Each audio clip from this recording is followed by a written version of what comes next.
A long time ago, this place was the home of a famous blacksmith. That blacksmith owned a shop specializing in selling iron goods forged by his own hands. Thanks to his skilled craftsmanship, he accumulated a considerable fortune. Finally, luck smiled upon him one day, bringing him the opportunity to sell weapons to the Kingdom of Cairo. In those years, the war was incredibly cruel, but for him, it was a perfect opportunity to elevate his status. After the war ended, he was granted the title of Baron for his contributions. And that blacksmith is none other than the father of young Master Roman, the owner of this land. Therefore, the Lord. The young man sat there, listening intently to the beggar recounting the story of his father. The accompanying servant silently lamented, "Good heavens, why does the young master have to listen to a story that everyone knows inside out? A few hours ago. So you mean to say I am the youngest son of the Dmitri family? This is the Kingdom of Cairo on the Salamander continent. This world does not have what is called the martial arts world." "Yes, young master," the old butler replied, but couldn't help thinking to himself, the young master isn't very bright, but this is the first time I've seen him act so unusually. Is he addicted to drugs? Lately, that seems to be popular among the children of the wealthy. That's right, if it's the young master, it's very likely he would do that. "Young master, today your fiancée, the young lady of the Lawrence family, will be visiting us," he said with a worried expression.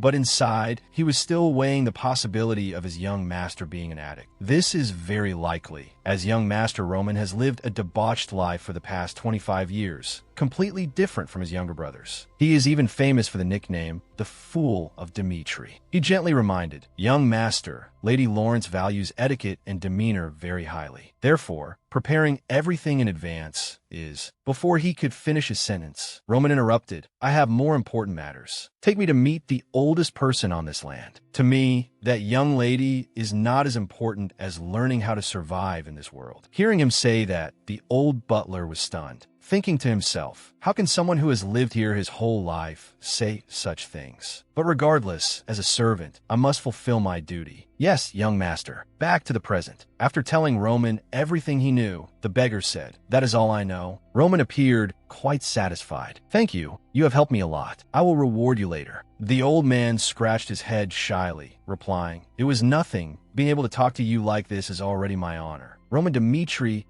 my real name in my previous life was Baek Jung-hyuk. The life of a martial arts master like me has gone through so much cruelty and ups and downs. After fulfilling all my life's wishes, I calmly accepted death. But for some reason, I have now woken up in the body of Roman Dmitri. Is this the will of heaven or a punishment from the gods because I did not agree to transcend?" A loud brawl from afar interrupted the train of thought in Roman's mind. "You bastard, do you believe I'll kick you to death?" Seeing the red-haired young man take a kick straight to the face, the surrounding people all looked terrified, but no one dared to intervene, because that group of people looked extremely aggressive, and they were carrying weapons. That young man was beaten until his whole body was covered in injuries, blood smeared all over his face. "Filthy brat," the bald man cursed contemptuously. Then they rushed forward again, continuing to punch and kick the victim. The Dmitri family servant walked over at this moment, squeezing through the fleeing crowd. "Excuse me, let me pass." When he saw the arm of one of the thugs, he was startled. "Good heavens, it's the Fong tattoo. What is the matter?" A youthful voice asked from behind. "Young Master Roman,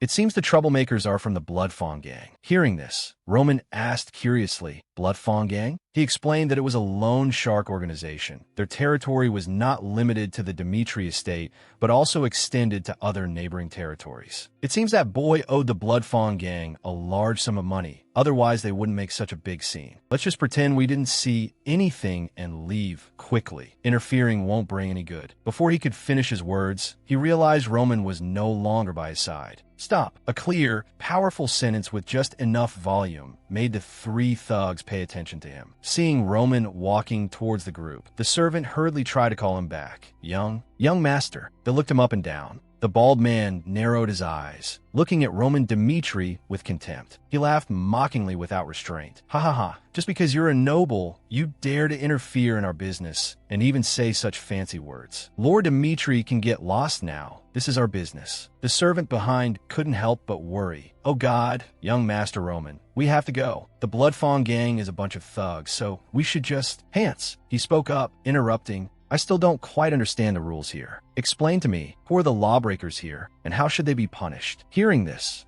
Old Hans was stunned. He pursed his lips tightly for a few seconds, but decided to follow the young master's order. Since that boy owes money and couldn't pay the creditor on time, he is at fault. However, the people of the Bloodfawn gang do not have the right to take matters into their own hands like this. More importantly, they have acted disrespectfully towards the youngest son of the Dimitri family, which is you, young master. According to the laws of this land, this crime is punishable by death. They should be executed. Hearing this, those guys cast unfriendly glances at him, scaring Old Hans into hurriedly stepping away. Did you hear that? You have violated the rules of this land, Roman said coldly, approaching the group from the Bloodfawn gang. He picked up a dry branch from the ground and continued. I, the youngest son of Lord Romero Dimitri, will punish you immediately. The bald man snorted coldly. I know you're a noble who doesn't know the immensity of heaven and earth, but daring to say such things to us, those with Fong tattoos on our hands, is forcing us to act. Roman smiled faintly, then it's clear. Seeing his attitude, the bald man didn't understand. What the hell are you mumbling about? You trash, daring to speak like that to the master of this land. In that case, I don't need to find out what you usually do anymore. Having said that, Roman immediately rushed towards the opponent. Seeing this, the group hurriedly drew their weapons. Damn it, take him out. The bald man confidently led the charge, swinging his blade horizontally towards Roman's face. The bald man's pupils suddenly contracted, a trace of blood appearing in his crazed eyes. The air smelled faintly of metallic blood, accompanied by a choked, groaning sound from his throat. It was Roman. Roman used the dry branch in his hand to pierce through his throat. Then, Roman pulled the branch out, shifting his attention to the others, making some of them feel a bit fearful. You're a crazy noble. Bastards. They went mad and rushed forward all at once. Young master, Old Hans shouted worriedly. The thugs slashed wildly, their screams deafening. Roman just gently leaned to dodge, then delivered a kick to the pivot leg of the one holding the machete, following through with a punch straight to his face. Hans watched in stunned silence. What is this? Is this person really young Master Roman? When I opened my eyes in this world, the first thing I saw was Roman's suicide note and countless pills scattered on the floor. The Kingdom of Cairo is a territory immersed in the smoke of war. To select a representative from each family, they force those people to serve the kingdom. And the person designated as the conscription representative of the Dimitri family committed suicide out of sheer terror. His life was indeed too tragic.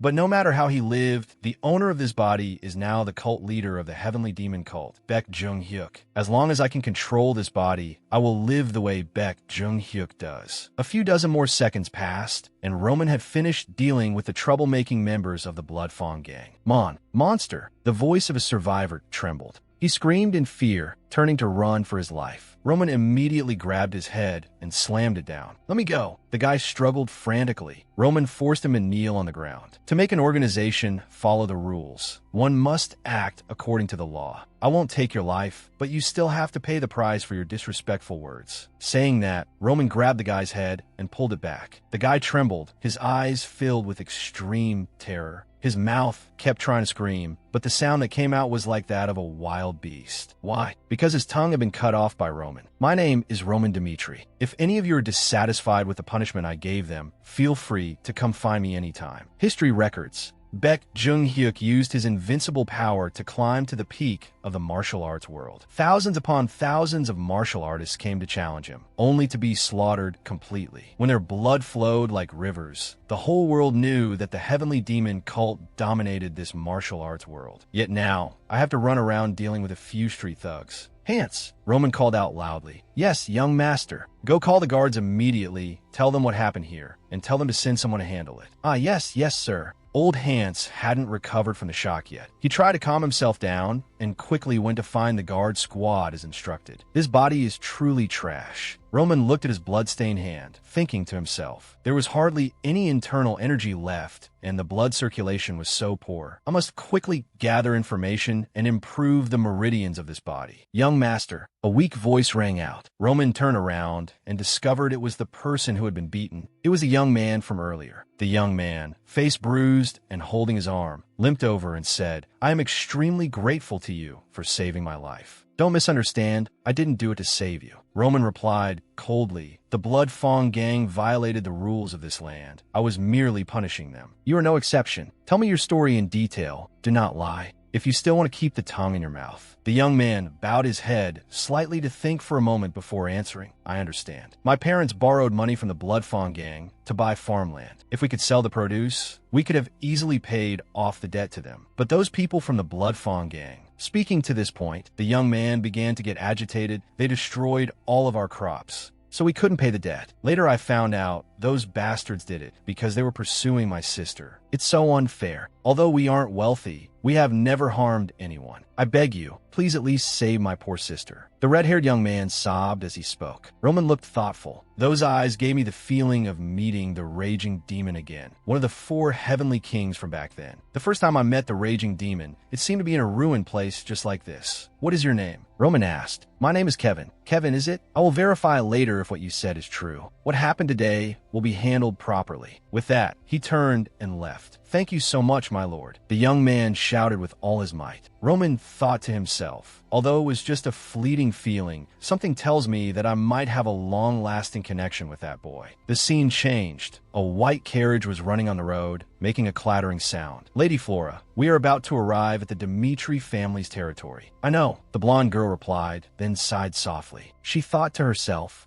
I'm about to meet him, Roman Dimitri. 1 month ago, what? An arranged marriage with the Dimitri family? Flora's voice echoed loudly from within the luxurious castle. Her father looked out the window and said solemnly, Flora, don't you know that our territory is currently very unstable? To overcome this disaster, we have no other choice. She felt dizzy. Impossible. Is my marriage decided just like that? And with someone from the Dimitri family? Do I have to spend the rest of my life with that family of minors? She immediately voiced her opinion. Father, but that. He coldly interrupted. Flora, I'm sorry. Your useless father is forced to make this decision. My lady, we have arrived. The servant call pulled her out of her thoughts. At least my original marriage partner was the promising second son, but even my engagement with them was ruined by the eldest son of the Dimitri family, Roman Dimitri. He forced me to marry him instead of the second son. As soon as she entered the mansion's gate, she smelled a strong scent of perfume, but this scent could not stop her thoughts.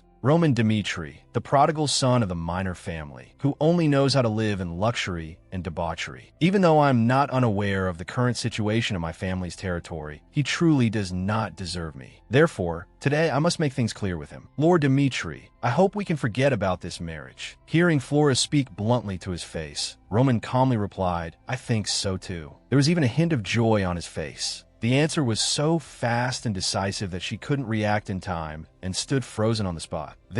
Roman placed his hand on his chest and said sincerely, I have also heard about this marriage. A prodigal son of the Dimitri family, like me, would not dare to marry someone like you, my lady. Therefore, I believe canceling this marriage is the right thing to do. But Flora was still full of doubt. What is wrong with him? Is he telling the truth? Roman hurriedly turned to leave, saying, since this is a major matter, I will go speak to my father immediately. Flora finally came to her senses. Calling him back, wait, do you have a problem? He asked. I heard that it was because you wanted me so much that you demanded this marriage. You being willing to cancel the engagement unconditionally makes me a bit confused. So you want me to marry you? He asked back. Flora hesitated a little. Not exactly. Then let's not cause any more trouble for each other. We both agree to cancel the marriage, so consider this matter settled. I will also take full responsibility for the cancellation. Since in the eyes of outsiders, I'm already the prodigal son of the Dimitri family, adding the title of a marriage breaker won't matter. Watching Roman's back as he walked out of the room, Flora was filled with confusion. What on earth is wrong with this person? Is he really the prodigal son, as the rumors say? After Roman went inside, he quickly expressed his wish to the head of the Dimitri family, his father. What did you say? Cancel the marriage? Just as I told you, father. I have discussed it with a young lady of the Lawrence family. Hearing this, his father became even angrier. You fool. Even though people call you the fool of Dimitri, as a father, I've always tried to create a good living environment for you.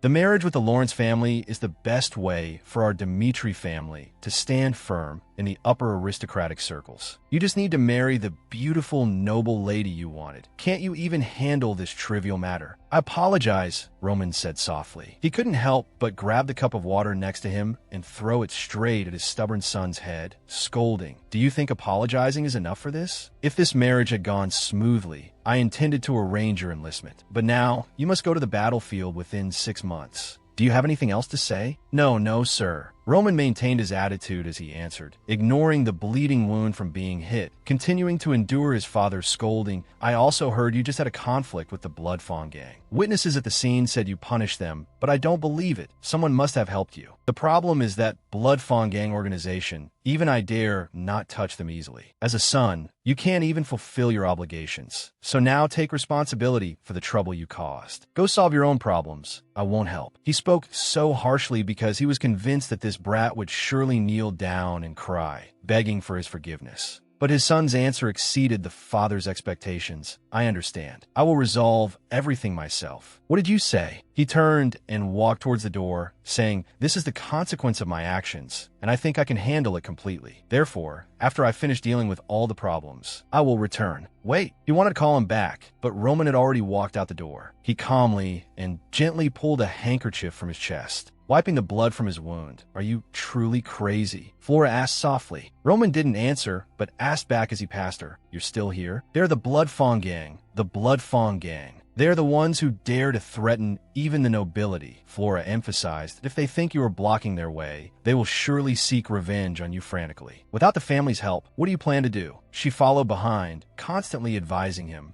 It's okay to tell him the truth, so please hurry back and beg the Baron for forgiveness, my lord. Why should I do that? Roman said coldly. The girl didn't notice the other party's displeased expression and still tried to add, what do you mean? I already explained. Lady Flora, Roman interrupted, you should know who you are. The cold attitude and tone confused the Lawrence family's young lady. What are you saying? Back to the time before the meeting. An annoyed sneeze came from Roman's private room. This smell is really awful. Old Hans complained while spraying perfume on him. There's no other way, sir. You smell of blood all over. This suit is also too tight. Roman adjusted his collar and said, young master, since this is the first time you are meeting your fiancée, Lady Lawrence, you must show respect to her. Engagement? I just adapted to this world. An engagement or whatever will only cause me more trouble. They're arriving soon. Let's go to the main hall to wait for them, sir. Roman was not a rude person. Hans is right. There is no need for me to be impolite to a woman who has never harmed me. He decided to cancel the engagement, but didn't want to make it too awkward for her. He originally intended to handle it calmly, but it seemed this blonde woman named Flora never thought of maintaining basic etiquette to respect him. Therefore, I have no reason to respect her either. Lady Flora, it turns out you are quite an arrogant person, Roman said straight to her face, startling her slightly. I understand where you are coming from. Surely when you heard I wanted to cancel the marriage, you didn't care about my situation at all. But when I said I would take full responsibility, you started to worry. The sharp words made Flora lower her head in guilt. Roman didn't let her speak, continuing, but from a moment we talked about canceling the marriage, you no longer had the right to interfere in my decisions. Flora felt guilty. What Roman Dmitri said was indeed the truth. She had crossed the line. From now on, there is no relationship between us anymore. So, let's go our separate ways. Having said that, he decisively turned and left. The reason he said he would take full responsibility was to avoid marriage issues that might arise after the cancellation, and also because he didn't want any involvement with her anymore. So, Flora, this is the first time we meet, and also the last. That night, in the Dmitri family castle, honey, you drink too much. The madam worriedly reminded Baron Romero. Let's stop drinking for today. Okay. Romero Dmitri said sadly to his wife, Lena, I hit Roman again. His voice lowered. When I was a commoner, I used to hit him often. After our family became nobility, I promised myself I would absolutely never let my children go through such things again. Lena comforted her husband as gently as possible. Thanks to that promise, our other children grew up peacefully. He lowered his head in self-mockery. Yes, but what about Roman? He's the only one who went through those hard times with me. I don't know how to treat Roman anymore. Lady Lena kissed her husband's cheek softly. Don't blame yourself too much. Perhaps as a father, you still have many shortcomings, but we are the only ones who can correct our children's wrong behaviors. The Romero Dmitri, I know, is not someone who would let his son go astray. You still have a chance to salvage everything. Are you talking about the Blood Fawn gang matter? The husband asked softly. Lady Lena whispered in his ear, Roman is a very proud child. At that time, perhaps he was just talking tough, saying he would handle the Blood Fawn gang himself. But if we ignore him, who knows what will happen? How about we let Captain Jonathan go help Roman? Hearing his wife's words, his facial muscles relaxed quite a bit. You're right. Someone come here. A servant immediately entered, bowing. Master, you called for me? Romero ordered. Immediately summoned Captain Jonathan to see me. Early the next morning, Roman woke up and went for a walk on the street. Old Hans followed behind, saying worriedly, young Master Roman, it's very dangerous for you to go out like this. The Blood Fawn gang could come for revenge at any time. Let's go back." He sighed inwardly. This is too tiring. Hans, think about it. Since when did the Blood Fawn gang start having such great power as they do now? An extremely sudden question made him answer hastily. I'm not too sure either. Roman answered himself. The Blood Fawn gang started building their chain of scandals by mercilessly slaughtering those who opposed them. These scandals terrified others, and that very fear made their unruly behavior even more effective. But young Master, aren't they still very dangerous? That's right, but they are only dangerous when they can make us tremble before their blades. On a deserted street at the Atrial restaurant. Sirs, here is your food. Hans saw the lavish spread of food, his eyes lighting up. Roman pulled back a chair and stood up, saying, "You sit here and eat. I'm going out first." What do you mean by saying that all of a sudden, before leaving? He instructed, "From now on, I will continue the investigation alone. You stay here because this is too dangerous for you." That can't be. Old Hans ran out to block him. Even if I face danger, I absolutely will not let the young master go alone. Seeing Hans's attitude, Roman felt quite pleased inside. You really are my man, aren't you? Yes, of course I am your man, young master. Then do what can actually help me. Don't sacrifice yourself in vain like this. Just you accompanying me on this trip out is enough. I will return soon. Young master. Hans watched the young man's retreating figure. Feeling moved, I never expected the young master to say such things to me. It's so unexpected. All right, now is not the time to be dazed. He hurriedly ran out the door, nearly crashing into a waiter.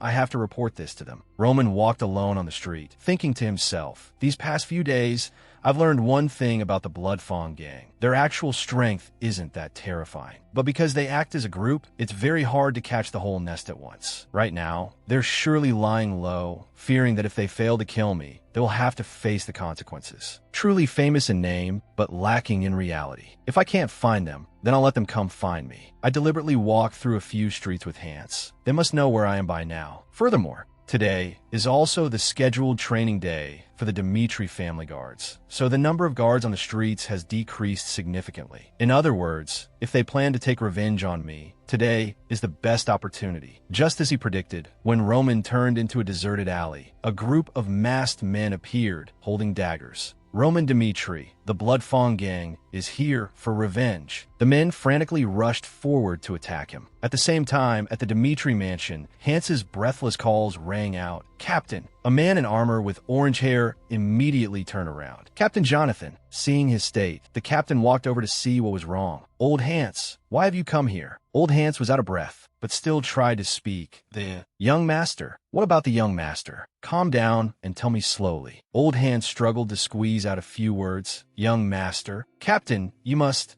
go find the young master immediately. Young Master Roman is in danger. Meanwhile, Roman in that small alley was dealing with the assassins. He fought with great vigor. One guy cursed angrily, "You bastard." He forcefully gripped the opponent's wrist, causing the man to scream in pain and drop his weapon. Roman caught the dagger precisely with his other hand, then immediately stabbed it straight into the opponent's neck with extreme speed. The movement was incredibly precise, his face showing not a ripple of emotion. He pulled the blade out, and the man staggered, clutching his neck, which was gushing blood, backing away continuously before collapsing and dying on the spot. The remaining two accomplices witnessed this scene, terrified to the extreme. What on earth is going on? This is completely unlike what we heard. What are you standing there gaping for? Come at me together, Roman said with a cold smile. As he spoke, Roman revealed a provocative expression. Ants, do you mean to say young Master Roman went out for a walk without any guards? So you assume he went to fight the Blood Fawn gang, is that it? Yes, that's right. Jonathan and the knight beside him looked at each other in doubt. Then he burst out laughing. How absurd. Young Master Roman, the #1 weakling in the world who can't even trust a chicken. How could he go fight? Hans tried to persuade them. It's true. Why would I lie to you about this? We don't have time to waste here. Hearing this, Jonathan recalled what Lord Romero had said yesterday. The Blood Fawn gang and Roman have a bit of an issue. Help Roman resolve this matter on my behalf. Since the Lord had personally spoken, the captain helplessly rubbed his head. What a nuisance, damn it. Why does he keep running around everywhere when he doesn't even know how to use a single weapon? Although his mouth complained, Jonathan still quickly mobilized the soldiers under his command. All troops, listen up, prepare weapons immediately. Hans, lead us to the young master. As long as we are here, no one will dare touch a hair on the young master's head. Yes, all right, please follow me. Jonathan frowned, thinking to himself, if what Hans says is true, then that fool is really done for this time. Back in the deserted alley, the groans from the man with the slit throat continued ceaselessly. This made the remaining two momentarily afraid to act rashly. But that caution was quickly broken by Roman's provocative behavior. They gritted their teeth, burning with rage. Bastard, we'll kill you. They rushed forward full of openings. Roman lowered his center of gravity, ducked his head, and easily dodged, his gaze sharp. He struck swiftly, stabbing into the stomach of the man in front of him, causing the opponent to howl in pain. The other one, seeing his accomplice fall, became even more furious. You dog. He lunged forward, intending to slash at Roman. Roman turned sideways and delivered a kick that sent the bald man flying. The kick left the man dazed. He staggered to his feet, only to see Roman advancing toward him. The pressure Roman exuded made the bald man involuntarily step back. Is it just the three of you? He asked. The opponent remained stubborn. Even if you kill us, don't expect to live in peace. Roman squatted down in front of him, speaking coldly. Your two accomplices have already been dealt with by me. What use is saying these words now? Do you just say whatever comes to mind? Answer my question honestly. Otherwise, Roman raised the hand holding the knife and stabbed it into the bald man's right thigh. The man screamed in agony. Roman asked in a cold voice, Speak, who is your leader? The scene shifts to a busy street, inside a small tavern. A group of people were happily eating, drinking, and laughing. This customer was about to say something, but suddenly saw Roman Dmitri walk in, and his words stopped abruptly. Welcome, dear guest. The owner greeted him respectfully, young master. Roman replied politely, Hello, is that Roman Dmitri? Why did he suddenly come here? What's with his appearance? The tavern buzzed with whispers. The owner asked, What would you like to have? Roman replied, Tears of Dawn, the 20-year-old kind. Apologies, young master. Our establishment doesn't have that kind of wine. Shall I recommend another type? Roman replied, Oh, that works too. Give me the strongest kind. I have work to do in the morning, need to get a little drunk. Hearing these words, the faces of the owner and the men drinking immediately darkened. In fact, earlier in the small alley, the bald man had told Roman about Tears of Dawn. He confessed, It's a tavern in the city center. We usually receive missions there. As long as we say their special code, they will assign work to us. Roman then asked, What is the code? Tears of Dawn. Give me a glass of the strongest kind. I have work in the morning. You must say these 3 keywords in the correct order. As soon as the code was spoken, the atmosphere in the entire tavern instantly became extremely tense. Countless eyes turned toward the owner. He said in a low voice, Everyone. He reached under the counter, pulled out a cleaver, and shouted loudly, Attack, intending to slash at Roman. But a thunderous punch struck him squarely in the face. The customers sitting at the tables were stunned by this sudden scene. Before they could react, the bald owner had passed out. The group of people hurriedly stood up, drawing swords and rushing toward Roman. This bastard. Kill him quickly. A dozen seconds later, a few people ran out of the tavern, screaming incessantly, Guards! Call the guards quickly. Another person was knocked flying out, smashing into the wooden door, shattering it to pieces. Inside, Roman was fighting left and right, dealing with the crowd there. They all had blood-fawn tattoos on their bodies. What on earth happened? Someone in the crowd cried out in horror as Roman grabbed a man by the neck. He took out 3 people in the blink of an eye. Is he really Roman? Why is he completely different from what we heard? The greatest technique in the martial world. Just using pure breathing can enhance human strength. The heavenly demon used this martial arts manual to strengthen Roman's physique in a short time. Although his current level is far from comparable to his previous life, the thugs started shouting to each other. He's alone. Overwhelm him with numbers. Seeing this, Roman smiled contemptuously. The Roman of the present was indeed not even 1/10,000th of his past self, but this crowd was nothing more than a swarm of flies to him. The bald owner woke up after being unconscious for a while. He staggered his feet, his head still spinning. Just what happened just now? Roman's voice rang out beside him. You woke up just in time. I just finished dealing with him too. Young master, why did you do this? Good question. Clearly, you attacked me first. Moreover, it seems only you and I are left here. The owner groaned, clutching his broken nose. Roman said coldly, There are a few things I'm very curious about. Let's have a little chat. What is this? That was the first sentence Jonathan uttered upon arriving. Before his eyes lay a crowd of people sprawled on the ground.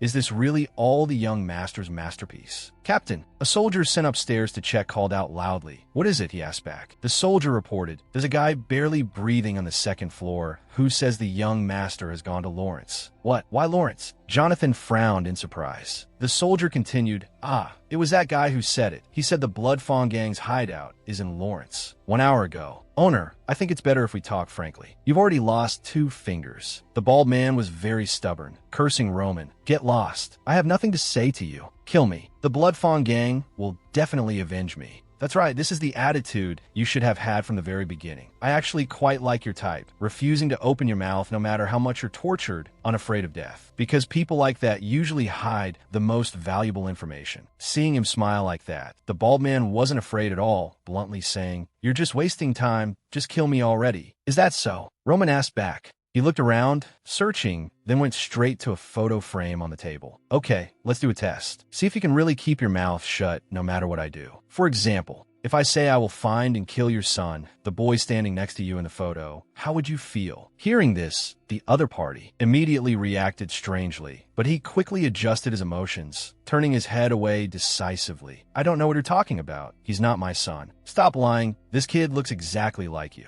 Seeing he couldn't hide it, the bald man switched to roaring in anger. You son of a bitch. You're a noble, yet you use my family to threaten me. Roman continued in a lukewarm tone, pacing back and forth while watching the bald man struggle frantically. I recently learned something very interesting about the Blood Fawn Gang. Members can sacrifice their lives for revenge. I discovered these people share a common trait. They all owe the Blood Fawn Gang a huge debt. Originally, they weren't bad people, but eventually turned into demons. The Blood Fawn Gang doesn't hesitate to use illegal means to force people into debt, easily turning the debtor's family into slaves of the gang. This is the truth about the Blood Fawn Gang. They drive people to a corner, using their families as hostages to threaten them at any time. Do you find this deduction reasonable? The bald man lowered his head and sighed. Even if you know the truth, it won't change anything. The Blood Fawn Gang will definitely take revenge. Roman interrupted him. Think carefully, you must bet cautiously. When I said I would kill your son, I meant it. He threw the photo down in front of the man, whose face instantly turned pale.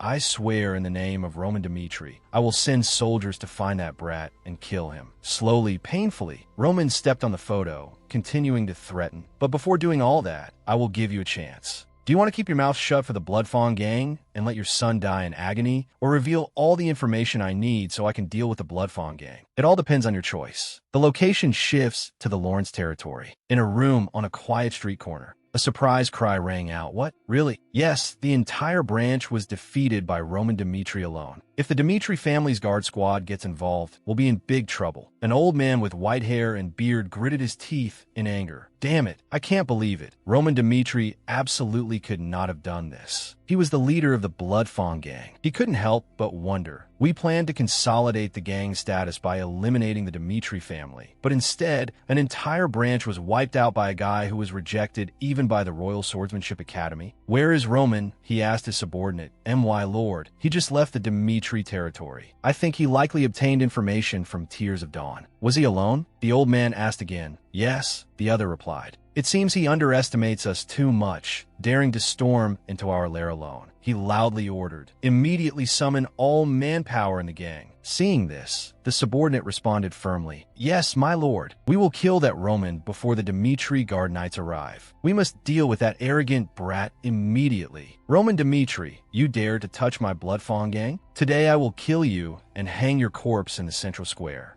To restore the reputation of the Blood Fawn Gang, the scene shifts to the Lawrence family mansion. Is there any movement from the Bacco family? Someone replied, I think they have made a decision. There are rumors recently that the Bacco family borrowed a large sum from the Golden Bank. The only reason to do so would be to prepare for war. War breaking out is only a matter of time. We must mobilize all resources more effectively and quickly than them. The family head clasped his hands in front of his face. thought for a moment, then spoke. It seems war is unavoidable. I didn't expect this to happen right when we received news about the Bako family. The person sitting next to him looked worried. I also didn't expect the central government to side with the Bako family. At this rate, our territory will be seized by the Bakos. We must protect our territory at all costs. Our Lawrence family has lived off this fertile land for generations. The meeting momentarily split into two factions. But there are documents proving that our ancestors mortgaged the territory to the Bako family. Those reasons are invalid, but even the central government, that definitely pulled some strings behind the scenes. Stop arguing about this issue.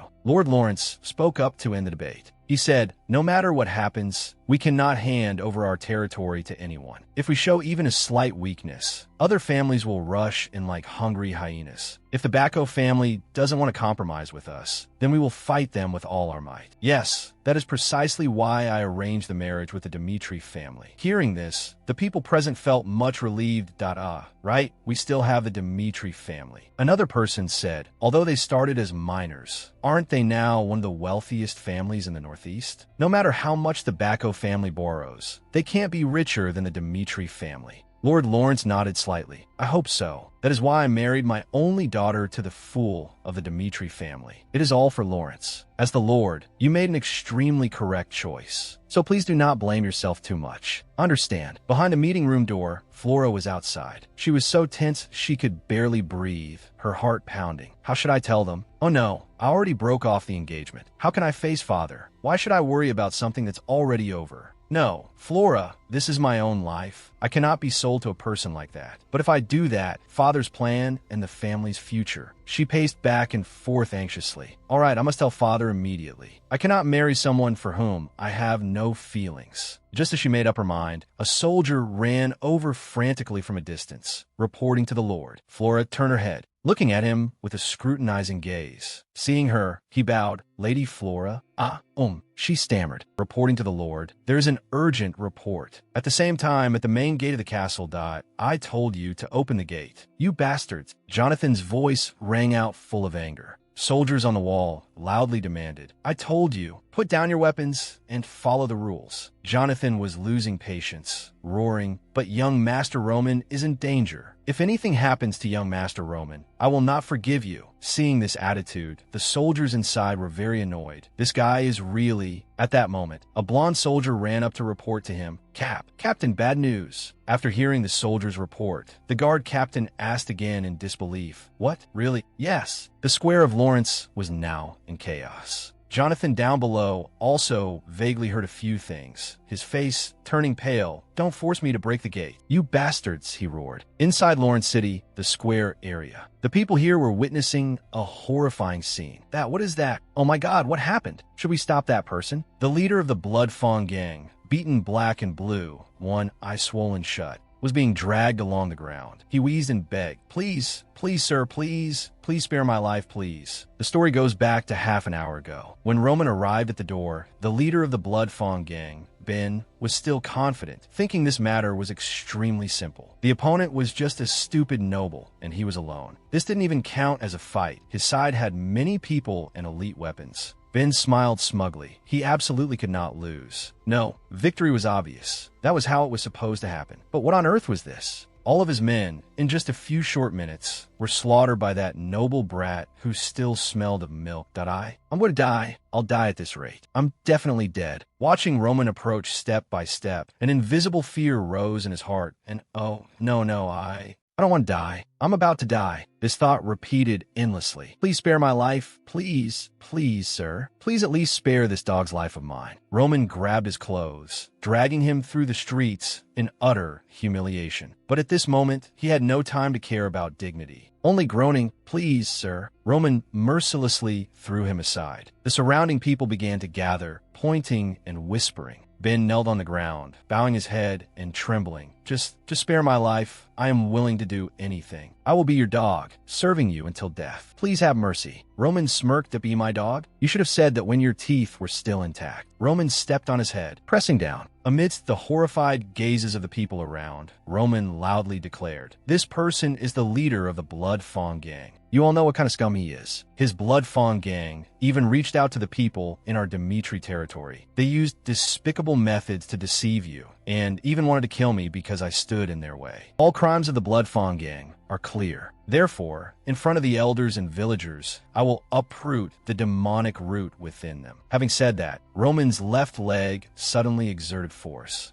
A horrifying scene took place in the middle of the street, making the watching crowd even more terrified. Jonathan also spurred his horse to arrive at that moment. Young master, but he was quickly astonished by the scene before him. Ben, the leader of the Blood Fawn Gang, was executed right on the spot. Back to the present, the Lawrence mansion. Is that true? Yes, I'm not lying at all. We allowed Roman Dimitri into our territory, but about an hour later, Roman dragged a man into the middle of Lawrence Square. After identifying the person being dragged as the Blood Fawn Gang leader Ben Myers, he executed him in front of everyone. The high-ranking leaders of the Lawrence territory present there could not hide their astonishment as they discussed. How absurd. Is that Roman Dimitri? He captured the leader of the Blood Fawn Gang and executed him. More importantly, he punished him without our Lord's permission. No, he murdered a citizen. We cannot sit idly by and ignore this. Baron Lawrence, however, had his own thoughts. Permission? No, that doesn't matter. My future son-in-law was able to handle the entire Blood Fawn Gang. He ordered, "Summon Roman Dimitri here immediately. I want to hear his explanation personally." The troublemaker was quickly brought in. The meeting room doors opened, and alongside Roman, Captain Jonathan also entered. Captain Jonathan? That means he had the assistance of the Dimitri family's guard knights. Seeing a figure like Jonathan appear, Baron Lawrence made a silent judgment. Roman Dimitri, greetings to Baron Lawrence. He clasped his hands behind his back and spoke clearly. The Baron went straight to the point, skipped the tedious formalities, and get to the main issue. Why did you come to the Lawrence territory and commit such an act of violence? Roman explained without changing his expression. It all started a few days ago. The Blood Fawn Gang was beating an innocent citizen on my territory, so I executed them on the spot. Outside the door, Flora peered into the room, completely unaware of what had happened. It turned out she was the one who had secretly called the soldiers to report it. "Hey, over here. My lady, is something wrong?" Flora pointed into the room and said, "The person you just brought in is Roman Dimitri, isn't it? Why is he here? And why did he go into my father's study? It seems the young lady doesn't know about this yet." Hearing this, Flora was even more confused. "What are you saying?" Back inside the room, Roman had basically finished explaining his actions. Therefore, I decided I could no longer stand by and watch their tyranny. I personally went to their hideout and killed their leader. That is roughly what happened. What I want to ask is, who gave you the right to do that? You have no authority to execute anyone in Lawrence. The Baron looked displeased. Roman replied calmly, "I know, but I strongly doubted whether the Lawrence territory had the capability to deal with the Blood Fawn Gang thoroughly. The leader of the Blood Fawn Gang was neither a stranger nor a mysterious figure. He was notorious in Lawrence for countless brutal crimes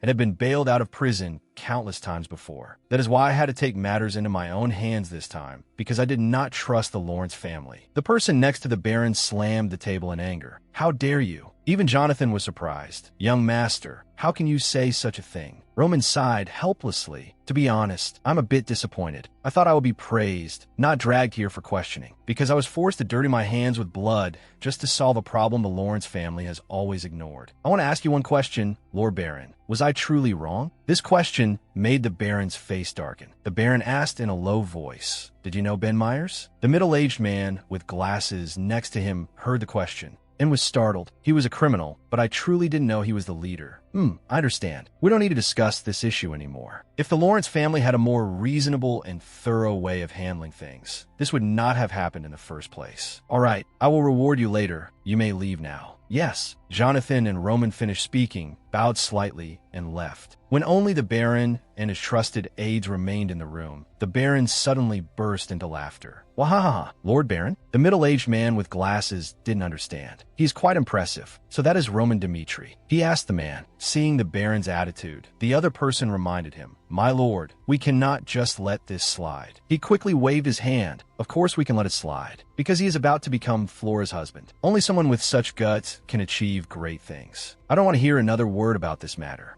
I didn't expect Roman and Flora to be such a good match. I'm truly very satisfied. Call Flora here immediately. I will tell her everything. The scene shifts to the land outside the Lawrence mansion. Roman and the knights were on their way back. Jonathan couldn't help but ask, Young master, did you really have to mock the Baron like that? We may be safe this time, but if he gets angry, the Lawrence family won't take responsibility for what happened. What I did was simply prove clearly that it all stemmed from their negligence and carelessness. Roman replied, Furthermore, it seems he doesn't know about the broken engagement yet, which is why he didn't punish his daughter's fiancé like that. Hearing this, Jonathan was even more shocked. He had calculated everything in advance. The person before him, was nothing like the Roman Dmitri he used to know. Baek Jung-hyuk, you are the son of the heavenly demon. If you have the ability to succeed me, prove your worth from that hard, frozen land, survive, and stand up. I have 12 children. Your death won't affect me at all. Even if all my children die, I can just have another one. So remember, the only way to prove your value is to dominate everything. Just like that, the white-haired boy was thrown into the trial cave by his own father, discarded like a worthless object. Here, he was beaten black and blue. A kid 2 or 3 times his size was the one attacking him. He mocked, Haha, I thought you were something special, since you're the son of the heavenly demon. Turns out you're just an arrogant little brat. Jung-hyuk struggled angrily to fight back, but the large boy simply swung his arm and hit him in the face. The other children in the cave watched coldly, some even mocking. Jung-hyuk is truly a fool. The big guy pinned Baek Jung-hyuk to the ground, punching him repeatedly in the face. While most children spent their childhoods protected and loved by their parents, I was thrown into a world where only the strongest could rule over everything. Back to the present, the Dmitri mansion. Inside the castle's bathroom, Jung-hyuk soaked in a hot bath, relaxing after a tiring day. I'm dead tired. It seems that in Roman's body, I get fatigued more easily. Since waking up in this world, I have experienced many new things, and most of those experiences involve the Bloodfawn gang. To destroy them, I annihilated everything in my path. But deep down, I don't feel a shred of regret because I have always been this kind of person. Someone always ready to tear apart and torment anyone who stands in the way, and use any means to eliminate those who intend to kill me. That is the life I have always lived. Nothing will change. It's all because I have become Roman. But if I keep going out recklessly like this, it will be very dangerous. I still haven't fully grasped the rules of this world. Moreover, my current strength has weakened too much compared to before. What should I do now? While he was pondering, a voice from outside suddenly called out, interrupting his thoughts. Young master, the Lord wishes to see you. All right, I know. I'll be right there. In the study, Lord Romero was tapping his fingers incessantly on the desk. Beside him was Jonathan, who had just finished reporting everything that happened in the Lawrence territory. Did Roman really do those things? Yes. Young Master Roman has changed a lot. Roman changed? Romero found this hard to believe. Jonathan immediately affirmed. The current young master is definitely no longer the person we used to know. Jonathan, Roman has always been my incompetent son. He is the only son with no future prospects, and also the only child who went through the commoner days with me. Daddy, here for you. A small hand handed Romero a small packet, only the size of his fingertip. What is this, son? It's candy. You ran all this way just to give me this? I told you it's dangerous here and to stay away, didn't I?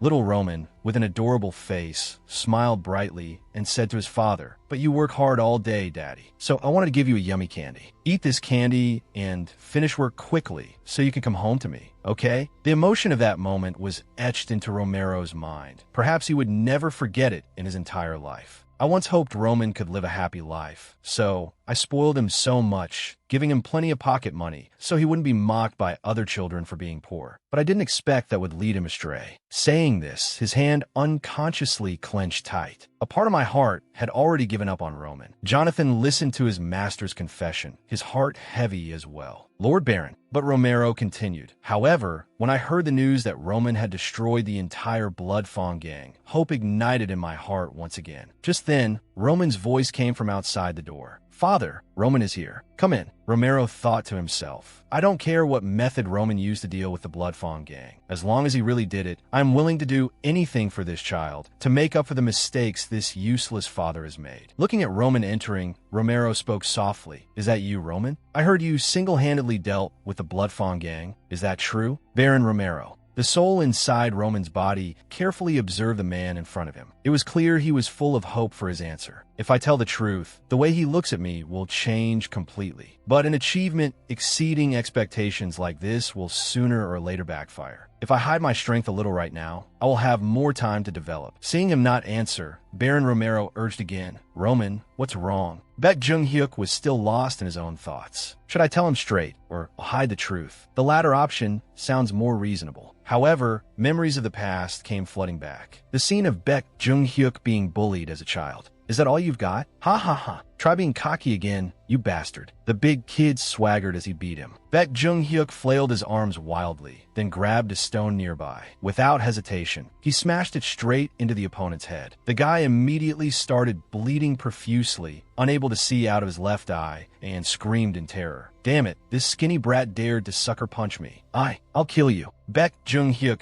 had no intention of letting the guy retaliate. He raised the bloodstained stone and brought it down again. He smashed it hard with all his might, strike after strike, without mercy. In this place, being soft-hearted only invites suffering. Who knows how many more times Jung-hyuk struck him. The children around witnessing the scene were trembling with fear. Throughout my entire childhood, while most other children were sheltered and loved by their parents, I was thrown into a world where only the strongest had the right to rule over everything. You guys say this guy is your leader, right? Then send a message back to the ones in the cave. The one who smashed your leader's head in is me. I ruled that dark place by clearly demonstrating my superiority. The soul within Roman's body frankly admitted, answering Baron Romero, "Yes, that is correct. I am the heavenly demon, one who does not know how to hide his superiority." Early the next morning, at the Dmitri family training grounds, everyone here was using wooden weapons to practice with each other. They were teenagers from Baron Romero's territory aspiring to join the army, as well as active soldiers. A loud shout rang out, causing everyone on the field to stop. "All troops, halt training. The Lord Baron has arrived." Following him were Roman and Captain Jonathan. The young men bowed in unison to pay their respects. "Greetings, Lord Baron. May the Lord's glory last forever." In the ranks was a teenager with shoulder-length brown hair, parted in the middle. Seeing Roman pass by, he revealed a peculiar expression, the corner of his eye twitching in annoyance. "Roman Dmitri, why is he here?" Jonathan stopped, turned around, and spoke loudly to everyone. "Today, we will have a sparring match with young Master Roman. Anyone who wishes to participate, please step forward." The teenager with the parted hair thought to himself with a puzzled look, "Why is this happening all of a sudden? We have to duel with that idiot." The night before, when Roman admitted he had destroyed the Blood Fawn gang, "Yes, it was me," his attitude at that time was incredibly confident, without any evasion. Baron Romero looked astonished. "How could you possibly defeat the Blood Fawn gang?" Baek Jung-hyuk thought to himself, "I must answer reasonably so he doesn't suspect anything. Actually, I have been secretly practicing swordsmanship for a long time. Then why did you hide it from me? If I had known, I could have helped you." He immediately replied, "Father, I've been lost for too long. I cannot hide under your protection and pampering forever. I want you to see that this foolish son of the Dmitri family can accomplish things on his own." Romero was still skeptical. But even so, self-taught swordsmanship cannot reach the level of defeating the entire Blood Fawn gang alone. "Father, the Blood Fawn gang was notorious for illegal usury and maintained operations by threatening and terrorizing debtors. So I thought, if I just defeated their leader, the organization would immediately collapse. Therefore, I had someone spread false information to lure their leader, Ben Myers, into taking the bait." Hearing this, Baron Romero was even more astonished. "You lured the leader of the Blood Fawn gang?" "Yes. The Blood Fawn gang has always liked to take revenge on weak nobles, so I used myself as bait to draw them out." "Impossible. That's too dangerous. If they were serious about revenge, they could have ignored their leader's life and killed you." He spoke harshly. That was the normal reaction of a father learning his son had done something reckless. Roman calmly replied, "I was certain that an organization maintained by oppression and threats, knowing clearly that this could be an opportunity to regain freedom, would never risk their lives to save their leader."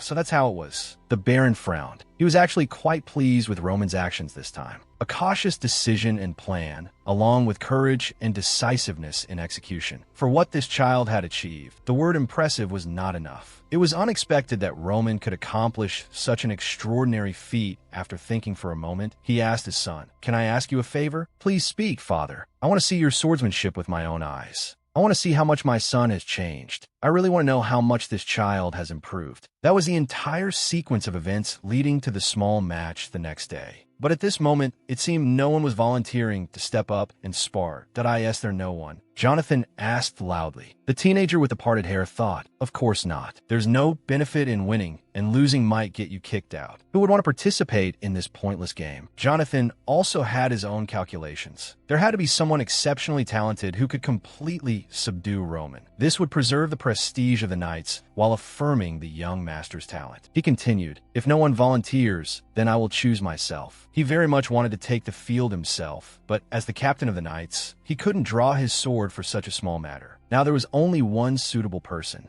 "Chris, please step forward." The person called was the teenager with the parted hair, who was also the vice commander of the Dmitri Territories Knights. "Yes, sir." He was so surprised that his voice trembled slightly. Chris had met Roman for the first time last year when he went out to handle a drunken disturbance in a restaurant on the street that was obstructing business. "Guards, what's going on?" A loud shout came from inside the tavern. "You bastards dare to mess with me?" Accompanied by the sound of dishes and bottles shattering. "I only touched it a little, and you treat me like trash. Do you want to close down today?" The owner and staff rushed over, faces full of worried, "We apologize. We are truly very sorry, sir. We really didn't mean that." Roman shouted at them to shut up. "Who do you lowly scum think you are to talk back to me?" His face grew even angrier. "Hey, you, get out here. Hurry up. Young master, perhaps you should calm down a bit." Before they could finish speaking, Roman threw the wine bottle in his hand at them, causing the waiter to scream in fear. Seeing this, Chris stepped up to him and advised, "Young master, that's enough." But he paid no heed and continued, "Who do you think you are? Get lost if you continue to cause trouble, even if you are the young master." Chris aggressively grabbed Roman's wrist, but immediately received a slap. "You lowly knights dare to touch me? What? You still dare to glare at me?" From a moment he received that slap, I knew this guy had never trained in his life. His strength was merely average, perhaps even less than an ordinary person. Truly pathetic. He was truly a pathetic person. It was unexpected that someone like that was the Lord's son. At that time, I completely regarded him as trash, living a wasted life. Yet now, I have to duel with that useless Roman? Step forward. Jonathan reminded him when he saw he wasn't moving. Captain, I don't think I'm suitable for this sparring session." He tried to refuse. The captain said again, "Young Master Roman was able to stand alone against the entire Blood Fawn gang. He is a rare talent. For the match to be fair, you're the most suitable person here." But the teenager wanted to say more. Jonathan cut him off. "Chris, I understand." He gritted his teeth and compromised, though he didn't want it all. And so, both of them stepped onto the field, standing face to face. Vice Commander Chris and young Master Roman, who was called useless. Well then, both sides. As Jonathan prepared to signal the start of the match, Chris spoke up. "Please wait a moment, I have a request." Jonathan looked over and asked, "A request?" "Yes. I was taught that when using a sword, even in sparring, one must fight as if entering a real battle. Regardless of who the opponent is, one must not hold back." Chris lifted his face arrogantly. "If you accept this request, I would be honored to spar with a young master." Chris thought to himself, that guy absolutely could not have wiped out the Blood Fawn gang alone. "Roman, I'll take this opportunity to teach you a lesson you'll never forget." Jonathan looked at the Baron beside him. Romero nodded in understanding. Then he turned to his son, as if to confirm. Roman smiled faintly, indicating he accepted the request. This small action made Chris furious upon seeing it. "You can still smile?" Jonathan then loudly announced, "It seems the young master has accepted your request. Well then, both sides get ready. Match start." Chris rushed forward. He approached with extremely high confidence, his eyes sharp as a hawk's. Then, Roman easily blocked it with his wooden sword. The other young people cried out in astonishment, "So fast. Chris is going all out." Jonathan, witnessing this scene, also felt shocked. He blocked it. Roman blocked Chris's attack. The young master swung his sword to push Chris back. He began to become cautious. From the counterforce felt when blocking just now to his steady and powerful defensive stance, everything was incredibly solid. Could it be just a coincidence? I really didn't expect this situation. But so what? Right now, only beating this kid to a pulp will satisfy me. Chris rushed up again, swinging his sword to slash. Roman leaned to dodge it again. The teenager, named Chris, quickly turned his head, his body rotating along to continue slashing. But Roman still blocked it. Chris increased his force, but that was just a feint. He changed his stance extremely quickly, circling around to attack from behind. Now is the time. Chris slashed a sword strike from the back of the neck. Roman lowered his center of gravity to dodge once more. His sharp eyes looked up, and the opponent felt guilty just meeting his gaze. Chris reflexively jumped back, but Roman's sword chased after him almost immediately, slicing off a lock of Chris's hair to his astonishment. Chris continued to retreat, pulling back a distance of about 10 steps. Only then did he feel safe and stop. That was dangerous just now.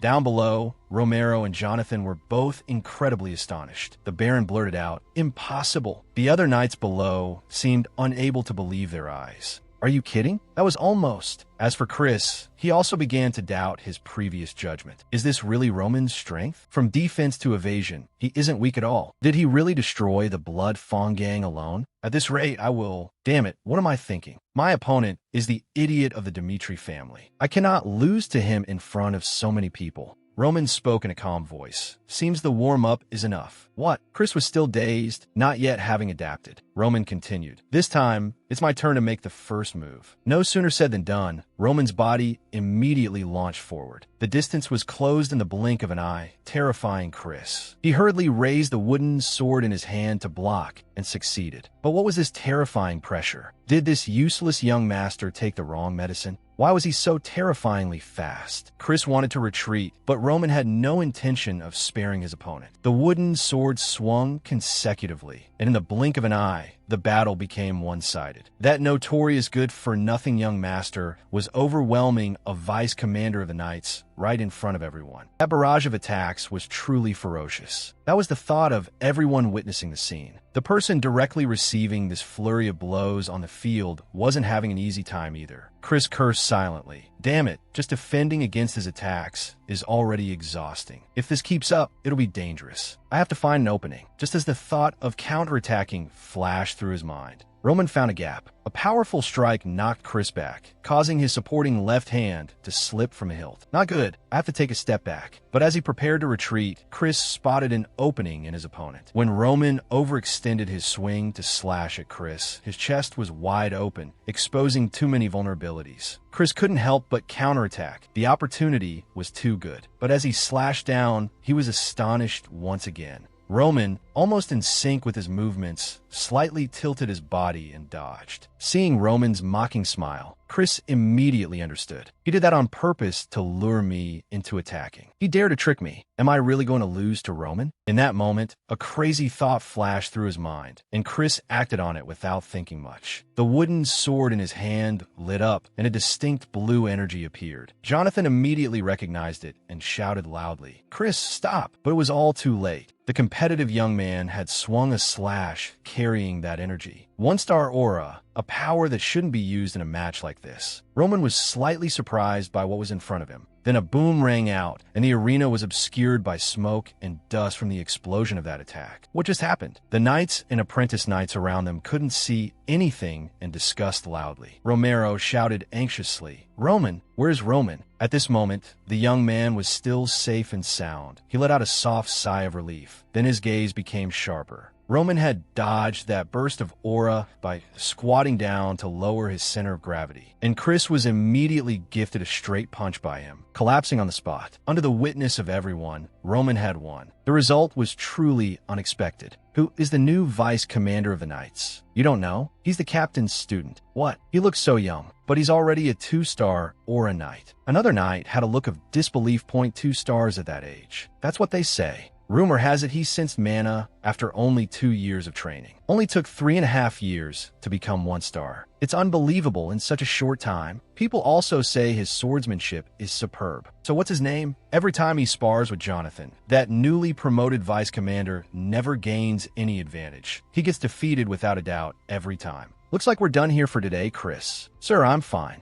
I want to train one more time. Jonathan smiled, feeling extremely appreciative inside. He has both natural talent and professional ethics. This kid Chris is truly a genius. However, the genius in Jonathan's eyes had, at this moment, been defeated by someone considered the fool of the Dmitri family. The entire training ground sank into an unusual silence, facing this unimaginable result. Baron Romero's voice stammered as he asked, Captain Jonathan, what exactly happened just now? Didn't you say Vice Commander Chris is the most excellent 2-star Aura Knight in the Dmitri territory? 2 stars. This question left Jonathan momentarily unsure of how to answer.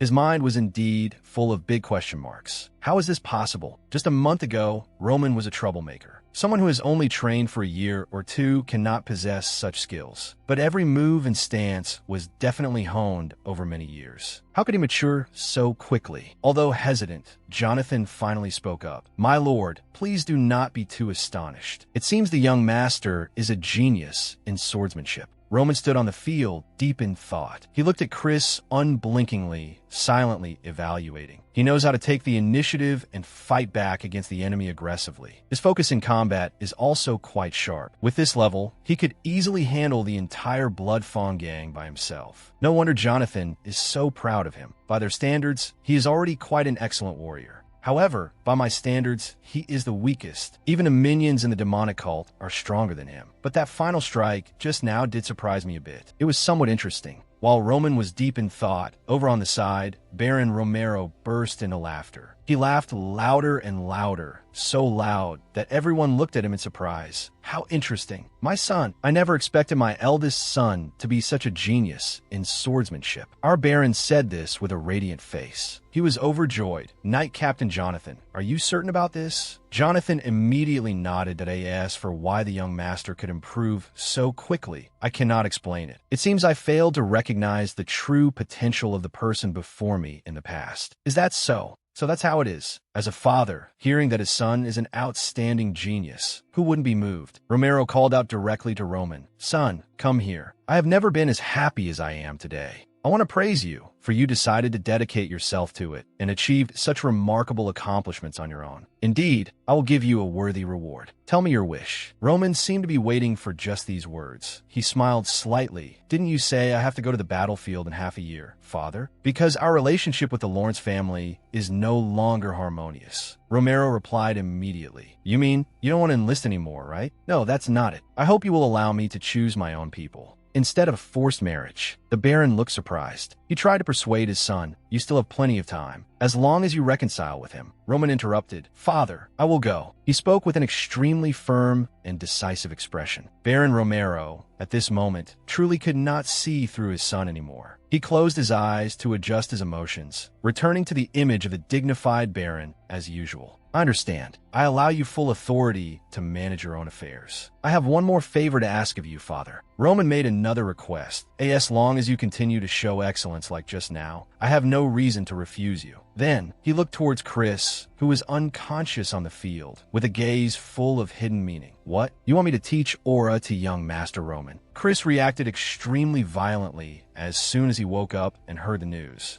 Jonathan said it was the Lord's order. I understand your feelings, but Chris hurriedly explained, Sir, no, Master. Don't you think this is too much? Look at me, Master, that kid. I just used aura to fight him, and the result was still me being defeated by him. Now I just want to find a hole to crawl into. You don't want me to teach him aura? Even if I get beheaded for disobeying orders, Chris, I want to make a deal with you. What? The young man was stunned. He added, I hope you will teach the young master and see what makes him different. If you do this well, I will pass on all my secrets to you. Hearing this, Chris was utterly astonished, his expression even more surprised than when he realized he was about to be defeated by Roman. Master, are you serious? He jumped up in excitement that, of course, it's true. Jonathan replied seriously. At this moment, Chris thought to himself, if I take this job, Master will let me know the secret to becoming a 3-star Aura Knight. Such a rare opportunity. Damn it. But the thoughts in his head battled each other. And finally, faced with such a huge benefit, he compromised. Master, you must keep your word. Inside the mansion, Hans's joyful voice rang out. Young Master, I heard you performed excellently in the match this morning. Rumors have spread spread throughout the castle. The vice commander of the knights is a 2-star Aura Knight, yet you were still able to defeat him. It's truly extraordinary. 2-star Aura? Hans, do you know what Aura is? He suddenly asked. That, I don't know either. Isn't it the power of using mana? Mana. It seems that here, that thing is called mana. The power Chris showed me just now was definitely an explosion of energy. However, the way they utilize energy is completely different from my world. Regarding their so-called aura, there's something inefficient about it. I really don't understand why they use energy in this way. It seems the people here need to learn more about this type of power they have always been using. Thinking of this, the corners of his mouth curled up. I will verify it myself in tomorrow's training session. Early the next morning, Chris and Roman went to the lawn behind the mansion. The two looked at each other, the atmosphere a bit awkward. Chris didn't know how to face the person who had defeated him even when he had used aura. It was such a humiliation. Roman suddenly let out a ha, making Chris feel like the other party was mocking him. This bastard. He comforted himself. Calm down. He tried to speak in a calm voice. Before starting the training, I will explain to you what aura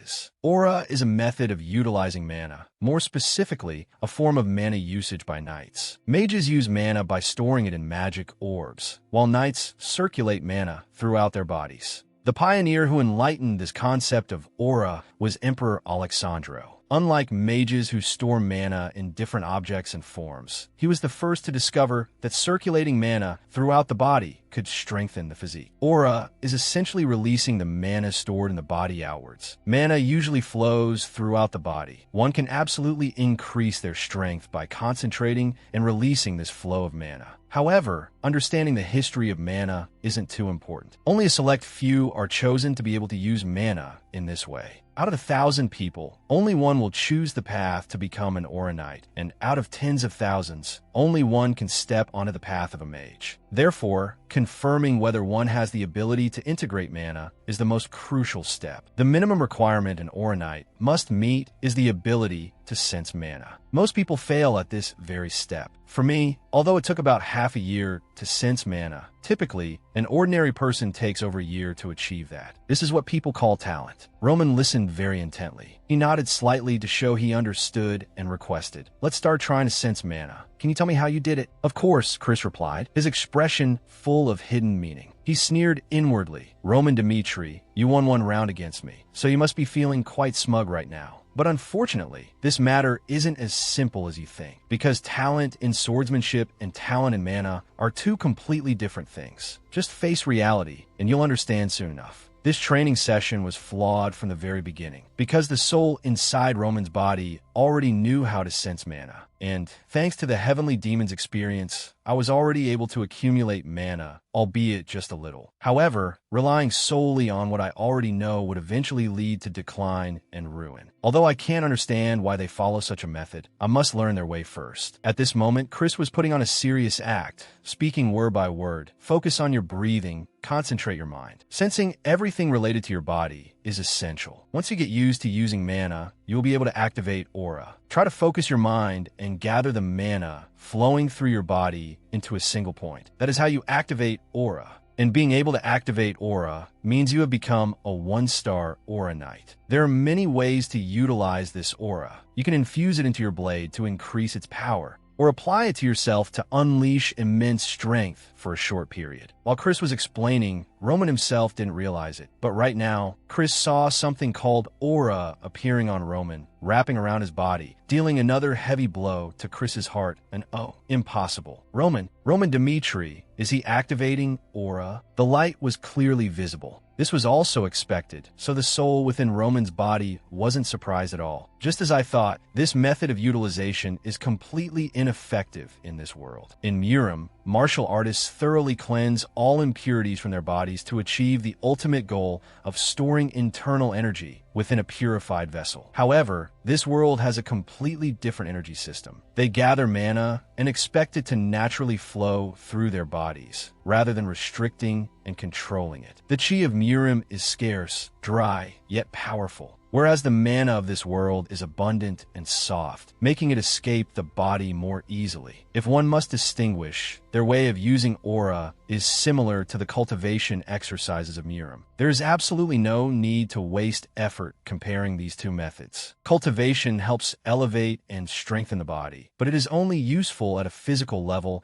and cannot help the practitioner store energy within the body. Activating the accumulated mana is precisely why this method is inefficient. With these methods, even if I cultivate for 100 years, I will never reach the peak. Chris's utterly astonished voice rang out, interrupting Roman's train of thought. What is this? How can you do that? That was Aura just now, right? You should know that yourself, Roman replied coldly. Chris lost his composure, shouting loudly, his voice becoming increasingly hurried. That's why I'm asking. It took me a whole year just to activate Aura. Tell me the truth. Did you deceive me and pretend not to know how to use mana? Right, it's all clear now. No wonder I lost to you from the start. If you had that power, why did you, 2 years ago? Roman didn't understand what the young man in front of him was saying. He said indifferently, I hid my power? Ridiculous. The more Roman acted this way, the more Chris broke down. He looked as if he were about to cry. If that's not it, then everything is too absurd. It took me 15 years to become a 2-star knight. The young lord in front of him laughed, a faint laugh carrying unconcealed pride. Chris was stunned and asked, what's there to laugh about? Are you mocking all my efforts? He clenched his fists as he spoke, his self-esteem clearly trampled under Roman's feet. But Roman, bearing the soul of the heavenly demon, had no reason to comfort a sulking child. He bluntly trampled on that so-called dignity and pride. Speaking up, let me ask you a question. In the arduous process of achieving your goal, have you ever doubted the training method you were using? What do you mean? Roman began to voice his thoughts. Surely everyone assumes that a method passed down from generation to generation is naturally correct. But is that really the truth? As I see it, this method clearly has flaws, yet why do people persist in using it? Is it because they don't understand or realize it, or is it because they trust it too much? The reason is simple, because inheritance is the easiest way. This is the method that predecessors have passed down through countless trials and errors. You won't have to suffer any losses, nor will you be criticized or scrutinized. I won't mention the fact that you spent 10 years training, but there is one truth. You never questioned their training method. That is why I mocked you. In this world, there is no answer that is completely correct. The method you have always blindly believed in is nothing more than the traces of someone's thoughts from the past. Having said that, Roman turned and walked away, leaving Chris standing there in a daze, feeling empty inside. Roman had already thought this through in his heart. This might make the life of the possessor miserable. After countless trials, when all that awaits them is failure, they will have to endure the contempt, disdain, and alienation of others. But even so, change is still necessary. Just as I did not follow my father's teachings, but created my own martial arts techniques. The heavenly demon did so in the past, and now Roman Dmitri will do the same. He bid farewell to Chris. It seems today's lesson ends here. Chris suddenly called out to stop Roman. If that's the case. This made Roman pause for a moment. Can you tell me what I should do? The Blood Demon, a figure in the past who could destroy an entire sect with his bare hands, a character with immense influence on Murim. He fought against the Northern Blade, and after a prolonged battle, he tasted defeat. But he earnestly begged the one who defeated him to teach him. That child back then chose to swallow his pride to learn, chose to discard his arrogance to become stronger. And this guy bears some resemblance to the Blood Demon. Roman smiled wickedly. Very well. You want me to teach you how to become stronger? But I cannot teach you right now, Chris said decisively. Then what do you want me to do? I just want to say, you don't need to keep following the way you were taught. If I have to personally instruct you, then you and your choices up to now are no different. However, if you want to realize it yourself, then for the next 6 months before I enlist, follow me and observe everything I do. Observe how I fight against different enemies and become stronger. Observe the diverse combat methods I use. If you can still hold on after 10 years, I guarantee you'll find the answer. That night, Chris tossed and turned in his room, unable to escape his internal struggle. Memories flooded back like a tide. The moment everyone was amazed when he first showed his talent. Captain Jonathan's teachings over the years, and his praise and pride as he watched him grow day by day. Now he was a 2-star knight, but Roman's words quickly drowned out everything. I won't mention the fact that you spent 10 years training, but there is one truth. You never questioned their training method. That is why I mocked you, that I will do it, Chris silently resolved. The next morning,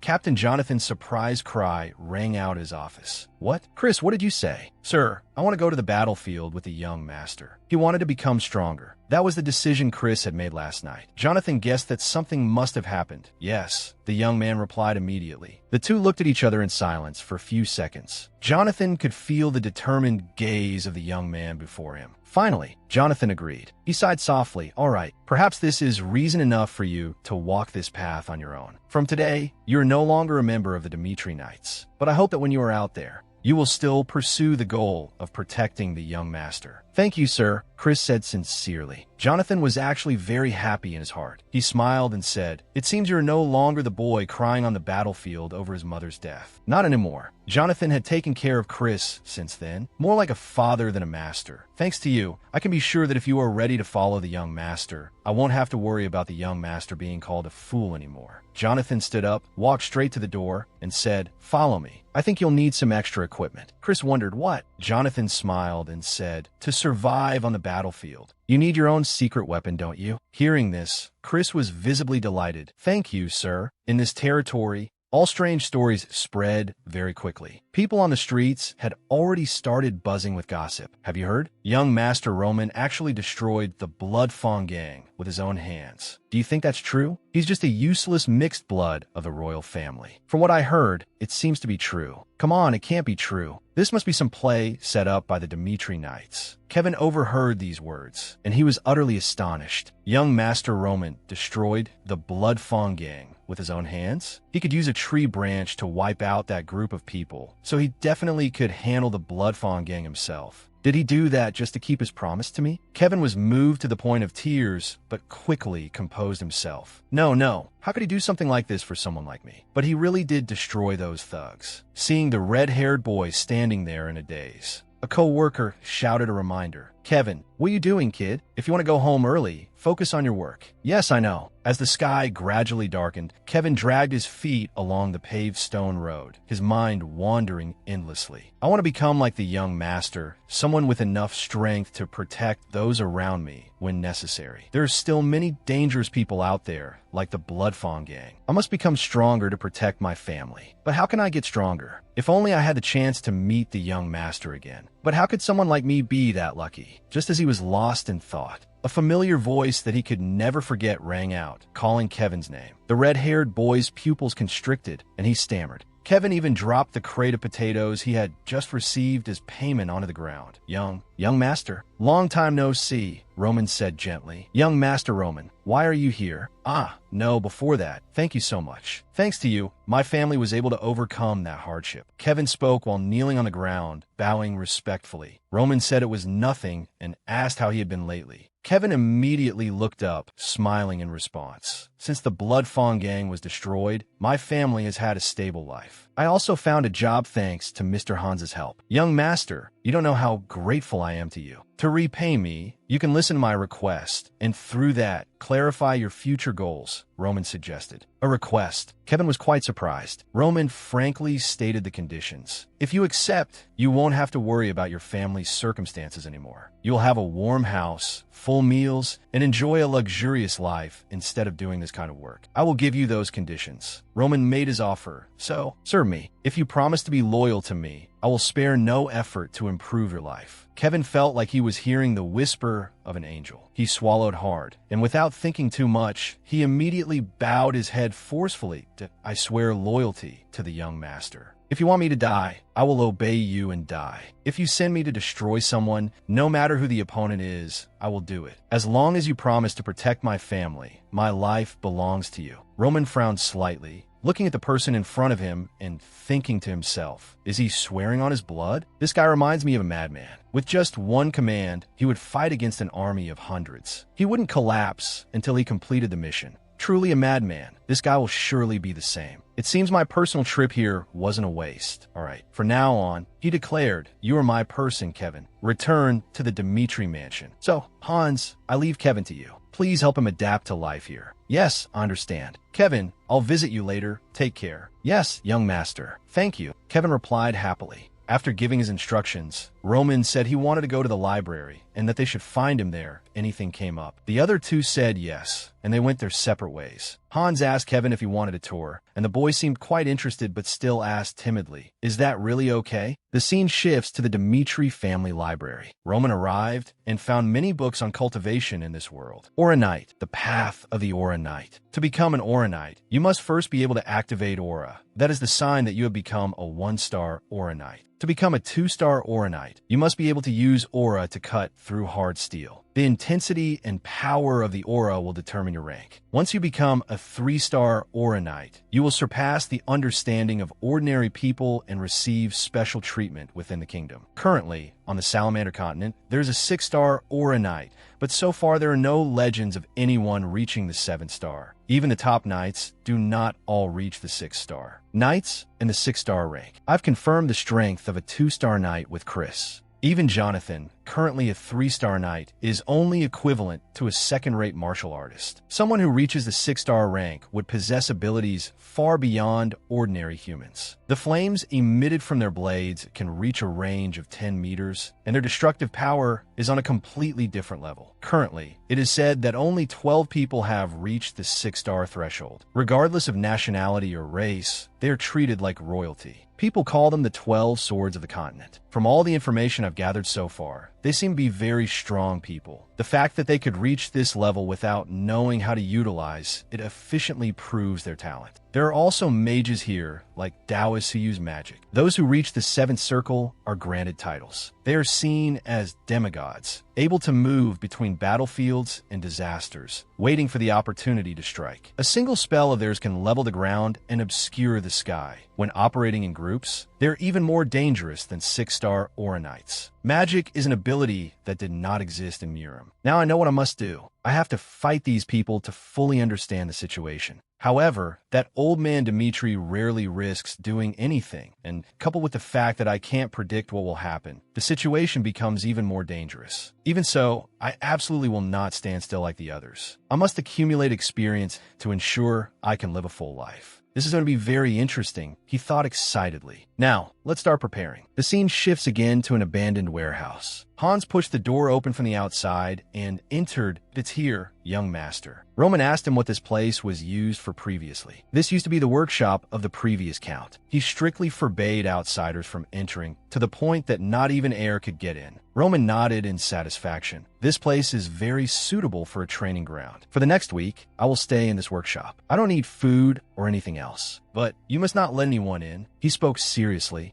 also giving an order. Remember this well. Unless my people are in mortal danger, no one is allowed to come near me. Yes, young master. After finishing the conversation, Hans left. Now only Roman remained in the empty room. Looking at what he was stepping on, he thought to himself, straw? It seems Hans spread straw here. Although I appreciate his thoughtfulness, doing this actually makes the flow of ki more irregular. After a while of cleaning, the pile of straw was moved to the side. Roman sat cross-legged and began the process of sensing the flow of ki. He closed his eyes tight, entering a state of unprecedented high concentration. So far, I've only managed to channel a little bit of mana. To use the Heavenly Demon Cultivation Technique perfectly, I must start from the first step. Heavenly Demon Cultivation Technique. Step 1. Human. The operational maneuvers engraved in his consciousness help the soul within Roman's body quickly find the key in the air and begin absorbing it. I must purify all the impurities in this body. Looking at the veins bulging on Roman's face, it was clear the process was incredibly painful. His 7 orifices began to bleed simultaneously.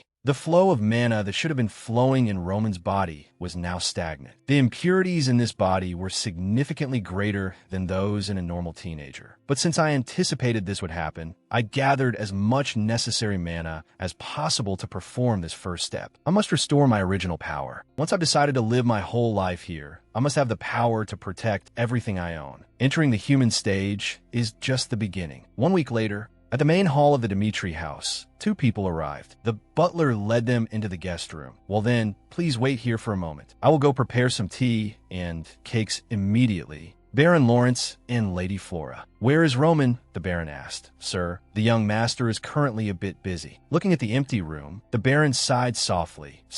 "I indeed decided to visit in a hurry, without thinking much about the consequences. But sure enough, they don't want us here. It seems we have no choice but to wait. Come, sit down, daughter. Yes, father. Flora heard the call, raised her head, and replied timidly, Yes, father. He said, We decided to come here to apologize for the mistake we made. Therefore, mind your words. She bowed her head, saying she understood. Back to more than a week ago at the Lawrence family mansion. What? You went and broke off the engagement. She bowed her head in admission. During the last visit, I decided to tell him my thoughts. I also really wanted to listen to you, father, but the more I thought about it, I couldn't marry someone I absolutely do not respect. Flora, the Baron roared in anger. He held his head, disappointment clearly visible on his face, that I wasted my efforts truly thinking you were a smart child. I didn't expect you to do something like this. Do you know what is happening in our territory? The Barco family has decided to borrow a huge sum of money from the bank. Do you know what that means? It means they are now just preparing to wage war. Arranging a marriage with the Dmitri family was something we had to do. The only ones who can stand against the Barco family are them. Yet you, how dare you? Flora retorted. Our Lawrence family isn't that weak, father. Is it that without the Dmitri family, we won't have a chance? The Baron sighed. If it were just the Barco family alone, perhaps there would still be a possibility. But the central government accepted their vague documents and orders and lent the Barco family money without any requirements, which proves one thing. This is no longer just a war between two families. The ones who handed power to the Barco family are the ones who want our family to collapse. Because now they have a legitimate reason. They will find every way to arrange and annex everything of ours. Our territory, our honor, and even you, the one known as the flower of the Lawrence family. The Baron's words kept echoing in Flora's mind. She blamed herself immensely. I knew the current situation of the territory early on, and I also knew Father's thoughts when making that decision. I knew it all, yet I still decided to throw everything away for my own selfish reasons. Wake up. If I keep clinging to the pride of being the flower of the Lawrence family, there will be nothing left. Time passed until late afternoon. Hans paced back and forth in front of Roman's room. Sigh, what should I do? When will the young master come out? Baron Lawrence and the young lady have been waiting here since morning, and now it's already sunset. They look very unhappy. But since the young master said, for whatever reason, no one is allowed to disturb him, so it is not permitted, but just then, the door to the room finally opened from the inside. He rejoiced. Young master, you finally come out. Young master. His face turned terrified, his voice losing control. In the drawing room, Baron Lawrence and his daughter had finished their tea. He was beginning to lose patience from waiting so long that I made up my mind to do this. And it is all Flora's fault. For the survival of the Lawrence family, I must ensure this marriage goes smoothly. But even so, this is unacceptable. Seeing him suddenly stand up, Flora anxiously called out, Father! Baron Lawrence's face darkened as he strode toward the door, saying, I will go find Baron Dmitri myself. At this moment, Baron Romero was handling work in his study. A few knocks sounded, then Flora's father aggressively pushed the door open and entered, speaking loudly. Baron Dmitri, what are you doing keeping your guests waiting for so long? If you are dissatisfied with us, you can bluntly send us away. I didn't expect the Dmitri family to be so heartless. Romero frowned, looking displeased. He placed his quill back into the inkwell and replied leisurely, I understand your point, but did you have an appointment with Roman? Baron Lawrence explained. I know we came unannounced, but we expressed our intention to meet him a week ago. We had no other choice, as he refused our request and then went silent. If he had intended to refuse our visit from the start, we wouldn't feel so humiliated. But this, Baron Dmitri said coldly. Do you think I can refuse a visit from a baron? But is that all you want to say? Did you come here just to say you were angry because you waited half a day? On the day Flora Lawrence visited the Dmitri clan, Roman told me of his intention to annul the engagement. Although I had no choice but to scold him, even a 3-year-old child knows what happened. Flora Lawrence is the reason the boy wants to cancel this arranged marriage. I knew, but I still didn't question him. When I think about the reason he wants to do something, I have no choice but to remain silent and ignore what he tells me. We are both victims of an unwanted arranged marriage. The one who wanted to arrange the marriage first was the Lawrence family. Yet the Baron of the Lawrence family thinks his anger is justified simply because he waited a long time, even though we didn't want to see you in the first place, and you have forgotten your own faults. Romero spoke while revealing extreme anger. He slammed his hand on the table, knocking over the open inkwell. And yet you decided to come here to complain to me. These words were like shouting right into the faces of the Lawrence father and daughter. But he was right. In this matter, they were the ones in the wrong first. The atmosphere instantly froze, becoming extremely tense and suffocating. Romero continued. About a month ago, I received contact from the Barco family. If we decided to proceed with an arranged marriage with them instead of the Lawrence family, they would give us a chance to connect with the central government and give us a portion of the Lawrence territory. Even so, I still decided to refuse the Barco family's offer. Do you know why I did that, Baron? Baron Lawrence asked with a face full of confusion. Why did you refuse that offer? From your perspective, accepting the Barco family's offer would be more beneficial. Romero answered with full confidence. The reason is very simple. Because Dmitri is strong enough. We decided to do as we pleased, simply because the eldest son of the Dmitri family only had eyes for the flower of the Lawrence family. Just for that reason, we decided to oppose the Barco family. At this moment, Baron Lawrence had calmed down. He realized his behavior just now was truly a huge mistake. I should have been calm, yet I made a huge mistake in a moment of anger. What should I do? Baron Romero crossed his arms and said, the flower of the Lawrence family and the fool of the Dmitri family. We know the two are inherently mismatched, but you should remember what the Dmitri family signifies. When the surname Dmitri is added after the name Roman, its value changes. Most importantly, the ones hoping for this marriage are not us, but you, the Lawrence family. Am I right? Every word Romero spoke was the truth. Flora was so ashamed, she dared not lift her head to look at him. She suddenly recalled a childhood memory. I still remember the days at the academy. It was a place where the children of nobles studied and built relationships. Back then, there was a small family, so small that their worth was an issue.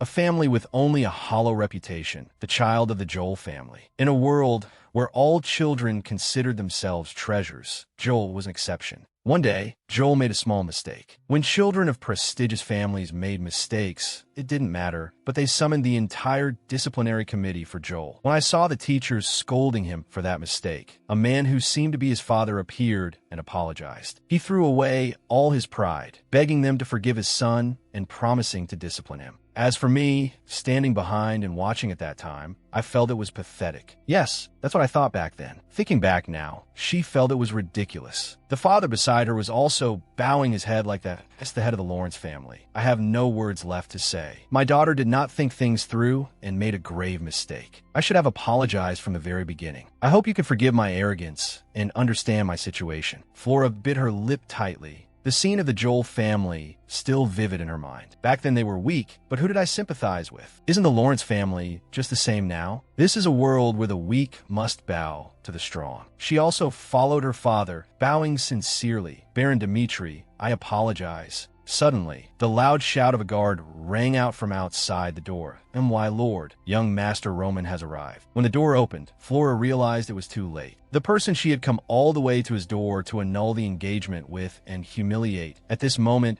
possessed an incredibly calm demeanor, a powerful aura, and most importantly, brand new platinum hair that made him heartbreakingly handsome. Roman Dmitri. She blurted out his name. He did not respond but looked straight at Baron Dmitri and said, Father, I have come to see you. You're here. Don't mention the two of them. Even Romero was astonished. He was stunned for a few seconds before asking, Have you finished your training? Yes, Roman replied. Good. Then we will talk about what happened to you later, son. Right now, the Lawrence family is here to discuss the engagement. Since this matter originally stemmed from your decision, as the head of the Dmitri family, and also your father, I will listen to your opinion. I understand your meaning. Saying that, he looked toward where Flora was standing.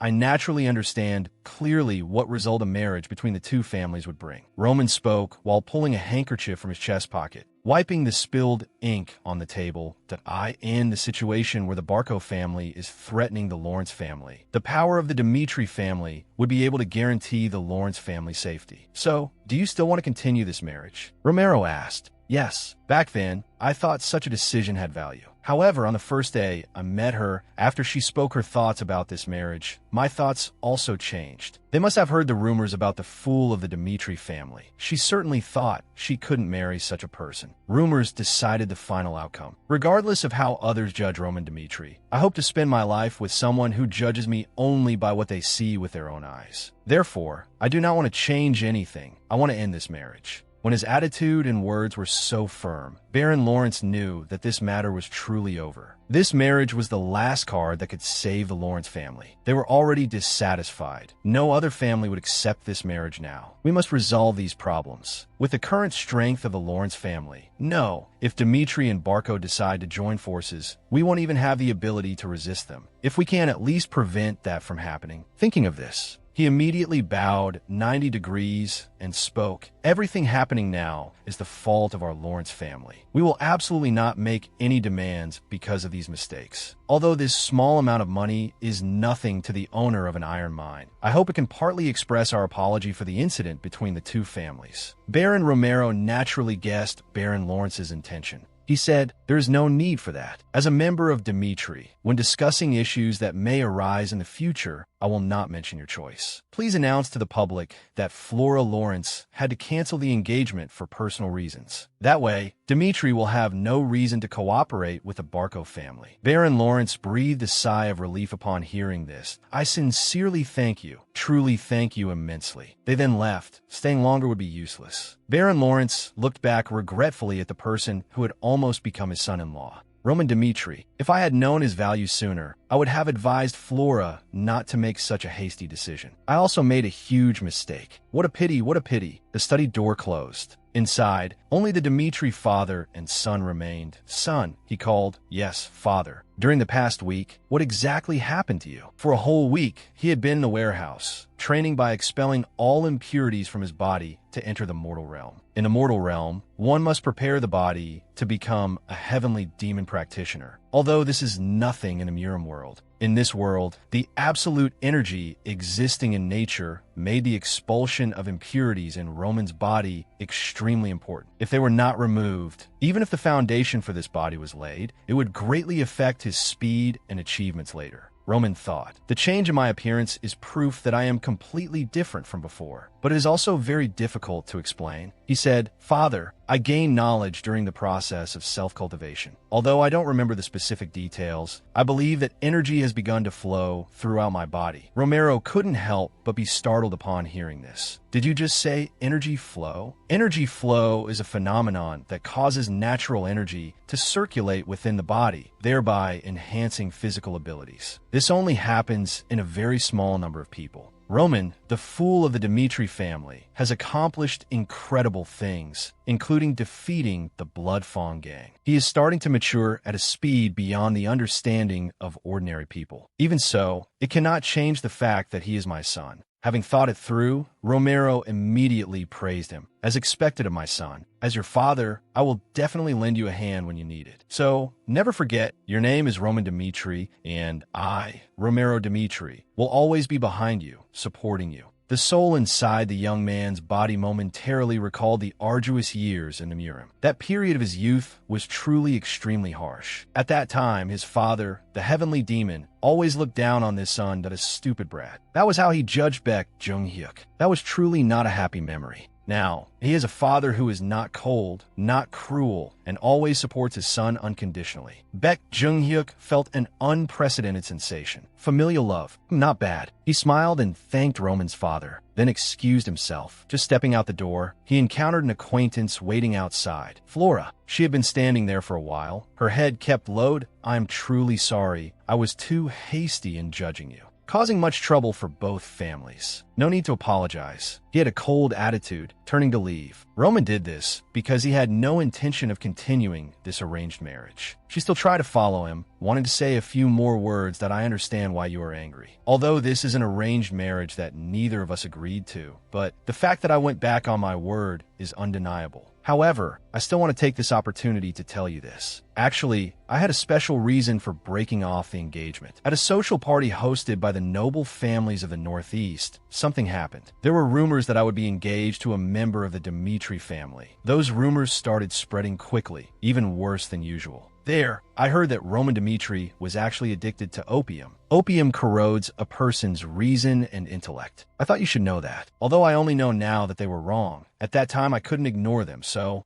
Roman began to feel impatient. He suddenly turned his head back, not bothering to look at her, and said, "Whatever the case, it cannot change our current relationship, so you don't need to worry anymore." Flora stood there, watching his back recede into the distance, with nothing left to hold on to. That night, in the study, Roman enjoyed the tea brought by Hans while pondering the words Flora had said during the day. They said opium? I don't sense any opium circulating in this body. Although there were signs of using drugs for suicide after I completed the cultivation process, those drugs were completely expelled. Hans, yes, young master. Have you ever seen me use opium, or any situation that made you suspect I was using opium? This straightforward question startled Hans. Roman repeated very seriously, "I'm not joking with you. I just want to use this time to review the choices I have made so far. Not based on your own memories, but from the perspective of an outsider. Can you really think that far ahead?" Old Hans thought to himself. Although I have never seen it with my own eyes, there was a period of time I found the young master's behavior quite odd. "Oh, when was that?" he asked back. "About a month ago, when the young master had just returned from a social party. It wasn't anything particularly noteworthy. But when the young master returned, he seemed to be in a very strange state. Immediately after that, the young master seemed to lose the will to live, just staying in his room, needing a lot of alcohol every night. That's why I thought perhaps the young master had come into contact with opium at that party. As for whether the young master actually smoked opium or not, judging from now, the possibility is very small." Roman recalled Flora saying she heard that rumor at the party organized by the noble families of the Northeast. "Hans, do you know who organized that party?" "It was the eldest son of the Barco family. His name is Anthony Barco." Reorganizing the clues, the soul of Beck Jung-hyuk began to ponder. Roman got engaged to the Lawrence family, then was invited to a social party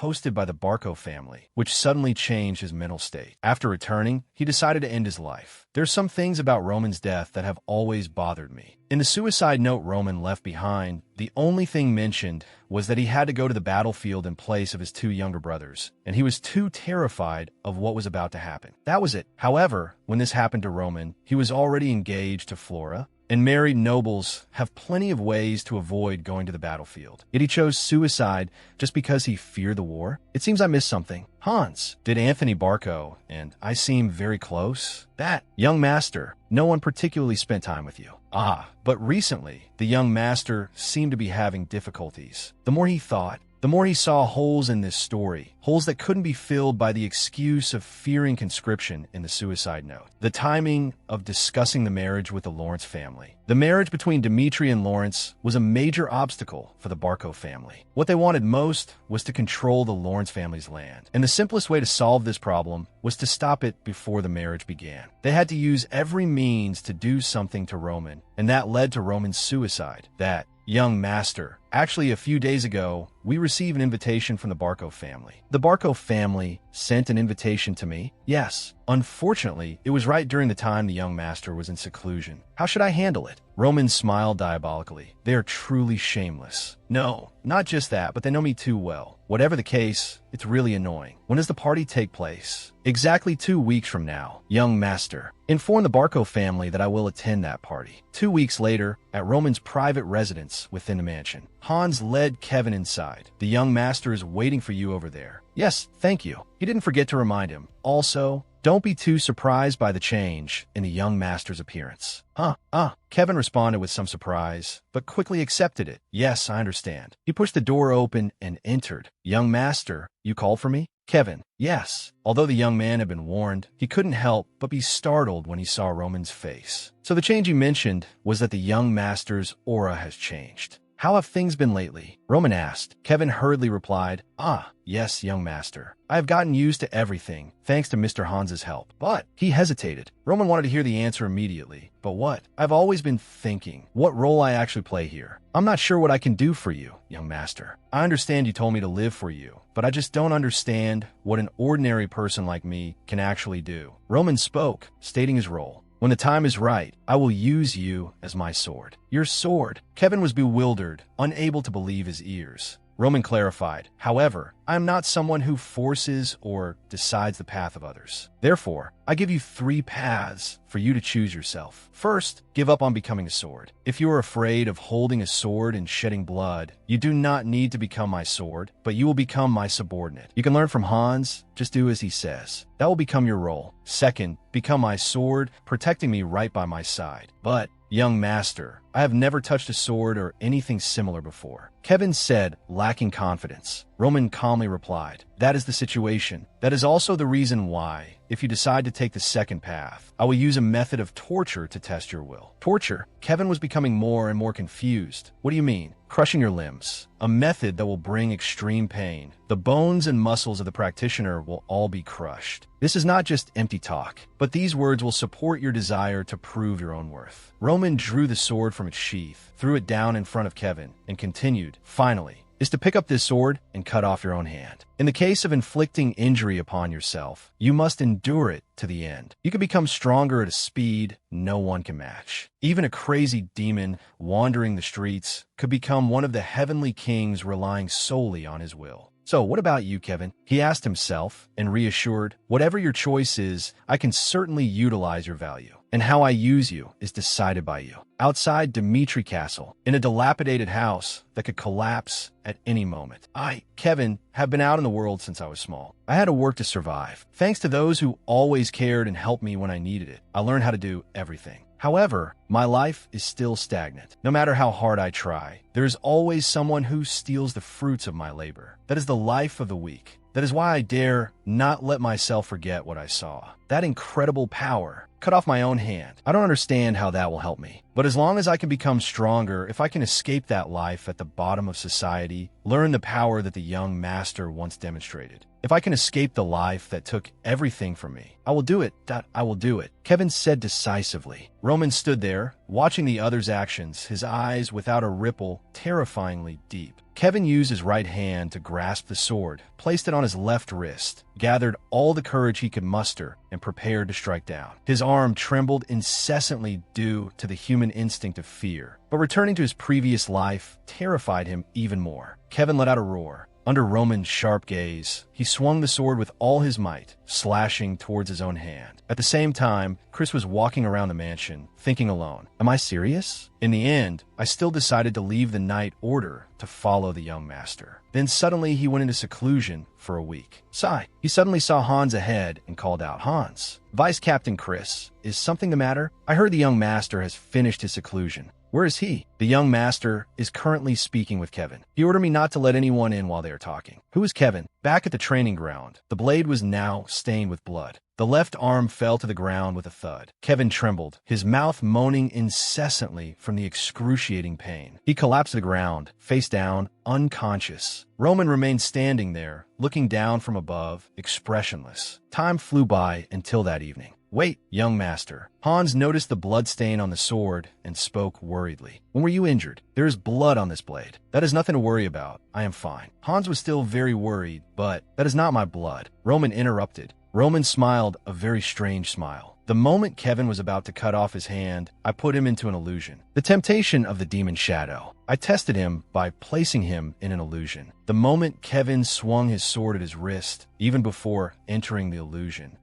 Ruthless kid. If the spell had been a bit weaker, he might have actually cut off his hand. 2 weeks left until the party, and 6 months until the war. There's a lot to teach. Early the next morning, at Roman's private training ground, Roman's voice echoed from inside. The mana reinforcement technique I am about to teach you is very dangerous. You intend to teach me a mana reinforcement technique? Kevin asked in surprise. Yes, Roman replied. It is not an ordinary technique. It is the magic that the mad demon once used, an ancient martial art hidden in the treasury of the magic tower, the sacred soul technique. A dangerous magic that corrodes the user's soul and forces them to exert power amidst excruciating pain. Even if the user's limbs are severed, they must absolutely not lose their will. The mad demon was very useful to me. I endured that extreme pain and mastered this magic. If he is willing to cut off his own hand, then he has the capacity to learn it. Thinking this, Roman spoke directly, along with the progress of this magic, you will have to endure increasingly intense pain. Even so, I have a reason for teaching you this magic. This is the fastest way to teach someone who doesn't even know the basics of mana. If you master this magic, you will have the power to protect everything around you. Kevin's eyes lit up, his heart filled with gratitude. He saved me, destroyed the Blood Fawn gang, and is now teaching me magic. That, young master, I cannot express my gratitude for all you have done for me. But, young master, why do you trust me so much? I swore to dedicate my life to you, but I haven't been able to show you anything yet. I might run away after learning this magic. I want to know why you trust me so much. Just because? Roman smiled meaningfully, speaking vaguely. Just because what? Kevin really wanted to hear, so he pressed on. But Roman ignored him directly, saying, "We start training tomorrow. Rest for today." Roman didn't answer, because it was a feeling from his past life. The reason I can trust him? Come to think of it, the Mad Demon asked a similar question. But don't misunderstand, I only have unconditional faith when I absolutely trust someone. However, Kevin, you will never betray me, because when you become stronger, you will know how dangerous it is to betray the heavenly demon. Another early morning on the Dimitri family training ground, Kevin, under Roman's supervision, began training with a wooden sword. Foundation is the key to every movement. Every movement must be executed precisely. Do not get distracted. Yes, Kevin answered loudly. Nearby, Chris sat watching them. He yawned in boredom. I don't understand why he is teaching swordsmanship to that strange kid. Moreover, why isn't he teaching me anything? I thought following him would be a quick way to get stronger. He treats me as if I don't exist. Swinging a sword next to my master would be better than this. Should I beg my master to take me back? This feeling of helplessness is so annoying. Whatever, let's just wait and see. The next day, then another day, and another. Chris still sat alone on that wooden crate, silently doing nothing. Damn it. He angrily threw his gloves to the ground, then stood up, walked over, and called out, "Young Master Roman, it has been 2 weeks since I decided to follow you. The first week was wasted because you spent time cultivating by yourself. Then you ignored me to train Kevin. If you're doing this because I lost to you initially, then I sincerely apologize. So please, teach me as well. I am confident I can learn anything you could teach." Roman looked at the person in front of him as if looking at a fool. Didn't I already tell you? Just watch me and learn from that. Chris still couldn't understand. You mean literally watch and learn? Everyone has a different way of learning. After speaking, Roman turned back towards the corner of the yard. Kevin knows nothing, so before he reaches a certain level, I need to guide him from start to finish. But you are different. No matter what I teach you, you will only force yourself to learn what defeated you, rather than trying to understand it. So you want me to continue watching you? No, Roman replied almost immediately, while choosing a wooden sword for himself. Then, Roman threw the wooden practice sword to Chris. What do you mean? Why a wooden sword? Roman suggested. You need a result to accept the truth. How about this? Fight a match with Kevin. In this match, even though Kevin is your opponent, I will guide him on how to defeat you. Basically, Kevin is a copy of me. If after this match you still think you are right, I will teach you personally. I have to fight a knight? Kevin asked worriedly. Chris also felt his pride wounded, feeling extremely uncomfortable inside. Asking me to fight this rookie? What does this bastard take me for? Chris, agree to my request. I understand. Right here, I will show you that I am not someone easily fooled. Thus, a confrontation with a seemingly disparate level of strength began. A 2-star Aura Knight against a commoner who had only been practicing the sword for a week. Kevin was still very worried. Young master, fighting a 2-star knight isn't that a bit? Roman reassured him. I know you are at a disadvantage, but if you lose, what will you lose? Nothing at all, Kevin replied without thinking. Exactly. Remember, there are countless people in this world stronger than you. The Blood Fawn gang used force to oppress your family, and Chris is eager to defeat you. There's no difference. Do you intend to do nothing every time? These words seemed to touch a sore spot for Kevin. He immediately became more determined than ever. I will try. Seeing his opponent's attitude, Chris burned with anger inside.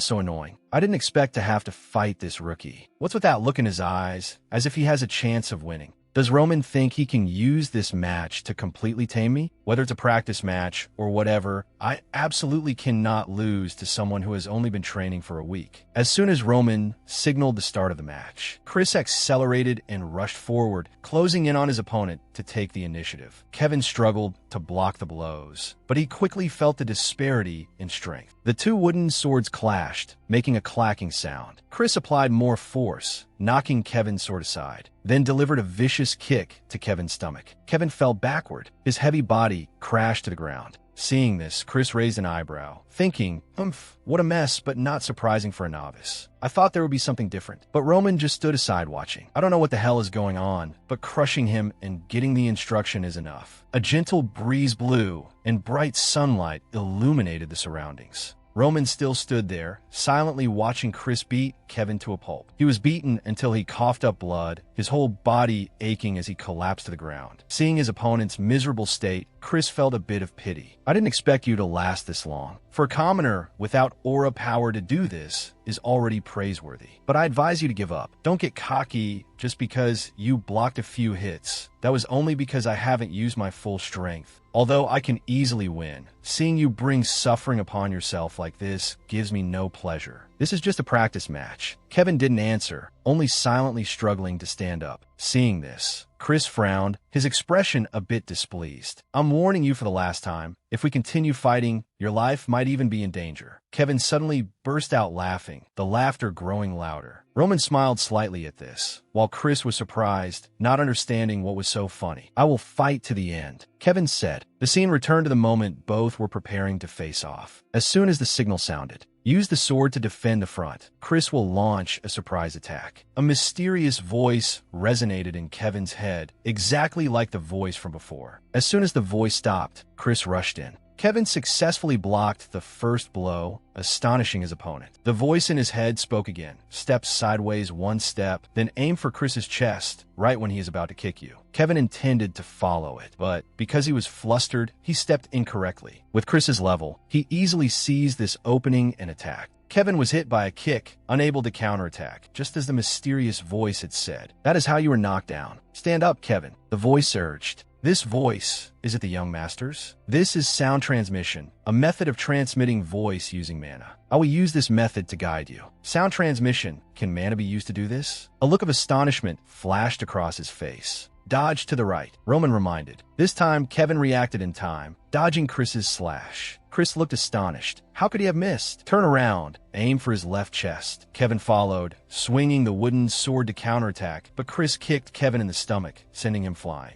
Kevin staggered a few steps, then knelt on the ground, clutching his stomach. Damn it, he clearly had an opening just now, but I swung the sword too slowly. Block the attack from above. Roman reminded again. Kevin struggled to stand up, blocking the attack by a hair's breadth. That was dangerous. Dodge to the right. The orders were given too rapidly. Kevin couldn't follow in time and took the hit. Chris's left knee knocked Kevin to the ground. Watching his opponent groan in pain, Chris also realized something was unusual. This kid was resisting better than he had expected, observing from start to finish. Roman could confirm that Kevin was no match for Chris. His body couldn't keep up with the instructions. But this situation was also quite interesting, wasn't it? Roman smiled with satisfaction. This was what made it a challenge. With the guidance in his head, Kevin confidently rose to fight back. Young Master Roman held absolute initiative. Even though he was only a 2-star Aura Knight, his actions were exactly as young Master Roman said. The main problem was his own body. If he could follow the young master's instructions to the letter, he would have defeated him long ago. The young master was like a puppeteer controlling a puppet. He was merely toying with Knight Chris. Dodge to the right, then counterattack forward. Kevin gradually caught up with the rhythm of the instructions, but in the end, he was still lacking a bit. Kevin's counter thrust only grazed Chris, while Chris punched Kevin straight in the face. The young man with his center-parted hair felt something was wrong the more he fought. Clearly, he was trying his best to defeat him, but he could always dodge at the crucial moments and even counterattack. Could it just be a coincidence? Although beaten black and blue, Kevin on the opposite side still hadn't lost his will to fight, because there was a moment when he almost touched his opponent. Even Chris, known as the most outstanding genius of the Dmitri family, couldn't stand against the young master's true strength. This was the level of young Master Roman. He was someone he would forever worship as a true master. No matter how unreasonable it might be, he would blindly follow his words. If someone like him could become his sword, then the only answer was his will. Kevin raised his sword over his head, continuing the fight. That was why Kevin laughed. Chris felt provoked, and anger quickly took over his mind. You arrogant bastard, do you think you could defeat me? If that is truly your wish, then I will grant it. Chris roared, rushing forward. From now on, when you look at your deformed arm, you will regret this. At this moment, Kevin also received an instruction. Step forward, attack with all your strength. This sudden counterattack startled Chris. He hurriedly dodged to the right, almost getting hit. He didn't expect him to take a step forward. Roman continued to command, not done yet. Turn and attack. Kevin lunged without hesitation. Chris scoffed inwardly. Do you think I'll get hit by that wide and slow attack? Your whole body is full of openings. As a look of surprise flashed across Chris's face, the scene happened to catch Roman's eye because Kevin had dodged his slash. Kevin used all his might to attack. A beautiful mid-level horizontal slash. Roman thought to himself. As Chris exhaled a hot breath, he lowered his center of gravity, a movement identical to when Roman dodged his aura blade before. The same movement, the same timing, defeated Kevin. The result was all too clear. Roman stood in the corner of the yard, watching silently. He swung his sword to parry. He had guessed that the lunge was just a feint. The young man with the center-parted hair looked at Kevin lying on the ground in disbelief. Truly a tough nut to crack. Had he really only been practicing swordsmanship for a week? Roman walked straight over and said, "You won. As promised, starting tomorrow, if you desire it so much, I will personally teach you. That is your choice." After speaking, he picked Kevin up to get him treated. Back in his room, Chris laughed self-deprecatingly. He threw his training gear onto the bed, wondering, why did I decide to fight? Winning this match brings me no benefit. It was a waste of time, and in the end, I almost lost. That last move Kevin used was exactly like when I sparred with Roman. I've replayed that day in my head hundreds of times. If not for that experience with Roman, could I have defeated Kevin without using aura? Ha ha, how ridiculous. Did I grow just from that one experience? The next day, at the Dimitri training grounds, Roman's voice rang out, asking Chris, "So what will you do?" "I don't need any teaching," Chris replied. "I will find the path to becoming stronger by following in your footsteps." After a restless night, Chris had thought things through. He had grown just from a single sparring match. Every decision Kevin made in that situation was correct. Chris had thought Roman wasn't teaching Kevin, but thinking that way was a mistake. Just by trying to understand Roman's decisions, his mind was filled with teachings. Thinking carefully, it was as if he was instructing Kevin while teaching him as well. Young Master Roman, no, Lord Roman, is no longer the failure I once knew. I don't know what happened, but he has reached a realm that even Captain Jonathan cannot touch. What he said about observing and learning means realizing it myself in the process of following him. If so, until I surpass him, I will observe and learn everything from him. Chris stepped forward with determination and faith. This time, he seriously observed every action of Roman. As for Roman himself, he didn't care at all that a guy kept staring at him. Let's continue training. Another week quickly passed. The day of the social party hosted by the Barco family arrived. A week before the party, every street and alley in Dimitri was buzzing about one topic, regardless of class. Did you hear? What? About Roman Dimitri. I heard his engagement with the Lawrence family has been annulled. Apparently, it was the Lawrence family's fault, according to the Baron's announcement. That's just an excuse. He probably saw that fool from the Dimitri family and felt sorry for his precious daughter. But annulling the engagement, right, when a war with the Barco family is imminent, that can only mean the eldest son of the Dimitri family is even worse than the rumors. But I also heard he defeated Bloodfawn. Oh please, do you actually believe that? They surely came up with that to save face after being rejected. Regarding this matter, naturally, the Barco family was the happiest. From a room in the Barco mansion, loud laughter rang out.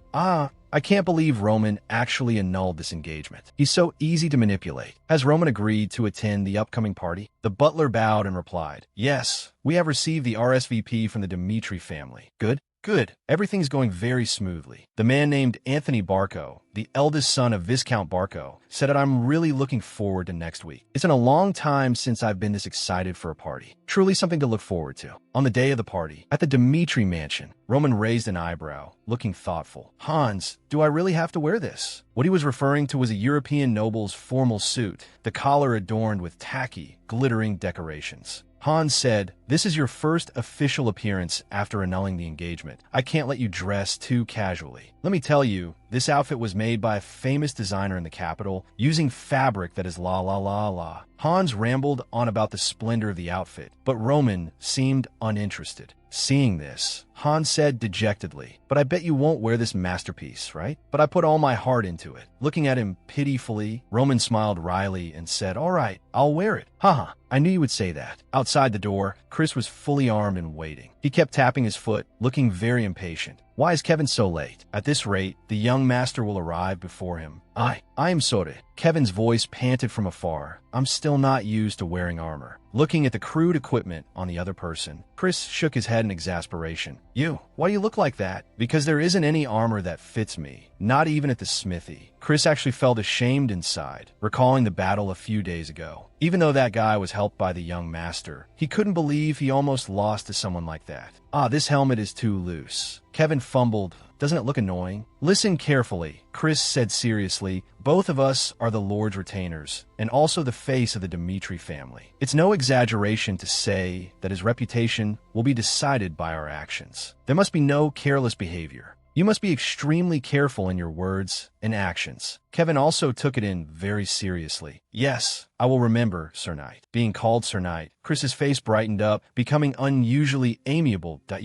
All right, if there's anything you don't understand, just ask me. Thank you, Sir Knight. But very quickly after that, he was irritated again. Hey, your helmet is crooked again. Yes. The scene shifted to the banquet hall in the Barco estate. Inside, it was filled with high-class dishes, plus melodious music and the moderate whispers of nobles. This was the typical scene of a European noble party of that time. Is Roman really coming? A young man asked while swirling his wine glass. He sneered. I can't believe he would attend the Barco family's party after the political marriage he forced was annulled, and knowing full well the Barco family is eyeing the Lawrence family. What on earth is he thinking? The woman beside him covered her mouth with a fan and said, that's why everyone calls him a fool. If he had a brain to think, he should have clung tightly to one of the two families. The Dmitri family's position is shaky because of Roman. Even though Dmitri is the most powerful family in the Northeast, they still want to maintain relations with the Barco family. It's truly a bit greedy. But at least he's coming to fix his mistake. What a clown. Their idle chatter reached the ears of a female noble with long blonde hair. Looking at her attire, her status must not be low. She curiously asked the person next to her, what kind of person is Roman Dmitri? The person asked didn't hesitate to belittle him. You'll know when you meet him. He leaves a terrible impression, and there's nothing worth looking at, as he's short. A blue-haired man next to them added, if I were a woman, I would also find every way to annul this engagement. Both burst into laughter, showing no respect whatsoever for the name Roman Dmitri. Just then, the butler at the door cleared his throat to get attention, then loudly announced, the eldest son of the Dmitri family, Roman Dmitri, has arrived. Steady footsteps, striking white hair, and an extremely handsome face appeared behind the door. Tall, dashing, with an extraordinary aura. All of these things left everyone present stunned. They couldn't help but whisper, though their voices were hushed, they were still audible. Is that Roman Dmitri? He's so different from before. Surely that can't be. He used to be shorter than me. What happened to his hair? The blonde girl who asked about Roman earlier was now staring at him unblinkingly. She set the wine glass in her hand down on the table and stepped forward. It is an honor to meet you. I am Sophia of the Grizel family. The blonde girl took the initiative to step up and bow. Roman, you probably haven't heard of our family. Although we aren't a prominent family, my father, Baron Grizel, once dedicated his life to the Cairo Empire. He smiled and replied immediately, I know the Grizel family very well. Hearing this, she couldn't help but be delighted. Do you really know about the Grizel family? Roman kept the smile on his lips and replied, a family that has existed for hundreds of years. How could I not know? Before coming here, he had asked Hans to find him a great deal of books. Young master, these are the documents regarding all the families in the Northeast that you requested. But why do you suddenly want to see these things? Since I will be attending the party as the representative of the family, I should at least have some basic etiquette, right? I must memorize the background of everyone I will meet, as well as their heritage. To win someone's favor, one must put in the corresponding effort. This is especially true for someone called the fool of the Dmitri family like me. And this preparation paid off the moment he walked through the door. Roman said loudly, isn't that the family once renowned in the Northeast? The family's forest is famous for having the top quality timber in the Cairo Empire. I heard that your brother successfully sensed manna. I sincerely congratulate him on his achievement. Sophia listened in a daze, not expecting the person before her to know so much. Naturally, the sight of the two of them chatting happily attracted many eyes. What is going on? Those who had just been bad-mouthing Roman were stunned. Meanwhile, other young nobles stepped forward to make his acquaintance. Greetings, Lord Roman Dmitri. I am Maha of the Volin family. Roman raised his glass in return. To be greeted by the eldest son of the Volin family is truly an honor. Didn't Baron Volin achieve illustrious military merits in the last war? I was very moved when I read about it. The other party was extremely surprised that his family was being praised. I am very grateful that you think so. People around them began to say to each other, let's go over there too. So they quickly gathered around. Long time no see, Lord Roman. You've changed so much. Compared to me, Lady Alice is as beautiful as ever. Is your mother doing well? I heard she hasn't been well lately. About 10 years ago, the Dmitri family benefited greatly from an agreement with the hero's family. I'm also very grateful for the kindness the Viscount showed us. Just like that, the conversation became more and more agreeable, and the crowd grew larger. Some even began to admit it. Lord Roman, it seems I misjudged you. I thought you were difficult to talk to because you were always drunk. Sigh.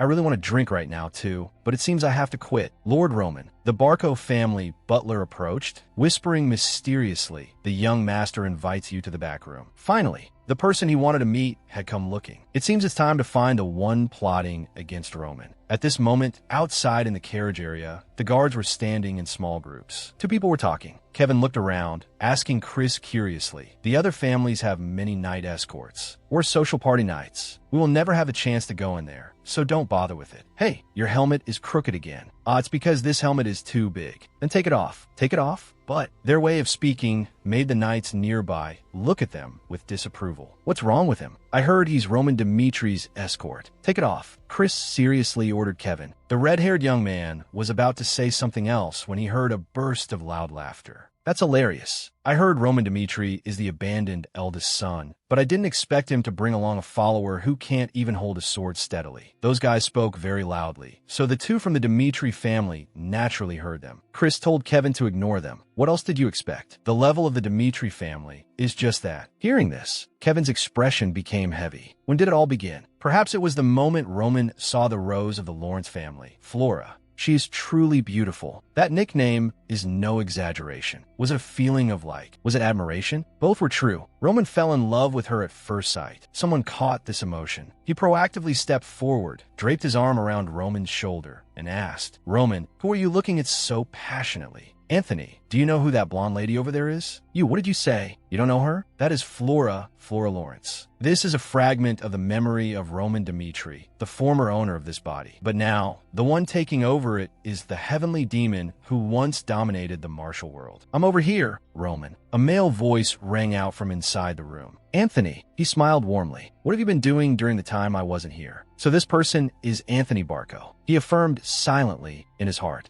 Anthony pointed to the chair opposite and said, I heard people say you've changed, but I didn't expect you to change this much. Hurry and sit down. Tell me everything. Roman looked around the room once, then made a deduction. There's still some traces showing that people were here. The real reason he chased them away before I arrived is that he has a secret he wants to tell me. If so, I should make him feel more comfortable. Roman opened his mouth to reply. I'm not sure either. I spent a large sum of money to change myself, and now I change every day, even when I do nothing. Anyway, it's good to see you again, Anthony. Hearing this, the other guy smiled inwardly. He began to pour wine, speaking as he did so. I guess I can't think in a positive direction. Honestly, I don't know what you were thinking back then. Back then, Roman raised his wine glass, probing at the same time. Roman, have you forgotten? Back then, you were cornered, having to choose between a political marriage with the Lawrence family and our friendship because you were caught sleeping with my cousin in the warehouse. Really? Secrets at social parties are indeed kept well, but I still didn't expect you to do something so outrageous right before your wedding. So, you accepting the invitation to this party is to confirm that you agree to my proposal, right? I will keep this a secret. So, let's discuss your marriage with the Barco family. Marriage with the Barco family? Roman was full of doubt. He tried to rummage through the memories of this body to recall. A sensation like an electric current ran through his brain. It was also the door of the room they were sitting in now. The Roman of the past had once stood outside the door, hesitating. Although I betrayed Anthony Barco and begged father to establish a political marriage with the Lawrence family. I can't avoid them forever. I will use this opportunity to mend the relationship between the two families. Thinking it through, Roman pushed the door open and entered. As soon as he saw him, Anthony hurriedly called out, "You're late, Roman. Come over here and sit. Let me introduce you. This is Emily Barco, my cousin." The woman smiled and greeted. "Nice to meet you, Lord Roman." I am Roman," Anthony suggested. "Is it okay if she has a drink with us? This is her first time here, so she can only wander around by herself." Roman didn't notice the girl's strange expression and agreed immediately. Of course, she's your family member. When Emily poured wine for Anthony, he immediately called out to her, "Emily, you have to pour for Lord Roman too. It's okay, I can do it myself." "This bastard, are you showing off that you're about to get married?" Anthony raised his eyebrows, his attitude poor. This made Roman stammer, not knowing what to say. "Anthony, about that Anthony waved his hand, pretending as if nothing was wrong. Don't worry. From now on, the Barco family will not touch the Lawrence family anymore." This made Roman extremely overjoyed. "Are you telling the truth?" Yeah. Have I ever lied to you? So you don't need to be so formal. Drink it up." The joy came too suddenly. Roman at that time drank the glass of wine in his hand dry. Then everything gradually became blurry until it all sank into pitch darkness. Unknown how much time had passed, consciousness began to return. "It hurts. My head. Is this someone's back?" Roman startled, discovering he was lying in bed with a woman. "Huh? Oh no.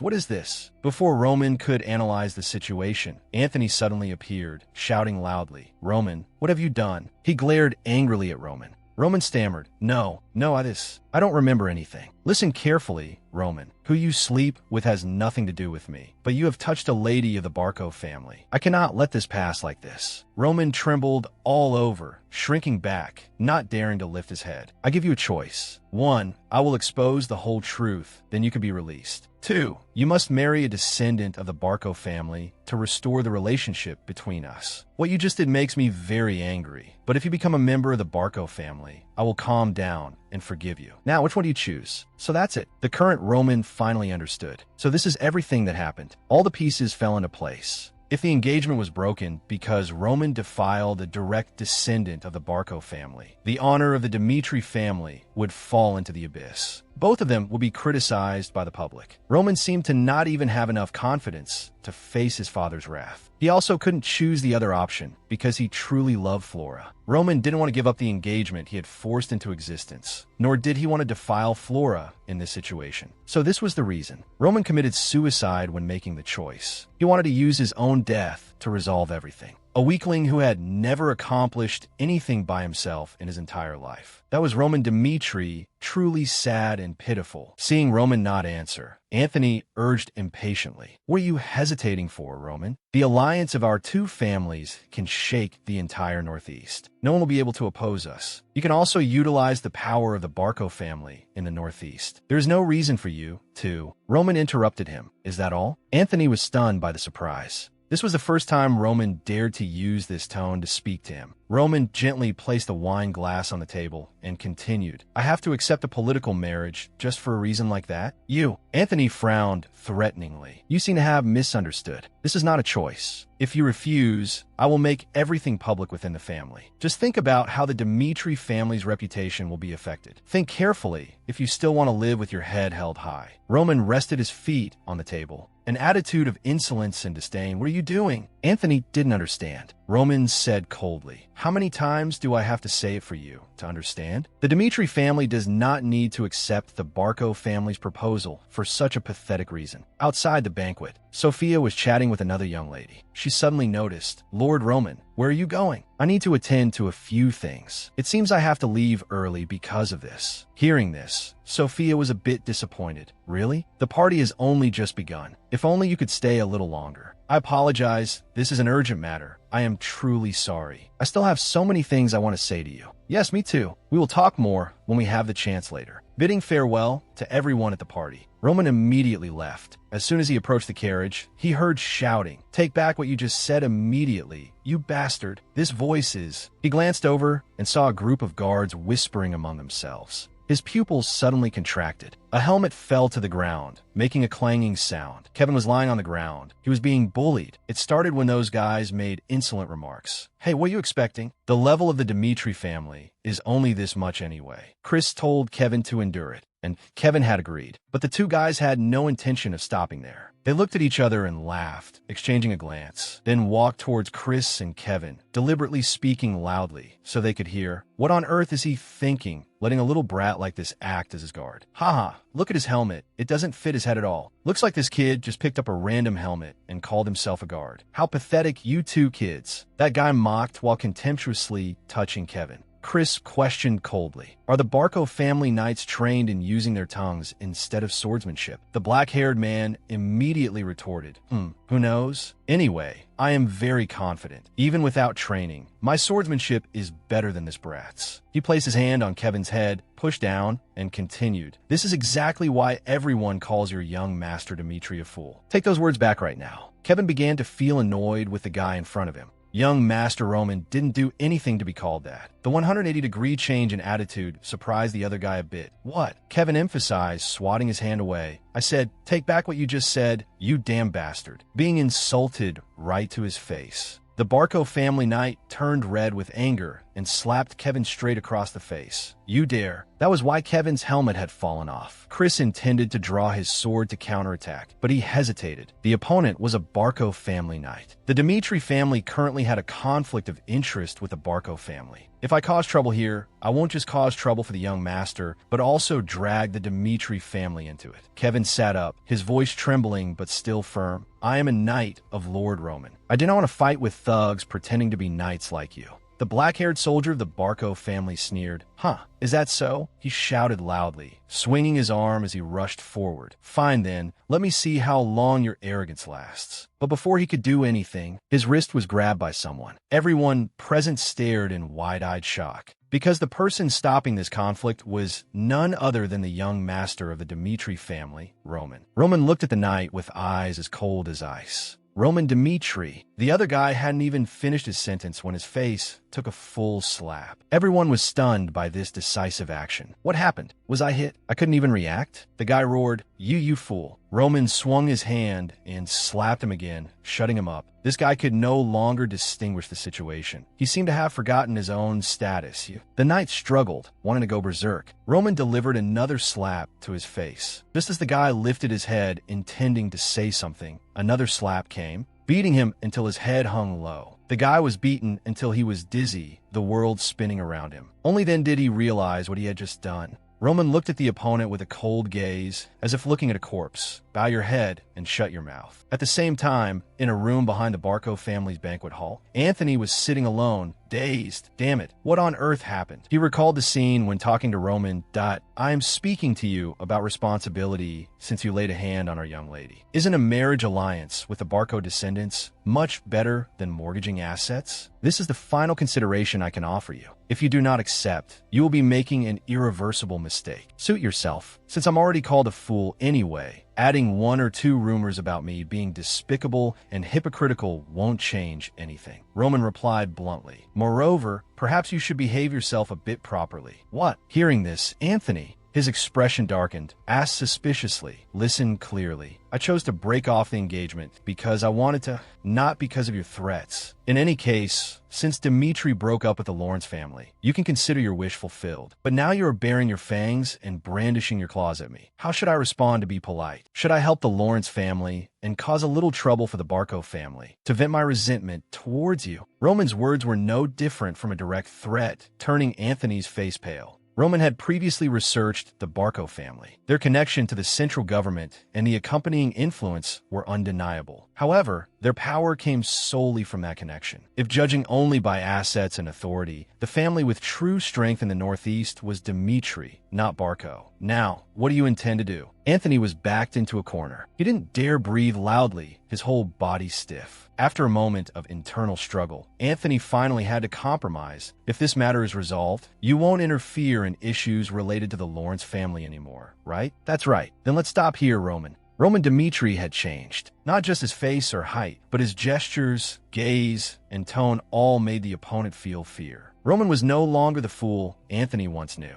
Roman had completely turned into a different person. Damn it, what the hell happened to him? From outside came the urgent call of the butler. "Young master," Anthony roared angrily. "Don't disturb me at this time." But Lord Roman and his knights are outside the mansion. A conflict has occurred. Hearing this, Anthony was startled. Outside the mansion, the commotion had spiraled out of control. Countless attendees from various families in the northeast ran out to watch the excitement. Their knights also stood there, but clearly, no one dared to intervene. The guy was kneeling on the ground, his whole body trembling as he begged. "Please, my lord, please spare me. I won't dare do it again, please." Kevin and Chris anxiously tried to advise. "Young master, I think you've beaten him enough. That's right. Please consider the relationship with the Barco family and end it here." Roman said coldly, "Whether he has been beaten enough or not is for me to decide. Even if he dies, that is the price he must pay for his words and actions." Kevin hesitated, but Anthony stepped out from the crowd, shouting, "What is the meaning of this?" He pointed at Roman, using a reproachful tone. "Roman, even if you are the eldest son of the Dmitri family, I will not tolerate this. If you do not apologize for your rude behavior just now." Roman interrupted him, looking at the opponent with a cold gaze. "Why should I apologize? This guy slandered me and even touched people of the Dmitri family. Anthony Barco, do you really think this is my fault?" The opponent still tried to refute. Even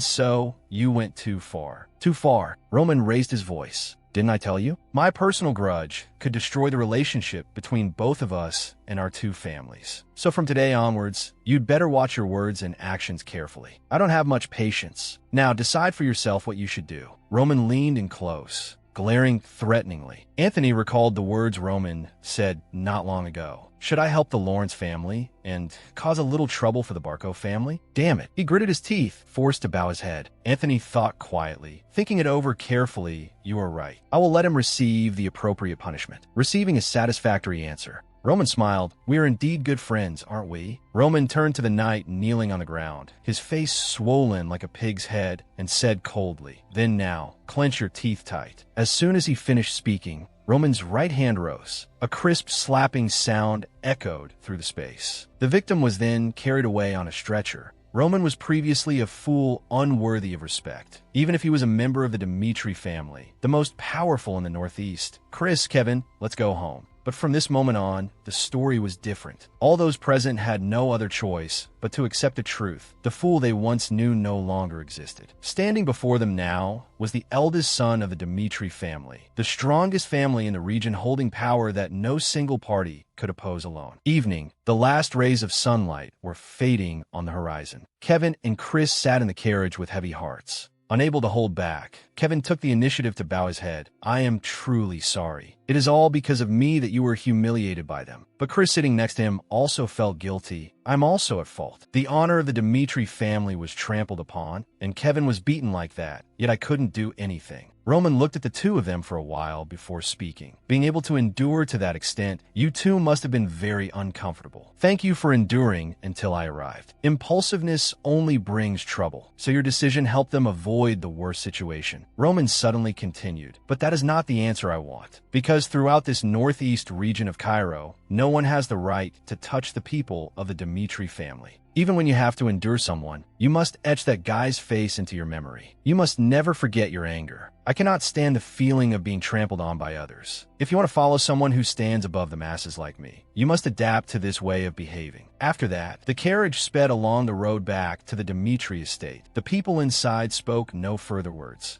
Upon arriving home, the first thing Roman did was summon Hans to gather documents for him. "Young master, this is all the information regarding the Barco family that you requested from the Black Moon Intelligence Guild. According to the Black Moon report, the Barco family's recent actions are very unusual." Roman looked at the report, pondering. The Barco family has settled in the Northeast for over a century. After a few members of the Barco family worked for the central government, their clan began to rise as a prominent family in the region. Just as I knew, their military strength is not significant. Yes, Honestly speaking, I was also very surprised. I thought their military power would correspond to their social status. Hans interjected. This proves that the power they hold comes mainly from the central government. On the Salamander continent, there exist 2 empires and 6 kingdoms, of which the Kingdom of Cairo is the smallest and weakest. Cairo's border stretches along the northeastern mountain range and connects with all other kingdoms. So this country has undergone many invasions, always being a juicy piece of meat coveted by powerful enemies. The Kingdom of Cairo had no choice but to ally its military with the central government to survive. The central government thus gained more power. They also hold supreme power on the continent. If noble families refuse to fulfill their duties, they will immediately be considered rebels and will certainly be arrested by the army. After the rebels are quelled, their lands are confiscated, becoming national property. A portion of the land is used as a reward, granted to lords in neighboring areas who helped suppress the rebellion. The rest is given to new nobles willing to submit to the central government. It is this system of influence that has given the Barco family, which has ties to the government, an invisible power. Hans listened to Roman and nodded. I didn't expect it to be to this extent. It is also thanks to the government that the Barco family was able to borrow such a large sum of money from the Golden Bank. If the Barco family borrowed this money on credit without any collateral, then that money was most likely invested in the Berga Mercenary Group. The Berga Mercenary Group is a group consisting of hundreds of A-rank mercenaries from all over. This group mainly earns money through combat fees in colonial wars. Hans nodded in agreement, saying,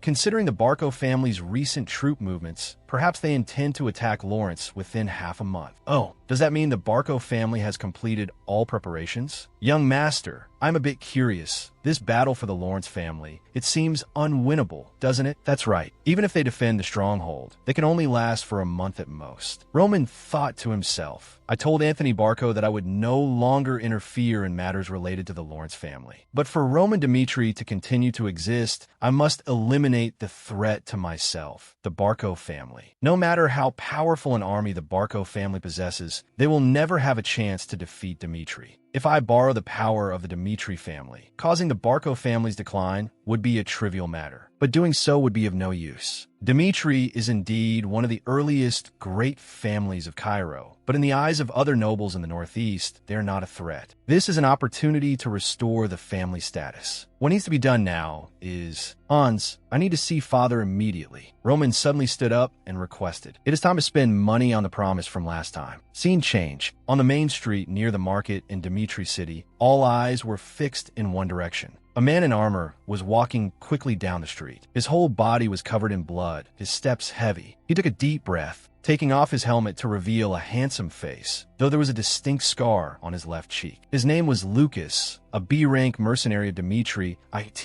really hasn't changed a bit. He walked straight to the familiar smithy in town. Look at the state of you. Was the battle this time very difficult, Lucas? The old blacksmith teased with a laugh. The young man scratched his head and replied, Don't mention it. I was almost killed by those desperate bastards. The smithy owner took Lucas's weapon, stroking his chin as he pondered and asked, The quality of this sword is terrible. Where did you buy it? At the first shop I saw. And because of it, I almost went to meet the king of hell. Hearing this, the old blacksmith scolded angrily. For ironware and weapons, you must go to the Dmitri family's shop. Who is stupid enough to ignore a top-tier production place like this? That's why I came here. It's all up to you. The owner replied generously. All right, I'll make you a whole set of equipment. It will take a while. No problem. While waiting, I'll probably go back to the Dmitri house to rest a bit. The battlefield has exhausted me. As Lucas stepped out the door, he saw a crowd gathering around notice board. He thought to himself, what's going on there that they're gathering like that? Is there another war? I don't intend to take on any more work that can't help it, but being a little curious is fine. Thinking so, Lucas walked quickly towards the crowd.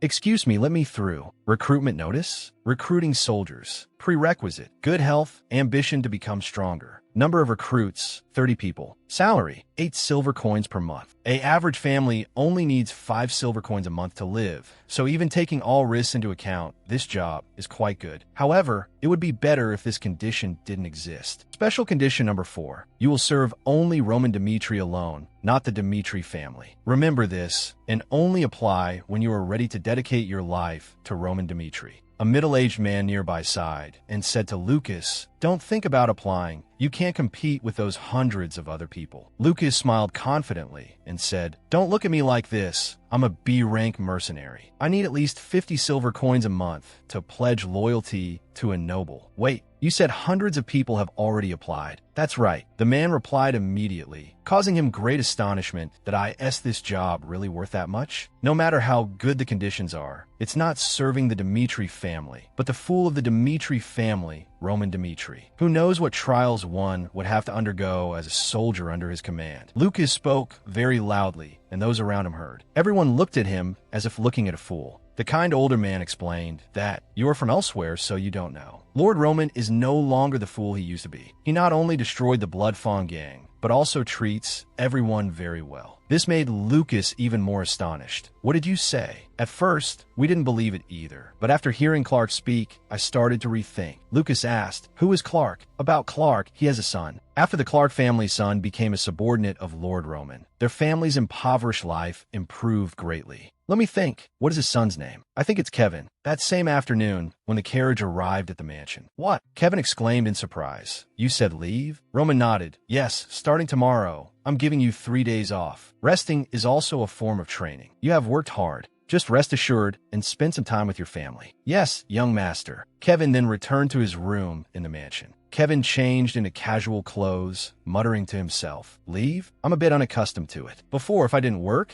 I would starve to death immediately. But this is really nice. Since entering the castle, I haven't seen my family either. I wonder what they are doing now." Kevin walked to the door, meeting an acquaintance. "Oh, Lord Hans. Is that Kevin?" I was just about to knock. He shoved a set of clothes into Kevin's hands, smiling as he said, "Going away for so long. Do you intend to go home looking like this? Lord Roman has prepared some clean clothes for you to wear. Hurry up and change." "Ah, yes." He then handed Kevin a small pouch of money. "You also need money to buy gifts for your family. From now on, you will receive 30 silver coins every month. Just enjoy it. Buying some gifts or spending a little is fine." Holding the salary in his hand, Kevin decided to buy a bag of freshly baked bread before going home. Kevin's mood was incredibly happy. "It's unbelievable. Clothes can be this soft. Just wearing them makes me feel happy. I also bought a lot of bread for my family. The hot bread smells so good. I bet Mary will be very happy." She once said her lifelong dream was to eat the cream filling inside of freshly baked bread. She complained about it every day. "Why do we always have to eat stale bread?" And I couldn't even afford to buy her a piece of toast. The price of toast is double that of stale bread. Furthermore, the day the Blood Fawn gang came to cause trouble, I will never forget how helpless I was. Anyway, under the young master's guidance, I must become stronger. Because he was a guard following Roman, Kevin's family was arranged to live in a 2-story apartment with a garden in an airy and cool environment. Seeing his whole family looking rosy and radiant, Kevin wondered to himself, what is going on? It feels like the outskirts of the castle here, not the slums. Kevin's younger sister quickly noticed her brother standing outside the door. "Brother," the little girl cried out, startling their parents and looking towards Kevin. "Son?" Kevin's mother rushed over to hug him tight. "Oh my God, it's been so long. Are you well?" "It's brother. It really is brother." The scene of the family reunion was truly heartwarming. "Mother, father, this house is..." Kevin asked cautiously. Kevin's father immediately replied, "Lord Hans came and gave us this house to live in. He also gave us a piece of land for farming. I heard it was young Master Roman's instruction." Kevin's mother added, "Not only that, the people in the castle also helped us a lot. Now we finally feel like we are living in this slum." "Oh, I understand. Lord Roman." A wave of warmth rose in Kevin's heart. "Thank you so much." Kevin was moved to tears. Suddenly, the elderly father noticed. "Your face. Did Lord Roman hit you?" "What? No, it's not like that. This is..." His mother patted his shoulder to comfort him. "You can tell us the truth. If they treat you like that, we are willing to..." Kevin hurriedly pushed her away to explain. "Lord Roman is absolutely not that kind of person." "Then what is that on your face?" "Father, mother, the truth is..." Hey, do you really expect us to believe this?" "It's true." Clark recounted what he had heard from his son, trying to convince those who still doubted his words. "Come on, how else can you explain our new house and new land?" The other party found it reasonable upon hearing it.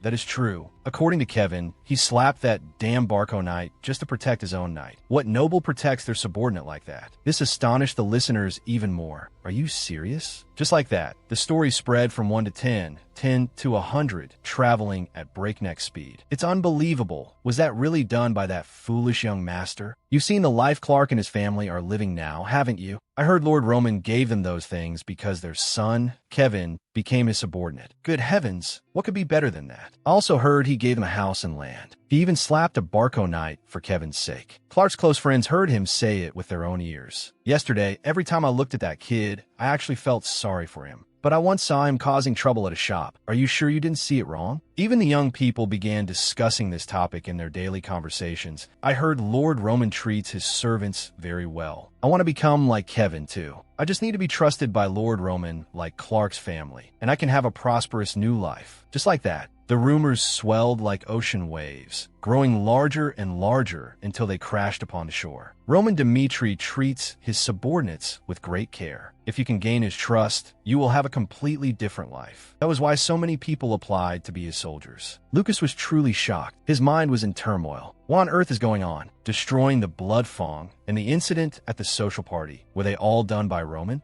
The Roman Dmitri, I know, wouldn't do these things. Just 2 years ago, I saw him screaming his head off in a casino because he lost all his money. In just 2 years, what has happened to this world? He muttered to himself unconsciously. The man next to him found it strange, but didn't say anything more. Lucas smiled smugly. This is getting interesting. I want to verify this with my own eyes. That night, at the Dmitri estate in Lord Romero's office, Jonathan reported, the testing phase is proceeding very smoothly. We only need to provide the minimum number of soldiers required for entry. The entire remaining process will be handled by Lord Roman. The Baron frowned slightly and asked, are we wasting too much time? The Knight Commander reminded him, this is your last chance to reclaim everything. Are you all right with this? The Baron poured a glass of wine, listening to his subordinate's words with a calm demeanor. Building an army for an individual is too dangerous. At the very least, you should ask Lord Roman about his purpose first. Jonathan, the Baron said in a deep voice, when I heard the news that Roman would attend the Barco family social party, I thought the boy was preparing to ally with the Barco family to eliminate our generation. But Roman struck a Barco Knight right in front of all the nobles and resisted Anthony's interference. Even though Anthony could have allied with him to influence our second-generation army, apply pressure, deal a fatal blow, seize the inheritance, and complete his revenge. But Roman, the child labeled a fool for over a decade, has started living his own life after the Blood Fong incident. As a father, I'm truly happy for him. Jonathan nodded upon hearing this. I understand. So tell me, how many people have applied? Given his reputation, getting more than 50 people would already be very lucky. Yes, it is estimated that there are already over 500 people. The Knight Commander replied, causing Romero to pause for a moment. He was completely stunned. What? 500? The next morning, at the Dmitri family's training ground, as soon as dawn broke, many able-bodied young men from the city had arrived to apply. Of course, Lucas was among them. At this moment, Chris entered and called out respectfully, "Young master, the preparations for the test are complete. I think it is time for you to make an appearance." One day before the selection, at a famous tavern in the city, Lucas was sitting inside, drinking beer. The Dmitri family's dark beer is indeed number one. However, I still can't believe so many people have gathered before the selection like this. The number of applicants is higher than I thought. Not only that, looking at the identification tags hanging on the belts of those 3 noisy people at the corner table, they are definitely C-rank mercenaries. As for the 3 at the bar, they don't look like mercenaries, but they are certainly people who have experienced battle. Aside from this place, there aren't many inns in Dmitri, and with a scene where 5 or 6 people are crammed into every square meter like this, the number of applicants is far greater than I imagined. But why is that? If they're all people with sufficient combat experience, they should have been able to find better jobs. They certainly didn't come here out of curiosity like me. Whatever, I can't figure it out. Lucas set his glass down, preparing to leave. Just then, the voice of someone nearby caught his attention. "Henderson, why are you here? Didn't you say you were going to join the Lawrence family's 5th Army?" Henderson raised his glass and replied, "Originally, that was the plan. After all, Lawrence is my hometown. But after witnessing with my own eyes Lord Roman Dmitri destroying the Blood Fong gang in Lawrence, I changed my decision. Those who weren't there would never believe it. That day, I saw him in the square. Lord Roman Dmitri was covered in blood, dragging the leader of the Blood Fong gang by his hair. Can you imagine that? A noble young master, just because the Blood Fong gang touched his people, personally punished them. He even went to another territory just to smash that leader's head in. I still can't erase that image from my mind. I shuddered in fear, and that scene has haunted me ever since. Everyone doubts and denies the events in Lawrence, but I witnessed it with my own eyes, felt it with my own body. Roman Dmitri, he is not weak like the rumors say. He is a true leader, one who will fight for his people. Saying this, Henderson slammed his hand on the table, his voice growing louder until the entire tavern could hear him. And this recruitment drive is a once-in-a-lifetime opportunity to become his subordinate. I must pass the selection, gain residency in Dmitri, and live as a subordinate of Lord Roman Dmitri. Lucas nodded. That I understand now. Roman Dmitri is someone worth dedicating one's life to. This great commotion was probably not a coincidence. Returning to the morning of the selection day at the Dmitri family's training ground. Among those present, several groups of acquaintances were gathering together. They laughed and chatted happily. Let's go for a few drinks after the selection is over. Oh, is that to comfort those who don't pass? Hey, who do you think I am? Could that even happen? Lucas blended into the crowd, his heart filled with 100 conflicting thoughts. If everything I've heard is true, then what choice should I make? Everyone here shares the same thoughts as me. For people like us, who applied with skepticism after hearing the rumors, the moment of choice will come when we meet the real Roman. The surroundings suddenly became strangely quiet. What's going on? Why has everyone gone silent? Someone was approaching. It was Roman and his guards. As soon as they saw young Master Roman, everyone simultaneously bowed in greeting. That regal aura was unmistakable, causing them to unconsciously and instinctively show a respectful attitude. Lucas, of course, recognized it too. Even though they weren't asked to, the people here still unconsciously bowed and made way for Roman. Damn it, those rumors are true. Roman stepped onto the high platform. After standing firm, Roman addressed everyone. Raise your heads. As announced, today I will select 30 warriors to fight for me. But before we begin, I have a few words I want to say to everyone. I,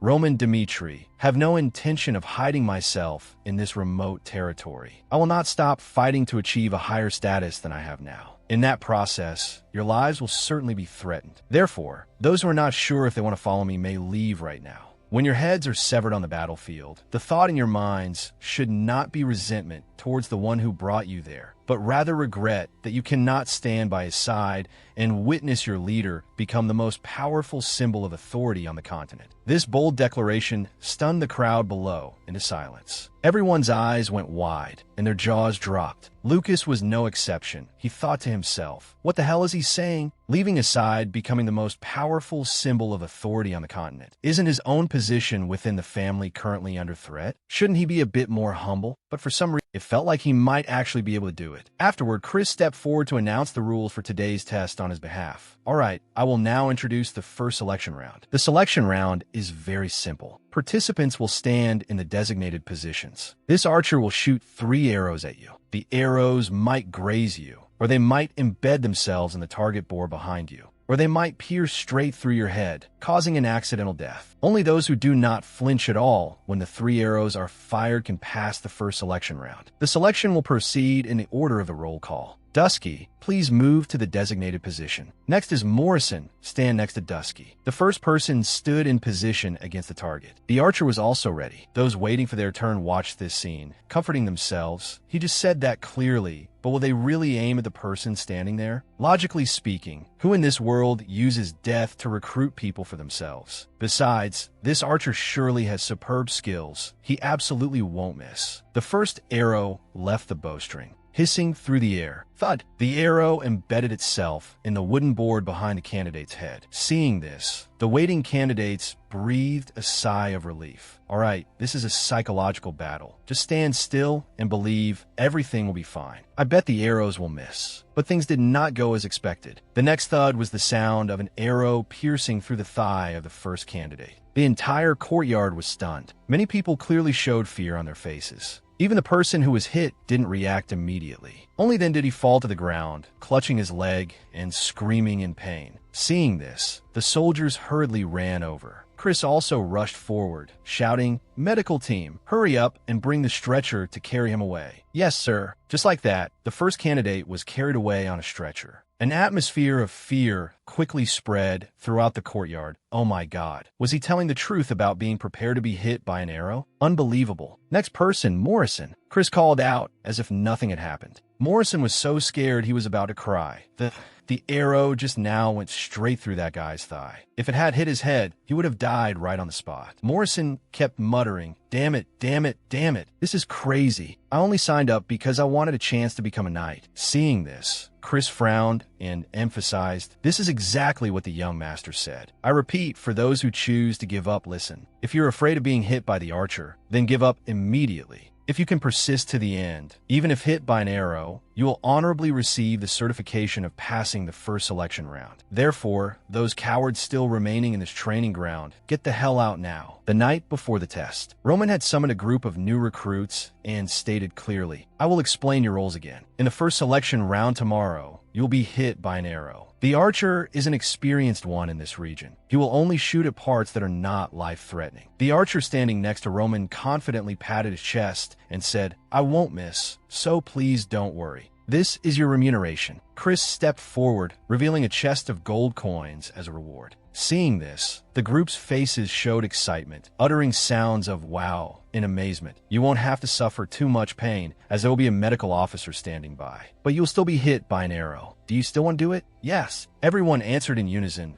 "If there is nothing else, you may go." "Yes, young master." After they left, Chris immediately asked Roman the doubts in his heart. "Young master, why do you have to go to this extent? If you just threaten them with words, I won't find people I'm satisfied with. I have to let them see that they are betting their very lives." Even if the probability of being hit by an arrow is only 1%, most candidates will back down because of the fear of that 1%. So, what conditions do they need to meet to become your subordinates? Roman answered seriously, "I want those with a steady mentality. In other words, those who are born with the heart of a beast." The heart of a beast? That's right. Those who are born with the heart of a beast, even if starting from zero, will quickly become strong. Only people with this quality can stand shoulder to shoulder with me. What kind of crazy selection is this? Many people complained, then left immediately after the first round of shooting.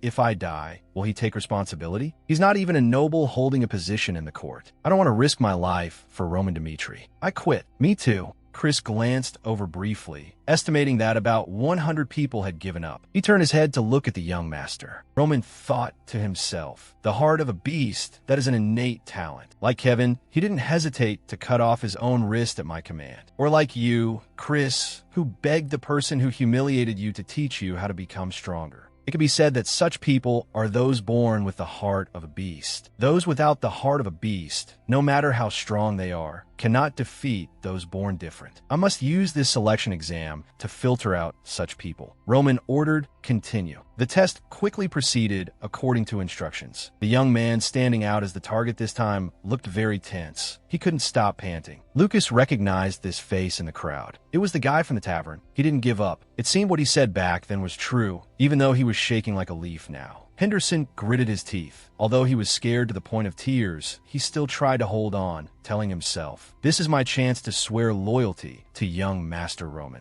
I can't give up when I haven't done anything yet." Whack! The first arrow stuck near his right arm. Scary. So scary, no? Should I give up? Watching the arrow about to leave the bowstring, the fear in Henderson's heart grew larger. Whack! Another sound, the arrow stuck next to his right ear. I still have time. Just as he was about to open his mouth to quit, the archer took action. The sound of the arrow embedding into the wooden board was chilling. The arrow flew towards Henderson's crotch. Of course, he remained safe and sound. "Henderson, pass," Chris announced. He immediately collapsed to the ground, gasping for air. Lucas laughed at someone else's misery. Just 1 second later, and he would have quit. Consider him lucky. Just like that. The selection round proceeded smoothly. Excluding those who quit, there were about 400 participants. The number of candidates who passed the first round was 120. Roman stood on the platform, looking down, thinking, through the first selection round, I have selected some people who might be useful. There were those who passed while trembling all over. And there were also those who passed without any fear. These two types of people are not much different according to my standards. They all have enough courage to suppress their fear. I must find the gems in this pile of gravel. They might come here for some condition or have ulterior motives. I must distinguish those who will look at me with eyes of respect, not fear. Roman loudly announced, "All of you have passed the first round. This selection round has proven you are warriors, but I will only recruit 30 people. Therefore, I will test you one more time through the second round. If you pass this round and become my subordinate, you will be able to live the life of a predator. A question flashed through Lucas's mind like lightning. The life of a predator? Roman stepped down from the high platform and continued. Now, the second selection round begins. The rules are very simple. As you can see, various types of wooden swords have been prepared here. The type and quantity do not matter. Choose the sword you like, then prove your worth by facing me. The crowd buzzed once again. Is he planning to duel? He alone against 120 of us. Roman emphasized, you don't need to win. Those who can last 1 minute against me will be considered as passing and will receive better treatment than what was written on the notice. A tall man in the crowd heard this and stepped forward proactively, saying, me first. He was bald, with a long scar on his left eye, clearly not someone inexperienced in the ways of the world. Thus, both sides got into position to confront each other. What is your name? Roman asked, I am Vulcan. Is there no problem with you using that sword? Vulcan gripped his sword tightly and replied, no problem. He thought to himself, Roman Dimitri's confidence has been blown out of proportion. Are the rumors about him subduing the Blood Fawn gang true? But even so, he can't possibly take me down in 1 minute. Chris prepared to flip the hourglass in his hand. Roman signaled, prepare. Vulcan was full of confidence. I just need to last 1 minute to pass. But whatever, even if he is the person I will be loyal to from now on. Chris started the hourglass and shouted, start. The bald guy quickly rushed up to attack. I must seize this opportunity to make him remember deeply what kind of person I am. He used his strength to slash the wooden sword towards Roman, but his expression immediately turned into horror. Roman's movements were incredibly ghostly. He dodged the attack as lightly as taking a walk, then tripped the opponent's pivot leg, causing Vulcan to fall flat on his face. The bald guy hurriedly got up, intending to escape, but the blade in Roman's hand was already against his neck. Next person, Roman said coldly. Lucas, after watching the first match, realized in astonishment. He is on a completely different level. He dodged the attack with extremely agile and graceful movements. I didn't expect a human could perform such movements. This selection round will be 100 times harder than the first round. At the moment Vulcan failed, everyone thought the same thing. Roman is too strong. But as the confrontations continued and time passed, they thought that when his stamina was depleted, defeating him would become easier. 1 hour after the second round began, 60 matches, 60 people failed. Roman showed no signs of fatigue. The words he said before the selection, if you pass this round and become my subordinate, you will be able to live the life of a predator. I think I finally understand the meaning of that sentence. Roman is the predator, a predator who can live as he pleases in a world where the strong eat the weak. Looking at him, it feels like every word he says will become reality. Now, while Lord Roman is still considered the fool of the Dimitri family, perhaps it is a once-in-a-lifetime opportunity to become his subordinate. But how can we defeat that monster? The participants began to push each other. You go up. You go first. If no candidate steps up, everyone here will be considered to have lost. Chris announced, all right, I'm coming. A young man with a small bag and a dagger at his waist stepped out. That person was Lucas. I am candidate number 61. My name is Lucas.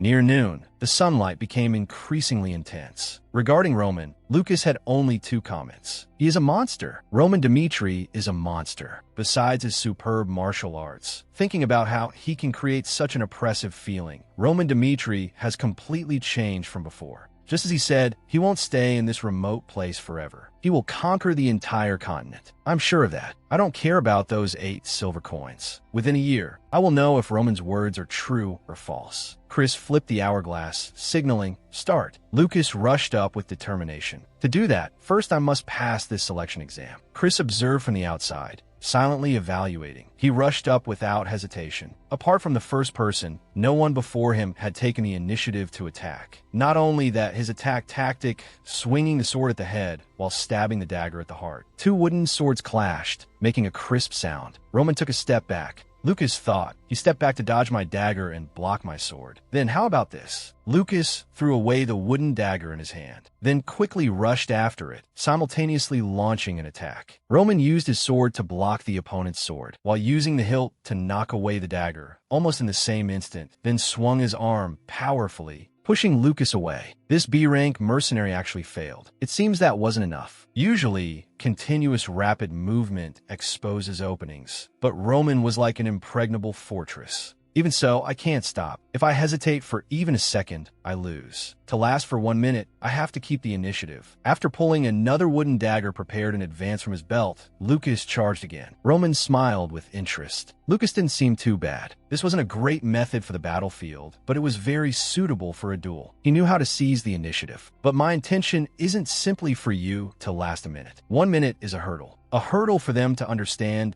just how strong the lord they are about to serve is. Roman continued to dodge and parry every move the candidate threw at him, back and forth a few times. The purpose of this selection is to engrave this into their minds from the very first meeting. Let's end this match. Lucas noticed Roman's intent to attack, so he hurriedly retreated, dodging a fatal blow. A B-rank mercenary only amounts to this much. This was a phrase he had heard no less than 10 times in his career. An ordinary person, if they try their hardest, can reach B rank. But if they cannot use mana, they will never reach A rank. A rank possesses immense power capable of subduing anyone, and the prerequisite is awakening mana. I am someone with no talent for sensing this thing called mana. Therefore, I have reached my limit. No matter how hard I try, I cannot surpass B rank. Even so, I have survived time and time again on battlefields where countless people have perished. And from that, I realized one thing. To survive, to win, I must utilize everything. Lucas grabbed the small pouch at his waist, and the moment Roman closed in, he threw it straight into Roman's face. Grains of sand, large and small, burst from the bag, spraying into Roman's face. Lucas fell backward due to inertia, but knowing clearly that there was only one chance, he immediately stood up. Lucas drew another dagger from his belt, shouting loudly as he charged forward, but he quickly froze in place. Roman Dmitri was standing right in front of him, his eyes still wide open. His eyes, red from the sand, were looking straight at me. "Ha ha!" He laughed, then dropped the weapon in his hand. Lucas sighed and said, "I surrender." Before the Heavenly Demon cult began properly teaching martial arts to its disciples, the first thing they had to learn was how to keep their eyes wide open in a life-or-death duel. In a battle that changes in a flash, even blinking is enough to lose one's life. This is a strict requirement because when breathing, internal energy circulates, and blinking is also a carefully calculated action. Therefore, they're trained to keep their eyes open in every situation. To survive, one must always keep their eyes open, no matter what affects them. Even if the eyes are about to be destroyed, they are not allowed to close. In any situation, the principle is to always maintain vision. Lucas knew he was out of options, so he chose to surrender. After Roman performed some cursory first aid, the next match would continue. As Chris handed Roman a water skin and watched Roman wash his eyes, a thought arose in Lucas's mind. It was regret. He bit his lip, blaming himself in frustration. If I had known it would be like this, I would never have used sand. I tried until the very last moment to pass the selection, using every necessary trick. The result is terrible. Roman, surely he despises me now. No, perhaps from the start, he didn't place any expectations on me. Will he be angry? I'll probably be punished. I wonder how I'll be punished. Next person. Roman said those words as if nothing had happened, surprising Lucas slightly. The candidates in the crowd were equally surprised, not angry at all. He didn't even ask the opponent why he played dirty. Roman, no, it should be said the soul of the heavenly demon within Roman's body never discriminated against, forbade, or looked down upon tricks used in combat. To win, any means can be used. He knew Lucas's plan well. He saw him reach for that pouch when leaning back to dodge the sword strike, but he ignored it, letting him fight with everything he had. The hell Lucas had been through. I don't know how much bloodshed he has seen, but I can be certain that the blood I saw under the name Baek Jung-hyuk was enough to form an ocean. The heavenly demon was born like that.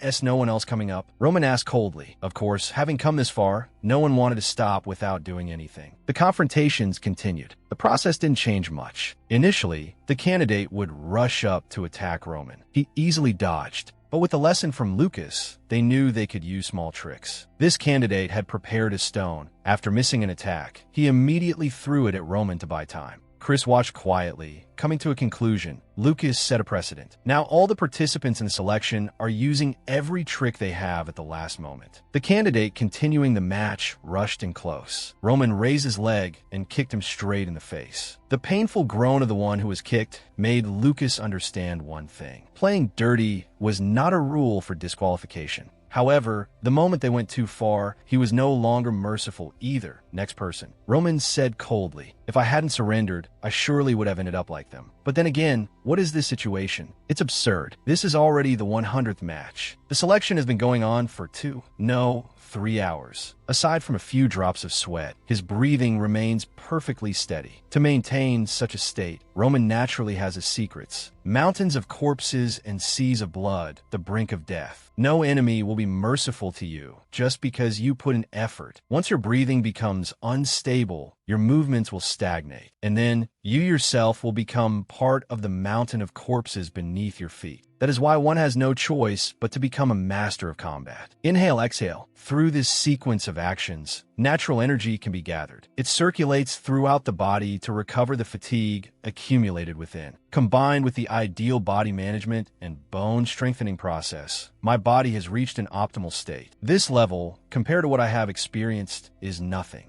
Going back to the time I conquered martial arts, I once fought continuously for 3 days and 3 nights. That is why my stamina will never run out in light matches like this. The second selection round ended. Chris began to gather the participants. All candidates assemble. The number of people who passed the second selection round is 0. Everyone's faces fell. However, it wasn't that no one could continue. Out of the 120 people here, 30 will be selected. The list will be announced later. Everyone did very well. Dismissed. That night, in the study, Roman summoned Chris. Here is the list of participants who passed the selection. From now on, these 30 people are for you to train. I understand. Chris nodded in reply. Chris scanned the list, thinking to himself, so these are the people who passed the selection? Voken, the first man to challenge the young master. He must be very brave and also respects the young master greatly. As for Henderson, he isn't anything remarkable. Did the young master discover some merit in him that I didn't see? Besides them, the others are also... Chris's gaze stopped at a name, and he immediately asked, Lucas was also selected? Yes, Roman replied.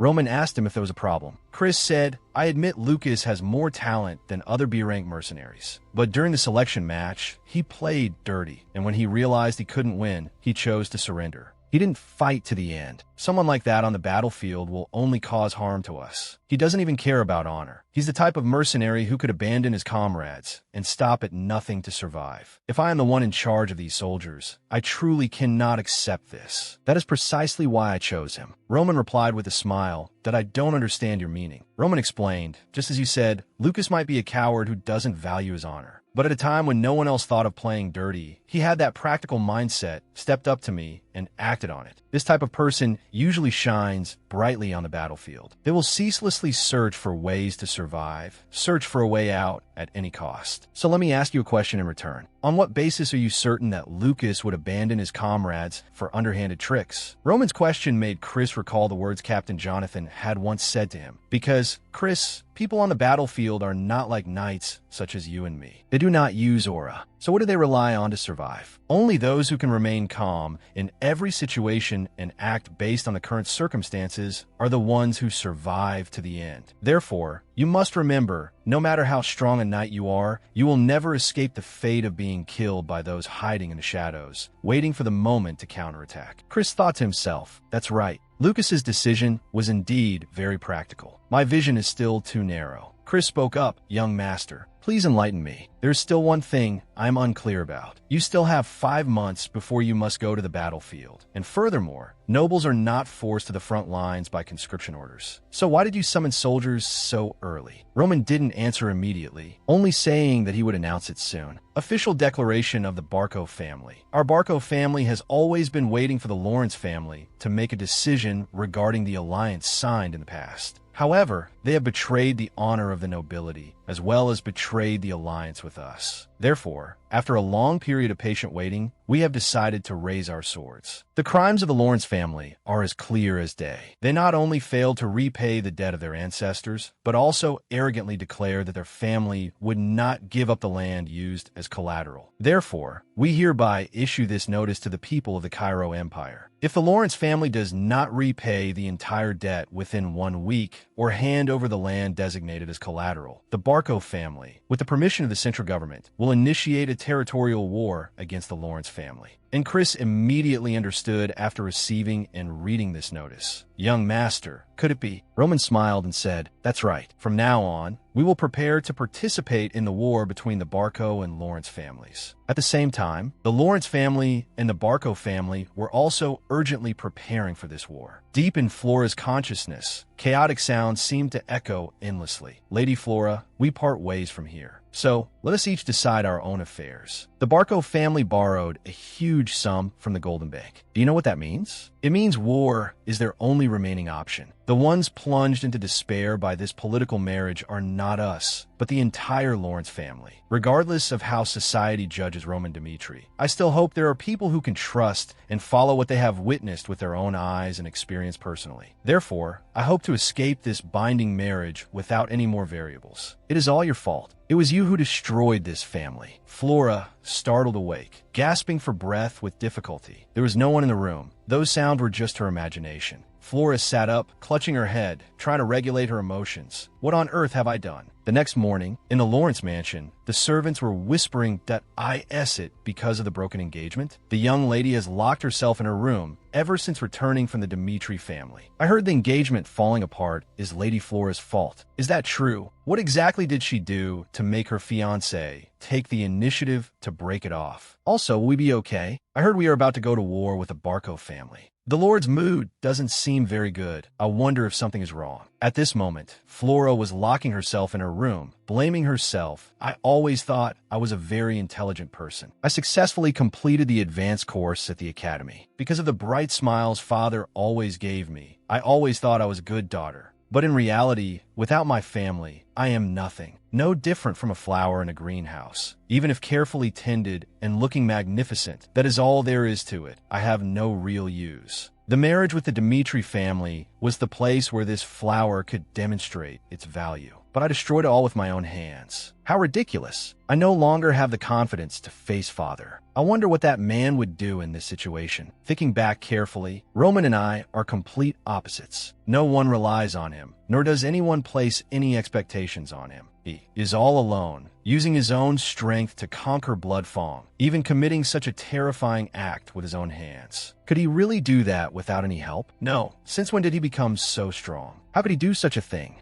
No, leaving aside whether he has the ability or not, the truth is he can find a solution. But compared to him, she bit her lip in grievance, filled with disappointment in herself. At this time, a servant arrived outside, knocking gently. Lady Flora, your meal is ready. Seeing no response, the two looked at each other and sighed. Suddenly, the door opened from the inside. Lady Flora, I must go to the study. Her voice was hoarse. Father is doing his best to seek help from other families. But I'm certain that in this situation, no one will be willing to help. Just like how Roman Dmitri conquered Bloodfang, we must also find our own way out. At the same time, in the conference room at the Lord's mansion, the Matteo family has refused our proposal. The Baron's hand flipped through the ledgers ceaselessly, his voice urgent. Then I will sign a contract with Vatra. But my lord, the Vatra family has also refused our proposal. Although we agreed to establish the distribution system they always demanded, they made it clear they would not help us in this matter. The Baron tried to find other families to contact, or any straw to clutch at in this moment. The person beside him said, Lord, no matter how you look at it, asking neighboring territories for help is extremely difficult. Because of the Barco family's pressure, there are rumors they will take revenge on any power in the northeast that dares to intervene in this war. Is there really no solution left? The Baron gradually fell into despair. If the Lawrence family cannot repay the debt or hand over the collateral land within a week, the Barco family, with the permission of the central government, will declare war on the Lawrence family. That was the content written on the notice. In the study, Flora had just finished reading the book on the table. She sat with a dazed expression, then dejectedly buried her face. There's only 1 week left until the war breaks out. The best action Lawrence can take in this situation is, damn it. Baron Lawrence angrily punched the table, cursing, a bunch of bastards. Before this happened, every single one of them was a sycophant flattering us. And now they dare to treat us as if we don't exist. Have you contacted the Golden Bank? We have. They said they would investigate the collateral land issue, but the investigation doesn't seem likely to conclude within a week. Considering the massive capital they invested in the Barco family, I think they have decided the Barco side is more profitable. Hearing this, The Baron could only hold his head and sigh. So, after we have tried everything, is there truly no solution? A powerful figure in the territory sat in the room, sadly suggesting, perhaps it is best for us to surrender. All aid from neighboring territories has been blocked by the Barco family. The difference in military strength is also too obvious. Therefore, I believe surrendering and giving them what they want might protect our innocent soldiers, as well as retain as much land and assets as possible, rather than letting them take everything. Although none of them were resigned to it, the situation could not be salvaged by will or such things alone. Baron Lawrence bowed his head deeply. He must have been incredibly disappointed. After a moment of thought, he had to admit, "You have a point." Outside, a servant's voice suddenly announced, "Lord, Lady Flora requests an audience." The Baron was surprised. "Flora? I'm very busy, so—" Before he could finish refusing, she pushed the door open and walked in. "Flora, what are you doing here?" Her eyes were full of determination. "Father, I have something to say." "About the Dimitri side." What do you want to say?" "That is exactly what I want to say," Roman emphasized. "I intend to personally participate in the war between Barco and Lawrence under the name of Roman Dimitri." His father took a sip of tea, then asked back, "Do you know what that means?" "Of course I know." Baron Romero angrily slammed the teacup onto the saucer, shouting, "You know, yet you dare say that?" The war between Barco and Lawrence is a legitimate war approved by the central government. Now that you have broken off the engagement with the Lawrence daughter, we have no reason to interfere in their affairs. His words became increasingly stern that if the Dimitri family interferes, the nobles in the Northeast will cut off all relations with us. In the worst case, the central government might even send troops to subjugate us. If you want to help Lawrence, just because of a fleeting flutter in your heart, for God's sake, don't do it. Good heavens, I thought you had grown up. Looking at the man holding his head and sighing in front of him, Roman asked in a gentle voice, "Father, do you want me to just live like this forever?" What nonsense are you suddenly spouting?" Our Baron began to lose his temper. "Father, I am not intervening in this war because of a fleeting flutter. In fact, I was recently threatened by the eldest son of the Barco family. He did so because my marriage to the Lawrence family could hinder their plans, although I have no evidence to prove what actually happened that day. But I just had an idea. People say Dimitri is the true power of the Northeast, yet the Barco family thinks we are beneath them. And you, who possess such immense power and wealth, do nothing. I am certain that you are too satisfied with the status quo." These words shook the Baron, who was over 50. Roman continued with a determined and sharp gaze. "But I, Roman Dimitri, am different. I crave power, and I will never stand by and watch the name Dimitri be tarnished, whether by Barco or anyone else. I have many ways, just like how the Barco family fabricated a non-existent reason to declare war. Fabricating a reason is nothing more than child's play among those in power. A new life, feeling like he was still struggling in a vast ocean. But one thing was certain. The identity of Baek Jung-hyuk was changing, that I must live the life of a ruler. That was the life the current Roman would live, the things he would do. That was why he was here at this moment, speaking his mind. I do not ask you to lend me the family's power. I will only intervene in this war using my own abilities, Roman Dimitri's abilities. So, please watch over me. The path I am about to demonstrate is the path I wish to walk from now on. A person's origin cannot be changed, no matter how great they become. No matter how many achievements one attains, becoming incredibly wealthy, or even becoming a lord managing a territory, the truth that one is just a commoner will never change. Romero had said these words to the wife who shared his bed. She smiled gently and replied, "I guess something happened when you went to the royal palace to meet the other nobles, didn't it?" He laughed heartily. "It's nothing." Then he sat down beside his wife, Lena Hannah, and said, "I just need to observe their eyes to know. The way they look at me is not the way a noble looks at another noble like themselves." She looked at him gently and asked, "Then do you want to change it?" He replied with a satisfied smile, "No, I am very satisfied with my current life. I do not want to break it just to exchange for a little petty benefit. But I hope our sons will be different. Different from me, who is satisfied with managing a small, remote land. I hope they can overcome the limits of their birth to reach higher places." That was a fragment of Baron Romero's memories. What he expected back then has now appeared in the son who, just a few months ago, was considered the fool of the Dimitri family. But what is with this child's gaze? Those eyes, the eyes of someone who cannot be shaken. Romero unconsciously looked at his own palm, his heart filled with 100 tangled thoughts. That's right, I have always dreamed of this moment. The child who always worried me has, at some point unknown to me, grown up to be like this that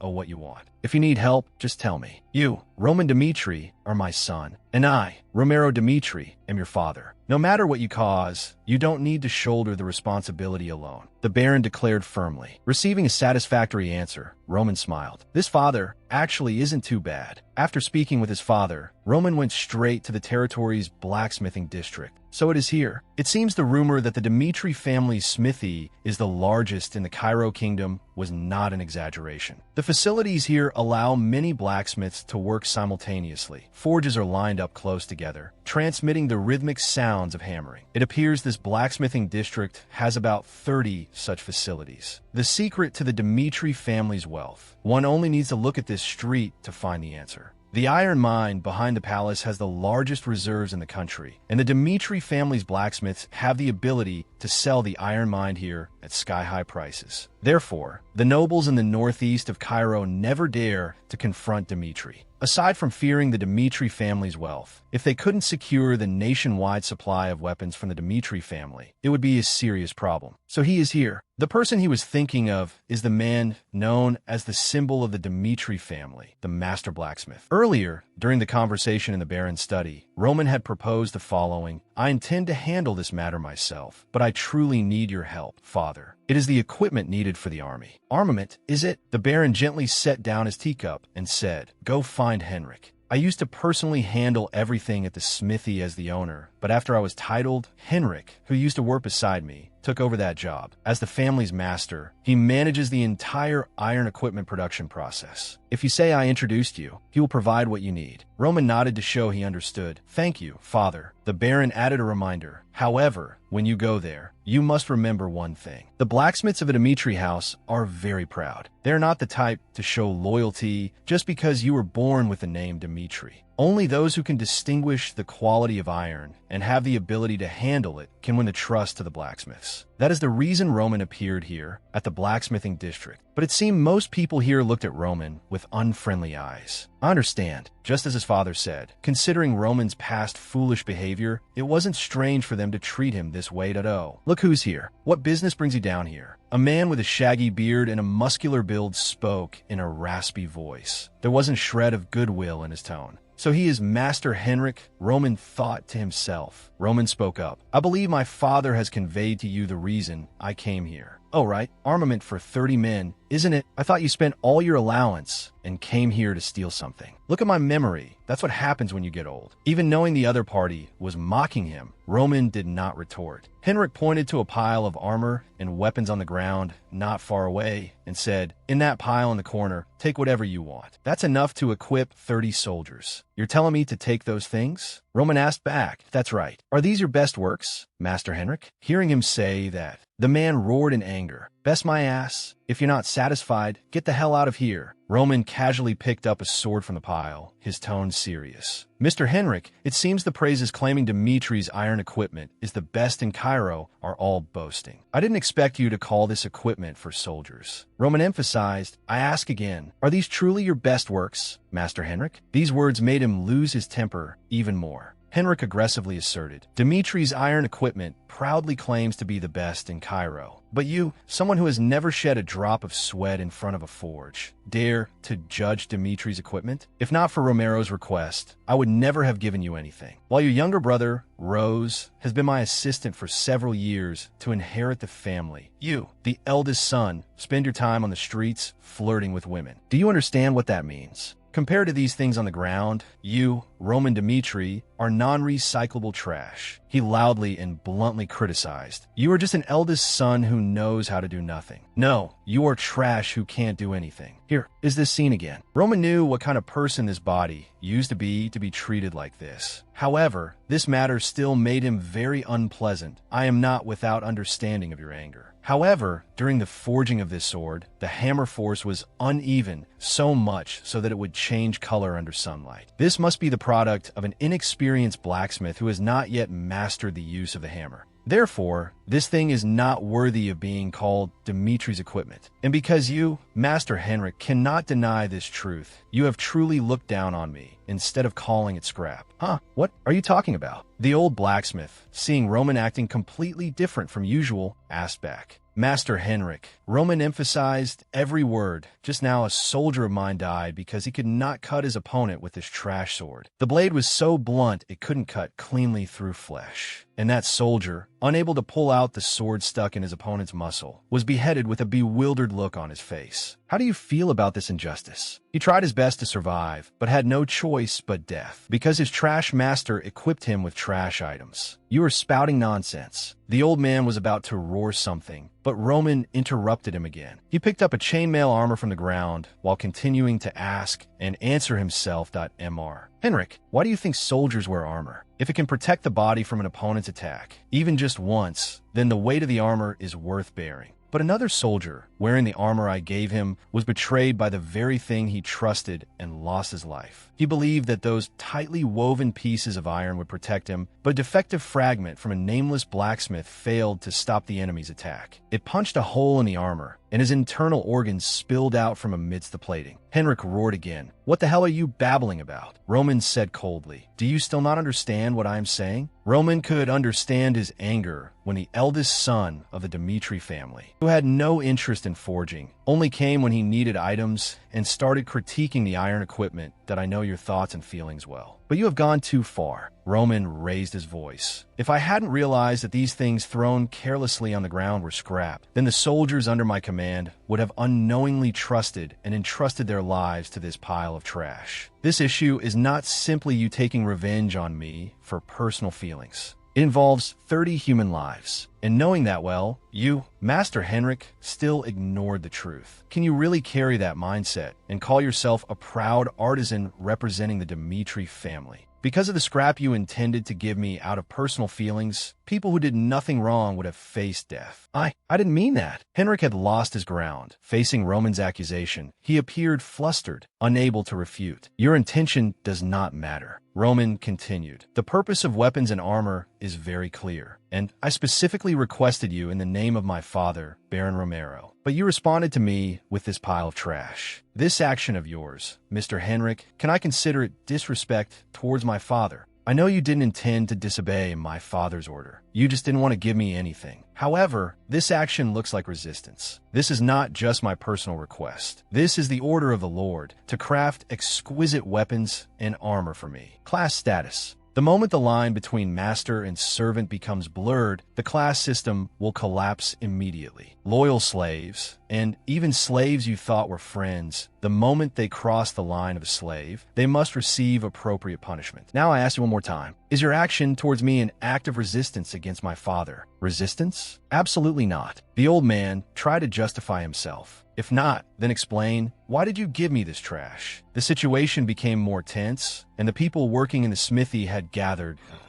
Oh, noisy. What's going on? That crowd shouted loudly at Roman, making his face show annoyance. They did not hesitate to point at Roman's face and curse. That bastard. What are you doing to Master Henrik? I don't know what happened, but I can't watch this damn Dimitri challenge the master. Moreover, that bastard is holding a sword. Hey, you there. What do you want to do to Master Henrik? Quick, catch him. Roman's patience was reaching its limit. Right now, Roman had the urge to cut down all these people treating him with such arrogant attitudes. Just as the tension was about to exceed the acceptable limit, Henrik spoke up to tell everyone to stop. Master, a young apprentice wanted to say something. He immediately shouted at him. I said stop. Henrik bowed sincerely. I apologize, this is entirely my fault. Henrik, this bastard, a distant memory. When the blacksmith known as the master of Dimitri City was still a green apprentice, he was slapped mercilessly and scolded. You useless thing, you still dare to be here? I told you it's too early for you to forge swords yourself, didn't I? Throw that piece of trash away and get out of the smithy. If you ever want to do this again. Henrik, having been hit, could only grimace to reduce the pain. When working alone, he couldn't help but curse the forge master under his breath. Ah, that pig. He's clearly the master of the forge, but he teaches me nothing, just makes me run errands, and even beats me often. When will I ever become a blacksmith like that? Suddenly, the sound of shouting nearby caught Henrik's attention. Hey, do you think we're a charity or something? The young guest looked at the gold coins in his hand, saying he knew this amount was nowhere near enough to buy a sword. But this is all I have. I promise to pay you back if you just give me a sword. For someone like me, I have nothing but my strength. I need a weapon to make a living. The forge master just crossed his arms and listened, then sighed. The old man said to the young man, if you just want to browse aimlessly, then leave. The other person was still pleading, please, I beg you.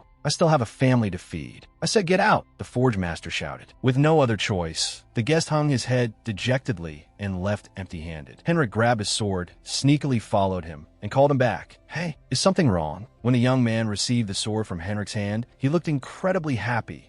Are you giving me this sword for free? I heard about your situation in the shop. If you need a sword, take this one. He said with immense joy, thank you so much. Please accept this silver coin. No need. Henrik refused firmly. I told you I don't need money. It was going to be thrown away soon anyway. I just need the sword I made to be helpful to someone. Hearing this, the other person smiled radiantly. Thank you so much. The moment he gave the sword away was perhaps the happiest moment of Henrik's day. But he quickly became horrified, for he witnessed with his own eyes the young man's body being carted back. He was dead with his eyes wide open. Flies buzzed around his corpse. The sight was utterly gruesome. Henrik couldn't help but cover his mouth, wanting to vomit. He turned and ran in panic from the crowd of onlookers. Suddenly, Henrik heard people whispering that I heard he died while escorting a merchant caravan. What a poor soul. If only that sword hadn't broken while fighting the bandits. It would have been fine. The others in the escort team are all okay, right? That's why you need a good weapon. What will his wife and children do now? Every sentence felt like a knife stabbing into Henrik's heart. This was no different from him killing the man with his own hands. Since that day, I swore I would never let that happen again. Henrik, what on earth have you done? I can't believe I was about to let that happen again. Just because I disliked him. How could I be so wicked? I will have to pay for my actions. Henrik said, bowing his head. The blacksmiths in the forge were all astonished to witness this scene. If you want to make amends that badly, then I won't pursue this any further. Roman's words were unexpected to Henrik to go back to work. I know you are an excellent blacksmith, Master Henrik. Therefore, I will entrust you with the task of preparing equipment for my 30 soldiers. As I said, I don't believe you intentionally disobeyed my father's orders. Perhaps it was just your dissatisfaction with me. I completely understand. So, I think we should forget the mistakes on both sides. I just want weapons and armor that can protect my soldiers. Henrik couldn't help but be amazed inside. After scolding him like that, was he finally giving him a way out?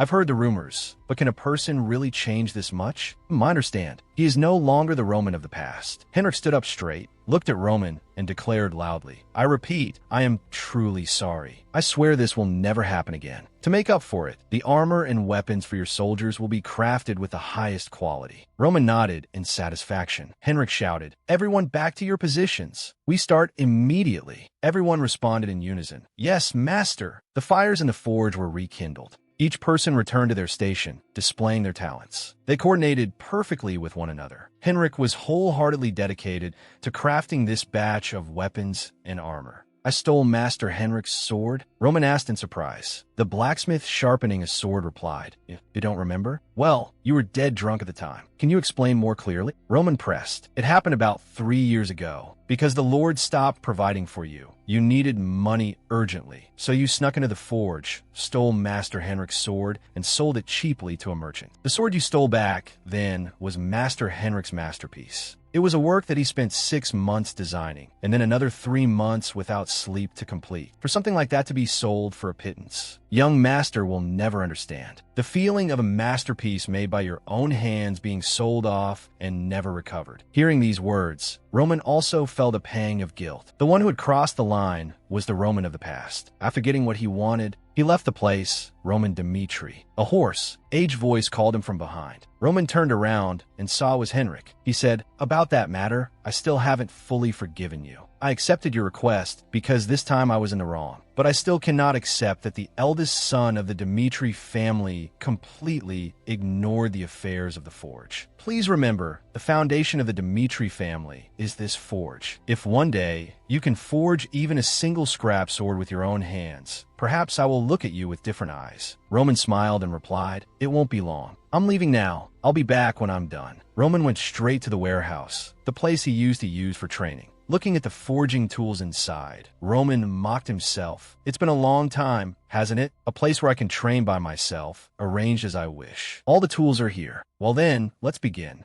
Start the fire. When I was in the Murim, from the age of 18, I decided to forge my own swords. At that time, the demonic cult was not united and brothers were often at odds. I always had to sleep with one eye open to guard against assassination. My 11th brother, Baek Young-hwan, ambushed me. It was an evenly matched battle, but my sword broke, leaving me unable to withstand Baek Young-hwan's attacks. The situation was extremely dangerous. I almost lost my life. It was an unfair confrontation. My weapon had failed. But in a place like the demonic cult, there is no such thing as fairness. I was forced to use the broken sword to fight against my brother. As I slashed a line across his face and escaped death by a hair's breadth, I thought, I need a sword that will never break in battle and can unleash my full potential. I won that battle by the skin of my teeth, because I needed a sword made just for me. From that day on, unlike my other brothers, I went to the forge and learned how to cast swords myself. Before every decisive battle, I forged a sword suited to my circumstances. Through hundreds of battles, my sword constantly changed and improved. The 39th sword I forged was named the Heavenly Demon Sword, a priceless treasure. And now, to prepare for the upcoming war, the time has come for me to forge a new sword for myself. The process of forging a sword is not simple. The blacksmith repeats a single motion. He swings the hammer rhythmically, time and time again, while maintaining a steady rhythm and force.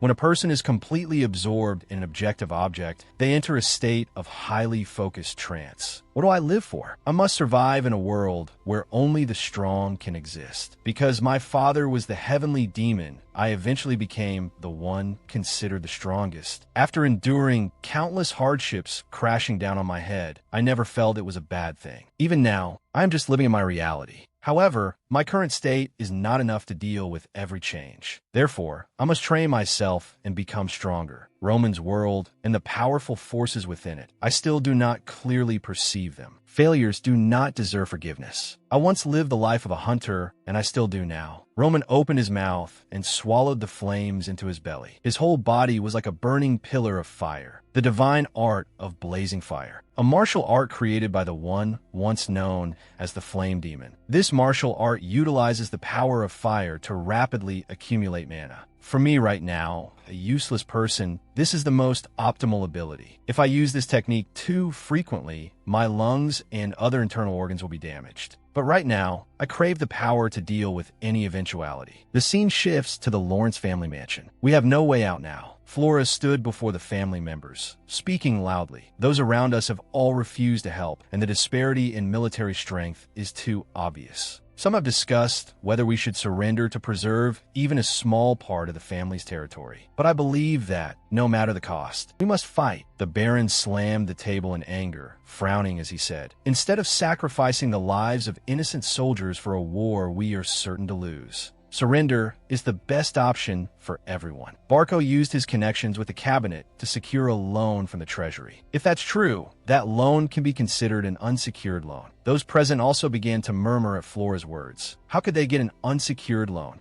She continued, "Unsecured loans usually have very high interest rates. Barco is not the only beneficiary in this war. Barco is the borrower to gain benefits that both sides share. Once they successfully invade, they will divide this land amongst themselves." Baron Lawrence and his people were silent for a moment. After thinking for a while, he sat back down and asked, "So what must we do?" "There is only one way." She stood up straight, facing him without hesitation, and answered, "Resist to the end. That is our only path to survival." Resist. Her father, the Baron, hearing his daughter say this, clenched his hands tight, thinking to himself, "For a moment, I had looked forward to Flora's statement. I thought that Flora, you could see through every situation, will give us an excellent countermeasure." But it turned out to be just trivial words. Disappointed, he asked, "Is closing the city gates the only path to survival you mentioned?" She seriously replied, "I didn't say we would only defend within the city. Let's give up the entire harvest of the year, burn the fields. We will also stockpile as much food as possible to sustain us until winter comes, until ice and snow cover the entire territory." Baron Lawrence was astonished. "We just need to hold out until winter?" "Yes, although they can rely on connections with the cabinet to borrow a large sum. That's all. The interest they have to bear will increase over time.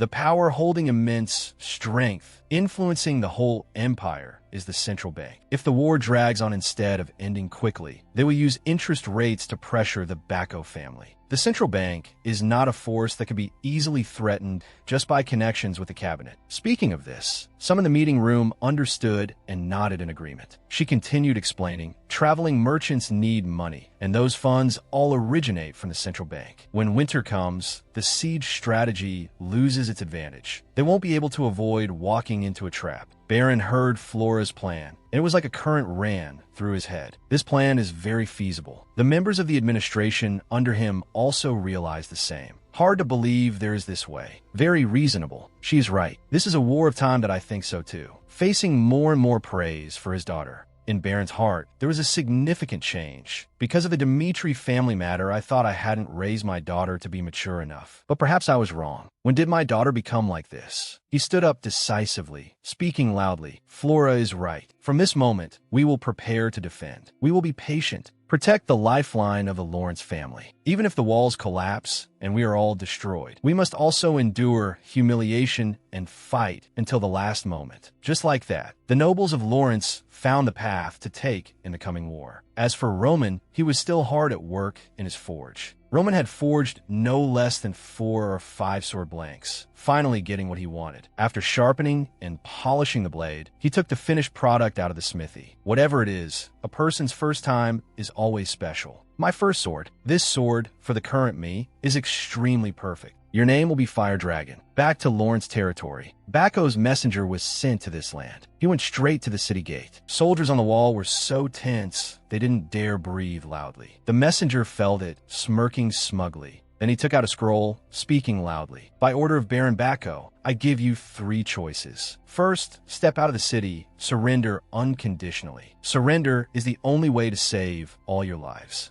Second, conduct a local war with us. We will conduct a fair and equal battle on an empty wasteland, witnessed by a judge sent by the cabinet. You can also choose a one-on-one duel. The form of war will depend on your choice. We will follow every decision. Baron Lawrence frowned, looking at the person below with unkind eyes. He said in a deep voice, "We do not believe Bako's reason for declaring war is legitimate. The record of our ancestors' debt is forged. Moreover, I have no intention of gambling with the lives of Lawrence's people. Therefore, pass the word to Baron Bako. Lawrence absolutely will not." Before he finished, the messenger interrupted loudly. "The third choice is to abandon the honor of a noble family and conduct a hopeless resistance inside the city. From this moment, Bako will respect all your wishes, as well as every drop of blood spilled on this cruel battlefield." The messenger finished declaring, proudly turned and left. Contrary to him, Lawrence's soldiers appeared extremely afraid, because the difference in strength between the two sides was known to all. If they continued fighting, they would only suffer losses, even lose their lives. In Baron Lawrence's eyes, anxiety could not be hidden. Looking at the enemy forces, he secretly swallowed. The war had begun.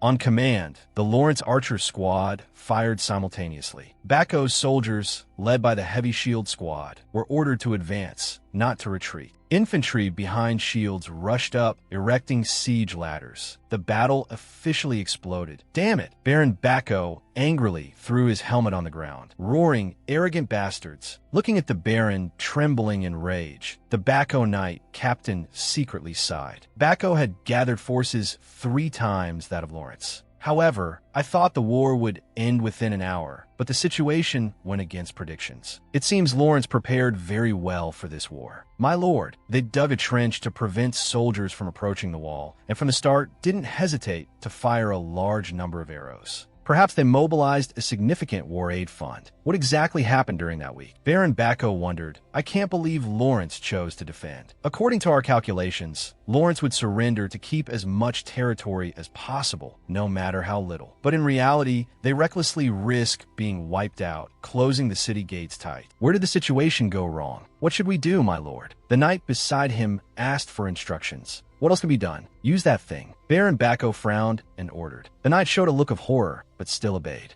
Baron Bako smiled, as if victory was within reach. Baron Lawrence is not a man of firm will. When he couldn't stand the pressure from Bako, he sold his precious daughter to the Dmitri family. He is the type of person who cowardly shrinks into a turtle shell when facing difficulties. Just let that thing appear, Bako will win. Back to the battle on the wall. Baron Lawrence's voice urgently commanded soldiers. Quick, move it over there. Yes, sir. We don't know when Bako will attack again. Raise alert. Prepare weapons. Yes, sir. Flora, you were right. Bako probably panicked, so they withdrew troops. How would you think of this? Flora, wearing armor, stepped forward to reply. I realized that I must become strong myself, instead of waiting for problems to be solved. This is the path I must take in this life. Hearing her say that, Baron Lawrence's eyes fell hot. Flora, I apologize for forcing you into the marriage with Dmitri. At that time, I thought it was the only way for our family to survive. But from now on, no matter the circumstances, I believe you will make the right choice. Being acknowledged, Flora felt a warm current flow in her heart. Father, suddenly, her pupils contracted. A cannon shot suddenly fired, landing less than 10 meters from the two. If closer, father and daughter might have been hit. That shot destroyed a large section of the wall. Flora hurriedly ran over to observe, looking horrified. One blow pierced the wall.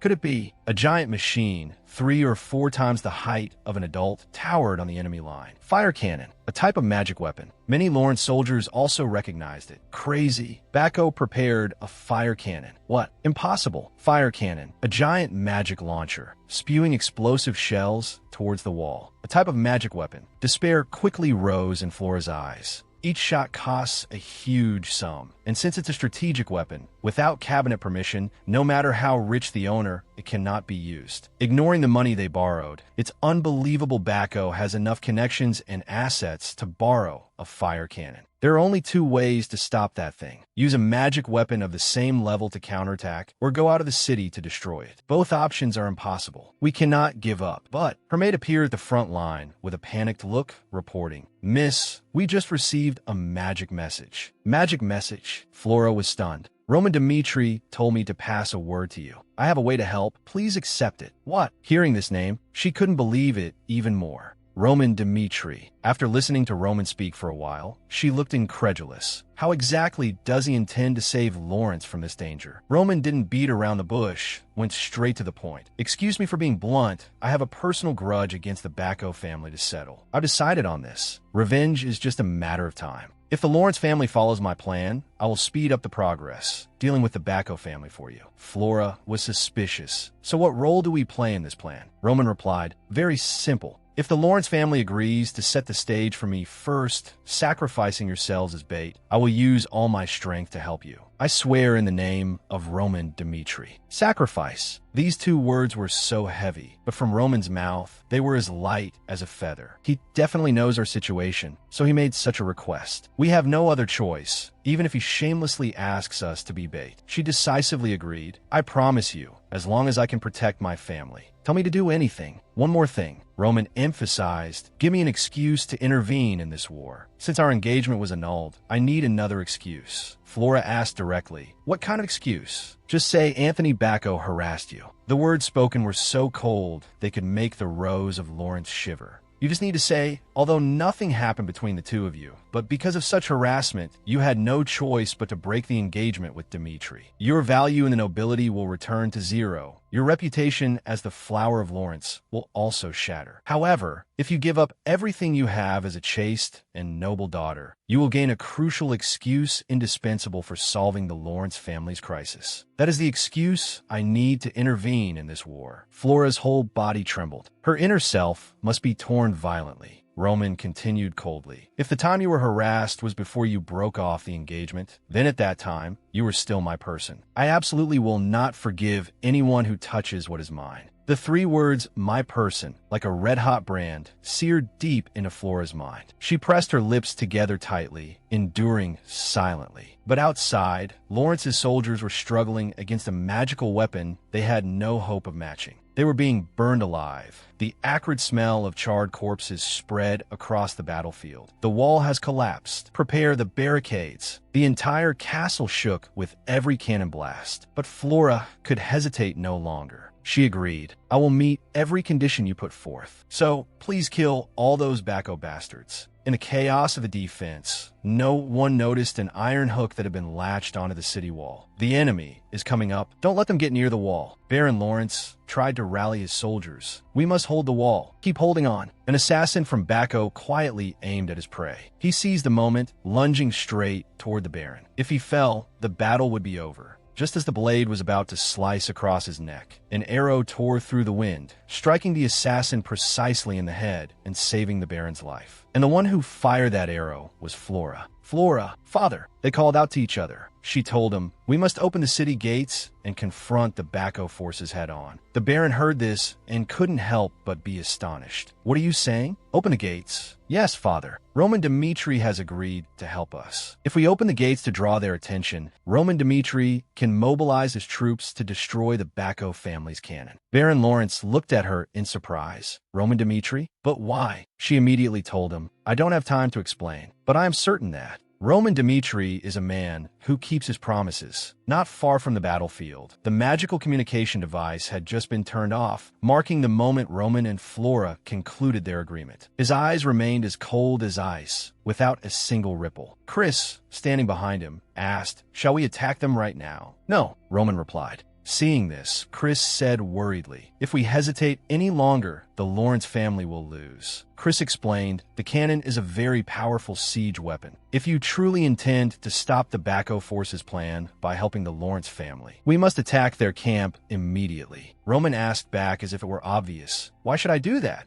Chris froze. His mind completely failed to grasp the calculations of the young master before him. Roman simply said calmly, whether the Lawrence family wins or loses has nothing to do with me. Listen, compared to the lives of hundreds of people I don't know, ensuring that not a single one of my people is missing is far more important. Lawrence will lose many people because of this, but that is partly because they chose to be loyal to an incompetent master. Unlike them, I have no intention of letting anyone who has sworn to follow me become a useless sacrifice. Hearing Roman's words, Chris seemed to realize he had been too shallow and impatient. He said softly, yes, I understand. After receiving his daughter's affirmation, Baron Lawrence ordered, open the gates. We must punish those wicked Bacco forces. Men, form ranks, charge for me. Lawrence's heavy cavalry quickly lined up and closed in on the enemy. Confronting them was a man in bronze armor. He sneered, you lot don't seem to know your place. He swept the battle axe in his hand horizontally, and with a single strike, sent the vanguard of Lawrence's heavy infantry flying. He was the captain of the Berga mercenary group that the Bacco faction had hired. The sight of their comrades being chopped into pieces made the remaining soldiers shudder involuntarily. They had lost all courage to advance. Before long, the formation disintegrated, and they fled in all directions. That's terrifying. Help, we're going to die. On the wall, Flora commanded the archers to provide cover while urging those below to persevere to the end and not retreat. She knew very well that if her side didn't act as good bait, Roman would not appear. After the fierce resistance of the Lawrence troops, a cavalry unit appeared at the rear of the Bacco forces. The unit of a few dozen men kicked up a cloud of dust visible from afar. What is that? Baron Bacco shifted his attention there. Roman led his troops, charging forward, plunging straight into the battlefield. War, the moment when my soldiers must gamble their lives sooner than expected. The reality of the hesitation and anxiety they must face. If you survive as my soldiers, I guarantee I will give you a life with no regrets. But ultimately, your strength and will are the deciding factors in whether you survive or not. All troops, follow me closely. Full speed ahead, Roman commanded. Before this, Roman had explained their plan for joining the battle. The priority objective in this operation is to attack the Bacco family from the rear and destroy their siege weapon. Lawrence may not be spurred into action by my move, so I don't expect much from your actions this time. I will charge ahead myself. I will slaughter the soldiers in front of our troops, clearing a path for you. Therefore, what you need to do is follow behind me and clean up the remnants. But remember, our top priority is to destroy the siege weapon. Looking at that sparse cavalry unit of a few dozen men, Baron Bacco revealed a look of disdain at they really think they can achieve anything with such a small force. He turned away decisively, while ordering his soldiers, prepare immediately. Welcome these crazy guests. Yes, sir. The Bacco troops raised their shields, thrusting sharp spears outward to form a defensive line. Stop the cavalry. Roman not only didn't slow his horse down, but urged it to charge straight in.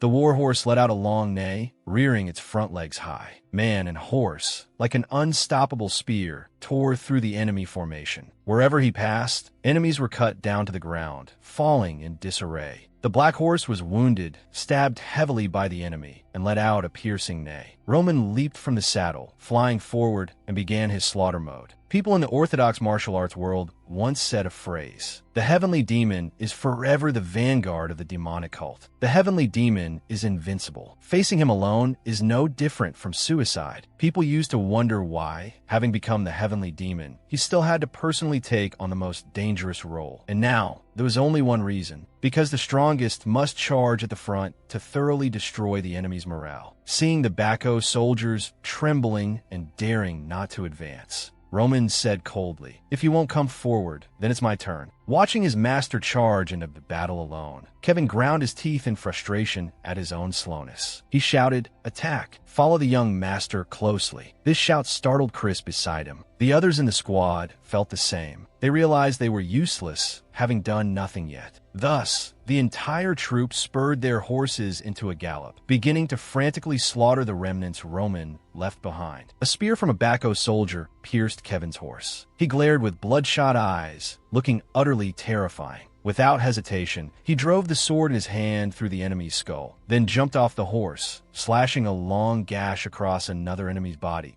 "I must follow my liege closely." Kevin seemed to transform into a different person, more brutal and bloodthirsty than usual. Chris also charged forward once again, just to get a little closer to his liege. Both men, driven by subconscious urges, advanced bravely. Ahead, Roman was facing a formation made of dense layers of shields. They screamed, "We must stop this monster." But all of that only held Roman back for a few short seconds. He glided past like a black shadow, severing everything in his path. His gaze was locked onto the target of this march. Roman accelerated, ruthlessly carving a bloody path, rushing toward the magic cannon. It was right before his eyes. The captain of the Berga mercenary group couldn't help but be astonished to see a single person slaughtering his way right up to him. Is that Roman Dmitri? The reward for this mission is generous, but the risk is also enormous. Since the Berga mercenary group is on the verge of bankruptcy, I must deal with him personally. Berga charged forward proactively, his main goal to stop Roman from reaching the magic cannon. Berga, a renowned A-rank mercenary of the Empire, was engaging the man known as the Fool of the Dmitri family. Unlike B-rank mercenaries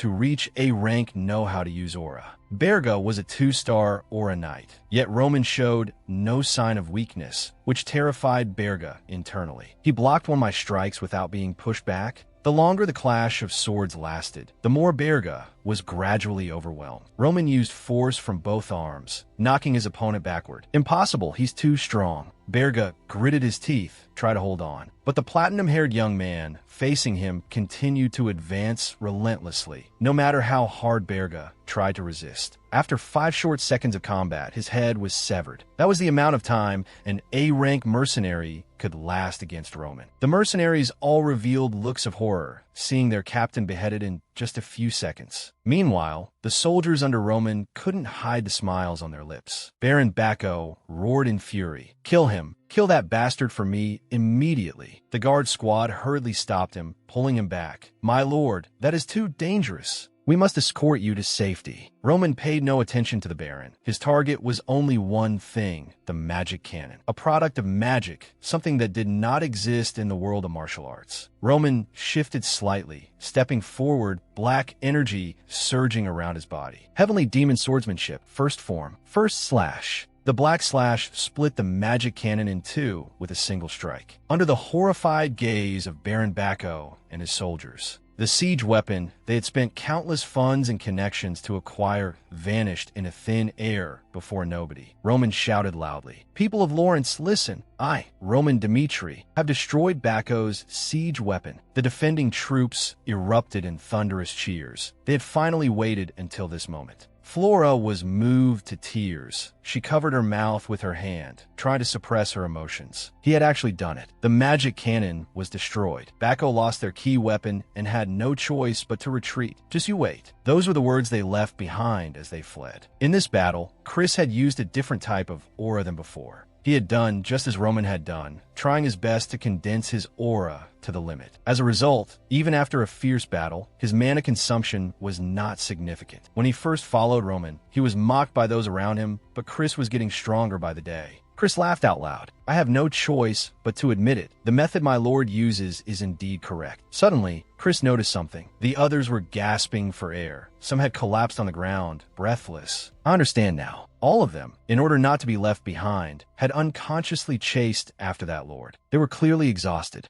Even so, not a single one of the 30 soldiers had fallen behind, nor was anyone seriously injured. This was the reason the Lord chose them. Kevin, who was just a rookie 2 months ago, had also performed quite well. We were able to stay safe and sound for only one reason. A monster that defied common sense had paved the way for us, sweeping away every obstacle. It was all thanks to Roman Dmitri. He used a voice that remained as cold as ice to encourage the entire troop. Everyone did very well to survive. Our mission is complete. The main gate of Lawrence was lowered, and Roman led his soldiers into the city. Amidst the smoke of war, he appeared like a god of salvation for this land. The people ceaselessly cheered for the hero of Lawrence. Lord Roman, thank you so much. Lawrence will never forget what Lord Roman Dmitri has done for us. The Baron looked at the young man in front of him, silently exclaiming in his heart, what a pity. I knew he wasn't ordinary from the first time we met, but it is hard to believe he could destroy a magic cannon with the strength of a single person.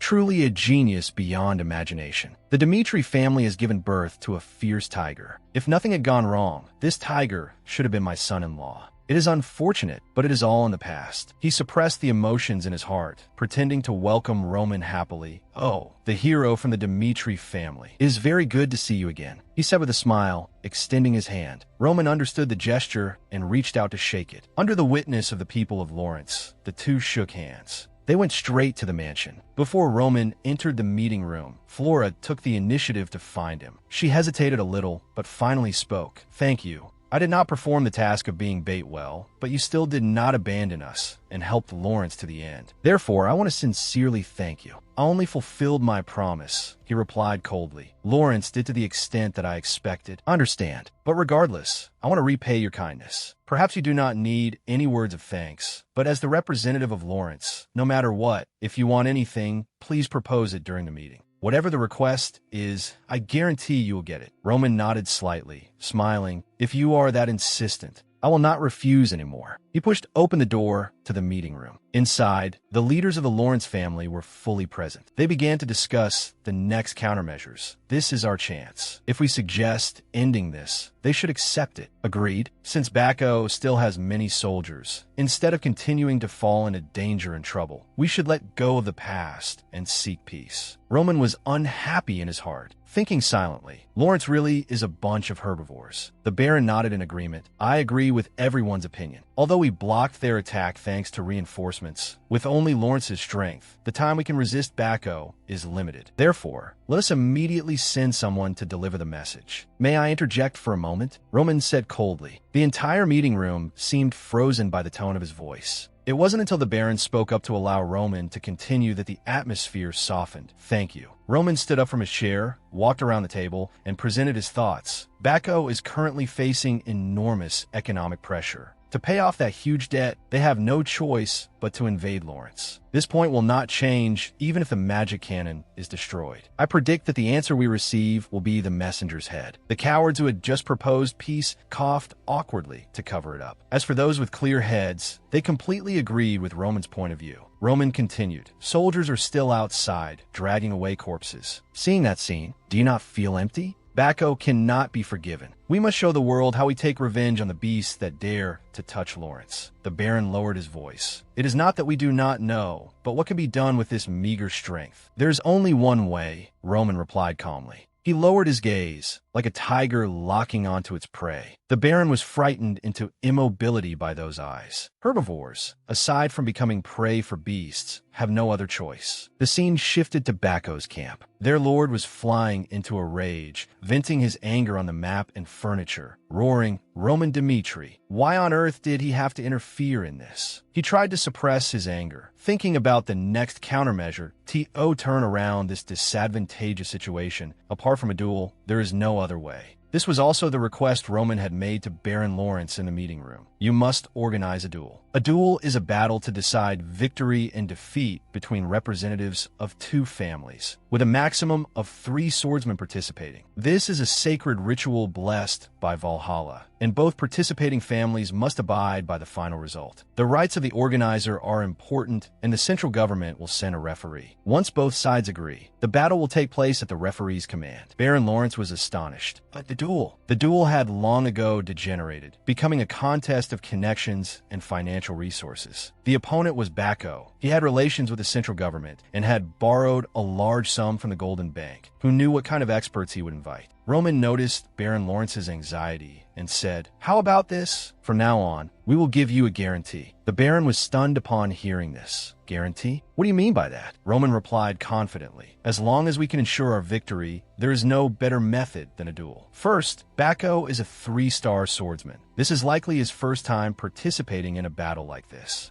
I will represent Lawrence and take the field as the first contestant. Regardless of whether the opponent is a knight of Bacco or an expert from outside, I am confident in winning the first match. No matter what kind of experts he has under his command, if he wins the first match but loses the second, it is meaningless. In the duel, my man Chris will end the match. Although he is only at a level 2 standard, he has the aptitude of a genius and can face a level 3 swordsman and win. So, this battle is very hopeful, right? If we win the duel, Lawrence's reputation will be restored. Saying this, Roman looked towards Flora, nodded, and continued, "Please make your decision." Flora also quickly understood the other party's meaning. Earlier, she had told him that if he wanted anything, he should say it in the meeting and she would help him achieve it. Could this be what he wanted? He wanted to participate in the duel. Could he be implying that Lawrence would have to take responsibility for unforeseen variables? He truly is a dangerous man. Flora closed her eyes to compose herself, then spoke up, "I agree to participate in the duel." After both sides agreed, the duel was set. The match would take place within a week after the letter of communication was sent. The arena was quickly erected and the referee had arrived at I am Count Oates, sent here to supervise this battle. A duel is a sacred place blessed by Valhalla.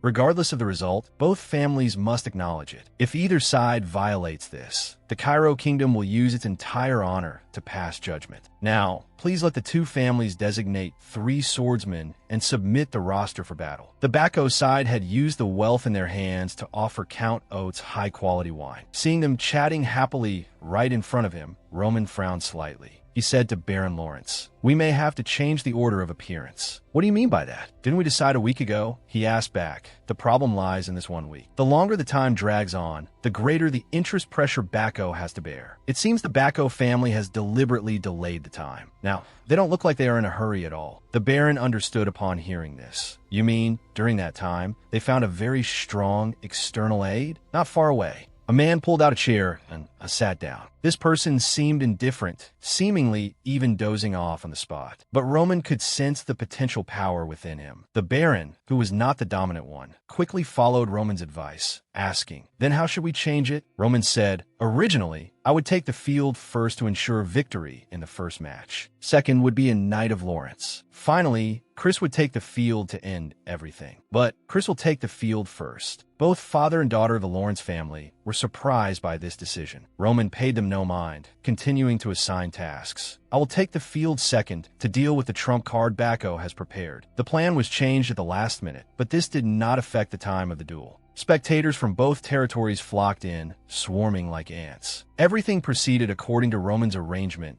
I am Ianson of Bacco. The opponent introduced himself. He was a 2-star Aura swordsman. "I am Chris of Lawrence." The audience began to buzz with discussion. "Chris, Jonathan's disciple? Isn't that the genius who used to be in the Northeast? Why send a level 2 swordsman in a battle? What a waste of a young genius." As for Chris, there was no fear in his heart, only the conviction of victory. To become stronger, one must feel danger. "This is the reason I left that well and followed young Master Roman. Start." With the signal and the flag swinging down, Chris launched his attack without hesitation. His opponent immediately leapt forward to meet him. The two charged straight at each other, blades clashing, sparks flying. With a higher level of aura, Ianson easily suppressed Chris. Chris knew this, so he actively dodged. Chris changed his angle of attack. The first time he fought young Master Roman, Chris had realized a truth. No matter how strong the aura is, It only matters if it hits. As long as there's a chance to seize an opening, an aura swordsman can be defeated by an ordinary person.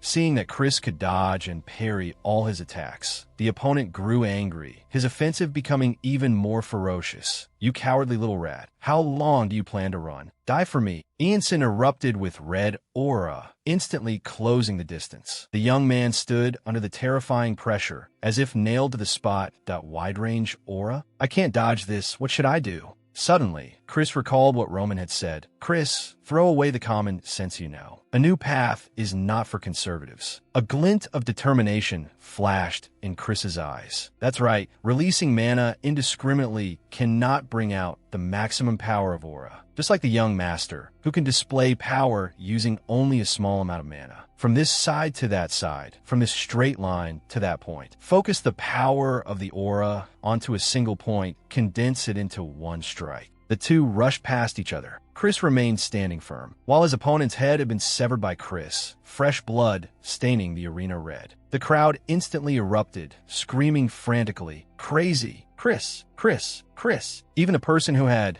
just swung that sword was utterly astonished. Although the armor on his left chest was pierced, and he was gasping for air, struggling to breathe, there was only one thought in Chris's mind: that I did it. A level 2 swordsman like me defeated a level 3 swordsman. Roman watched with satisfaction, smiling faintly. Next match. The audience was still excited. A level 2 swordsman defeated a level 3 swordsman. Impossible. Good heavens. Baron Bacco trembled with rage. Ianson actually failed. I thought everything would end in the second match. Now the final match has become incredibly crucial. He comforted himself. "It's fine, I don't need to worry about the second match, because I spent a huge sum to get this guaranteed trump card." Bacco's soldiers were ordered to wake the sleeping man. He yawned deeply.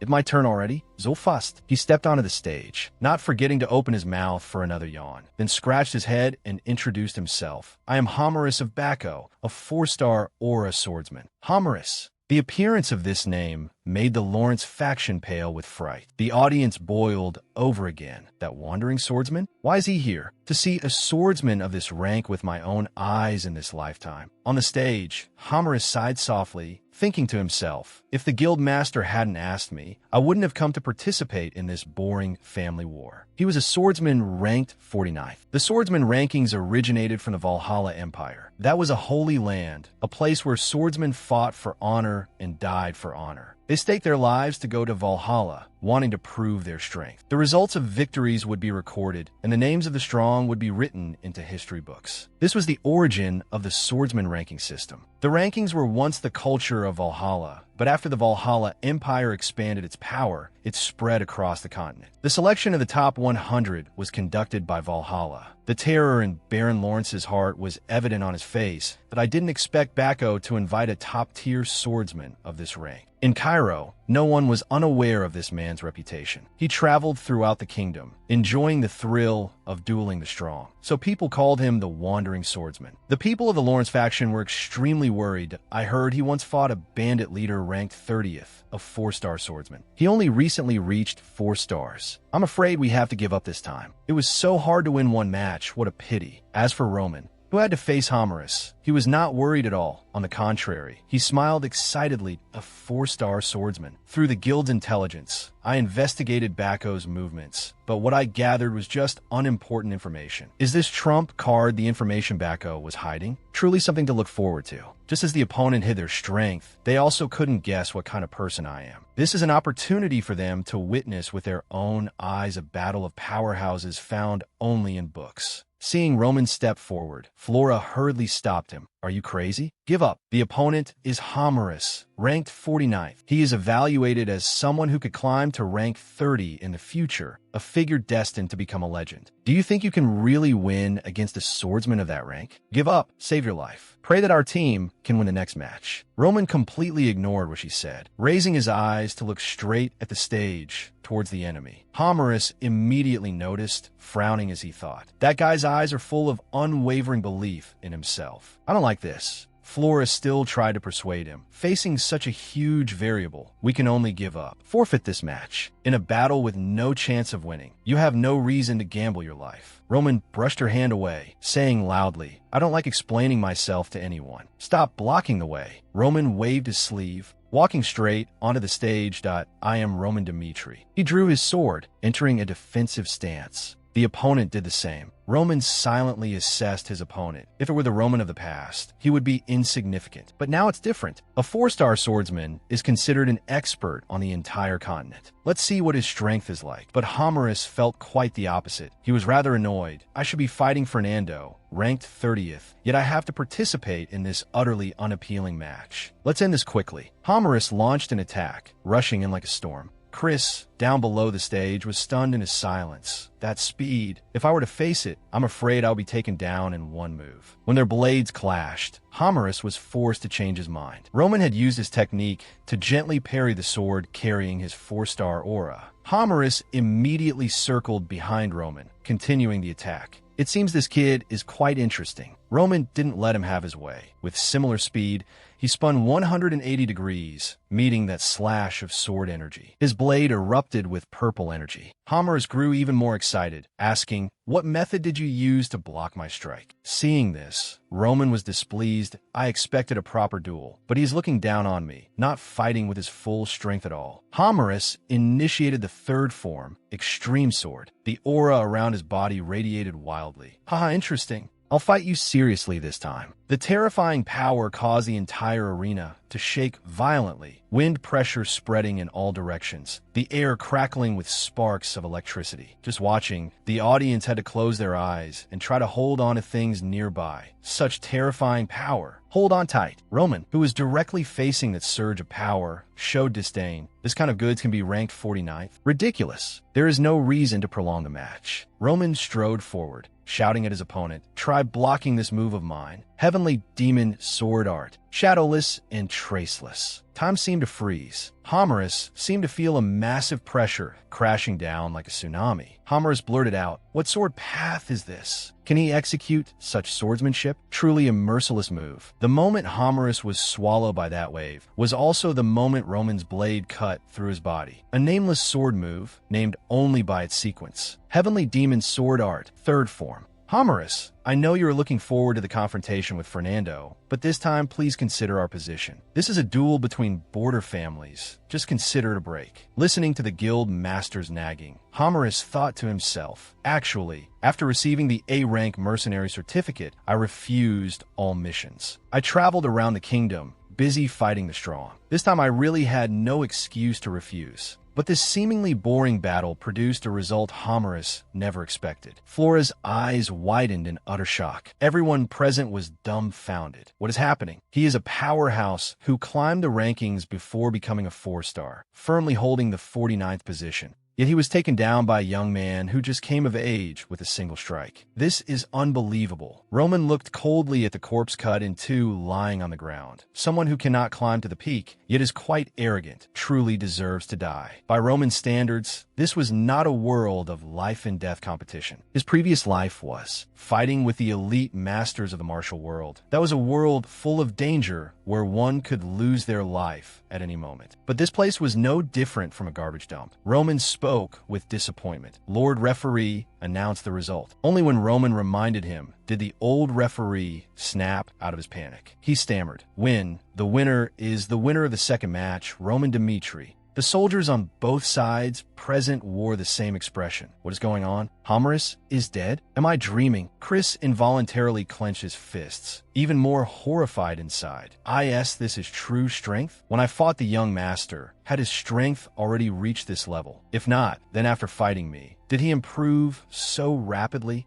The young master back then clearly couldn't be someone who could defeat Homerus. The time was so short. This is too unbelievable. Can this really happen? In the first match, I won against my opponent in 2 moves, and I once thought I would soon surpass him. But that thought of mine was too narrow-minded. With Roman's victory, the outcome of the duel was decided. There was no reason to waste manpower anymore. The referee announced that the winner between the two sides had been determined. Baron Bacco completely collapsed. He was trembling, this time from fear. It was over. Even Homerus had failed. He was a 4-star swordsman, different from the lowly ones in the north, a rare swordsman in the whole kingdom. Could the Mercenary Guild have sent a fake Homerus? My lord, we will submit a formal petition. A knight under his command stepped forward and spoke. Baron Bacco bit his lip and said, "They couldn't lose any more. Let Benson go up." The person who heard him couldn't help but be surprised. The Baron added, "He lost all of Bacco's face at the social banquet. This battle is his chance to regain his honor." The subordinate bowed and accepted the order, though he knew well that Benson was a nameless knight and the Lord was sending him to his death. But that was the Lord's order. I am Benson of Bacco." The guy was sent up to the arena, shaking like a leaf. The audience saw this and discussed. "Who is that? It's the first time I've seen this knight." Suddenly, Kevin squeezed out of the crowd and stepped forward. He walked straight to Roman, stopped, and said, "Young master, I will deal with him." Kevin's eyes were full of determination and fighting spirit. Roman looked at his subordinate for a few seconds. In this world where the strong eat the weak, the loser has only one path, death. A nameless knight would be quite difficult for Kevin as well. He wanted to prove himself.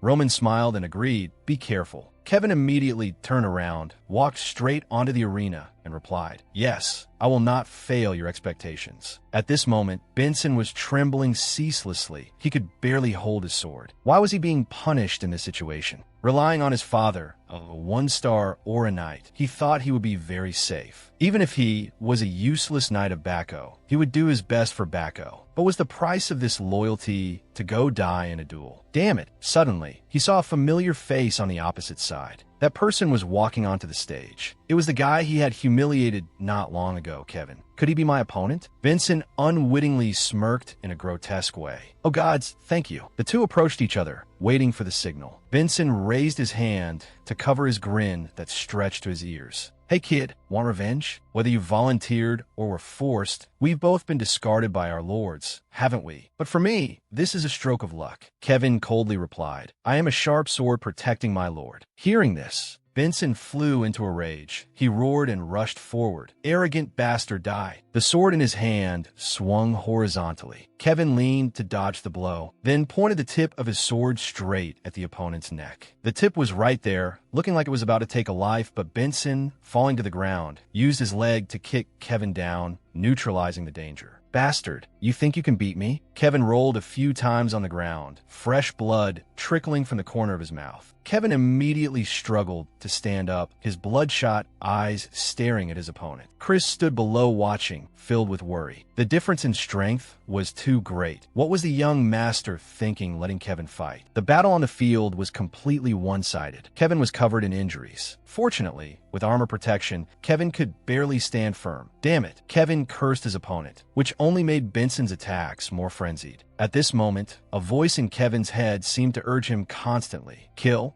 him, kill him. He wants to kill you. Hurry up and kill him. Take revenge." Back many days ago, while training at the Dimitri Castle, Roman had told Kevin, "From today, cut off the past with your own hands. The demonic soul arts have taken root. Awaken the demon inside you." Awaken the demon inside. A black aura suddenly surged violently from Kevin's body, his eyes gradually losing their human look. At this moment, Kevin was no different from a wild beast just released from an iron cage. "Careful," the voice in his head warned. When the opponent swung his sword at his head, Kevin suddenly dodged to the side, avoiding it dangerously. Kevin slid across the ground, then turned and stood firm. He had almost smashed. "I will tear that bastard into pieces." The strange voice echoed constantly. Kevin frowned. "My head, why is it so noisy?" Wanting to become the most effective sword of the Lord, even surpassing Chris. Feelings of inferiority, loyalty to the Lord, chaotic inner emotions swirled like a vortex. Demonic soul arts. Yes, that was it, the thing that could make him stronger. Kakik. Kill him. Kevin's bestial nature erupted, his speed skyrocketed, and the tip of Kevin's sword was wrapped in a blood-red power, pointed straight at the enemy. Benson panicked. "What is this?" The sword tip had actually pierced his armor. This bastard. He swung his sword to counterattack. A slash hit Kevin's shoulder, but couldn't make Kevin retreat half a step. Benson was scared to the point of tears. Why won't he stop? "This bastard, are you crazy?" Kevin ignored how much damage he would take, just thrust his sword through and finished off the opponent. All the witnesses were stunned. Kevin was crazy to the extreme. Even though the opponent had collapsed in a pool of blood, he didn't stop. The corners of Kevin's mouth curled up into a wicked arc, repeatedly stabbing the motionless corpse until it became a mangled mess. This was purely a bloody massacre, and the perpetrator was a small-statured teenager. Kevin walked down from the stage, bowed before Roman. "Young master, I have returned." "Kevin, good work." Roman nodded in response. Hearing these words, Kevin immediately smiled with an innocent, pure smile as usual, like a child being praised by an adult. The duel between Lawrence and Bacco, 3 matches, 3 wins. Lawrence won with overwhelming dominance. And at the center of it all was the figure of Roman Dmitri, like a hero's tale passed down through generations. Rumors mixed with truth and falsehood spread everywhere. People began to praise Roman's merits. In the taverns, the topic on the drinking tables also revolved around this rumor. "Did you hear about that?" "Ah, the story about the duel, right? Bacco must be furious, making such a fuss, but still losing to Lawrence. You know, my relatives are all natives of Lawrence. Roman is truly the savior of Lawrence. I heard he alone could slaughter hundreds of soldiers in Bacco's rear. Moreover, even the expert ranked 49th was finished off by him in one blow. If Roman hadn't appeared, Bacco would have planted their flag on Lawrence soil long ago, right?" "That's right. Bloodhand of Lancre, Homerus, the expert ranked 49th in the Cairo kingdom, stained the sky with blood, putting an end to the duel. Roman Dmitri is a hero, the hidden dragon of the Dmitri family, finally rising to the sky in a single step. Children in the desert whispered in nursery rhyme, "When the cactus grows leaves and blooms, is the day the monarch returns." I will officially start collecting legends about myself in this world. In Bacco City, someone was drowning in despair. It's over. It's all over. Baron Bacco sat before a mountain of documents. Official letters from the Golden Bank urging repayment of principal and interest, letters from the Mercenary Guild pursuing responsibility for Homerus's death and demanding compensation for manpower. Damn beggars. Before, when Bacco had influence in the Northeast, people came to flatter him every day. Now, they pretend not to know me? Damn it, if only that bastard Roman Dmitri hadn't meddled in this. He suddenly realized, yes, it was all because of Roman Dmitri. Roman Dmitri had done something the noble society could not tolerate. This time, it was the last chance to save Bacco. A few days later, Bacco held a meeting. "Before we begin, I sincerely thank the nobles who came to Bacco. With you here, I feel the future of the entire Northeast is still bright." A person in the crowd shouted impatiently, "Baron, please get straight to the point. Then I will speak frankly. Just like Bacco attacking Lawrence with a just cause, reputation in the noble circle is also extremely important. This war was to repay the ancestral feud, and the central government also considered this a legitimate action, even sending a referee. But Roman Dmitri, without any status, intervened in this war. Because of his raid, Bacco lost artillery, manpower, and advantage. Even in the duel, not a single Bacco warrior who fought survived. He slammed his hand on the table, speaking loudly. Is this reasonable? What right does Roman Dmitri have to help Lawrence? If the two families were related by marriage, there would be no problem. But we all know Dmitri and Lawrence annulled the engagement. To Lawrence, Roman Dmitri is just an outsider. He doesn't have any status. This is behavior that crosses the line. All the nobles seem to agree. You're right. Roman Dmitri indeed does not have any status. That's right. Baron Bacco received the reaction he wanted. The corners of his mouth lifted, thinking to himself, good, that's enough. Just shift all responsibility to the Dmitri family, then demand a huge compensation. The debt to the Golden Bank can also be settled. While he was secretly gloating, a commotion suddenly erupted outside the door. Roman, ignoring the servant's obstruction at the door, walked inside.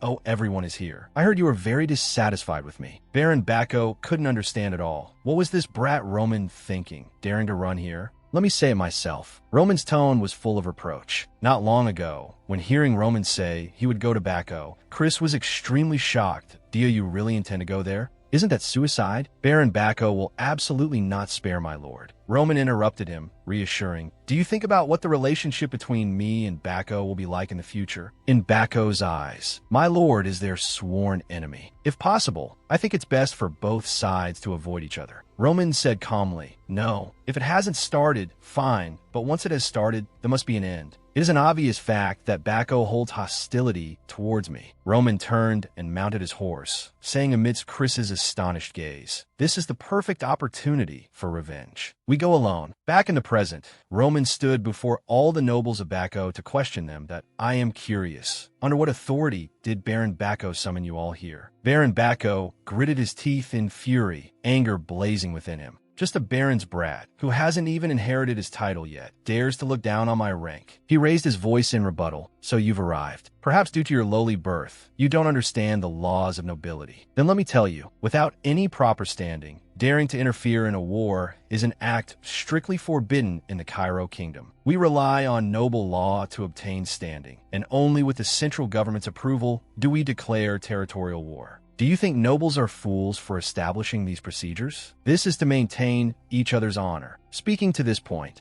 the baron slammed the table in rage, saying you don't understand noble law is just an excuse. Do you realize now just how foolish your actions were? Because of you, the Dmitri family will face serious trouble. Because of the son's sins, the nobles of the Northeast will criticize and despise Dmitri. Do you understand, you insolent brat? After his roaring tirade, the entire room fell into a temporary silence. At this moment, Roman finally spoke, his tone and words causing Baron Bacco to furrow his brow. Are you finished? Then now, it is my turn to speak about my standing. Seeing the confident look on Roman's face, Baron Bacco immediately felt a chill run down his spine. Roman began to seriously present his reasons. Lawrence and Dmitri were originally two families bound by a marriage contract. But now, I have become the scoundrel who destroyed the engagement between the two houses. What do you all think was the reason I broke off the engagement? Was it my reputation or my history with women? Those rumors are all false. The truth is, it was because of Bacco's eldest son, because of Anthony Bacco's threats. Being explicitly named as his son's fault, Baron Bacco couldn't help but spring to his feet. Roman gave him no chance to speak, continuing, Now, I will let you all know exactly why I am participating in this war.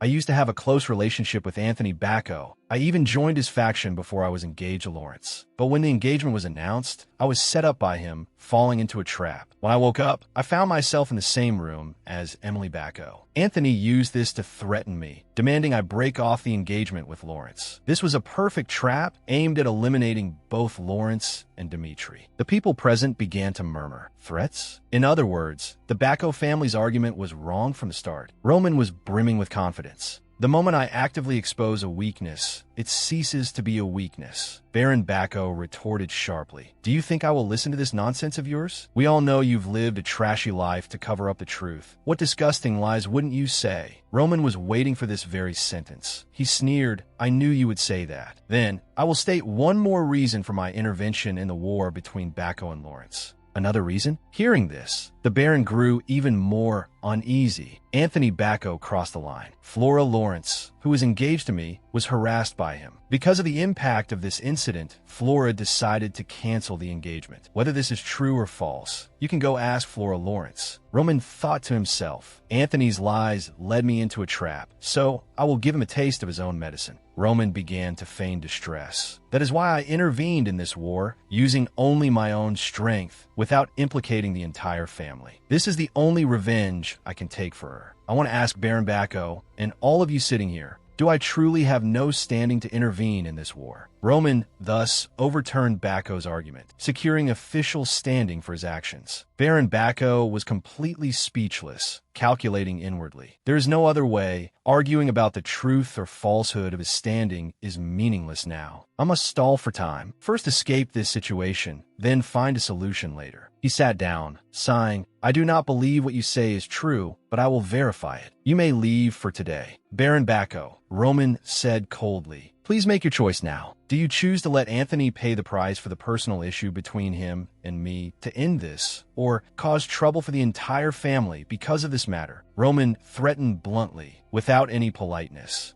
If you do not choose right here, right now, I will return home and tell my father everything. Baron Bacco felt as if he had been struck by lightning. What kind of situation is this? I absolutely cannot choose to go to war with Dmitri. Bacco has already fallen to rock bottom. If we provoke the Dmitri family now, Bacco will be completely destroyed. This vicious brat. He gripped the armrests of his chair tightly, lamenting inwardly, but finally chose to bow his head. I do not want the matter between you and Anthony to expand into a problem for the whole family. With my authority, I will have my eldest son, Anthony, kneel before you and apologize. Is that acceptable? Since when did I say I wanted Anthony to kneel before me? Roman flatly rejected his offer. Baron Bacco's eyes widened, his voice trembling. "You, what do you mean?" He declared loudly. "Since when in this world does the perpetrator get to choose their own punishment? The punishment will be decided by me." "No, father!" Anthony screamed in terror upon hearing the news. Baron Bacco shook his head helplessly. "I'm sorry, son."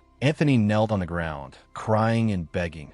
"Judgment duel? Father, do you really intend to hand my life over to someone else? He will definitely kill me. I beg you, father, refuse Roman's proposal." The Baron shouted loudly, trying to calm his son. "Wake up. You are the eldest son of the Bacco family. From a moment, you became the heir to the family. Your life has been tied to the family's fate. Therefore, face reality. Don't forget this, hell. Be prepared to lose an arm." Having said that, he turned decisively and walked away, leaving his desperate son kneeling on the ground. Anthony trembled just thinking of Roman's face. "Father, how could you let me duel that monster? I'm going to die." The duel was quickly organized under the witness of both parties. Roman stepped onto the arena with imposing dignity. Anthony, on the other hand, was so terrified he couldn't even hold his sword steady. "Roman, Lord Roman, you know I really like Flora. Hearing that you two were together, I must have lost my mind at the time. I apologize for everything I did to you. I had no malicious intent. Aren't we friends?" Roman did not answer, simply drawing his sword coldly. Seeing this, Anthony's hair stood on end. "Roman, no. Master Roman, please spare my life this once. If you spare me, I, Anthony Bacco, am willing to spend the rest of my life repaying you." The referee frowned upon hearing this. How unsightly. Even Baron Bacco felt completely humiliated. This savage. Roman's face was cold, showing no intention of compromise. Roman asked, "Your whole life? How will you repay me? Have you even paid off your loans to the Golden Bank? Even your relationship with the government cannot erase your evil deeds. The Bacco family is finished." Roman stepped forward, bringing his face close to the others. Anthony was frozen with fear, daring not to move. "Why should I, someone you look down upon so much, fall for your trap of begging for pity, begging for forgiveness?" At that very moment, Baron Bacco realized his son was going to die here. But he couldn't react in time, for Roman had already thrust the sword in his hand through Anthony's body. "I have absolutely no reason to forgive you.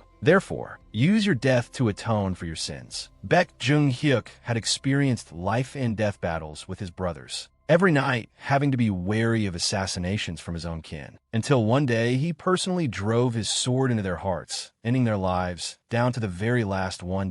Jung-hyuk, do you know what your problem is? A figure on the roof looked down at the battlefield and spoke. That person was the eldest son of the current heavenly demon, Baek Ho-young, one of the few brothers who could be close to Jung-hyuk. He said, "Jung-hyuk's problem is that you don't know how to compromise. From the moment you consider someone an enemy, you always want to destroy them immediately, without even a shred of pity for the enemy. One day, this problem of yours will come back to bite you." Baek Ho-young was truly extraordinary. Not only did he possess terrifying power, but he also had a magnanimous heart, able to win over enemies after defeating them. That was what Baek Jung-hyuk thought at the time when facing his eldest brother. "I understand what you mean, brother, but crushing anyone who opposes me, that is the way of life I have chosen. That is also how I survived from the lowest rung of the demonic cult, and I will continue to live that way. Death is the only method that can silence every living creature forever." Anthony's death was an outcome no one wanted, but that is exactly how I have always conducted myself. Baron Bacco rushed onto the stage in horror. No. He tried to find a glimmer of hope for survival on his son's motionless body lying in a pool of blood, but Anthony was certainly dead. Baron Bacco embraced his son, letting out a miserable wail. His eyes bloodshot, a roar of rage echoing through the sky. Roman turned around, asking coldly, "Is there a problem?" Roman smiled mockingly. Dying in a one-on-one duel is a common occurrence. Baron Bacco had not expected things to escalate to this extent at all. Blinded by the pain of losing his son, he questioned Roman. "What are you doing? How dare you kill the eldest son of the Bacco family? To kill him without blinking an eye like that." The soldiers under his command were also shocked, standing frozen one by one, completely daring not to step forward and provoke him. Roman at this moment was like an inviolable beast. How did that monster? Baron Bacco's face darkened, only now realizing that it was all because he had underestimated him too much. "You planned this from the start. You came to visit Bacco without guards, pretending to be ready to compromise." Roman glared at him, stating bluntly, "From the moment Anthony Bacco treated me that way, I became the sworn enemy of the Bacco family. Roman turned and swept his gaze over everyone present, declaring, "This is the consequence of opposing me. If anyone cannot sever their ties with the Bacco family, then I am the enemy you must face." This undisguised threat was made public. Baron Bacco shouted loudly, "Do you really intend to just leave so easily?" Roman flicked his sleeve, walking straight towards the gate. "What is the use of speaking these meaningless words? From now on, I will watch closely to see how the Bacco family survives, and I will attack relentlessly until you collapse. I'll be going now." The Baron was exhausted, both physically and mentally, completely broken. He belatedly realized the truth. We have provoked someone we should not have. A few days later, Baron Bacco, unable to pay his bank debts, attempted to flee, but was later found dead on a nameless hill. The Bacco family, once a towering power in the northeast, thus declined miserably. In the corridor of Dimitri Castle, the bright moonlight shone through the window, creating a mystical atmosphere. Hans spotted Roman ahead and called out to him. Roman was leisurely walking past him. "It's so late. Where are you returning from, my lord?" Roman smiled and replied, "The moonlight is beautiful, so I watched it for a while longer." Seeing the bloodstains on the young master's clothes, Hans was slightly startled. The two returned to the room, and after fetching clothes for Roman to change into, he said, "Everyone is very worried about you. I am very happy that your name has become famous throughout the world, but you constantly putting yourself in danger like this makes it impossible for me not to worry. Please, you must be careful." Roman adjusted his scarf and replied in a calm tone, "Hans, I've told you before, haven't I? You are my person." "Yes, young master, I still remember." Baek Jung-hyuk had slaughtered countless enemies, making rivers of blood flow, but he had one principle that helped him become the heavenly demon: always protect his subordinates. "One of my people is more important than 100,000 enemies." Seeing Roman say nothing more, Hans prompted, "Young master?" Roman smiled and said to him, "I will do my best not to put my subordinates in danger." That is enough. Although the matter with the Bacco family was still very strange, the Malok family still held a banquet. The mistress of the Malok family, Helena Malok, stood in the middle of the party, her mind already calculating. Even the ladies who previously supported Bacco and always flattered them were now present. From now on, Dimitri would become the central family of the Northeast. This was a golden opportunity for the Malok family, who had always sided with Dimitri. "Oh, welcome, welcome. I was waiting for you." Seeing a familiar face appear, she took the initiative to step forward and speak. "My goodness, why are you getting more beautiful by the day?" This person was none other than the mistress of the Dimitri family, Lena Hannah Dimitri. She smiled gently and returned the greeting. "Thank you." Other ladies saw this and also gathered around. "I have prepared a special bottle of wine for you." "Lady Lena Hannah, it is an honor to meet you here." "Me too. Very pleased to meet you, ladies." Lena Hannah Dimitri was the wife of Baron Dimitri. She frequently interacted with noble ladies to build a support base for Dimitri. She possessed incredible political talent. Sometimes, even Baron Romero needed to consult her opinion in certain situations. Without Lena Hannah laying the foundation beforehand, the Dimitri family might have collapsed under Bacco's oppression before they could even step into the noble class. "Thank you everyone for attending this gathering." Lena Hannah stepped out and took the initiative to speak. "We are gathered here today because I believe that those living in the same region need to understand each other, starting to get to know one another from now on. Of course, in the past, not everyone walked in the same direction. But now the situation is different. We need a different anchor point than before." Lady Dimitri's words were full of hidden meaning. She implicitly threatened those who had sided with Bacco, while simultaneously showing her generosity by accepting their submission to her. While having dessert, Lady Helena of the Malok family proactively suggested to Lena Hannah, "What do you think of our Veronica? I think she is very suitable for Roman. Roman is already 25 years old. It's time for him to marry and start a family. I'm not saying this because she is my daughter, but Veronica really suits Roman." Other ladies at the table saw this and also chimed in. "Oh my, isn't Veronica already engaged to another family?" They clearly didn't want to let Helena have her way. "You are too greedy, Helena." Lena Hannah leisurely sat drinking tea, listening to them fight over each other. "That's right, Roman's marriage partner must be chosen carefully. Next time, please come to our house to play. My daughter just mentioned it. She fell in love with Roman at first sight. And my daughter too, she looks very intelligent, always top of the class at the academy. My daughter is still young, but she will definitely be a beauty in the future. Lena Hannah couldn't help but ponder in her heart. For the past 6 years, Roman had always been considered a nuisance in noble circles. He was the eldest son, but could not inherit the family business, which had dragged him down. But his potential as a 4-star knight was enough to guarantee a good future. If he could also win the right of inheritance, then there would be no son-in-law more valuable than him. Now was the time for him to transform from a nuisance into an outstanding figure. Lena Hannah then spoke up. "I am very happy that you all value my son so much. But Roman has been deeply hurt before. Rather than following the wishes of 2 families, I hope Roman can find someone he truly loves. Therefore, let's not discuss marriage anymore." Lena Hannah's words were interpreted by the other ladies as, in other words, whoever captures his heart first wins. That night, at the Lawrence family castle, Flora was sitting in the study, turning the pages of a book, deep in thought. Power is necessary to survive in this world.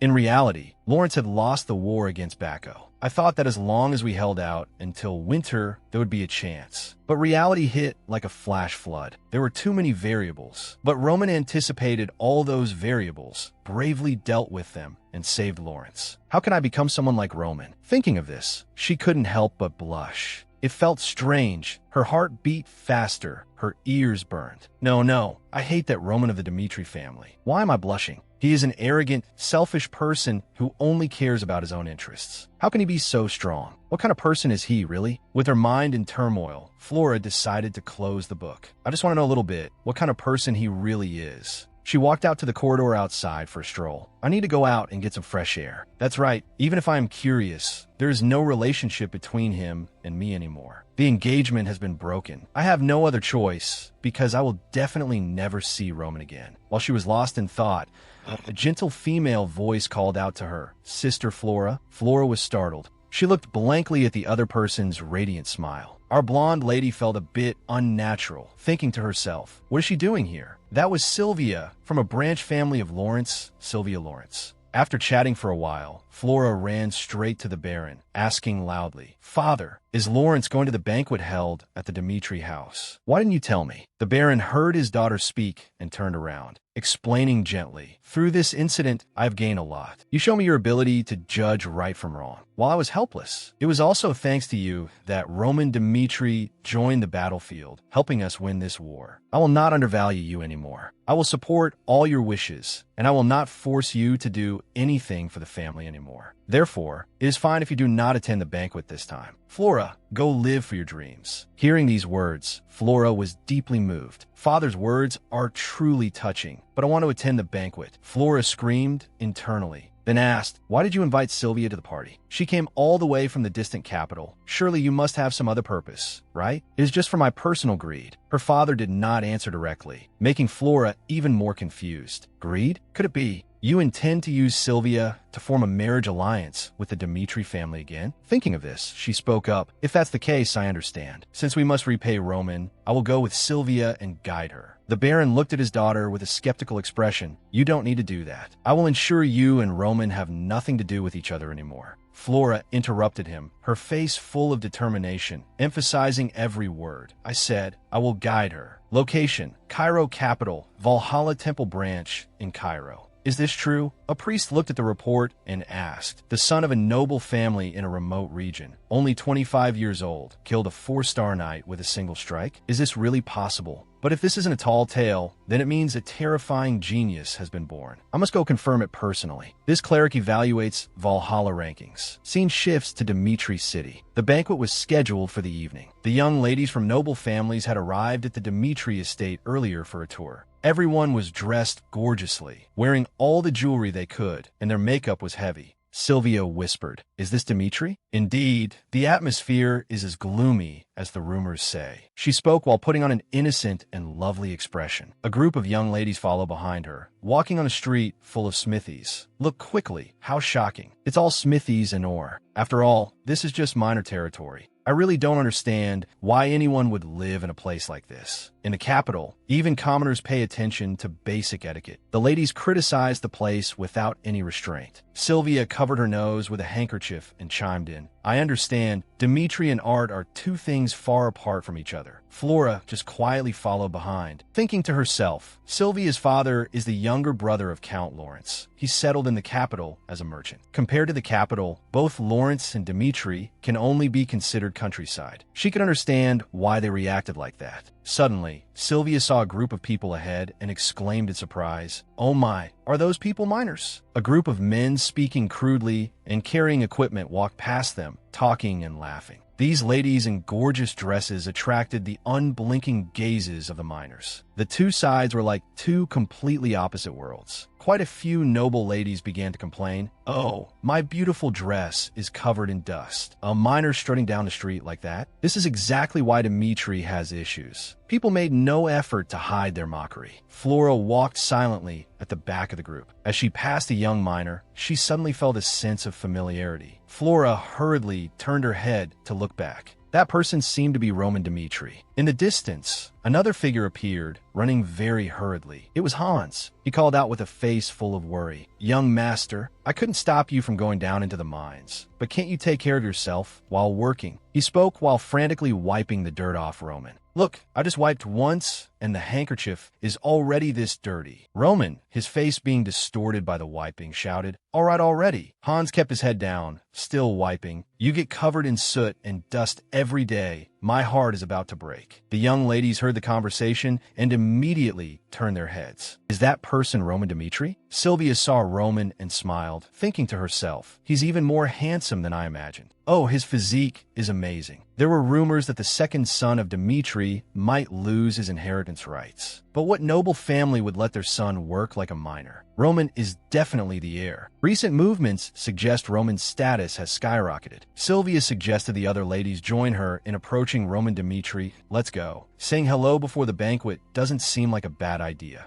One young lady asked worriedly, "Is that appropriate?" Roman had just taken off his safety helmet when he heard the greeting. Sylvia asked, "You are young Master Roman Dimitri, aren't you? I haven't mistaken you, have I? I am Sylvia from the Lawrence family." Sylvia lifted the hem of her dress, curtsied formally, and said with a bright smile, "Thank you for your help to us. I wish to express my sincere gratitude. You are indeed as extraordinary as the rumors say." Roman replied nonchalantly, "Oh, I know. Let's go, Hans." Roman simply walked away coldly, leaving the young lady heartbroken. Flora couldn't help but laugh through her tears. He really is a block of wood. Hans chased after Roman, reminding him, "Master, you still have to attend the banquet. Can't you rest a little?" Roman answered while putting his shirt back on, "I will socialize with those worth socializing with." But they mocked the mining work of the Dimitri family. Hans said in a panic, "How much longer do you intend to work in the mines? Although the Baron didn't order it, you've been working hard for days." Roman became serious. Dimitri's foundation is blacksmithing. No, to be more precise, it is the iron mines. That miners dig up with their blood, and sweat is melted in the furnace fire and forged into steel. This is the true essence of Dimitri. Empty words cannot coexist with the people on this land. I just want to experience it myself and empathize with them. Hans stopped, moved. "Young master." Tears welled up in his eyes. "Since when have you grown up so much?" Hans will not cause any more trouble for the young master. I will make it perfect. The scene shifts to the Dimitri training grounds.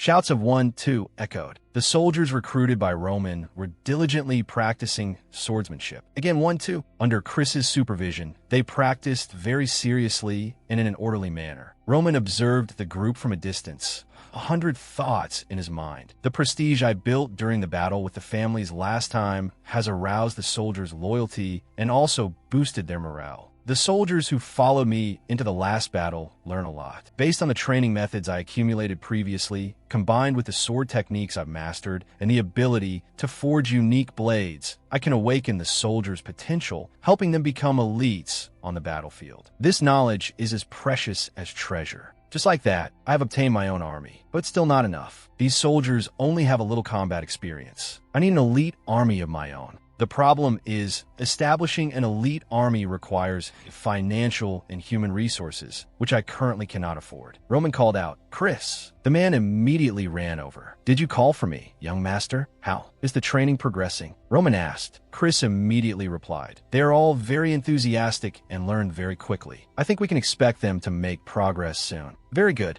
Now, I will teach you a new sword technique. A new sword technique? For me? Chris thought, extremely surprised. Roman explained, you are different from those beginners. After the family battle last time, you have improved and accumulated experience, which has created a foundation for you to learn more advanced sword techniques. Although it is very difficult, I think you can do it. I believe you are now ready to absorb new things. The sword technique I am about to teach you is called Thunder Flash. This is a move with great destructive power and extremely fast striking speed. Its master was known as the Sword Saint. This is the next step for Chris. The banquet finally began. In a lavishly decorated space, the banquet hall was filled with whispers. At this moment, a servant announced, Young Master Roman Dmitri has arrived. Almost all eyes turned simultaneously toward the door, especially those of the young ladies. Roman wore a formal suit with a red cape, exuding an extraordinary aura, incredibly charming. Roman's hair had returned to black.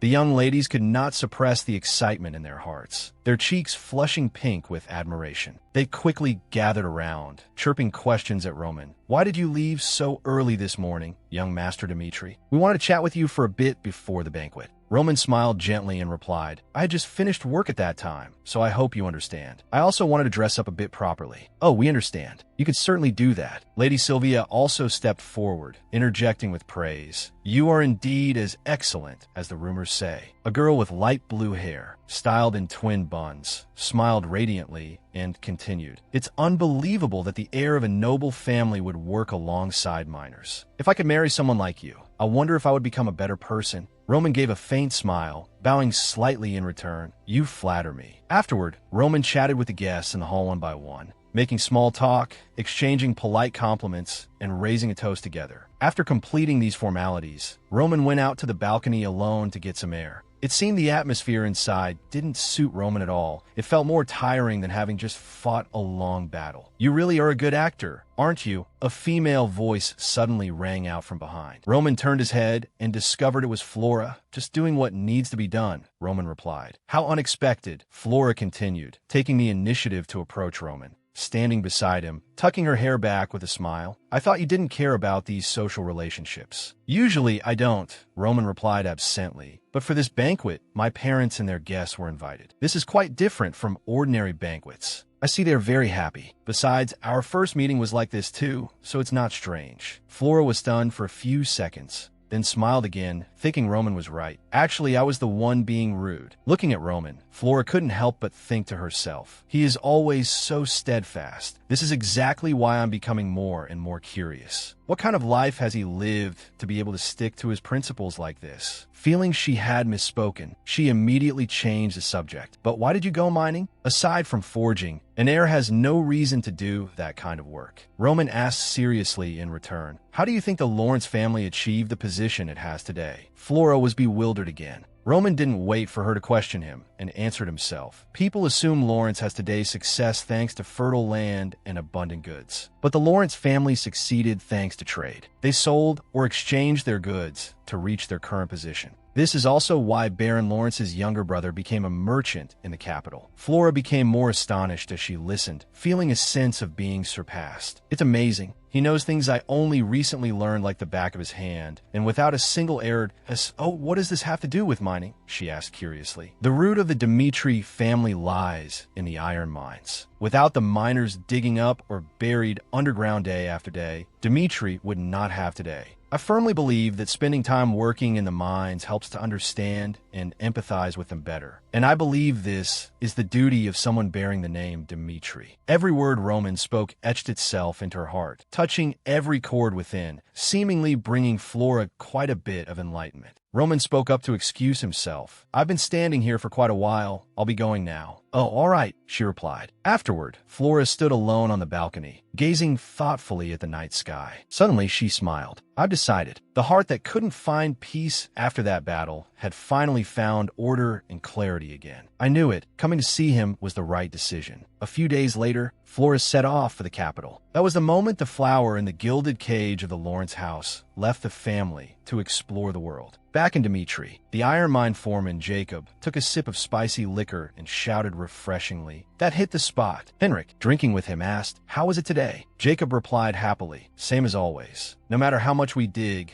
the mineral vein just keeps going. We've only dug to the entrance of the mountain. Even if the Dimitri family digs for another few decades, the iron mine won't run dry. I stake my life's experience in mining on it." Henrik changed the subject. "There are many rumors that Roman started working in the mines half a month ago. Why has it been so quiet lately?" "Roman." Jacob heard the name and laughed triumphantly. This story goes back to half a month ago. A shocking piece of news quickly spread among the miners that I heard young Master Roman will be working in a mine starting today. The person behind gasped in surprise. Why? Who knows? Probably just for show. A veteran miner named Moken frowned and said, "Lord Dimitri is old and senile. If he wanted to teach the heir a lesson, he should have done it long ago. He's only good to the blacksmiths and always ignores us miners." He started shouting excitedly. Dimitri's 3 heirs learned forging in the workshop from a young age, but they never learned mining. This clearly proves that Lord Dimitri discriminates against us. The others heard this and felt it wasn't right. They said cautiously, "Isn't that going a bit too far?" Moken loudly asserted, "What are you talking about?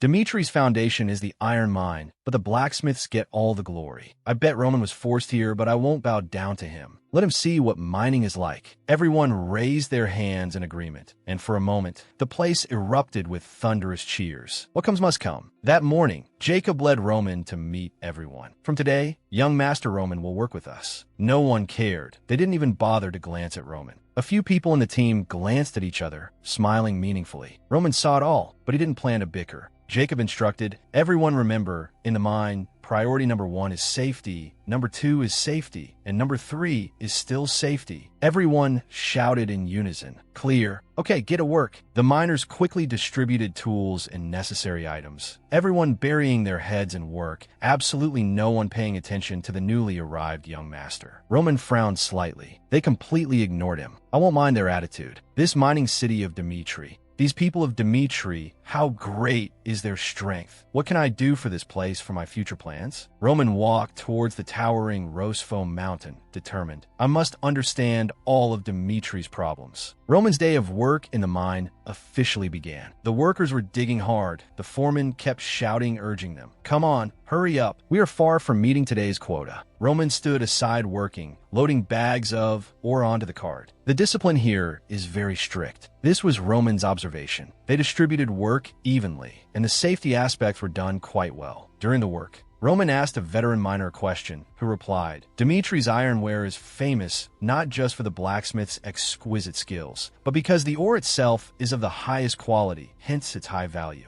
Other places suffer heavy losses buying ore, but since Dimitri is self-sufficient, they make huge profits." He smiled proudly. "Is there any other reason?" "Being self-sufficient in materials and a forging city, they can profit more than any other family. It's been like this for decades." Just by gathering some information, Roman could vaguely estimate the wealth his family owned. Dimitri's assets might be even larger than I thought. "This isn't a place for chatting, young master." Moken bluntly reminded, "If you don't want to work, don't disturb others. Get out." The two looked at each other. Roman actually apologized, surprising Moken. "Sorry, I will focus on work." Saying that, Roman immediately went back to work. This left the usually nitpicky Moken speechless. A week later, Roman still ate alone. Roman hadn't made friends with anyone yet. "We've worked together for over a week, but they still don't talk to me unless I ask first. Maybe this is how they divide territory." Thinking of how to approach them, someone walked up voluntarily. It was Moken. He sat down in front of Roman and said, "Can I ask you a question? I watched you all week. I'm a bit curious. Why did you come here to work?" According to him, no noble values mining. Even Rodwell, the second young master of Dimitri, the most potential heir, has never set foot in the iron mine. The eldest young master, Roman, is just putting on an act coming here for training. For so long, I thought he looked down on mining work. So I've been watching him, but he's more hardworking than I thought. The image of Roman working made him reconsider. No, he works even harder than the other miners, and always meets the quota. Moken heard from another miner, according to my friend who is a servant in the castle, the Lord never ordered the young master to work in the iron mine. Did he come voluntarily? This statement made Moken hesitate. This is why he came to ask Roman directly. Roman gave him two choices, an ideal answer or a realistic one. Which do you want to hear? Can I hear both? Roman smiled and said, then I'll give the ideal answer first. Dmitri is a mining city. Many residents here work in the iron mines to make a living. Instead of understanding the people here from afar through numbers, I wanted to experience their daily lives myself. Do you really need to do that? Moken asked back. Necessary. Roman replied.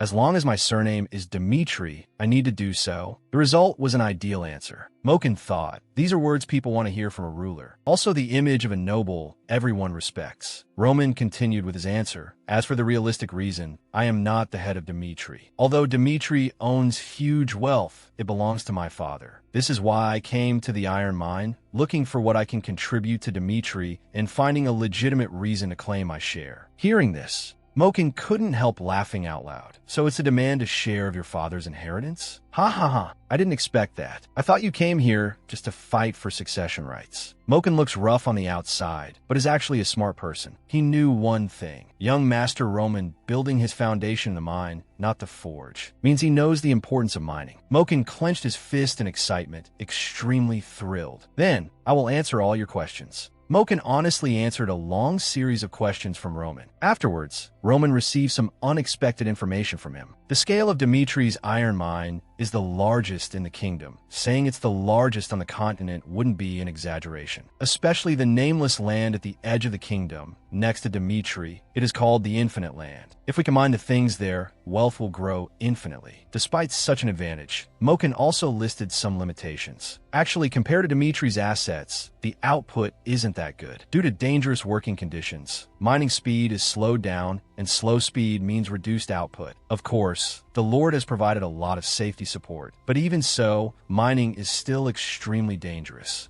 Not only having to work in a dark, narrow environment, natural conditions are also extremely unstable. The mountainous region in the northwest has constant earthquakes. How can a normal person stop them? As soon as Moken finished speaking, Roman felt a tremor. Things were getting worse. The whole mine started shaking violently. The two hurriedly ran to the pit to check, finding a crowd gathered there. What's wrong, Mr. Moken? Elevator number 8 collapsed. Someone is trapped. What? Moken was extremely worried. He looked at the pit and the collapsed rope ladder. Helpless. God, what do we do now? Someone in the crowd warned. This place might collapse further. Don't measure anything yet. At this moment, Roman stepped forward and said, I'm going down. Mokan firmly objective. No, you are the eldest young master of the Dmitri family. Even if you are a knight, if it collapses again, it will be very dangerous. We should confirm the situation first. Roman glared, interrupting him. That would be too late. The other party was frightened by Roman's aura. Roman affirmed. I said, a person bearing the Dmitri name must shoulder his responsibility. I'll be right back. Go prepare first aid tools. Saying that, Roman immediately used a movement technique to jump down.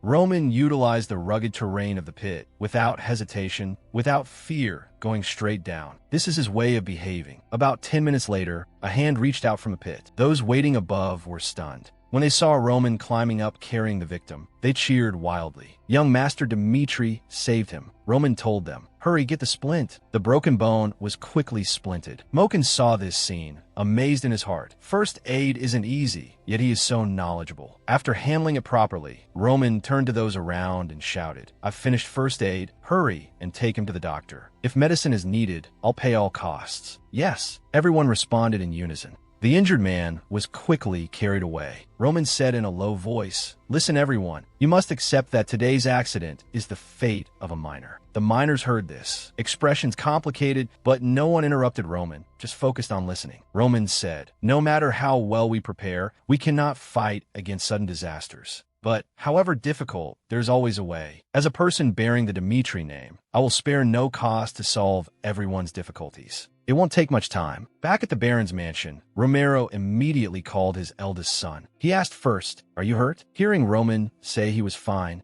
he started questioning, what on earth were you thinking doing something so dangerous? Even if you are an aura swordsman, that kind of natural disaster isn't something you can withstand alone. This time was luck. He slammed the table, scolding, but because of your reckless bravery, I almost lost my beloved son. I'm not saying this because you're the eldest son of the Dmitri family. If it were anyone else, I absolutely wouldn't forgive the behavior of giving up one's life to save one person. No, I just did what I should do. Roman. Roman persisted with his stance, even if time turned back. My thoughts wouldn't change. An accident happened in the iron mine.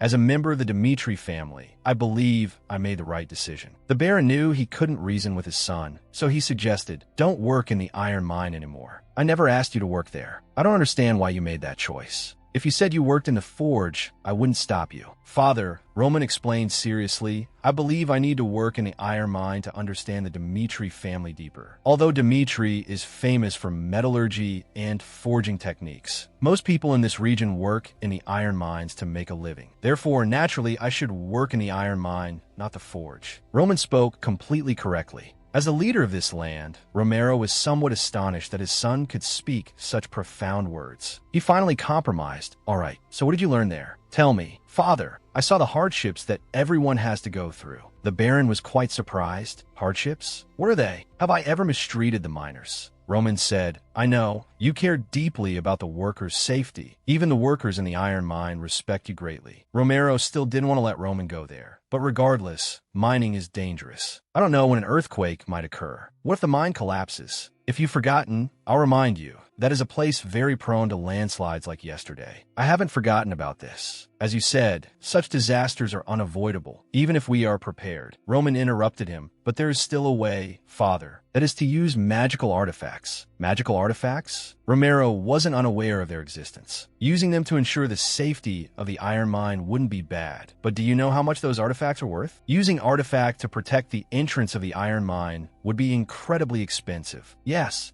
I know. Furthermore, using an air shield doesn't always guarantee safety either. The Baron questioned again. You mean despite that, we still need to use them? Yes, Roman was very certain. But if we install the artifacts, not only will the mineral output increase, but we also won't need to restrict the development of unmined iron veins anymore. Possessing a place of endless raw material production is an advantage, an opportunity cost. Even though using ancient relics is very expensive, if we can earn more money than before, then it's worth it. Moreover, we will assign a specialized team of workers to ensure safety, minimizing risks to the utmost, and then use the increased profits to pay their wages. What do you think, Father? Romero smiled in response. Seeing you speak so clearly, you must have calculated everything already. So, how much investment do we need? If it doesn't turn out as you say, you'd better watch out. In this martial arts world where the strong prey on the weak, there are two organizations famous for their ability to gather information: the Beggars Sect and the Flower Gate. The Beggars Sect gathers information through beggars present everywhere in the world, listening to people's stories, while the Flower Gate gathers information through groups of vulnerable people in society, those who always keep their ears pricked for worldly affairs. I chose to work in the iron mine instead of the smithy so that I could grasp all information in the Northeast. All right, with my father's capital and manpower, I will establish the Flower Gate in this world. But that's still not enough. A guild specialized in gathering information, or in other words, an intelligence agency, cannot be limited only to the Northeast. Furthermore, when information from across the continent is gathered, someone needs to organize it, because guild members cannot process information professionally. Let's say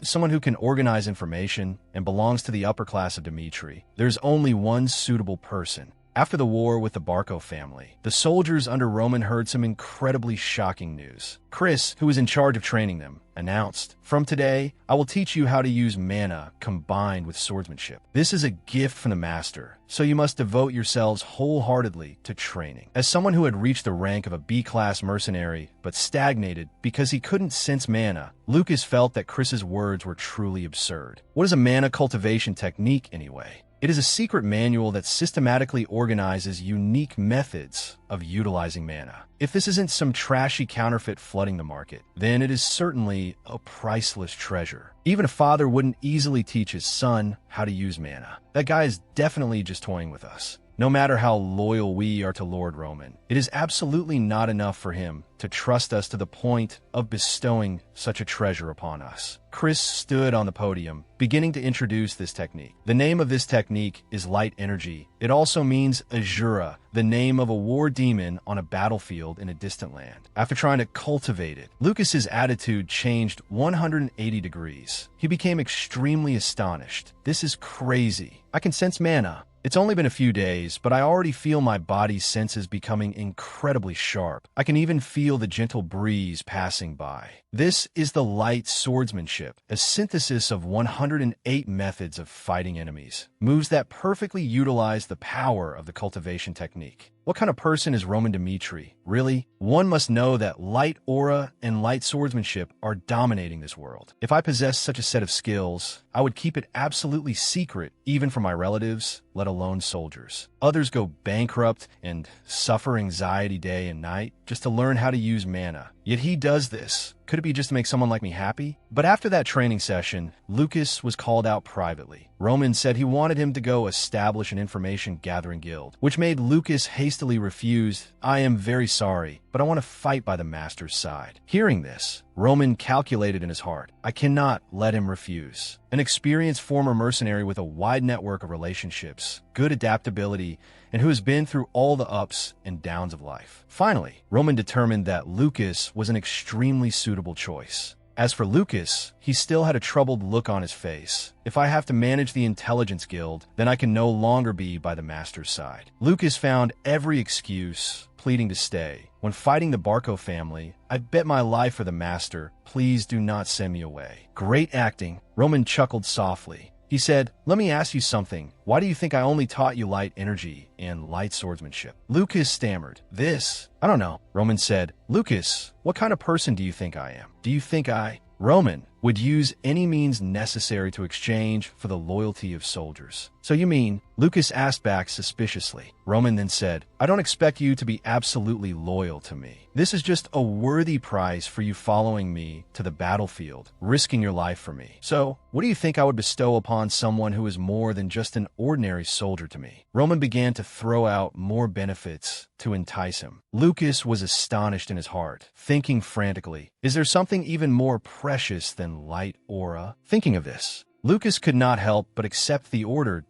As you command, master. I will create the best guild on the continent. Roman was secretly satisfied, a sharp and thoughtful person. Lucas was indeed the perfect leader for the Flower Gate. As soon as morning came, Roman went to the mining area to complete the work agreed upon with the Baron a few days ago. The workers here welcomed Roman immensely. Lord Roman is here. My master, you truly care about our safety. Thank you so much. A middle-aged man squeezed out from the crowd, tears welling up in his eyes, saying, Young master, thanks to you, my only son survived. If you ever need us in the future, I will definitely dedicate my life to you. Saying so, he knelt down to pay respects to Roman. Roman smiled radiantly and said, Thank you. I look forward to your cooperation. From that day on, the people's affection for the Dmitri family shifted to Roman, and this matter made Baron Romero extremely angry. A month had passed since the war with the Barco family. In the regular meeting of the Dmitri family, the head of the family, Romero, and the core members gathered to discuss. The Barco family has been destroyed in the northeast. There is no longer any force that can oppose Dmitri. Those forces that previously supported the Barco family have expressed their desire to ally with Dmitri. Under your orders, we have flatly refused to negotiate with those who sided with Barco and had tense relations with us. How do you want to deal with them? Romero said firmly. Reconciling with those who caused us heavy losses is not noble, but foolish. Do not negotiate with them. I want them to know the consequences of opposing Dmitri. Continue. Those present nodded in unison to show they understood. Jonathan remarked objectively. This war showed us the variables that can appear when borrowing external power. Even though the Barco family confronted us and failed, they were still a major threat. For example, the magic cannons or variables like Homerus, the rank 49th. That is why I want to increase military strength to deal with these variables and purchase more magical weapons. Romero also knew very well that that nothing made them feel safer than military power. Thanks to young Master Roman, we have a lot of capital. Although it cost a lot of money to install ancient relics in the mine shafts, iron production has increased by 30% in a very short time. At this rate, I believe it will soon increase to 100%. When the Baron asked about the cost of the ancient relics, someone immediately replied, "If we count the increased profits, it's still a bargain."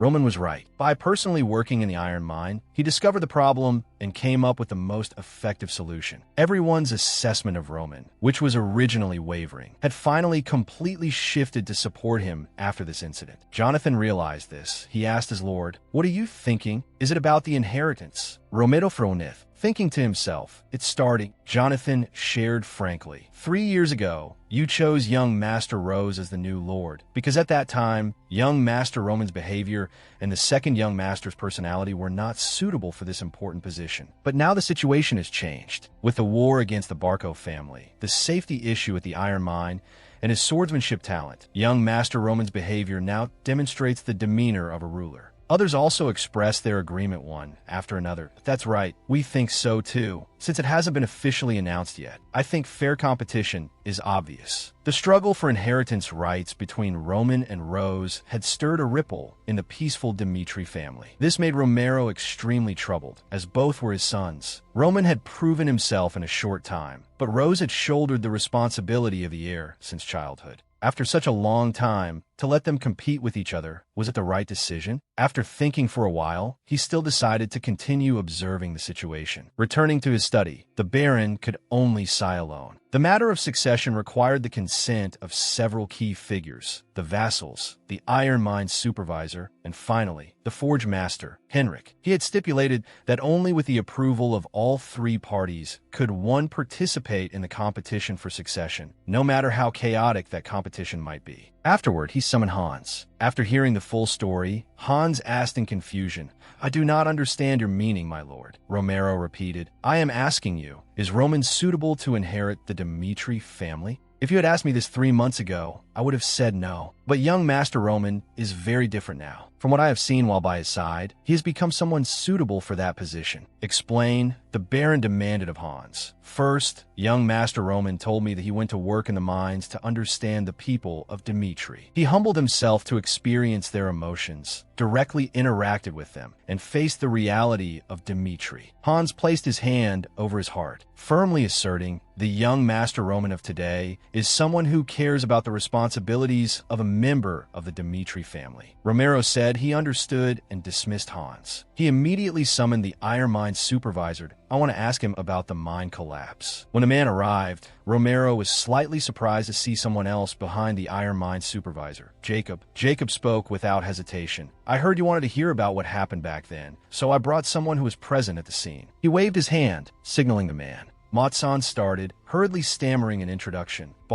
"Baron, my name is Matson from the iron mine." Matson, the name felt very familiar to the Baron. He told the man to recount the details of what happened that day. He recounted the exact sequence of events, hiding nothing. The incident happened when the young master had been working at the iron mine for a week. The elevator suddenly collapsed, pinning a worker. When we wanted to use the safest method to avoid further collapse, young Master Roman said he could save that worker, and went in there. Even though we all tried to stop him, he still managed to save the man. Honestly speaking, I didn't have a good impression of the young master at first, but now I realize how foolish I was. During that accident, the young master said that as the eldest son of the Dmitri family, he had a responsibility to solve everyone's problems. It was he who wanted to save that worker. Matson recalled Roman's words from that time, his emotions still surging. He bowed his head sincerely. "If you ask me how I evaluate the young master, I will say that if he is the heir, I will trust and obey him with all my heart." Romero still couldn't decide in his heart. Everyone said Roman was suitable to be the heir, but he still hesitated. The most critical decision would depend on that blacksmith. At this moment, Master Henrik was buried in his work when an apprentice approached, asking carefully, "Forge master, young Master Roman has requested repairs for a large number of items." He scratched his head. "What should we do?" "Accept them," he replied immediately and nonchalantly, which surprised the young man quite a bit. Seeing him standing there in a daze, Henrik roared impatiently, "Are you deaf? I said accept them." Yes. The person replied hurriedly and left. Henrik's hands didn't stop working, but he thought to himself, Actually, I intended to refuse. But after hearing Jacob tell the story of what happened at the mine, I feel a bit guilty for treating him poorly before. The equipment was brought to the blacksmiths. Seeing it, they also felt a headache coming on. How long had he been training to damage them to this extent? Did they really want to kill each other during sparring? Henrik suddenly discovered a sword emitting a brilliant golden light among the pile of equipment. Incredibly eye-catching. What the hell is this? He immediately picked it up to examine it, unable to help his astonishment. The blade was excessively sharp, and the weight was just right. The hilt was light. It was a masterpiece. This is an excellent sword, hard to find even in the forges of Dmitri. Where did he get this thing? When he brought the sword close to the furnace fire,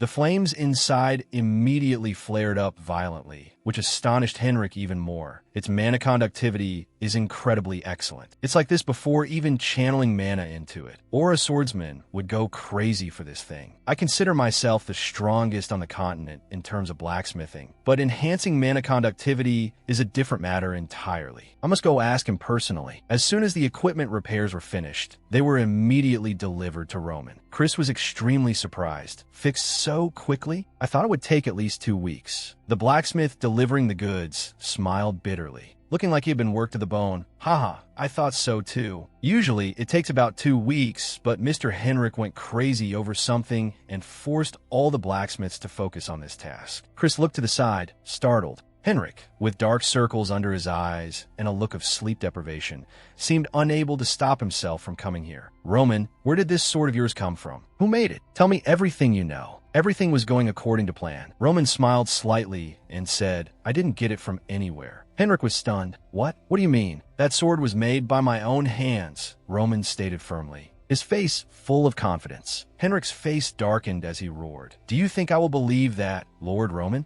Standing before you is me, the forge master of Dmitri, Henrik. You know this well, yet you joke with me like this? His anger was evident. Rumors said Roman Dmitri had changed, but it seemed that was certainly not the truth. Yet Roman remained steadfast in his claim. This unique sword on the continent. Its name is Salamander. Henrik shouted, You're still saying? At this moment, he was interrupted by Roman. I will let you witness it with your own eyes. After seeing it for yourself, you will believe. I trust that the forge master representing the Dmitri family will make a correct judgment, right? And so, the two went to Roman's forge. As Roman prepared, he explained his reason for forging. When preparing for the war with the Barco family, I realized I needed a good sword to which I could entrust my life. So I endured the terrible heat of the furnace and buried myself in work. It felt like the forge was my sanctuary. I think you understand my feelings, Henrik. Next, I need to protect myself. So recently I started crafting a sword that could replace Salamander. What I want to show you is the process of me crafting that sword. Watching Roman take off his shirt, Master Henrik felt a bit strange. He isn't even wearing protective gear. He sighed. I bet he knows nothing about blacksmithing. I have no choice but to stand and watch the situation. But when the first hammer strike landed on the anvil, he was shaken. The standards for metal processing in the Murim world and this world were vastly different. Because people in this world did not have the ability to fully control mana, they invested more effort into how the sword was used. A sword that could amplify aura. Only such swords were considered treasure blades in the Murim world. And since I have lived a life of warfare, I forged valuable swords for myself. Roman opened his mouth, beginning the process of swallowing fire, then immediately entered a trance state, the hammer in his hand swinging ceaselessly. Henrik watched, dumbfounded. Impossible? Is that Roman Dmitri? The metal processing ability, the forging speed, the sound of the hammer, and the welding capability, everything is so perfect. This scene reminds me of Romero in his prime. I believe this feeling cannot be wrong. It wasn't until the sun was about to set that the work in the forge was completed. Roman also stopped his hands. Henrik bowed deeply right in front of Roman. You truly are the one who made that sword. I sincerely apologize. Roman smiled slightly, saying that he would gift Salamander to him, which astonished Henrik even more. You saw it too. I just created a new sword. Moreover, I sold your sword before, so now I want to give you Salamander as a gift. Time rewound to 3 years ago. In Baron Romero's meeting room, when asked about choosing Roman as the heir, Henrik had vehemently opposed it. Please come to your senses. Is your eldest son so important that you would abandon the future of the Dmitri family? If anyone asks what kind of person Roman is, dozens of people will surely describe him as a bastard. Do you really want to let Roman inherit this family?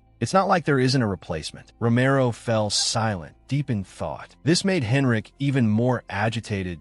I'm talking about the second son. Only Rose has studied blacksmithing since childhood. Is that still not enough to prove the value of this estate? Back to the present. It was still the same question. When he summoned Henrik, Romero had prepared himself to hear another lecture. 3 years had passed, and Roman had changed, but he still worried Henrik would not accept it. But contrary to expectations, the forge master smiled with immense satisfaction and said, "Of course I agree. Lord Roman is fully capable of becoming the heir." Romero couldn't believe it and asked hesitantly, "Are you serious?" Henrik immediately replied, "How could I lie to Master Romero? Even without anyone supervising or instructing him, he still works very hard. Honestly speaking, when you asked me to give him some weapons, I only gave him a few old items because I didn't like him. But do you know what he said? He said that giving those weapons to his soldiers was no different from murder. After the days I held prejudice against Lord Roman, I started to rethink. Lord Roman truly always thinks of the Dmitri family's interests. Not only that, but I also witnessed him working in the forge with my own eyes." This news was unknown even to Romero. The Baron was quite surprised. Henrik hid nothing. Lord Roman works very hard, even when enduring the high heat of the forge. I cannot help but acknowledge his talent. He showed salamander to his lord. This is the sword made by his own hands. I believe that just by looking at it, you will know its value. Romero drew the gleaming blade from its sheath, observing it closely. Good heavens, how could Roman make a sword like this? Henrik proactively suggested, "As a forge master, I believe I need to reconsider my decision from 3 years ago." After Henrik left, the Baron took out a letter from his drawer. The content inside read, "Father, this is Rose. I have now been promoted to rank S at the Royal Academy in the capital, Cairo. I will be able to skip the theoretical subjects and focus solely on accumulating experience as a family manager. I will graduate with the highest scores in this academy so that you can be proud of this son. I will open a new future for Dmitri." Baron Romero walked to the window, looking up at the sky to clear his head. Both Roman and Rose were showing talent, but Rose, who was considered a genius, could not compare to the current Roman.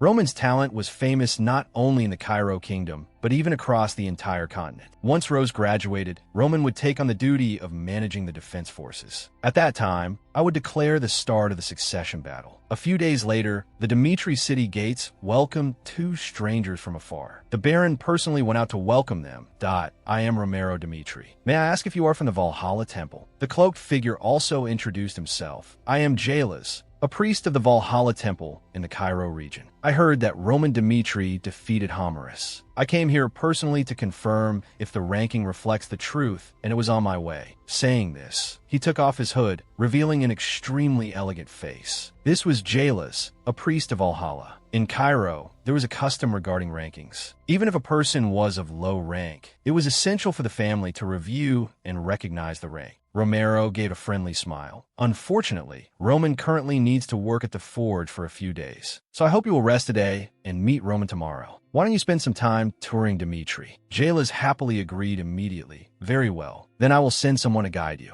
Hans was sent to guide them. He introduced as they walked. The Dmitri family is famous for the largest forge in the Cairo kingdom and its superior metal products. If you walk around, you will see that the furniture here is made of metal, even the main gate. At this moment, Jobless was attracted by a few noisy sounds from the training ground, ignoring Hans's words. Jobless turned his head to look in that direction and suggested, "Can we go over there and take a look?" Hans suggested, "You can observe from here as well." "Okay, thank you." What attracted Jobless was a confrontation between 2 people. They were only using wooden swords, yet they fought until dust filled the air. The warrior Baki, a bald man with several red scars on his face and body, shouted provocatively, "With such terrible defensive skills, your body can still withstand my attacks, Kevin." Kevin on the opposite side narrowed his eyes unhappily, telling the opponent to stop talking nonsense. Baki laughed triumphantly. All right then, come on. Let's keep fighting." Watching them rush at each other, Jobless felt disbelief. What is this? Are those recruits or a swordsman?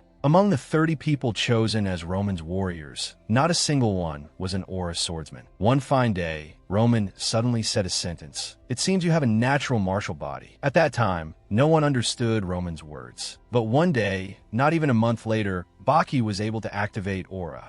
After that, the warriors' attitude towards training changed completely. They all worked harder, more diligently, striving to become stronger. To overcome that wall, they were willing to risk their lives. Try blocking this move. Baki roared. He activated his blue aura, attacking Kevin. Kevin frowned as he defended. This made Baki feel anxious, and he tried to press the attack. Damn it, your eyes are too scary. The moment he was distracted, Kevin seized the opening. He dodged, slipped underneath, and thrust his sword upward. The tip of the wooden sword was rushing forward. Baki cursed silently. He was knocked back by a powerful force from Kevin. Hurt by the blow, he shouted, "Do you have to go this far? Be serious," Kevin emphasized. Then he rushed forward. Kevin climbed onto his opponent's neck with extreme speed, leaving the opponent unable to react. The wooden sword was held against his neck. If this were a battlefield, your head would be rolling on the ground. Seeing this scene, Jobless couldn't help but frown. What on earth did I just see? All the warriors are using the same swordsmanship, and they are extremely proficient. Are they really just warriors from a remote region like this? It's like a miniature version of the Cairo Empire. He comforted himself. They are definitely not ordinary warriors, but knights heavily cultivated by Dmitri. Since when did Dmitri possess this power? Dmitri was indeed a major power in the Northeast, but this strength was completely beyond the capabilities of a rural family. The person accompanying him also spoke with a trembling voice. Is Dmitri really a mining city? I can't believe my eyes either. He affirmed, what I can be sure of is that they are not ordinary warriors. They must be Baron Romero's Dmitri Knights. Hans, standing nearby and hearing this, corrected him. They're not the Dmitri Knights. They do not belong to any organization. They are just young Master Roman's private soldiers. Jobless's jaw dropped upon hearing this. Just private soldiers? He hurriedly grabbed Hans's shoulder, asking again, how can Aura swordsmen be ordinary hired private soldiers? Do they cost a lot of money? Or are they just apprentice knights? Hans replied, confused, I don't know why you ask that. Hans said honestly, but if you're talking about Baki and Kevin, they were not Aura swordsmen before. Kevin was a merchant specially invited by the young master to join, and Baki was just a C-rank mercenary. They all grew under the young master's instruction. Very impressive, isn't it? As the heir to the Dmitri family, young Master Roman possesses a keen eye for discovering talent. He is truly a blessing for Dmitri. Jobless was completely stunned. What kind of monster is Roman Dmitri, anyway? The next day, he was finally able to meet Roman. Jobless could hardly wait any longer. Roman Dmitri, is he a dragon or phoenix hiding among mortals, having not yet found his opportunity? Or a hero who hasn't been able to fully display his talent? Young Master Roman has arrived. My lord, Jobless briefly assessed the person who had just walked in. Leisurely steps, confident but not arrogant eyes, a calm and composed demeanor. He was accustomed to the life of the strong. Roman took the initiative to greet him. Nice to meet you. I am Roman Dmitri. Both sat down at the tea table. Did you really defeat Homerus in a ranking battle? That's right. It seems you still don't realize what a miracle you have achieved. Homerus is not only a ranker at 49th place, but also someone expected to become even stronger after advancing to 4 stars. Jobless emphasized, and you defeated him at the age of 25. Do you know what that means? It means that saying you are the greatest genius in the history of the Cairo kingdom is not an exaggeration at all. Roman smiled faintly. No need to beat around the bush like that. What I did was merely a theoretically impossible task. Why don't we get straight to the point? Jobless didn't want to beat around the bush either, that I will tell you the ranking process. After confirming the truth, a ranking match is divided into official and unofficial matches. In an official match, everyone must defeat an opponent under the witness of a supervisor authorized by the Valhalla Temple. The result of the official match will immediately be displayed on the ranking board, and you will also receive an ID confirming your rank. However, in an unofficial match, when defeating a person on the ranking board, that person's position will be replaced and your current rank will only be promoted a year later. In any case, even if you win an unofficial match, you cannot immediately take the loser's position. However, after assessing their strength, the final winner of an unofficial match will receive the lowest position on the ranking board. Roman nodded silently, understanding clearly. In other words, if I can prove my strength, I will become a ranker at 100th place. Jobless continued to explain. The Valhalla Temple only trusts its own eyes to verify the strength of the winner in an unofficial match. We use the aura measuring sphere. The verification method is very simple. If you surpass the standard we have preset in the aura measuring sphere, you'll be considered qualified and receive the lowest position on the ranking board. In this case, unlike an official match, we do not provide. We will also try to delay the time, because a ranker at 100th place will sooner or later become prey for challengers. Roman felt it was troublesome. He said bluntly, "Why is it so complicated to register on the ranking board?" Jobless immediately replied, "So that your name as a swordsman becomes known to the whole world, even without any special rewards." Roman chuckled with a leisurely tone. "Is it just for fame that one must take such risks? If so, wouldn't it be much simpler to just defeat a high-ranking person in an official match?" Jobless frowned, unhappy inside. What does he think an official match is? He nodded and said,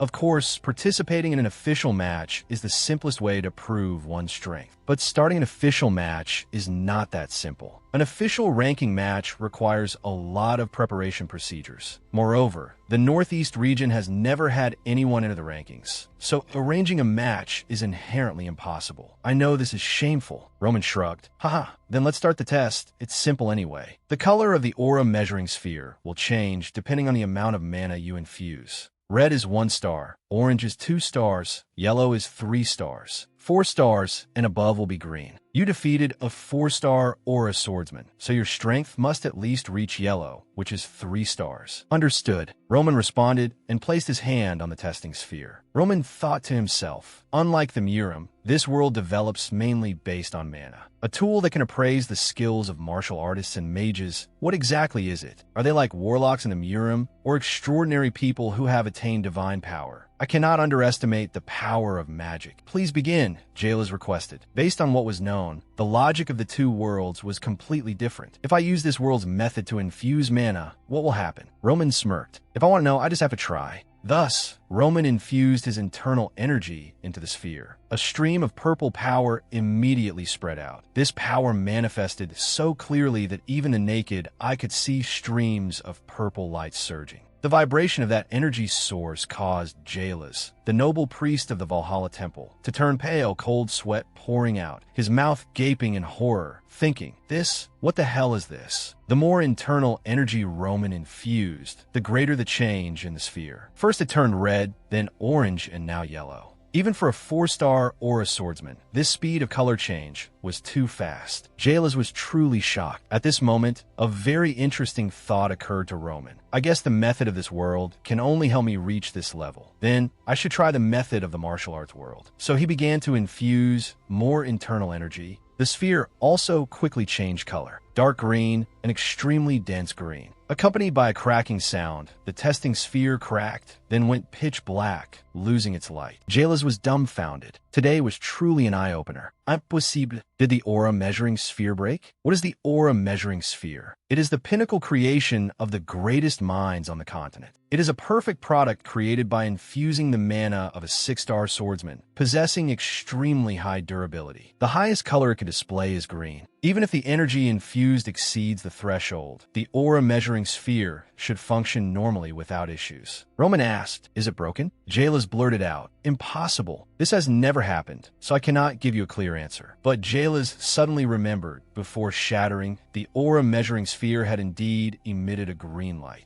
Jobless stared at the shattered and pitch-black sphere, re-evaluating Roman's strength. Roman Dmitri is a 4-star swordsman. He is not a fledgling dragon, not yet ready to fly, but a fully grown monster. It is unbelievable that the Dmitri family possesses such a colossal monster. The appearance of a powerhouse with the potential to reach 6-star. Jobless swallowed hard, thinking to himself, the Cairo kingdom, and even this salamander continent will be turned upside down. Jobless took a deep breath and sighed. Unfortunately, this is the first time this has happened, so I cannot make any rash judgments. I will send you the results as soon as possible. Saying that, Jobless hurriedly left with a cracked testing sphere. I am very sorry. Please wait for my latest news. Now, Jobless understood why the Empire established Valhalla in Cairo. Roman Dmitri. I must find out more about him. Returning to his quarters, Jobless locked himself in his room to ponder. What is with that name? Roman Dmitri. He is completely different from the person he was before the age of 25. Can a person really change that much? Taming the blood fangs confronting Barco. He can even handle his work perfectly. A man with nerves of steel, willing to risk his life for his goals and make them a reality. He not only possesses monstrous strength, but also the intellect to use that strength effectively. There was nothing abnormal about the aura measuring sphere. The only cause for it breaking that comes to mind is that it was subjected to a force exceeding its own limits. In a normal situation, displaying green, Jobless held onto the table and stood up, muttering, "Just as I guessed, I must report this to the higher-ups." Jobless opened the communication device, starting the connection. "This is Jobless from Cairo. I want to upgrade Roman Dimitri's status to a recruitment target. The Valhalla Empire, they're not just barbarically obsessed with war, but also realize that the higher their imperial status, the more cunning they must be, also knowing how to exploit traditions and the national ranking system to steal promising talents from other countries. Because all talented people yearn to rise one day and take the places of those in the rankings. Although the number is very small, Valhalla can still easily find them." Back to the present, a screen projected from Jobless's communication device, showing the silhouette of a mysterious person wearing a priest's robe like Jobless, but with a hood covering the head, obscuring the face. After hearing the report, the person ordered, "It seems he is someone worth looking forward to. Raise Roman Dimitri's evaluation to grade A and find a way to recruit him." The most important factor in recruiting talent from other countries is confidence. You must manipulate him into coming to Valhalla as naturally and gently as possible. Understood. Jobless placed his hand on his chest and replied, "I will tell Dimitri that the aura measuring sphere malfunctioned. Roman Dimitri will be classified as a 3-star swordsman, not 4-star. After we place him in the unofficial 100th position, this mission will be considered complete. It is just that his entry into the rankings will cause a commotion in Cairo." The next day, Jobless's announcement completely overturned the order of Cairo, the birth of the youngest powerhouse. In the capital of Cairo, Marquis Benedict, upon hearing his subordinate report the information about Roman, asked in astonishment, "Is that true?" "Yes, my lord." Jobless of the Valhalla Temple was defeated by Dimitri and confirmed him as a 3-star swordsman. As for the rumor that Roman defeated Homerus, it seems to be true as well. However, outsiders are still gossiping, saying that Homerus lost due to negligence, not having time to use his 4-star aura power. The Marquis asked, "How old is Roman Dimitri?" 25 years old. His subordinate replied, "Reaching 3-star at only 25. It seems an outstanding potential seedling has appeared in the border region." How are the other powers reacting? The other powers have acted quickly,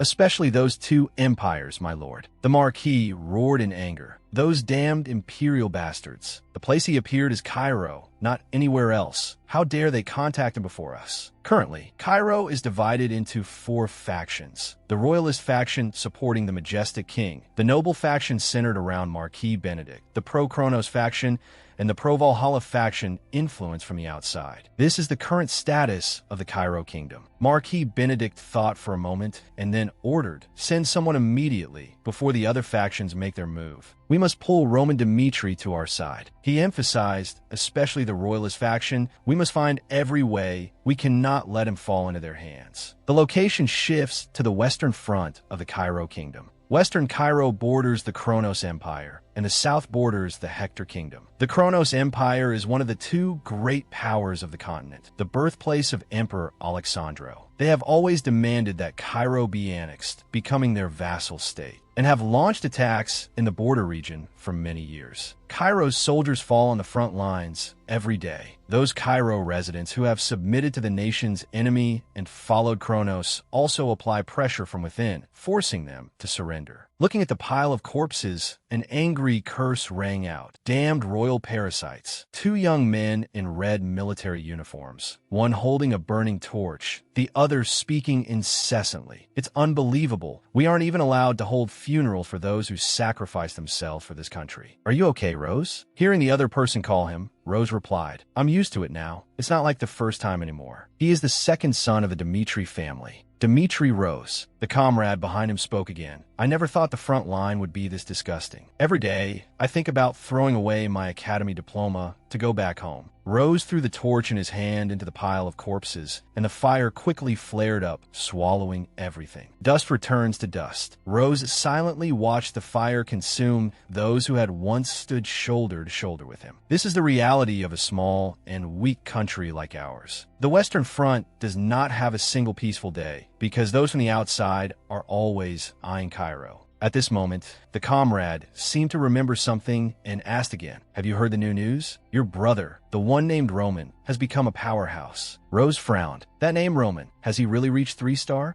No, the brother I know couldn't possibly do that. Rose denied. That is just a rumor. I don't know why our family would spread such a rumor, but let alone becoming a powerhouse. He can't even take care of himself. When the time is right, the truth will naturally be revealed. Back at the Dmitri mansion, "Young master, there's a guest looking for you." Afterward, Roman dismissed all the servants. The person said he would get straight to the point, then stated that he served His Majesty, the King of Cairo. "I came to see Lord Dmitri to appoint you, Roman Dmitri, to become a royal knight of the royal family. To recruit Roman Dmitri, the dragon hiding at the border. The 4 factions of Cairo have begun to act. The goal is only one, to successfully recruit Roman Dmitri. Royal Knight is a title that many swordsmen dream of. Since the Royal Knights serve the king directly, it has become the noblest position a knight can achieve. Actually, cases of directly nominating someone to become a Royal Knight are very rare. Usually, you need to pass a grueling selection process established by the royal family itself to gain the privilege of serving in the Knight Order. However, you are an exception. If you come with us to the capital now and swear allegiance to His Majesty, you will be accepted without going through selection. The person opposite was quite confident in the conditions he offered, but Roman bluntly poured a bucket of cold water. "Is that all?" Roman said coldly. This caused the envoy to frown slightly, cold sweat breaking out. Are you planning to refuse?" Roman calmly replied, "Isn't it obvious? I am the eldest son of the Dmitri family. I have no points of weakness or incompetence. So, why must I go to the capital to be some royal knight?" The other party tried to list the benefits of receiving this title. Once you become a royal knight, you will be granted a private mansion, and the Dmitri family will also be granted a higher title. "Is this the best the royal family can offer?" Roman asked bluntly without hesitation, surprising the envoy. "The best." He slammed the table and stood up, roaring in anger. "You are making a huge mistake. His Majesty wants to gain your loyalty because His Majesty values your future potential more than your current ability. You can become a royal knight, receive a new title, and even own a new mansion in the capital. These rewards are already extremely generous for you." Roman narrowed his eyes,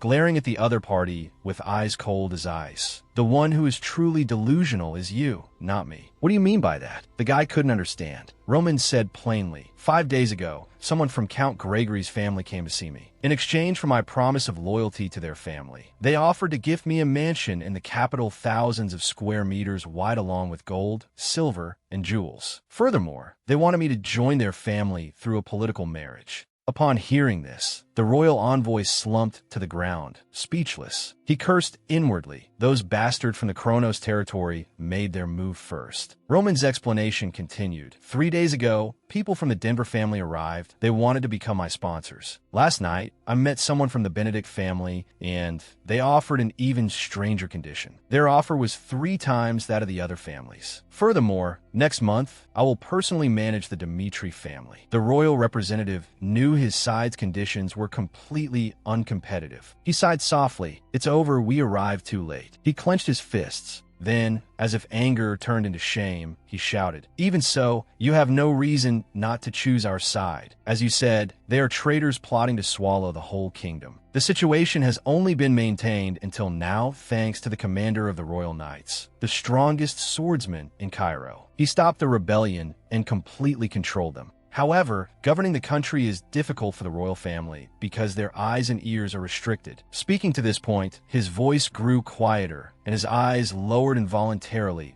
As you know, Cairo is truly a small nation. Even the previous proposal was opposed by the nobility. So the only thing I can guarantee is to grant you the position of a royal knight. However, I sincerely implore you, could Could you dedicate your strength to his majesty? At this point, Roman couldn't help but let the corners of his mouth curl into a smile, calculating inwardly. A small kingdom with 4 factions. I'm all too familiar with this situation, as I was once the 12th son of the heavenly demon. Roman crossed his arms and legs, speaking slowly point by point. The 3 previous offers, as well as the offer from the royal family, have not convinced me. Therefore, I do not intend to accept any offer. However, for now, I will not reject all of them either. Hearing this, the royal envoy rejoiced in his heart. Not refusing meant there was still hope. Roman told him, "You may leave for today." The other party understood and immediately nodded. "Yes, I understand. I will await the day you offer your loyalty to his majesty." For offers, and all 4 were rejected. Roman did not intend to serve any faction, because deep down, Roman already had his own calculations. Since they will come looking for me anyway, I should buy time by making all 4 factions wait. The next day, while Roman was practicing swordsmanship alone in the training arena, someone else came looking for him, actively approaching Roman. "Greetings." The person bowed in a noble manner and introduced himself. "I am from the intelligence department of Valhalla." Roman felt a bit strange. Valhalla? But he's wearing the Dmitri family uniform. Roman narrowed his eyes and asked, "What is it? Didn't I send a message through the Denver family a few days ago?" Roman cast a gaze at the other party that was not friendly in the slightest. The man gave a dry laugh. Roman's gaze was indeed quite terrifying. He said, "I apologize profusely for approaching you so rudely. I cannot act openly, but now you can consider this the sincere wish of the Valhalla Empire. The Valhalla Empire has been completely captivated by your potential. However, your background is a difficult issue to resolve. Furthermore, leaving a wealthy family like Dmitri is also a thorny problem. We are here to offer you a title and a metal mine. We will also gift you a fertile territory to help you consolidate your status within the family as someone with real power. The survival of our family? Truly a strange offer." Hearing the words of the person before him, Roman thought to himself. The man then offered another benefit, this time appearing extremely confident. "For a swordsman, the most important thing is strength. Valhalla will specially allow you, Lord Roman, to use our top-tier secret manuals." Roman had read about this before and appeared quite surprised. Valhalla specialized in mental cultivation methods, swordsmanship, and similar arts, keeping all records of their ancestors. They placed them in the family library. Mental cultivation is most closely defined as breathing methods, meditation, and mental management related to Taoism and Chinese martial arts. Those records are classified by content level. Aside from the special records, which are the highest tier, the rest are stored in top-tier archives. That wasn't all. The other party offered a final condition. Valhalla will organize the main governing body after conquering the entire continent. If you agree to follow us, glory, wealth, and power will be within your grasp. Therefore, join the Valhalla faction, where a glorious future belongs to you. Roman could clearly feel that this guy was using the rhythm and persuasiveness of his speech to attack human psychology. Any intelligent person would accept this offer, but I refuse, Roman replied calmly on the spot, startling the other party. He then became agitated, looking as if he were about to rush over and devour Roman alive. "Are you serious?" Roman stated the reason for his refusal. It wasn't because the offer wasn't attractive enough, nor was it out of loyalty to the kingdom. The man asked blankly, "Then why?" "I have received many offers. The way to increase one's own value is to not choose any side. If you look at the clearly fragmented political situation of Cairo right now, pledging loyalty to a single force is not an easy matter. Therefore, I need to calculate every step of my future. I'm standing at the crossroads of my life. So, not just these offers, I want to think carefully about what is worth my sacrifice." Roman's answer made the other party freeze in place. This was completely within Roman's prearranged calculations. Make myself look sincere. Make myself show that submitting to a certain force is a difficult decision. Therefore, to make any faction feel they want to obtain Roman's loyalty. Roman had to find a way to make everyone believe that once he pledged loyalty, he would serve them with all his heart and soul. And Macon was moved by this performance, unaware that this was just a purposeful disguise. Macon reverted to his initial gentle expression and said, "I don't know how long you need to realize Valhalla's value, but we cannot wait too long. Be careful not to realize it too late. So, when the time comes, please answer our offer." Roman replied happily, "All right." Macon turned to leave, then suddenly remembered something and paused at, right? I have a gift for you as a symbol of our upcoming cooperation. Be careful with your southern defense line. It is like a bomb that could explode at any time. The day of Roman's enlistment finally arrived. His parents and Hans came out to see Roman off. Baron Romeo sighed softly. In the end, you still have to go. Roman comforted his father. Father, I will return in good health. Having said that, Roman turned and walked straight out the door. Roman's mother, Lady Lena Hannah, comforted her husband. Don't worry too much. It's not the northern border where we border the Kronos territory. He is being sent to the southern border, a safe place. He will definitely return safely. Romeo still looked with heartache at his son's receding back, his voice hoarse. I know, but I guess worrying about children is unavoidable for parents, isn't it? Roman ordered his subordinates. Let's go. The entire squad responded in unison, their voices thundering. Yes, my lord. At this moment, no one could know what consequences Roman's appearance would bring to the southern border the moment he returned to this land. The final stop before reaching the southern border. Roman said to the soldiers behind him, "Today we rest here. Tomorrow morning, we will continue to the border." Everyone obeyed in unison. While putting their luggage into the inn, everyone chatted happily.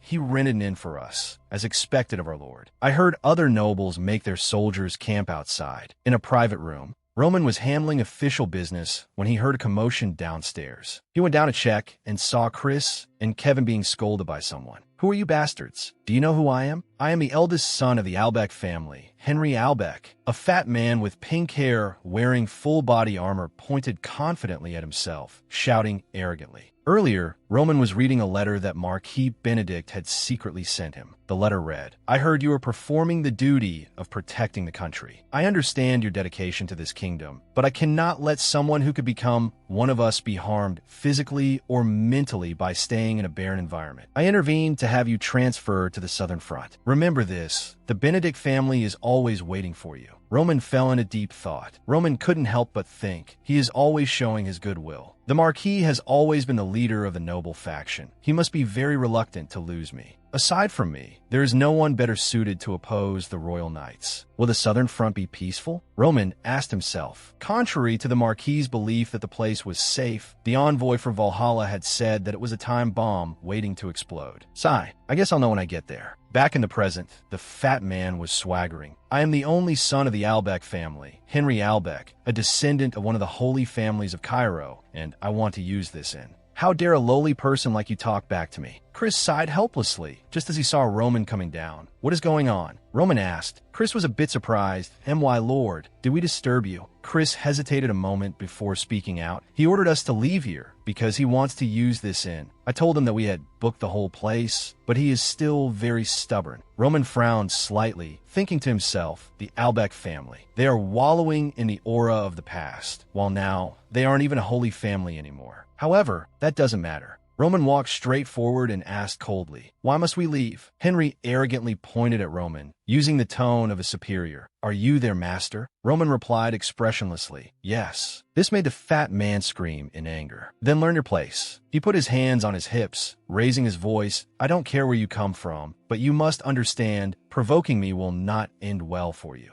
Even if we are both going to the southern training camp, I give you 10 minutes. Take this trash and get out of my sight immediately." So this is how members of a small family like Dmitri are treated. Roman was not angry, but he didn't back down either. "I will not leave this inn." In that case, there is a very simple solution. As he spoke, Roman drew the sword at his waist, pointing it straight at the pink-haired fat man's face, coldly shouting, "Draw your sword. If you can defeat me, I will happily leave this inn." Henry grew even more furious, roaring, "You dare!" One of the fat man's lackeys suddenly looked as if he had discovered something terrifying, his face turning pale. He hurriedly ran up and pulled the man back. "Stop, master!" Before Henry could understand what was happening, the lackey hastily said, "That man is Roman Dmitri, the swordsman who has recently become famous for becoming the youngest ranker in history." Hearing this, Henry's entire body instantly stiffened, trembling inwardly. That bastard is Roman Dmitri? The youngest ranker in Cairo, who in a duel with the Barco family killed the eldest son of the Barco house right in front of the victim's father. That cold-blooded demon, without tears or blood, is this Roman Dmitri? Why did you suddenly stop? Roman impatiently urged the fat man to draw his sword. Henry was so scared he didn't dare move a muscle. "I'm done for. Drawing my sword means throwing my life away."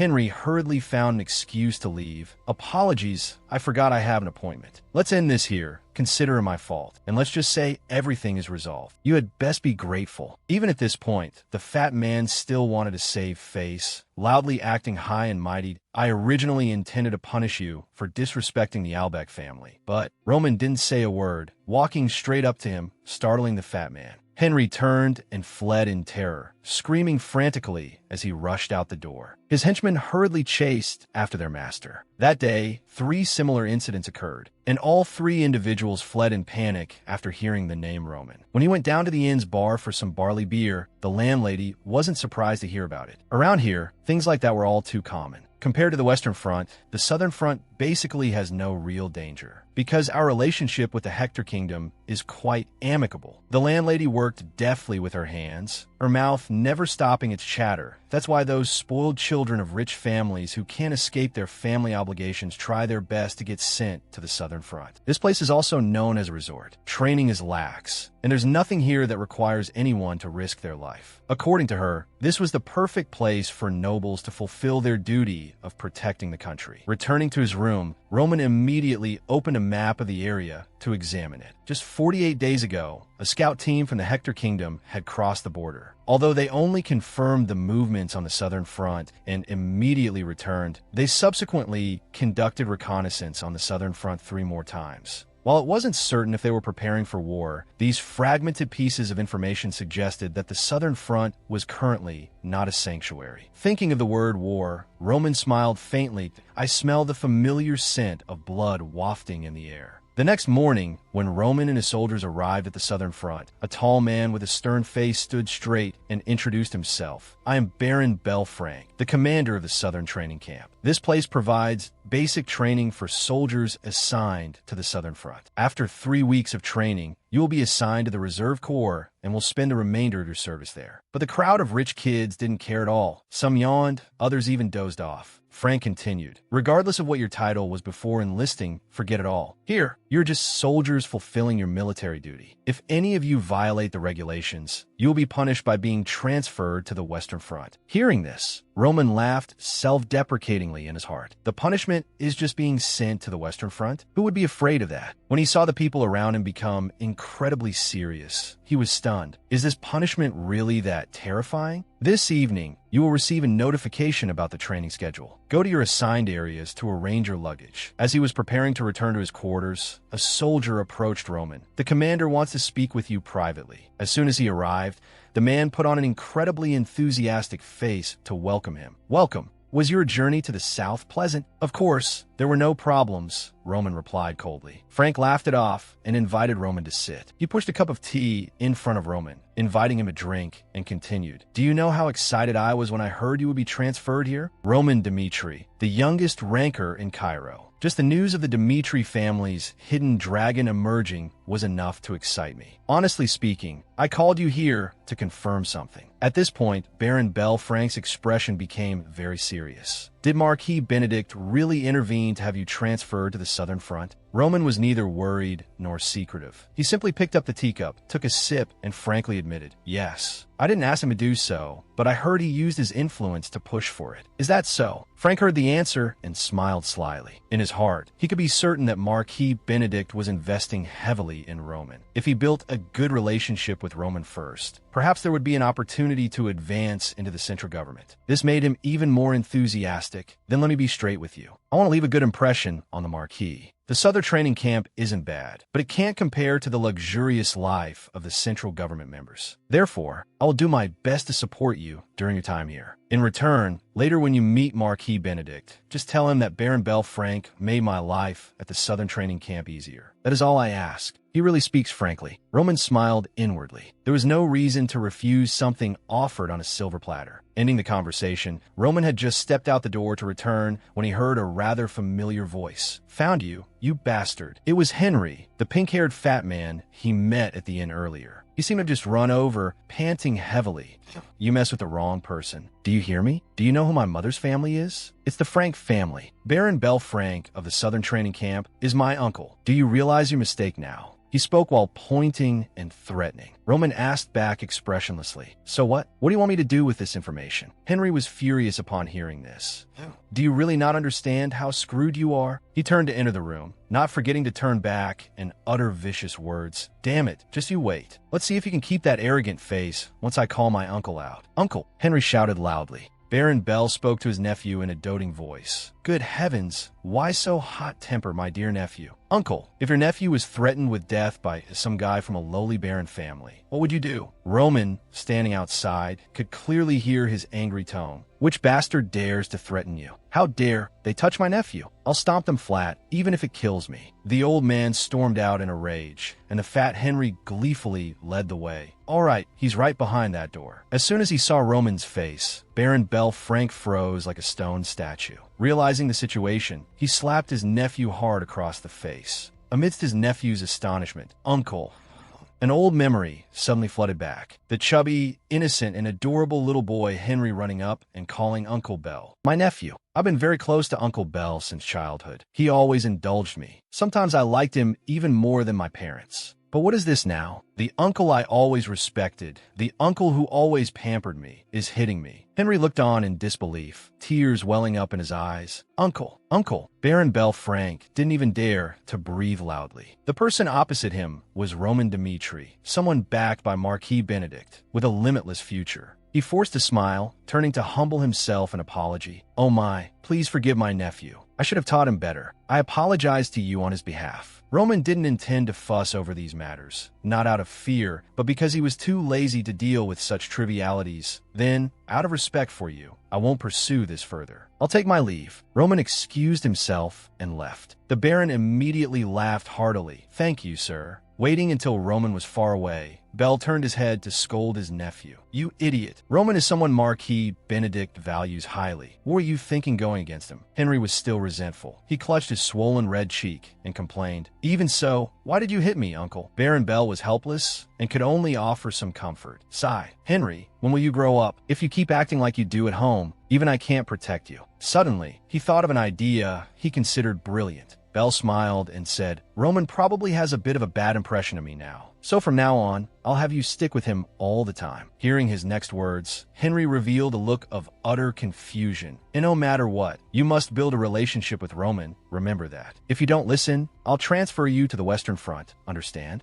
Just hearing Western Front, Henry, a true spoiled brat, naturally trembled with fear. Roman had now returned to his assigned quarters. Looking around, he felt quite satisfied. It was a single room again. Baron Bell was indeed thoughtful. A person who openly reveals their ambition is very easy to control. It seems the time at the Southern Training Camp won't be too bad. That same day, in the office area for professional officers, a man's sigh could be heard from within. "I can't believe I have to organize some war game for these nobles. 3 years ago, I was still a veteran officer on the Western Front. Out of loyalty to the kingdom, I volunteered to fight on the Western Front, and for 15 years, through countless battles, I protected Cairo. I started as an ordinary soldier and became a commander leading hundreds of men. But one moment shattered everything. In a battle on the Western Front, I lost my right arm, my sword arm. At that moment, what hurt me wasn't the pain, but the thought that my fighting career was over. Before the wound had even fully healed, Barney, who was my unit commander at the time, was called by his superiors for a private talk. To recognize your contributions on the front lines, I will appoint you as an instructor at the Southern Training Camp. You will have to leave the battlefield, but from then on, you can still contribute to the defense of the fatherland. Though painful, I had to accept reality that I understand. But upon arriving at the Southern Training Camp, I realized that the training system here is truly a disaster. There, everyone has to undergo the same training course, but those nobles are completely exempted. Returning to reality, Barney looked out the window and sighed that I built a strict training system, starting with 3 weeks of basic training. But if those noble commanders don't participate, it all becomes meaningless. What is the point of a life like this? At least pretend to train a little. Barney wearily turned his head and left the room.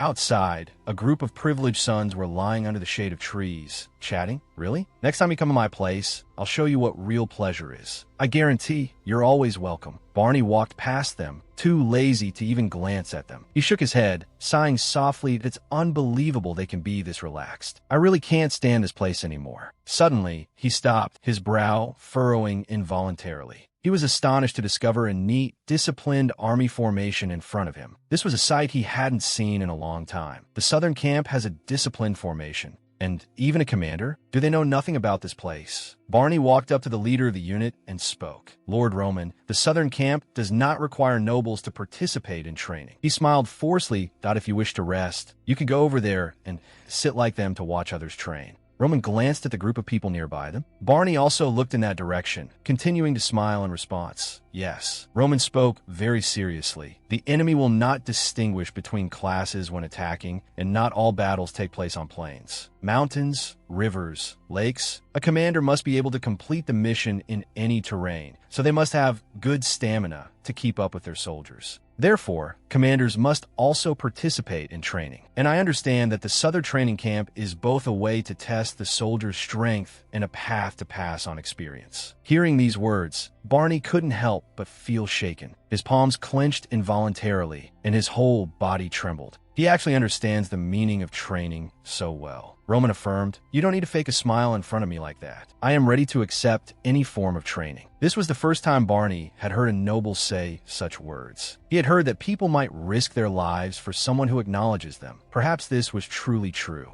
He had intended to just compromise and start training, but that wouldn't do. Barney turned and stepped on a nearby high platform. During these 3 weeks, I will do my absolute best. Taking a deep breath, Barney raised his hand and shouted loudly. First week of physical training, begin. Then, the gates of hell opened. The recruits were ordered to carry heavy backpacks and run long distances in the mountains. This exercise is to prepare for the harsh battlefield by helping everyone stay flexible at all times and places. Regardless of the weather, every day you must climb this mountain. Except for the troops brought by Roman, all those from other families looked exhausted and were left behind. What on earth is with these people? Barney then continued to have them train in swordsmanship. War is a psychological battle. I don't know when it will end. By swinging your sword continuously without limit, everyone will be able to surpass their own limits. Those who gave up halfway would have to practice more. Even while sleeping, they had to swing their swords. The sky quickly turned dark. Quite a few recruits went to the stream near the camp to wash up and relax after a long day. Some didn't forget to complain. So refreshing. What nonsense. They said training at the southern camp was very easy. The first day was already this hard. Don't think about it. Didn't the difficulty increase because of a certain someone? A young man nearby spoke up. The complaining group. Hey, can you keep it down? Think of others a little. Being criticized, one of the complainers immediately frowned and retorted, "Yeah, compared to you guys, we're just rookies. If we had been prepared beforehand, it would have been as easy as turning a hand. But since we haven't been trained as long as you, of course there's a gap." Hearing this, a man with a broad and strong back intervened. "That's not it. How long have you guys been training?" He turned around and asked. It turned out to be Henderson. He used to belong to Lawrence, but was now Roman's personal soldier. The other party, still keeping that annoyed look, replied, "Less than a year. We are naturally weaker than you who have trained for several years." Henderson said, "You are mistaken. We have only trained for 3 months. You didn't have time to prepare? 3 months ago, I was as weak as you are now. But what about now? Stop making excuses. You just haven't tried your best yet." On the day he read the recruitment notice, Henderson was determined to become a subordinate of Roman Dmitri. "Since the position I chose was just an ordinary soldier, surely I don't need any special abilities to be hired, right?" However, that was a fatal misunderstanding. People like Lucas, Baki, seasoned mercenaries, and others gathering under Roman's banner were all renowned individuals. Henderson quickly became a lamb, surrounded by a pack of wolves. Can I survive here? That was the thought that constantly haunted Henderson during the first training sessions. He sought out Chris, saying, "It's unfortunate, but I don't think I am qualified to serve Lord Roman." "Why do you think that?" Chris asked. Henderson replied, "I believe you know, I am nothing but a useless person who can't even swing a sword properly. A guy who has only known hoeing the earth and planting vegetables all his life like me. Now running here demanding to serve Lord Roman is truly an overly arrogant act." "You mean you intend to give up because you are inferior to others?" "Yes," Chris said coldly. "The first time I met Kevin, he was just a brat with nothing but eyes full of hatred. Honestly, I didn't even understand why Lord Roman took in such a kid. Even so, have you seen Kevin now? In a short time, he He has matured into a warrior no one can look down upon. I myself used to be very arrogant, harboring foolish pride. The first time we met, I challenged Lord Roman, and the result was I almost had my front teeth knocked out. I was also once a frog in a well like that. After that, Lord Roman's teachings changed me, just as they changed Kevin. Listen carefully. Lord Roman personally chose you as a subordinate, which means that while you may be pathetic now, you have the potential to develop, just like Kevin and me. And the master we faithfully serve will be the one to help you achieve all those things. From the moment he heard that story from Chris's mouth, Henderson had made up his mind. Honestly, I'm not very confident in myself. But Lord Roman chose me among so many candidates. There must be a reason for it. I don't know how a farmer like me can become strong. But as you said, I will trust in our master. From that day on, my life began to change. Over the past few months, I threw myself into formal training, no matter how difficult it was. Even if I vomited or fainted, I still tried my best to keep up with my comrades. Finally, I became the person I am today. Do you guys know what war is? Are you just going to sit there complaining that you can't fight because you didn't have enough preparation time? In that place on the line between life and death, where killing is the only way to survive, you don't try to recognize and overcome your weaknesses, yet you try to drag others down to your own level. Hearing him say that, those who had just complained couldn't help but bow their heads in shame. A pathetic bunch. Henderson turned and walked away in a calm and dignified manner. Roman's army always maintained a state of readiness for battle. The effort they put in looked like nothing more than a ridiculous pastime in the eyes of the other noble young masters. I really don't understand how they can try so hard. If this were the Western Front, the situation would be different. But isn't the Southern Front a non-combat zone?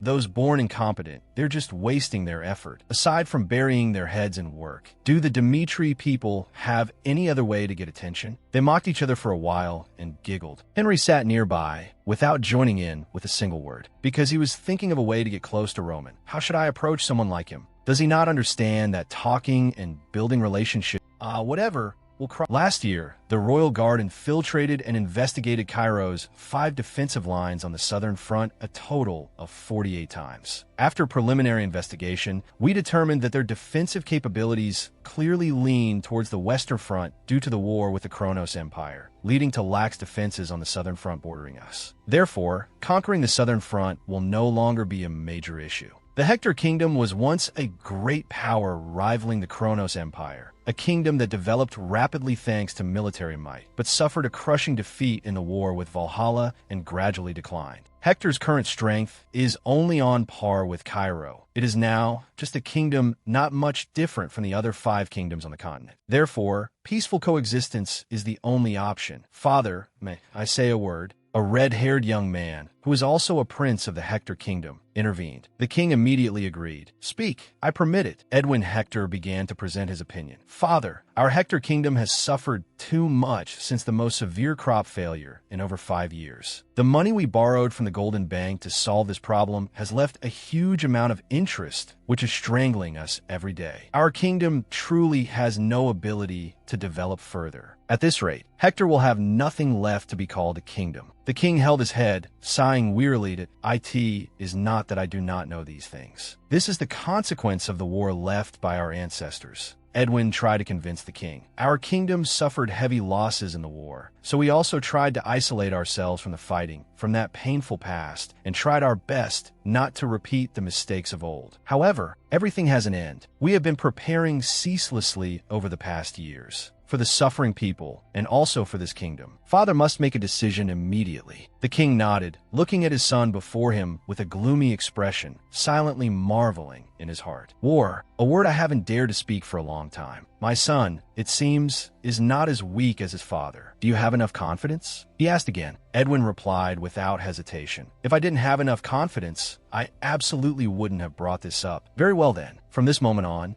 I entrust all authority regarding military affairs to the first prince of the Hector kingdom, Edwin Hector. Edwin bowed forward to accept the command, as you command. At the same time, at the Southern training camp, the 3 weeks of training were also nearing their end. Baron Bell called Roman for a private meeting. He smiled at Roman. From today, you will become a member of the 5th Reserve Corps. Ahem, I believe you know, that is a place everyone wants to go. I had to use a bit of influence to get you assigned there. Roman replied, thank you. Belle laughed heartily. No need to be polite. If you need anything, just tell me. That day, there was another person who came to find Roman. Barney bowed deeply, speaking sincerely. Thank you for everything. I realized that thanks to you, I was able to go further. Perhaps now I can use all my passion to train soldiers. Also, this isn't much, but I think it might help you. This is a summary of information and terrain of the Southern Front. I believe that if war ever breaks out there, it will become very useful. I think you will have 2 peaceful years there, but I believe it is better for you to have it in hand. I will pray for your safety. Roman smiled and accepted it. Thank you, Mr. Barney. A strong urge welled up in Barney's heart. My feelings are urging me. Follow him. The Roman Dmitri I met during these 3 weeks is the Roman Dmitri I want to serve for the rest of my life. Even so, there is no shortage of talent under his command, so there will be no place for a one-armed man who can't even swing a sword like me anymore. I would only become a burden to him. Barney, though he wanted to very much, still suppressed his emotions, bowed his head and said, "Goodbye, Lord Roman." Roman stood there, watching the man's back until Barney completely disappeared behind the gate.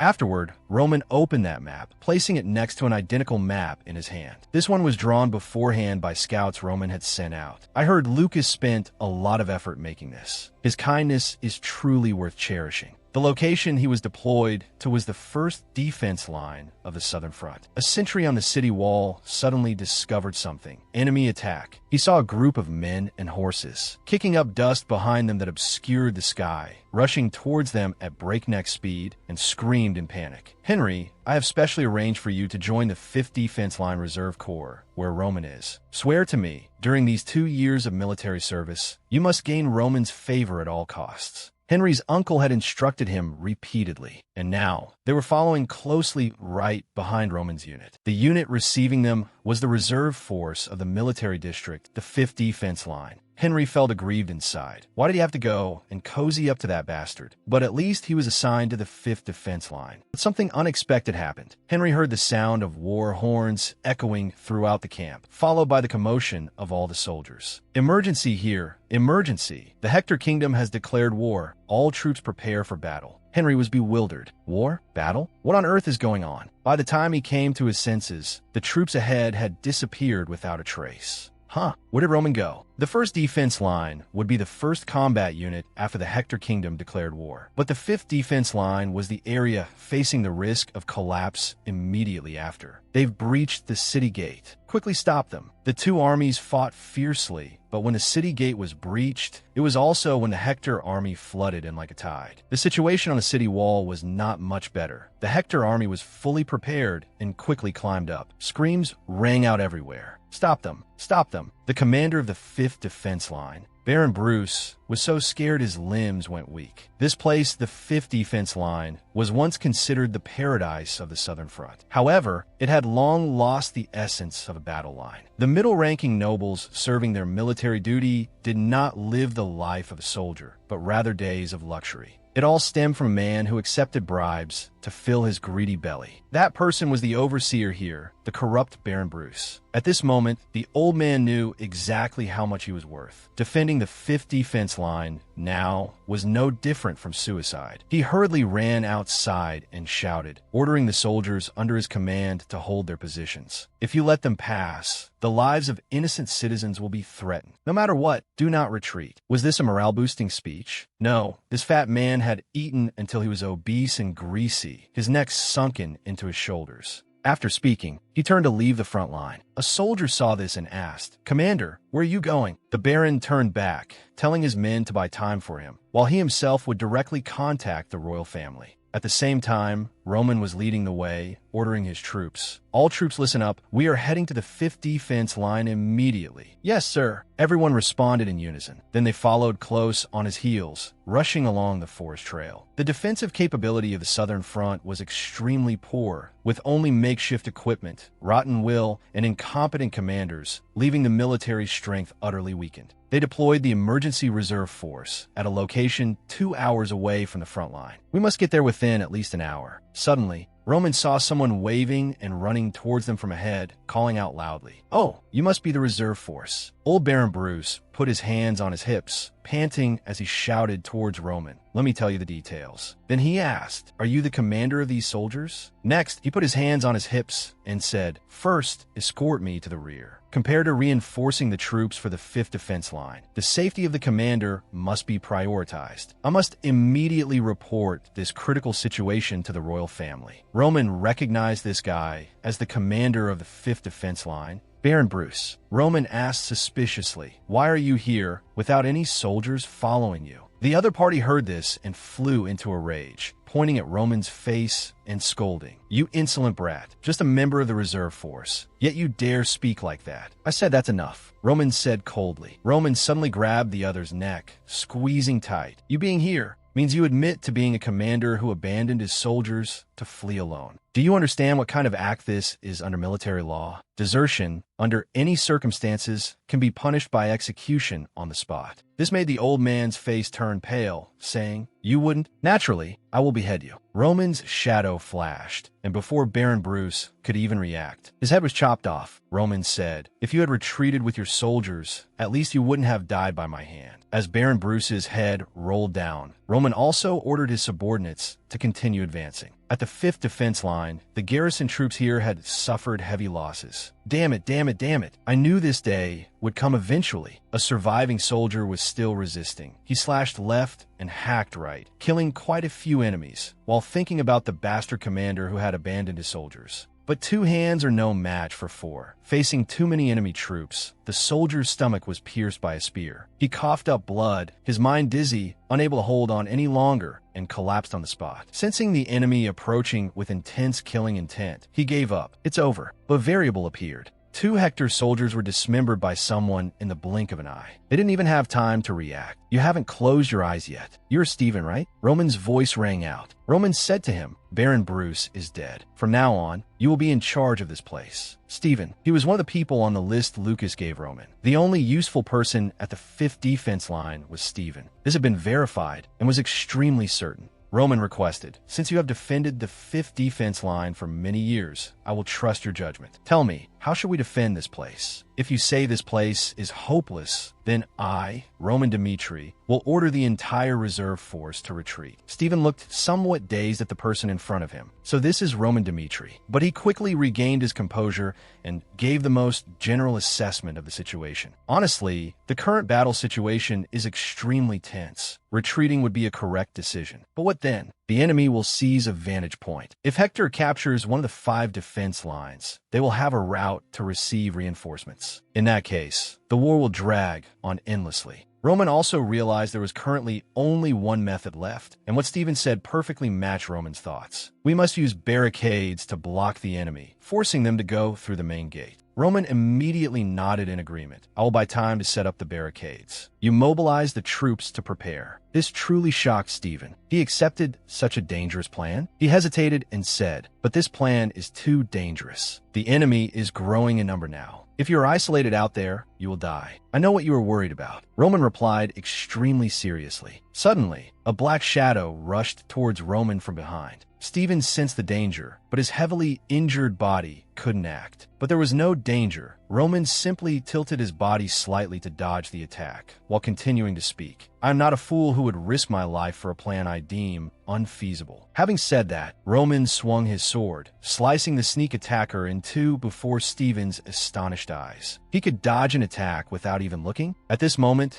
Chris led a squad charging in, catching up from behind. "Commander," Roman ordered, "we will open a path to the city gate. All troops follow me." "Yes, sir," everyone responded loudly. Stephen was once again deeply shocked. They didn't have a shred of doubt. "I can't believe there is such a level of master-servant relationship. Now, do your job well." Roman turned his head and said, making Stephen startle slightly, "Ah, yes, sir." Roman added, "This is only the beginning." Stephen only then realized, "Now I understand. Their loyalty to him stems from respect. Everyone follows that sturdy back without hesitation, marching forward. It seems a storm of blood and carnage is coming." For someone with no patriotism like me, is it necessary to fight to this extent? War, after all, is just a place where the weak are used as pawns to be sacrificed, paving the way for me. As someone valued by the Cairo kingdom, what I have is the privilege of the strong. There are many ways to avoid war. But actually, for a small nation with neither power nor money, this only makes my blood boil. No, I've wasted my whole life on the battlefield. Don't misunderstand, I enjoy it. More precisely, I love this feeling. The personal soldiers following Roman also appeared extremely warlike. They shouted, advancing ceaselessly. Chris fought efficiently with his aura, as always, while Kevin slaughtered madly, showing no mercy. They formed left and right wings, assisting in clearing the remnants on their liege's path. Where Roman passed, death followed. When Roman killed 10 people, Hector's troops still attacked desperately. When Roman killed 20 people, they finally realized the opponent was much stronger than imagined. When Roman killed 50 people, fear covered the enemy's faces. Monster, that was the only word they could think of to describe the opponent. Anyone facing that demon was dismembered, without exception. The fear of death enveloped the entire Hector army. They were so scared they didn't want to attack anymore, throwing down their weapons and turning to flee for their lives. Retreat. He's a monster. We're all going to die. Hector's commander, Baron MacClary, couldn't help but be confused seeing soldiers fleeing from the 5th defense line. What on earth is going on? He couldn't understand. Just breaking the wall would mean victory. So why was the whole army suddenly retreating? Suddenly, he discovered something. What was that? He saw a young man with jet black hair, wearing a blood-red cloak, holding a sword, sweeping through the battlefield. Where he passed, corpses lay scattered. Everywhere were fragments of bodies no longer intact. The young man seemed to spot him as well, looking straight into MacClary's eyes the moment he saw him. This astonished the Hector commander. Could he really make eye contact from such a distance? Roman had now changed direction, rushing straight this way. Baron MacClary trembled with rage. Does he want to rush over alone to take my head? Arrogant. He immediately ordered the soldiers below. Kill him. Don't let him go any deeper. That guy is alone. Stop him. Whoever takes his head will be heavily rewarded. With his keen battlefield sense, Roman could sense the commander he was facing had lowered his guard. Roman thrust straight into the defensive line the enemy had set up. The battle was nearing its end. I don't remember how many battles I participated in until now, but I know one thing clearly. Once the snake's head is cut off, the minions around it will also scatter. I must kill that commander right here. While charging, 3 aura swordsmen suddenly appeared in front to ambush him. Roman utilized the heavenly demon sword art, second move. The sword in his hand erupted with intense black light, sweeping out a horizontal slash. The resulting noise was immense, as if a cannon were bombarding. When the dust settled a bit, where the sword slash had passed, a trench tens of meters deep appeared on the ground. And the person who created it was standing tall before the great army of Hector. The entire army witnessed this scene, trembling with fear. They all shared a common thought. They could never stand against such a monster. MacClary was also speechless with shock. The opponent was too strong, completely on a different level. Roman lightly jumped over the trench, reaching the other side. Roman stepped in front of the enemy general, startling him in a hurriedly trying to draw his sword. I'm Baron MacClary of the Hector army. Before he could finish his words, the blade in Roman's hand had swept past. MacClary felt his mind go blank, and then all sensation vanished. He had been beheaded by Roman, his head held in Roman's hand. Roman shouted loudly, "Soldiers of the Cairo kingdom, listen, I have beheaded the enemy commander. But if we spare the rest, one day they will point their spears at us. Better to bleed today than to bleed tomorrow. Comrades, fight with all your might. Annihilate them all." His voice was like thunder. All the defending troops burned with fighting spirit and immediately charged. Henry watched this scene and couldn't help but shudder. Oh my God, what is this? He looked at the figure of the young man in the red cloak below, exclaiming, "Now I understand why he said never to touch Roman no matter what." The army lost its commander and fled in disarray. Roman and his soldiers successfully defended the 5th defense line. Chris came before his liege to report 30 soldiers, including me, not a single one killed in action. Roman praised, "Very good," then ordered, "Use holy water to heal the wounds." Stephen's heart skipped a beat, shocked once again. Distribute holy water to all soldiers? Holy water is a healing medicine researched and created by the Magic Tower. Even the cheapest kind has an incredibly high price. Seeing the troops under Roman actually using holy water on their wounds, Stephen finally believed it. Not only possessing both wisdom and courage, but he was also this generous to his subordinates. Stephen looked at the people healing and thought,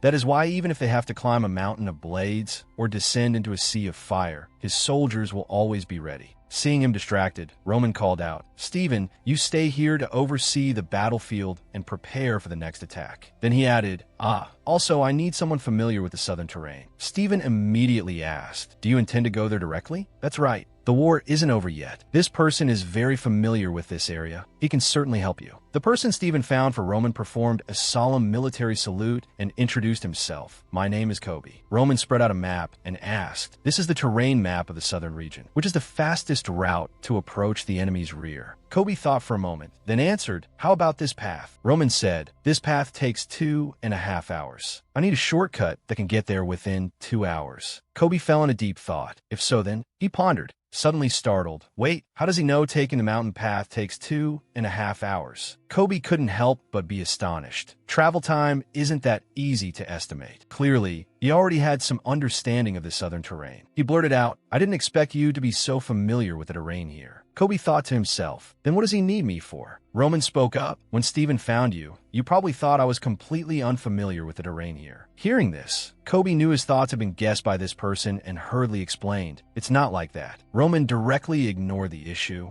continuing, "It's nothing. Anyone would think that. Just in case, I looked into the terrain here briefly beforehand. But having said that, I can't know everything. That's why I need the help of someone familiar with the terrain like you." Kobe thought with some admiration. He is completely different from those nobles who come to the southern region just to enjoy military benefits. If we have his help, perhaps the South will have hope. The meeting only lasted 10 minutes. Roman went out to find Chris to check the troop status. Chris reported, 30 soldiers, including me, are ready to set out." Roman heard footsteps behind him and turned his head. Roman frowned slightly. That sneaky appearance, that pink hair. Henry Albeck. Roman asked him, "Why are you here?" Henry was sweating profusely, his face stiff. Seeing the other party not answer, Roman asked coldly, "I asked why you are here." Henry calculated in his heart, "If I say I came to make friends with him, he will definitely chase me away." So he bowed, answering sincerely, "First of all, I came to apologize for the trouble I caused before." The fat man bowed deeply. "I know my behavior was shameless, but I want to follow and help you. I'm also a noble of Cairo. I cannot stand by and watch. I await your orders." Roman, expressionless, said coldly, "Whether you follow me or not is your decision. But I must make one thing clear. If you hinder my plan, even a little, I will not hesitate to discard you." And so, they quickly set out. It was still Roman leading his corps. The difference being that this time the person at the front was Kobe. Henry trailed at the very end of the line, chasing until he could barely hold on. Fast, too fast. Kobe suddenly heard someone groaning. He stopped to check and discovered a heavily injured soldier who was dying. Is this a soldier from the southern training camp? Roman helped the person sit down under a tree, asking what happened. He answered with difficulty, "The southern training camp was attacked. Please help us, please." Those were the words the soldier tried to say before his consciousness faded. To get here, he had probably exhausted all his strength. From that, Roman knew the location under attack was not the front line, but the southern training camp located near the edge. A soldier from the southern training camp had escaped here, meaning the attack must have started at least 30 minutes ago. In this situation, the Hector Kingdom must have attacked all 5 defense lines, and certainly used fast and flexible action units to attack simultaneously. A thought flashed through Roman's mind. Could it be? Roman immediately ordered the entire army to change direction, heading to the southern training camp first. Mark Barney's situation at this moment was as bad as it could get. He was fighting with his non-dominant arm. The opponents were 2 Hector swordsmen, showing disdain and mocking him. "It's basically over. Even if we don't touch you, you'll die anyway. Give up. We will give you a painless death." Barney roared fearlessly, "Die, you bastards. Think I'll die alone? Even if I risk my life, I'll kill at least one of you. Come on. Damn it, if only I still had my right hand." Barney muttered to himself, "I wonder how Lord Roman is doing." The only person on the southern front who didn't let his guard down. When I heard he was deployed to the 5th defense line, I was convinced he would achieve something great. It is truly unbelievable that on the verge of life and death, the person I think of is him. This probably means I still have much to do on the battlefield, rather than rotting away in a place like this. Suddenly, cracks appeared on the wall behind the Hector soldiers.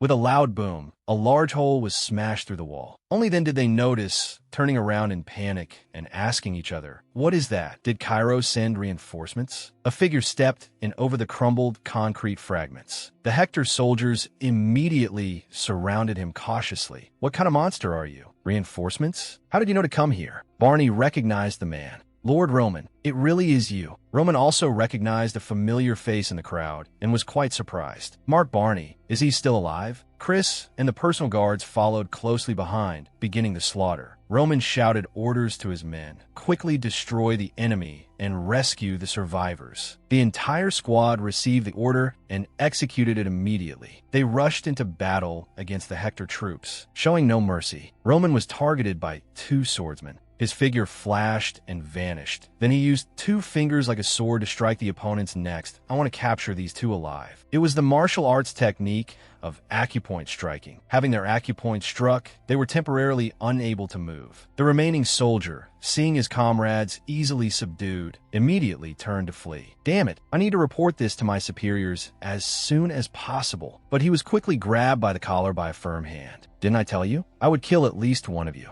Mark Barney used his left arm to strangle the enemy. The man was strangled until he suffocated, his eyes bloodshot and rolling back. After a brief struggle, Barney finally emerged victorious. He collapsed to the ground, gasping for breath. Roman walked up to him and praised, "You held out well. Leave the rest to me." "Thank you, my lord." Barney, exhausted, passed out. After retaking the area, Roman sent men to patrol the perimeter. Chris reported, "We have dealt with 12 soldiers from the Hector kingdom and rescued 5 survivors." According to the survivors, Baron Bell was injured while fighting the Hector soldiers and has retreated into the mountains. Roman pondered. Hector's main force had attacked the southern training camp and then left for somewhere else. The main force must have consisted of at least a few hundred soldiers. Roman asked, "Where are the Hector soldiers?" Chris replied, "We have tied them all up in one place." Roman ordered, "From now on, without my permission, no one is allowed inside." "That is an order." Roman entered the detention area, thinking to himself, Hector's use of dispersal tactics must have a reason. Now I will find out what that reason is. Roman said to the Hector soldiers tied to the chairs, "From now on, I give you 3 minutes. If you give me the answer I want, I will grant you a painless death. Otherwise, you will experience pain until I allow you to die." They screamed, "Kill us! Just kill us!" Ignoring their uncooperative attitude, Roman coldly asked, "First question, what is the goal of the Hector kingdom?" A Hector soldier mocked him, telling Roman to figure it out himself. Roman calmly continued, "Second question, why did you stay behind at the southern training camp?" The man continued to scream in his face, "I told you, just kill us." The 3 minutes were up. Roman brought 2 fingers glowing with purple light close to the one who had screamed the loudest. At first, the man was skeptical.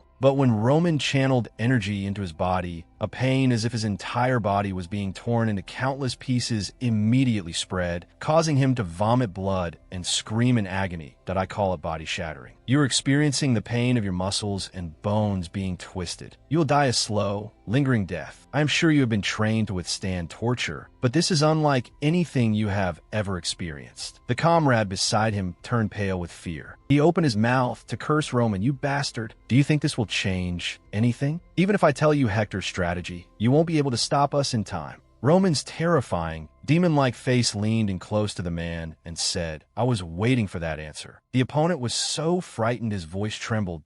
Roman smiled eerily. "I never expected you to tell the truth. I just wanted to see your reaction. It seems I guessed correctly. Your true target is on the outskirts." Having his secret exposed, the opponent's face went pale. Roman pointed his hand straight at the man's head. "It is time to die." Leaving the interrogation room, Roman formulated his next plan. They used dispersal tactics, attacking the southern front to deceive us. If their plan succeeds, the southern front can be considered as good as occupied. The opponent this time seems to be intelligent. Roman then sought out Mark Barney to confirm something. "Tell me, what exactly happened at the southern training camp?" "Yes, sir," Barney recalled and explained. "About 2 hours ago, we were attacked by the Hector kingdom. We were just preparing for training as usual, but Hector soldiers suddenly appeared and attacked. We quickly rallied to counterattack, but due to the overwhelming difference in numbers, only our side suffered losses. We don't even know if the training commander, Baron Bell is still alive. Roman asked, did they carry anything special? They only carried light equipment. Moreover, their commander's face was covered in scars. This made Roman think, a face full of scars and light equipment. Roman concluded they might be the royal guards. Barney was surprised, seeming to realize it as well. The royal guards of the Hector kingdom. The leader of that corps has a face full of scars from the battles he has fought. He considers them glorious trophies. But I don't understand why they would attack the southern training camp. If they wanted to occupy more advantageous territory, they shouldn't have destroyed this place. Roman explained they came from a rear and attacked the training camp. That is because the southern training camp lies on the path to the rear camp. They had no choice but to attack you. You mean, Barney still didn't quite understand. Roman added, currently, the Hector kingdom is executing a smokescreen strategy. Attacking the frontline defenses is just a feint. Their true target is the warp gate. Barney was startled.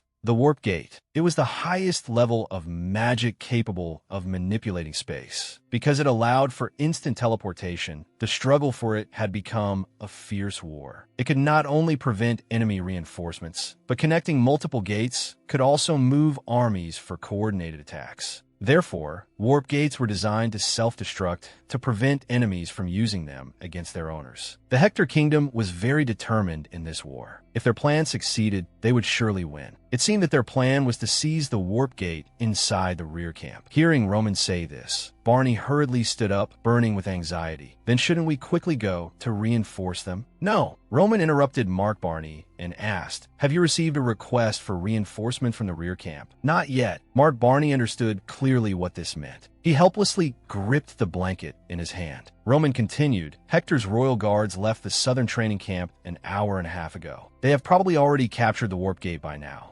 Enemies at the defense line, enemies at the rear camp, and the southern units, including us, have been completely isolated. From now on, we must survive on our own without the help of the Cairo kingdom. Just then, a report arrived from the border region between Cairo and Hector. A soldier's voice rang out as he knelt before the prince and respectfully reported to Edwin, our forces have passed the southern training camp and are approaching the rear camp. The Cairo kingdom has committed all its forces to stopping our attack on the defense line without realizing what our true plan is. Edwin stated that they could not yet let their guard down. We must ensure our soldiers at Cairo's defensive camp stall for as long as possible. The most important thing right now is to immediately destroy the wall in front of us. Once this plan succeeds, the southern region will naturally fall into our hands. Edwin had long since formulated this strategy. Information security was the core of this plan. We spent a whole year gathering intelligence on the southern front line. Jackson's soldiers have also infiltrated the area. Even with a full-scale attack from the start, destroying everything within 4 hours is feasible. But now, it is crucial that we focus on that warp gate. Edwin instructed, preparing for the worst-case scenario, we must be ready to destroy it. If the plan fails, we must destroy the warp gate and initiate the second plan. The messenger soldier, despite having heard rumors beforehand, could not help but be amazed. The prince had made an incredibly sound judgment. Truly worthy of the name Edwin Hector, the Star of Hector. He was the one who had revitalized the Hector kingdom. According to the plan, Jackson had led his men to seize the warp gate there. From now on, we must make the most of our time before the enemy discovers us, he thought to himself. Jackson ordered his companions to hurry. They had to establish the connection successfully. 1 year ago, Prince Edwin had secretly summoned him and frankly stated that the interest on the national debt was piling up under the pressure of banks and bad debts. If the harvest fails again next year, even Hector's food reserves will be depleted. This is why I proposed this plan. Edwin extended his hand towards Jackson and asked, are you willing to join me in destroying the Cairo kingdom's front line? Rumors said that the Hector kingdom's consecutive crop failures were a curse from the gods. In a situation where Hector could collapse at any moment, Edwin Hector, hailed as the most outstanding genius in history, was like a savior. Thus, Hector sent soldiers to scout southern Cairo, and a year later, used spies to dig a tunnel connecting to the rear camp. The royal guards had finally dug a secret tunnel and connected it to the warp gate. Jackson's reminiscence was interrupted by an assassin beside him, who reported that the connection was successful. Mana quickly accumulated inside the gate, opening a spatial passage.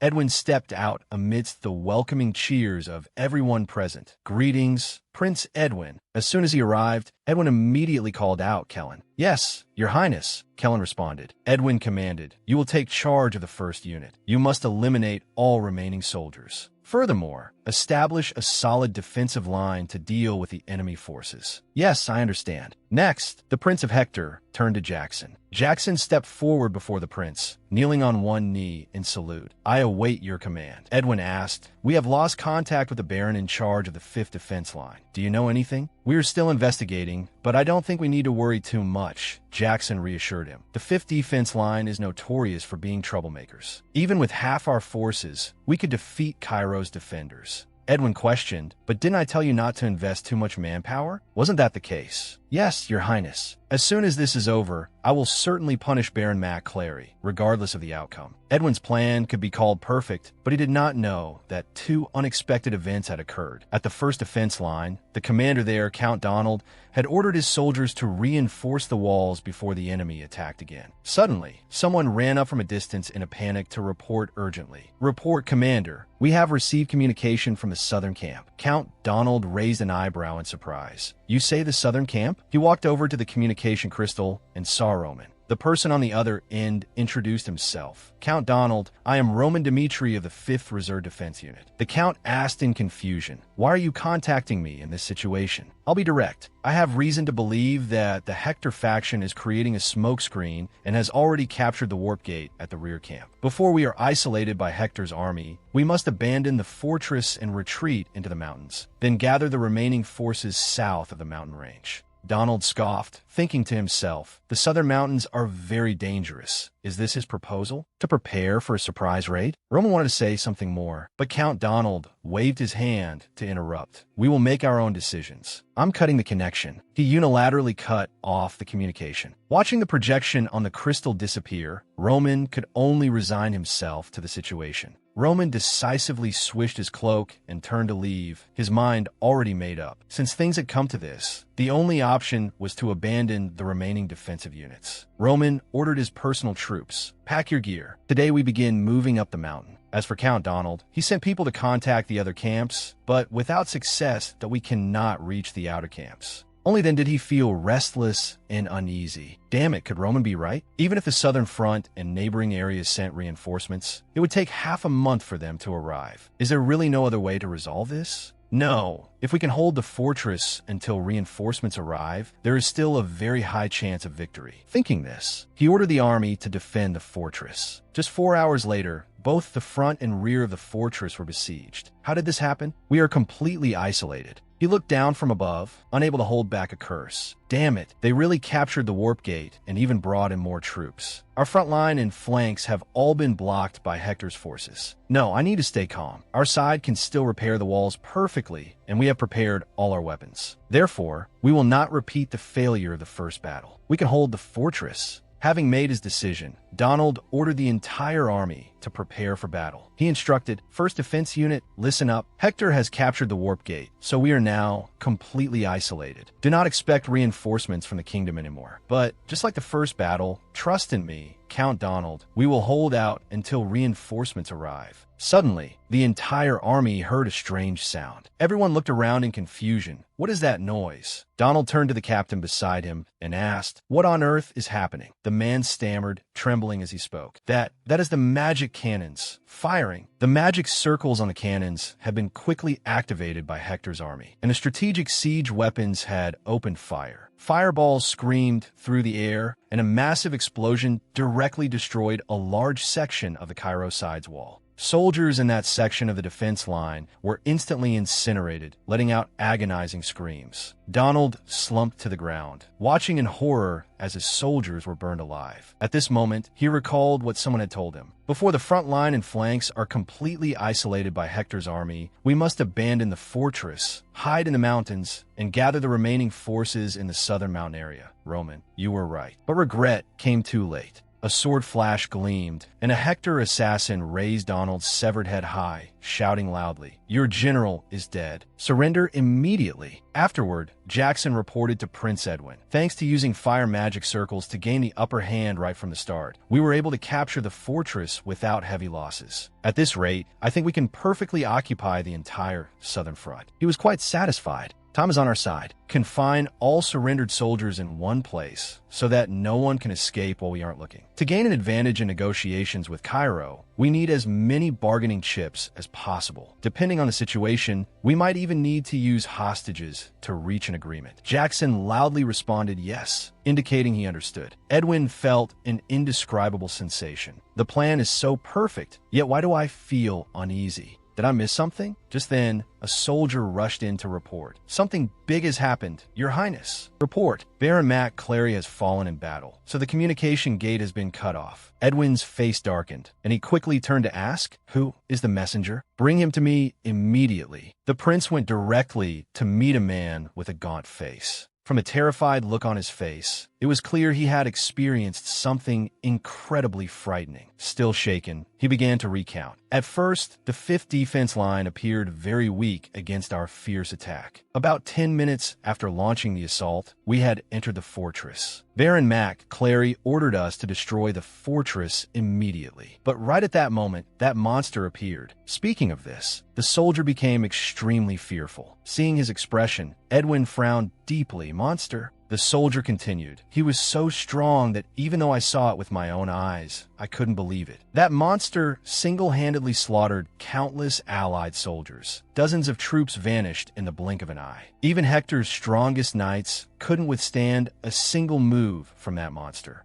They all died in an instant. It was solely because of that monster's appearance that we lost." Just recalling the scene was enough to make the storyteller break out in a cold sweat, his whole body trembling. "Monster? Yes, he is a monster." The messenger just clutched his head and muttered, his mind seemingly severely traumatized. Edwin could do nothing more. He couldn't ask anything else. Edwin decisively left, letting the medical team examine the patient's condition. Edwin naturally felt very troubled. Thinking about it, he realized, I heard that Cairo's youngest Aura user was deployed to the Southern Front. Even though we spent a whole year preparing meticulously, an unexpected variable still appeared, Roman Dimitri. Edwin walked out with Jackson. Edwin told Jackson to report on the current situation. "Yes, Your Highness. We checked the 5th defense line, but not a single Cairo soldier remains there. It seems they have retreated into the mountains. If you wish, I will immediately organize a pursuit team." Edwin flatly refused. "No, we have the upper hand. Since we have occupied the southern front lines, it is also time to proceed with negotiations with the Cairo kingdom." Meanwhile, at the royal capital of the Cairo kingdom, King Daniel was angrily complaining to his courtiers. When on earth will they arrive? This situation put him in a very difficult spot. "Please forgive us, due to the sudden nature of the event. Everyone needs a little time to get here." Daniel Cairo slammed the table to vent his anger. He was helpless. The king of Cairo could not make decisions on his own. He had to get permission from the nobles in power to mobilize the army. Just as his anger was about to erupt, that group finally arrived. The leader of the noble faction, Marquis Benedict, walked in with a smile. "I am late because the carriage had a little problem on the way here." To his left was Count Denver, a supporter of the Valhalla faction, and the person next to him with long orange hair was Count Gregory, a supporter of the Kronos faction. The four sat down around the table. Count Gregory opened the conversation. "By the way, has the Hector kingdom really attacked the front lines?" King Daniel sighed and replied, "The Hector kingdom has crossed the border and ambushed our camps. At this rate, the southern front will be in danger." Benedict deliberately asked, "Can't we send reinforcements now?" The king understood clearly in his heart, but could only hide it. Truly a shameless old man. Outwardly, he remained calm and responded, "Since that is the case, I assume I have your consent to immediately send reinforcements to the southern front." Benedict exclaimed in surprise. "What? Have they already captured the warp gate?" The consequences of the command system being fragmented had become a major problem. The king angrily slammed the table. "How do you intend to take responsibility for what has happened? If you had given me the decision-making power a king should have from the start, the southern front wouldn't be in such danger now. This is all your fault." Daniel Cairo pointed at each person as he spoke. The meeting room door suddenly opened, and a messenger from the battlefield appeared. "Report, Your Majesty. Hector has just sent a magical message." Edwin presented his conditions via a live screen. "We want war reparations. Send the amount of gold you deem sufficient to ransom the southern front." Benedict and Denver voiced their objections. "War hasn't even been officially declared. Don't you find this ridiculous? This is blatant robbery." Edwin did not want to argue. he said, "I give you exactly 3 days. If you do not meet our demands by then, your southern front will become part of Hector. If you people try any cheap tricks to stall for time, do not expect a single hostage on the southern front to return alive." Leaving behind this threat, the magic communication device was immediately disconnected. Edwin sat alone on the throne in the cold castle, contemplating the dire situation his country was facing. The national reserves of Hector were on the verge of depletion due to consecutive crop failures, and the treasury was drowning in interest debt. For the sake of the people living in hunger, even if he lost his reputation as the Star of Hector, he was willing to become the demon of this era.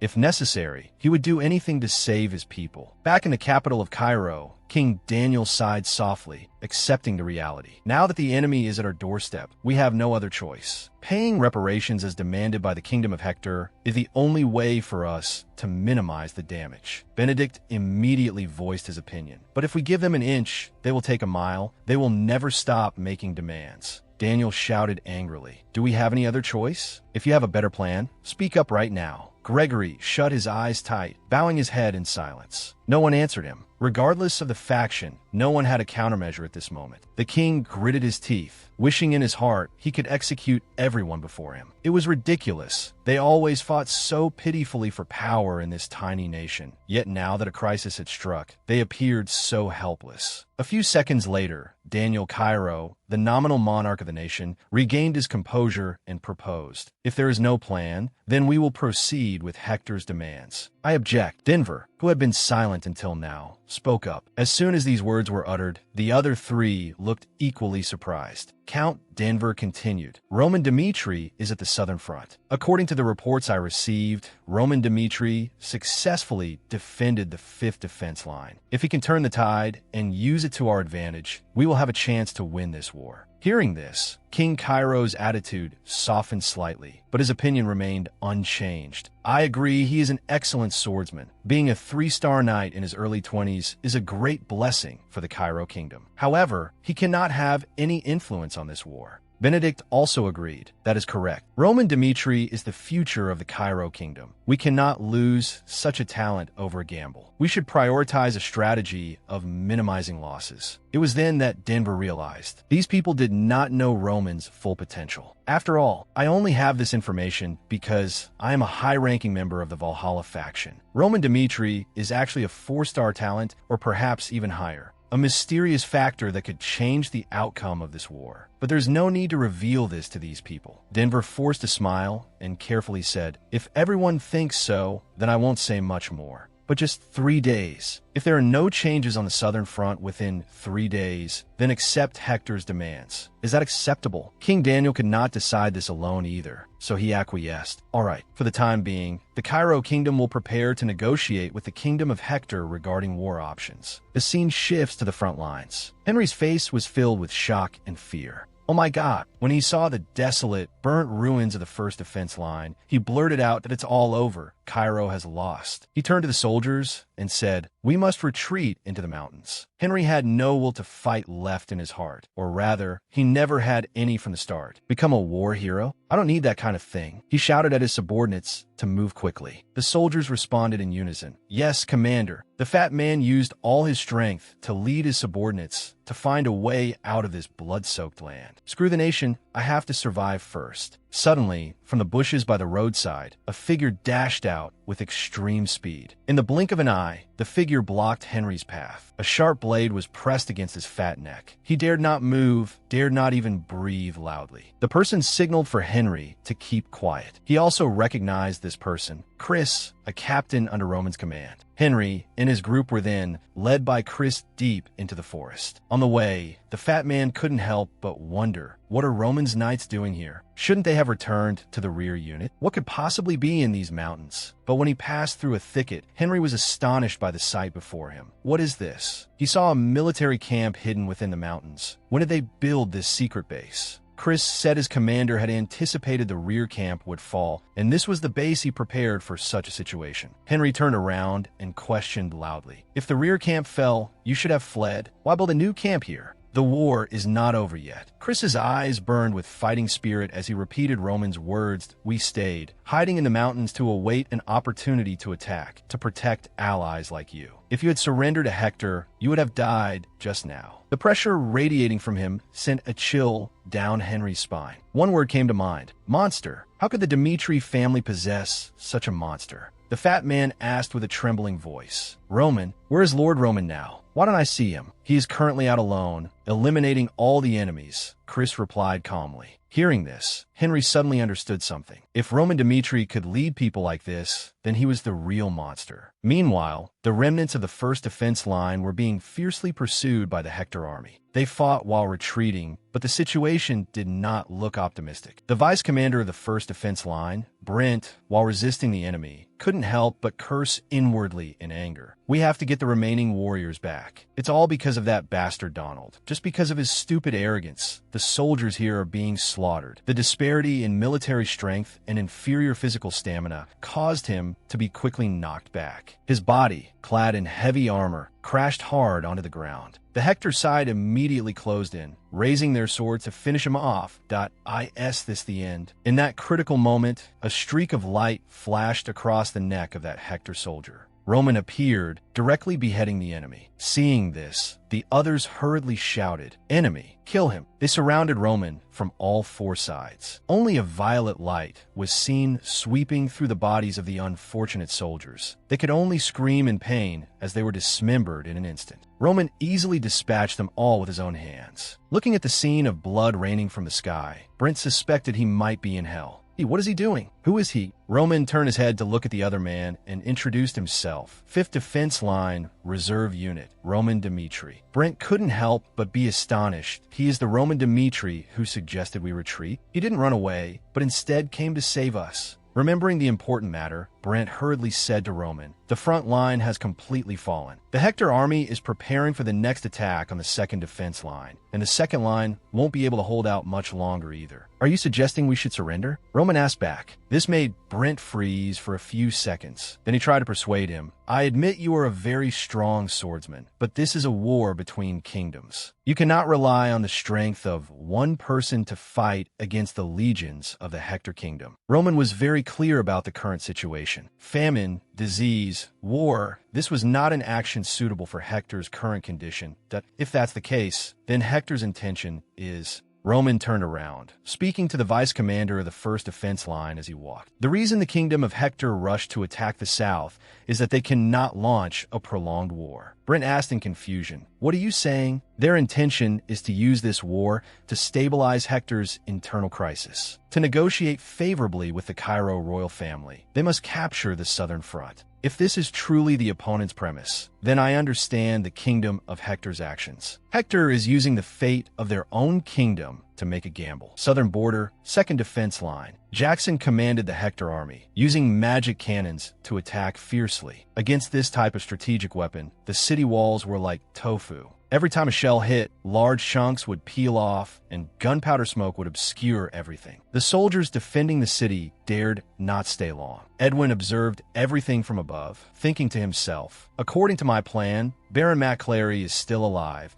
and the 5th defense line is the weakest link on the southern border. As for Roman Dmitri, if he is even stronger than what those deserters said, can the entire Hector army defeat him? We have gone through so many hardships. We cannot let this ruin everything. The Hector army is not so weak as to be defeated by one person." Edwin comforted himself. At that moment, a report came from behind. "Prince Edwin, bad news. We have lost contact with the first squad sent to deal with the enemy remnants. Not only that, there is no activity from the 2nd and 3rd squads either." Edwin looked shocked. I just had a bad feeling. Is it because of Roman Dmitri? Edwin quickly returned to the camp and summoned his men. Jackson reported the situation. "At your command, Your Highness. After we broke through the 1st defense line, orders were given to the 3rd squad to deal with the remaining units. But since an hour ago, all communication with the 3rd squad has been interrupted. Considering that communication with all 3 squads was cut off one by one, it seems they have been killed by the enemy. How many soldiers did we lose? About 300 soldiers. Hearing this, Edwin became even more restless. His worry had become reality. It is definitely Roman Dimitri's doing. He didn't flee over the mountains, but chose to stay at the southern border to fight. After thinking for a while, Edwin finally said to Jackson, "If we leave Roman Dimitri like this, there'll be big trouble later." "But Prince, Roman Dimitri is just a small variable. If paying attention to him causes the siege to fail, then we cannot guarantee our plan will succeed. The problem does not lie with that rat Dimitri, but destroying all remaining enemy defensive camps is what is most important." Edwin directly rejected his opinion. "No. Right now, the most important thing is to eliminate the rat that is disrupting our plans. Order the soldiers at the second defense line to immediately withdraw." Although Jackson felt a bit uneasy, he still obeyed Edwin's words. "Yes, Your Highness." He thought to himself, why is His Highness so obsessed with that Roman Dimitri? That night, a large-scale manhunt operation was launched. From what I've heard, he is definitely hiding in this mountain. Since Edwin has reviewed this plan countless times over the past year, he can sense it accurately with his intuition. Roman Dimitri is a dangerous factor. Edwin stood before the captains, speaking solemnly. "I know what you're thinking, but as the commander, I must prepare for the worst-case scenario immediately. Engaging the remaining enemy garrison that we haven't conquered yet is only the second worst situation. The absolute worst-case scenario is the existence of Roman Dimitri, the one who brought us unforeseen variables." Hearing these words, Jackson also felt somewhat reassured, thinking that Edwin Hector's actions always had a purpose and were carefully considered. Everyone stood up straight and responded in unison. "We obey your orders, sir." Edwin ordered the attack. Now, it is time to hunt the rat that ruined our plans. The southern mountain region is extremely vast. If we search the entire area, we will miss the enemy. Therefore, the army will disperse from the foot of the mountain, then gradually tighten the encirclement as we advance toward the peak. At the positions of the second and third squads, the captain in charge shouted loudly, informing the entire troop. "Once the enemy is spotted, blow the whistle immediately. If we can corner the enemy, we will wipe them all out without suffering heavy losses." The other soldiers continued to spread out in all four directions, echoing their response. "Yes, sir." Suddenly, the commander felt a terrifying pressure. He hurriedly turned around and shouted, "How is the left side?" The person in charge of the left flank immediately replied, "Everything is normal, sir." However, as soon as the words were spoken, a black shadow rushed out from nowhere, brushing past that soldier's face. The commander of the second and third squads didn't notice and was asking about another location. "What about the right?" "Everything is normal, sir." Only then did the commander breathe a sigh of relief. "Good. Everything is still normal." But when he composed himself and looked around, he found himself standing alone in the middle of the forest. Not a single soul was in sight. I must blow the whistle immediately." But just as he brought the whistle to his mouth to take a breath, that black shadow appeared behind him.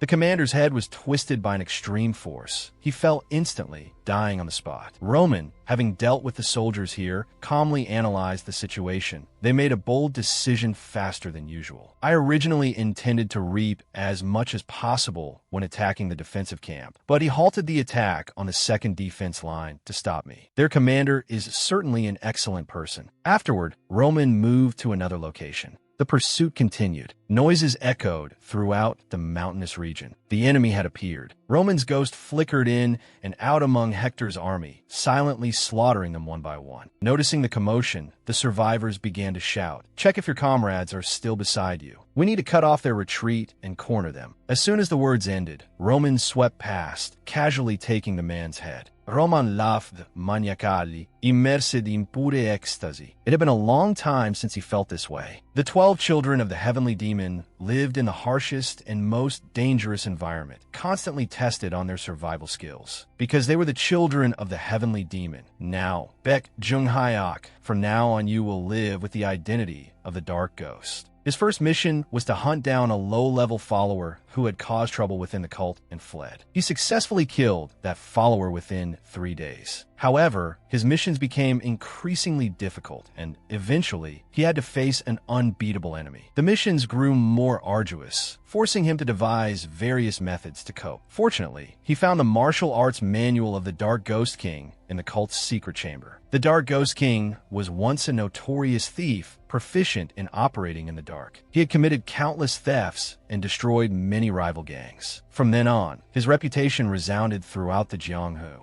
Finally, after causing a tragedy in Bianjing City, the Dark Ghost King was surrounded by the righteous sects of the Jianghu and died a miserable death on the spot. But the title of Dark Ghost King continued to circulate in the martial arts world long after. Baek Junghyok mastered all the skills of the Dark Ghost King, which helped him complete all the most difficult missions. 1 year later, during a mission, he killed 38 martial arts masters from various sects, becoming a dark ghost of godlike skill, famous in both the orthodox and unorthodox factions of the Jianghu, with the nickname Heavenly Demon. The knight was the Heavenly Demon's greatest support. At this moment, Hector's army was within that very night, facing that demon. "Where is that bastard?" Countless screams rang out across the battlefield. The besieging forces felt that the number of soldiers being sniped was too high. The Aura swordsman advanced on command. "That will go first. Everyone fall back." The commander of the siege team spoke loudly, then led the charge. Roman was currently hiding in Hector's darkness. "That I will make you regret stepping foot into this dark mountain range that I rule." The opponent couldn't tell where Roman was approaching from. Below, left, right, front, back. Danger was everywhere. The commander fell with extreme speed. Seeing this, the soldier holding the torch was so terrified he sat slumped on the ground, clutching his head. "Captain, the captain of Squad 1 is dead." His face was pale, his mind in a panic, unable to believe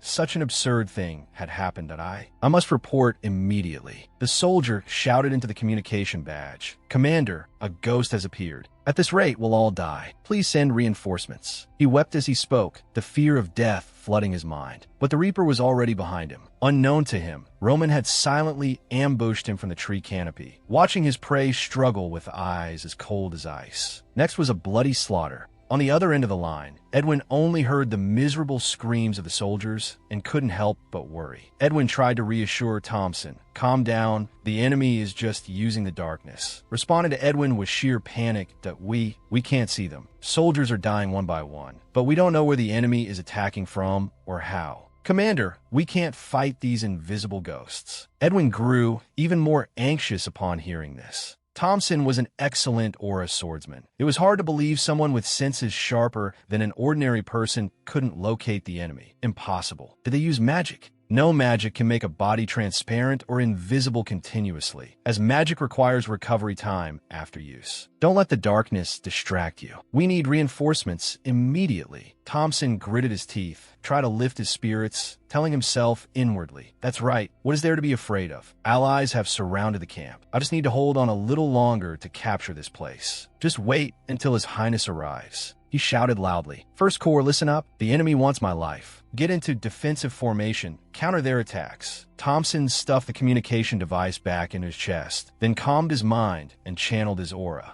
"I sense it. There." On the other side, the moment he detected something, Thompson immediately swung his sword. But as the blade cut into the opponent's flesh, he couldn't help but curse inwardly. Damn it. Because the person he struck wasn't the enemy, but his own ally. The knight captain was stabbed. Before dying, he spat out a few hateful words and then breathed his last. Only then did Roman appear like a phantom behind Thompson, whispering into his ear that I used to hide in the darkness to hunt enemies. After a while, they all had the same thought. Thompson swung his sword wildly in a frenzy, cursing, "Don't hide like a coward, come out." But his answer was only a deadly silent night. Absolutely no sound, no sign of anyone. But the fear was real. The opponent seemed to have merged into the night. Roman didn't rush. He stepped out slowly. Roman sneered, "How does it feel to kill your own comrade with your own hands? Do you want to join me?" And continue. Having his darkest thoughts exposed, the opponent roared in anger, You demon! I will kill you." The two rushed at each other, opening a close-quarters battle. The sound of metal clashing was ear-piercing. Roman swung his sword extremely fast, gliding past the opponent's weapon and body. Thompson couldn't block a single move. Blood sprayed from his wounds like a broken faucet. He fell heavily to the ground, but immediately struggled to crawl back up, looking up at the sky and shouting, Here, over here. The enemy is here. It's useless, Roman said coldly. I used magic to isolate all sound. No one can hear you. Roman stabbed once, and Thompson screamed in pain. Roman slashed another stroke at his heel, crippling his limbs. Only when the opponent fell unconscious did Roman stop. Roman bent down and searched Thompson's body. Can you hear me? I know what you are thinking. The people of your country are currently starving due to the most severe drought in history. Why did the Hector kingdom occupy the southern front? Why are you risking your lives? There is only one reason: using war to solve the nation's problems. You're trying to capture the southern front to blackmail Cairo. The problem is, I already know it all. Your time is running out. From the very beginning, you couldn't last more than 3 months because your military strength is insufficient. We have been interfering with your plans all along. I have achieved my goal. You can no longer ignore my existence. Suddenly, a male voice rang out from the other end of the line. You are Roman Dmitri, aren't you? He's here. The person Roman wanted to meet finally revealed himself. Roman smiled triumphantly. Edwin spoke in a low voice that I do not deny what you said. The Hector kingdom is indeed suffering from a severe drought, even to the point of having to borrow from outside. To escape the cycle of debt, we had no other choice this time. Roman asked him, you want me to sympathize with your situation? Edwin immediately replied, no, just to explain our urgency. The fate of the Hector kingdom depends on this war. As he said, we have no time, but that does not mean we will back down. Our comrades cannot die in vain. Pass my message to the Cairo royal family for me. If we gain nothing, we will spread the toxins from the corpses of the necromancers everywhere, turning this place into a land of death. I am Edwin Hector, and as the prince of the Hector kingdom, I will do whatever it takes to save my people. Roman Dmitri, what is your decision? Will you join Hector, which is hanging by a thread, or will you negotiate with us? This decision also affects all of Cairo. Edwin Hector. Roman had heard this name many times while investigating the southern city. Unlike his father, he was outstanding and talented, a man born to shoulder the heavy responsibilities of Hector. People both inside and outside the country acknowledged him. Moreover, he was currently leading this war. Although I admit he is formidable, does he dare to threaten me? Roman thrust the sword in his hand deeper into Thompson, causing him to howl in pain once again. Hearing this, Edwin shouted loudly, "What are you doing?" "I just stabbed the sword through this guy's thigh," Roman replied calmly. From the other end of the line came Edwin's furious voice that you'd be better off killing him, even if he is an enemy. How can you torture him like that? Roman spoke coldly that you're too agitated. I have no interest in your suffering. Don't be mistaken. Roman applied more force, twisting the tip of the sword inside Thompson's thigh. He couldn't help but scream miserably. The war has already begun. Someone like you who crossed the line first has no right to ask me for mercy. I will do what I deem right, so don't even think about relying on me. I will not spare a single one of you. Even if you raise the white flag to surrender and flee, I will chase you down and stab a sword into the back of each and every one of you. I am Roman Dmitri. If you want to resist to the end, then we will meet soon. Edwin's face turned pale. He hadn't expected the opponent to be this kind of person. Roman Dmitri, he was far more dangerous than he had imagined. What do you intend to do next? Jackson, standing behind him, spoke up to ask. Edwin ordered, immediately mobilize all forces, form an encirclement around the location of the communication device. For the soldiers who died in pain, I will personally tear apart every inch of your flesh. Roman Dmitri. The Hector Corps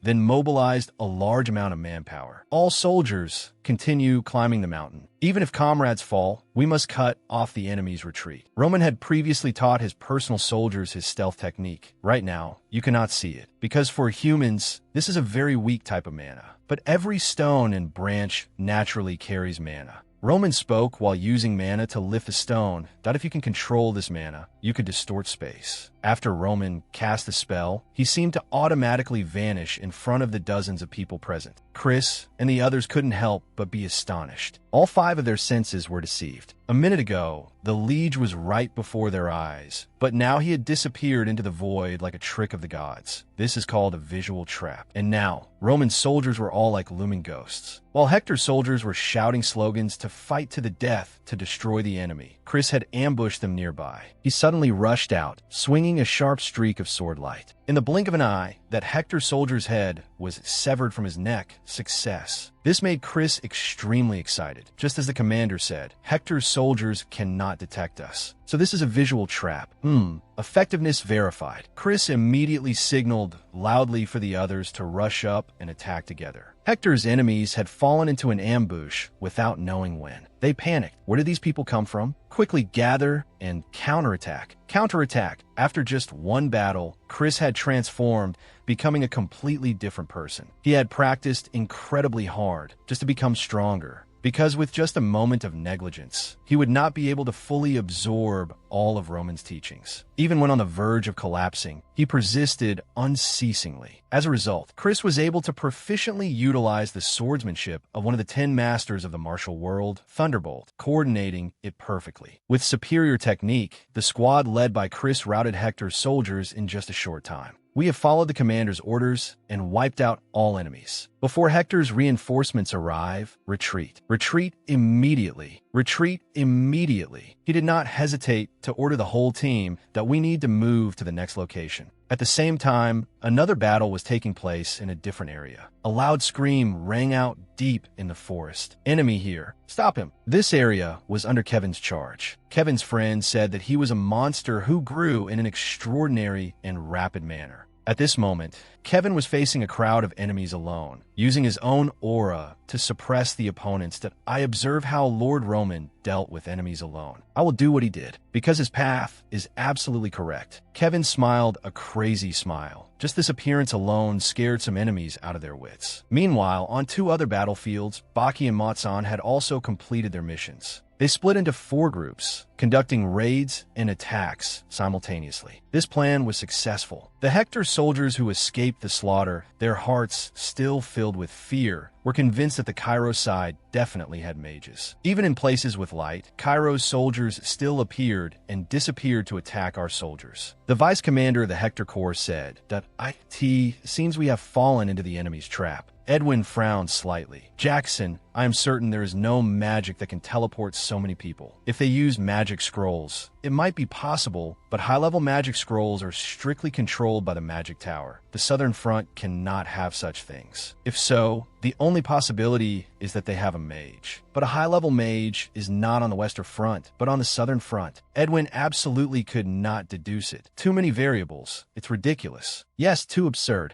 Both fell into a deadlock. Mages were even rarer than aura swordsmen because most of them belonged to the Magic Tower, an independent organization. The Magic Tower operated across the entire continent, hoping to recruit all those with talent for mana. Since the Magic Tower possessed a treasure trove of knowledge, mages had no other choice but to join the tower. Therefore, from then on, each kingdom had only a very small number of free mages. This is not magic. If I go personally, I will be able to find out what kind of trick it is. But the soldiers are fighting for their lives against the Cairo army. Now is not the time. I need to wait for the right opportunity. I must wait until Roman Dmitri falls into my trap. The scene shifted to Roman's current position. Just as Roman pierced his sword through the body of a Hector captain, the opponent did not struggle, but instead grabbed tightly onto Roman's hand. Finn, finally caught you. That guy activated something that emitted a blue light. Is it a surprise attack? No, that is fluorescence magic. This thing can make any object it attaches to become visible in the dark. Roman Dmitri is here. He's over there. Surround him quickly. Knowing he had been exposed, Roman immediately accelerated, wanting to leave this place. When that artifact exploded, it shot rays of light in all directions. These rays of light covered Roman's entire body. Roman's position was exposed like a firefly. Hector used a transmission stone to communicate, reporting the location of Roman's appearance. Roman Dmitri is moving north. He ran to the opposite side. Team 2, that cowardly rat is heading towards you. Just as he received the news, Roman appeared at that location, swinging his sword to cut down a person. Seeing this, the others rushed madly at Roman. Kill him. Avenge our comrades. Heavenly Demon Sword Art. Second move, Violet Flash. The blade in Roman's hand burst with a light. One move sliced the second encircling squad into pieces. However, after a long time fighting, Roman himself felt he had reached the limit of his endurance. The Hector captain, still gasping for breath, used a weak voice to mock him.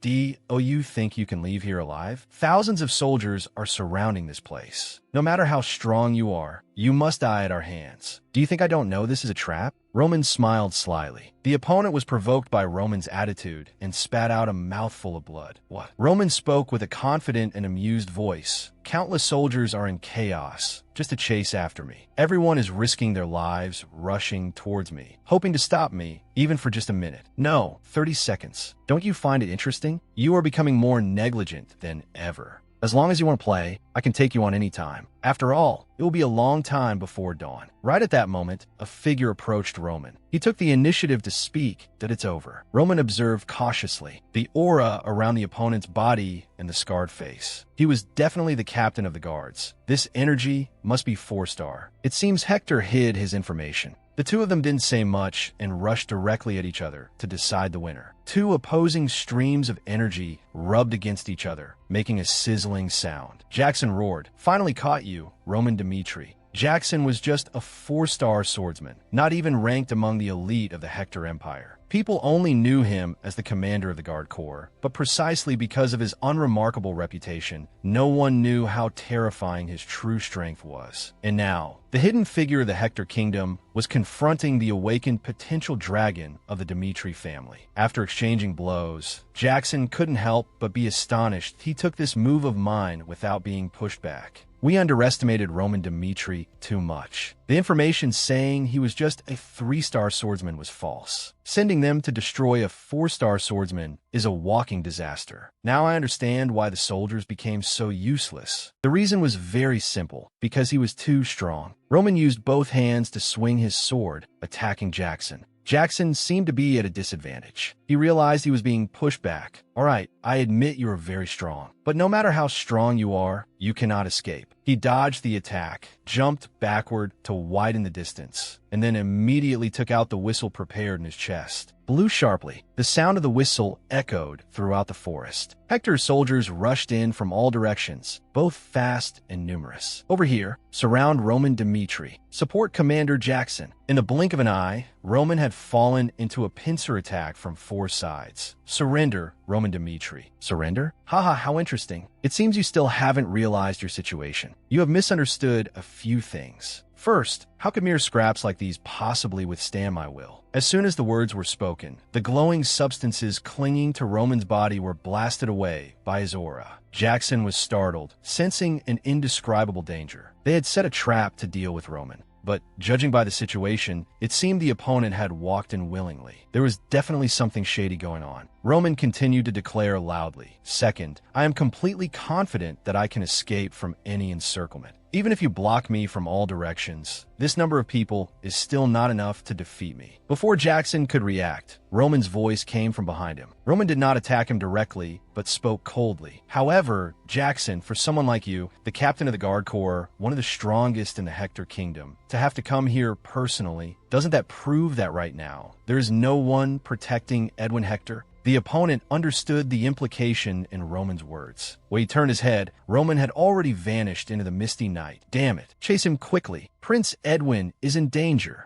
Roman was already far away by then. Roman believed that in a situation where the forces were unequal, the only way to end the conflict was to take the enemy commander's head. If he just followed the flow of mana transmission that Edwin Hector was using, he would be able to find his current location, the foot of Mount Liaojing. Hector's patrol soldiers suddenly heard a rustling sound. A black shadow suddenly rushed out from the bushes, leaving them no time to react. Roman Dmitri. Both were neatly disposed of by Roman with a single sword strike. Roman turned and headed straight for the target. Edwin Hector seemed to be waiting for Roman. Edwin smirked, activating a magic circle with both hands. Roman suddenly realized the opponent had changed his method of using mana. He's a mage. A fire attribute magic circle appeared in front of Edwin. shooting out fire and explosions that engulfed Roman. Roman turned, using his cloak to defend himself, his body retreating slightly. Seeing this, Edwin hurriedly roared, "Don't even think about escaping." His eyes glowed as he chanted in an ancient language. Memories. Something immediately tried to burrow up from the ground. Would attribute magic burst from the earth, attempting to entangle Roman. Roman swung his sword, severing it all, and mocked, "Does this cheap magic think it can stop me?" At this moment, another figure appeared, golden aura aimed at Roman's head, accompanied by a voice like thunder. "You dare attack Prince Edwin? You arrogant fool. You don't know the immensity of heaven and earth." The person struck Roman away as soon as he acted. Roman frowned, silently assessing the new enemy. This man possessed such powerful aura. He was certainly no ordinary person. Who is he? The second strongest expert of the Hector Kingdom, captain of the disciplinary unit of the Royal Knights, 5-star swordsman, Butler. He took off his hood, loudly demonstrating his power. "Roman Dmitri, you cannot hide even if you want to." Roman narrowed his eyes, observing the front and back, thinking to himself, "You must have laid out every plan to take me down, haven't you, Edwin Hector?" Edwin entered a serious state, cautious to the extreme. "Roman Dmitri, no matter what tricks you pull, you cannot survive against a 5-star swordsman and a 4-circle mage. This time, I will personally send you on your way." He activated wind blade magic, attacking Roman fiercely. Butler seized the opportunity, simultaneously exploding his aura and slashing out with his sword. "Go to hell." Roman immediately fell into a passive position, pinned down by 2 powerful attacks. "I can't dodge." Roman channeled aura into his sword, his eyes flashing purple, and countered both enemy attacks in one breath. The blade in Butler's hand countered immediately after. Roman only had time to use the flat of his sword to block. A massive explosion occurred upon impact. Roman knelt on one knee, panting heavily. Although I anticipated a trap, I didn't expect Edwin Hector to be a mage, and furthermore, that he would bring a whole corps led by a 5-star swordsman disguised as a commoner. Roman smirked with exhilaration. Truly interesting. Only when standing on the brink of death do I truly feel alive. Butler, who had just clashed head-on with Roman, felt a terrifying pressure in his heart. I didn't expect him to reach a level where he could simultaneously withstand both my attack and Prince Edwin's. Moreover, he's only in his early 20s. Where did this monster come from? Luckily, he isn't in the same class as me. Otherwise,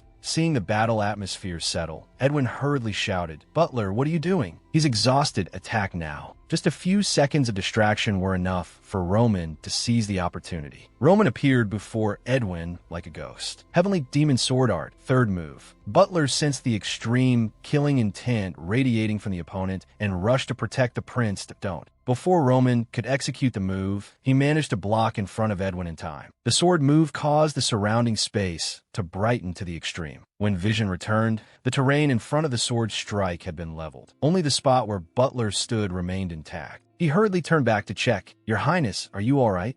I'm Fina." Edwin felt his throat choke up. Witnessing the power of that move, he stammered as he spoke. Roman spat out a mouthful of blood, calculating a strategy in his head. Even that move was blocked. As expected of a 5-star swordsman, truly a different class. Using the Heavenly Demon Sword Art twice has left my stamina unable to hold out any longer. "Just my luck. I have to leave here." Roman suddenly spoke up, startling his opponents. "Remember this well, Edwin Hector. We will meet again. Don't delude yourself into thinking you can survive after what you've done today." Having said that, Roman merged into the night, leaving the scene. Afterward, the other two could no longer find any trace of Roman. Just because of one person's mistake, the Hector army had to suffer a great humiliation and even nearly lost their commander. This truth was too cruel. Even though it happened right before their eyes, they couldn't accept it. Edwin clenched his fists, his whole body trembling. "It's all my fault. It's because I was too arrogant, thinking I could easily deal with Roman Dmitri." The decisive moment in a battle is when one side has to bear the worst consequences they could not foresee. This was a miserable defeat for the Hector army.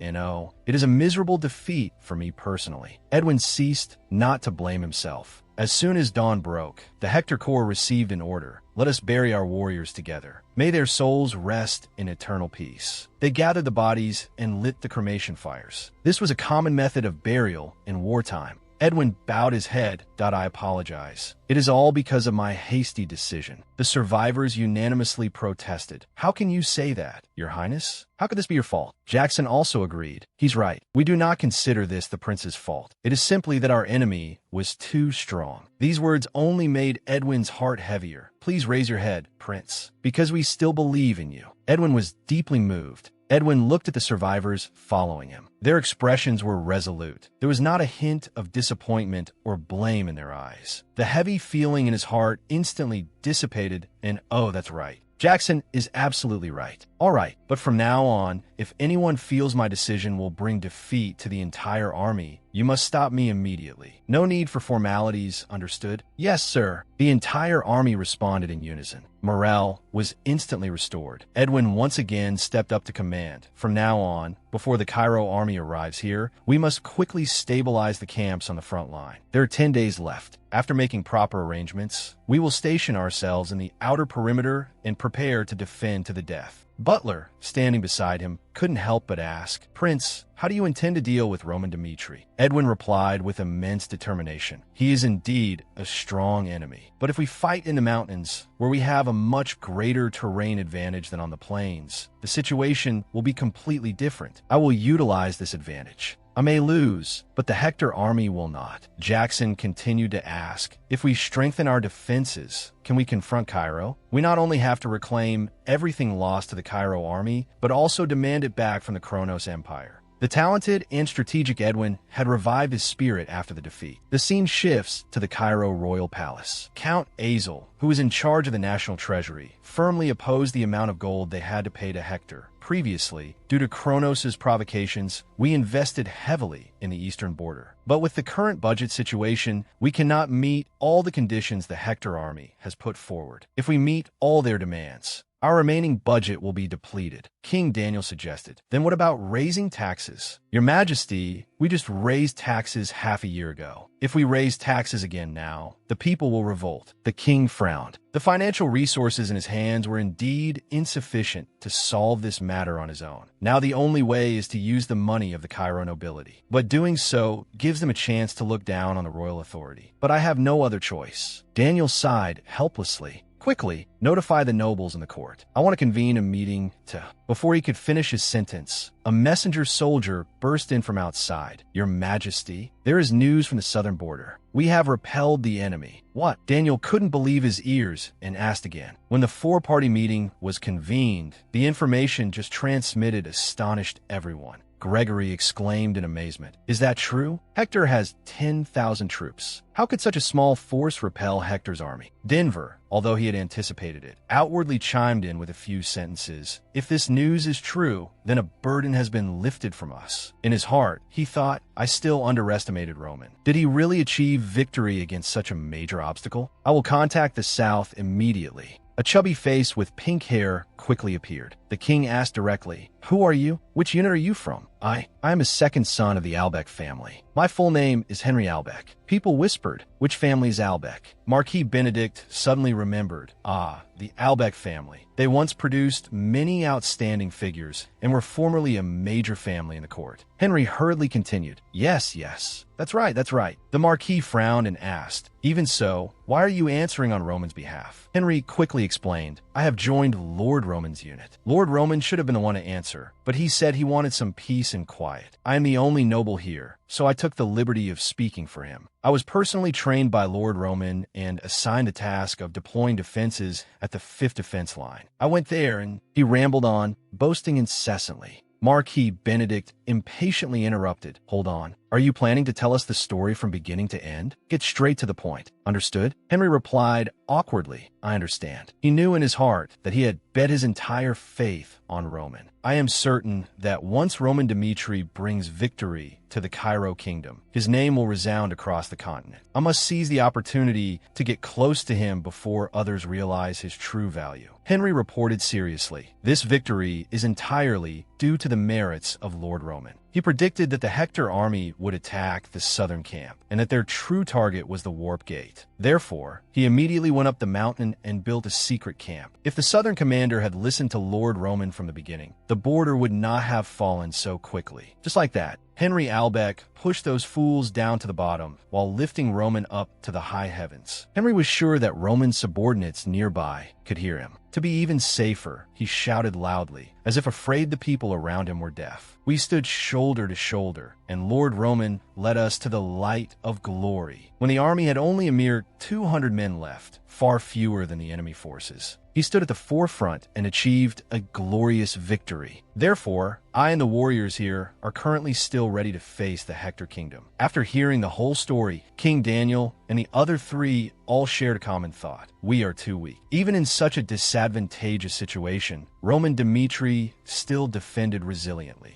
Yet we, the leaders of the Cairo kingdom, only thought of surrendering. Marquis Benedict agreed. Your Majesty is right. Even when Hector's army captured the Warp Gate, we all assumed we had lost. However, the Cairo army has proven to us that they are not weak. The hero of Cairo, Roman Dmitri, is currently at the southern border. What we need to do now is utilize the advantage Roman has just provided to counterattack. Gregory hurriedly spoke up, slamming the table a few times. Send more troops to the southern border immediately. We must teach those Hector scumbags a lesson for daring to invade our territory. King Daniel was much more confident as he issued the order. We will not negotiate with Hector anymore. From now on, our mission is to reclaim the pride of the Cairo kingdom. Summon the vassals immediately, tell them the situation at the southern border. The nobles in the court had previously expressed deep concern about the safety of the southern border. But after the meeting, their interest shifted to Roman Dmitri. Right then and there, they decided that they must pull Roman Dmitri to their side at all costs. As for Henry, he was secretly rejoicing inside. I am certain that after this discussion, once the war ends, Roman will be promoted into the court. If I take this opportunity to become Roman's confidant, my life will soar like a kite in the wind. He took a piece of premium beef jerky and quietly approached Roman's tent. Chris, you're hungry, right? Eat this. No need. Henry was flatly rejected. The chubby man hurriedly chased after him, pleading, hey, come on, eat it. It's delicious. Seeing that he couldn't escape him, Chris said bluntly, do you think I don't know your intentions? If you really want to be acknowledged, then stop being fake in front of us. Go out onto the battlefield and become someone we can trust. Trust? For a moment,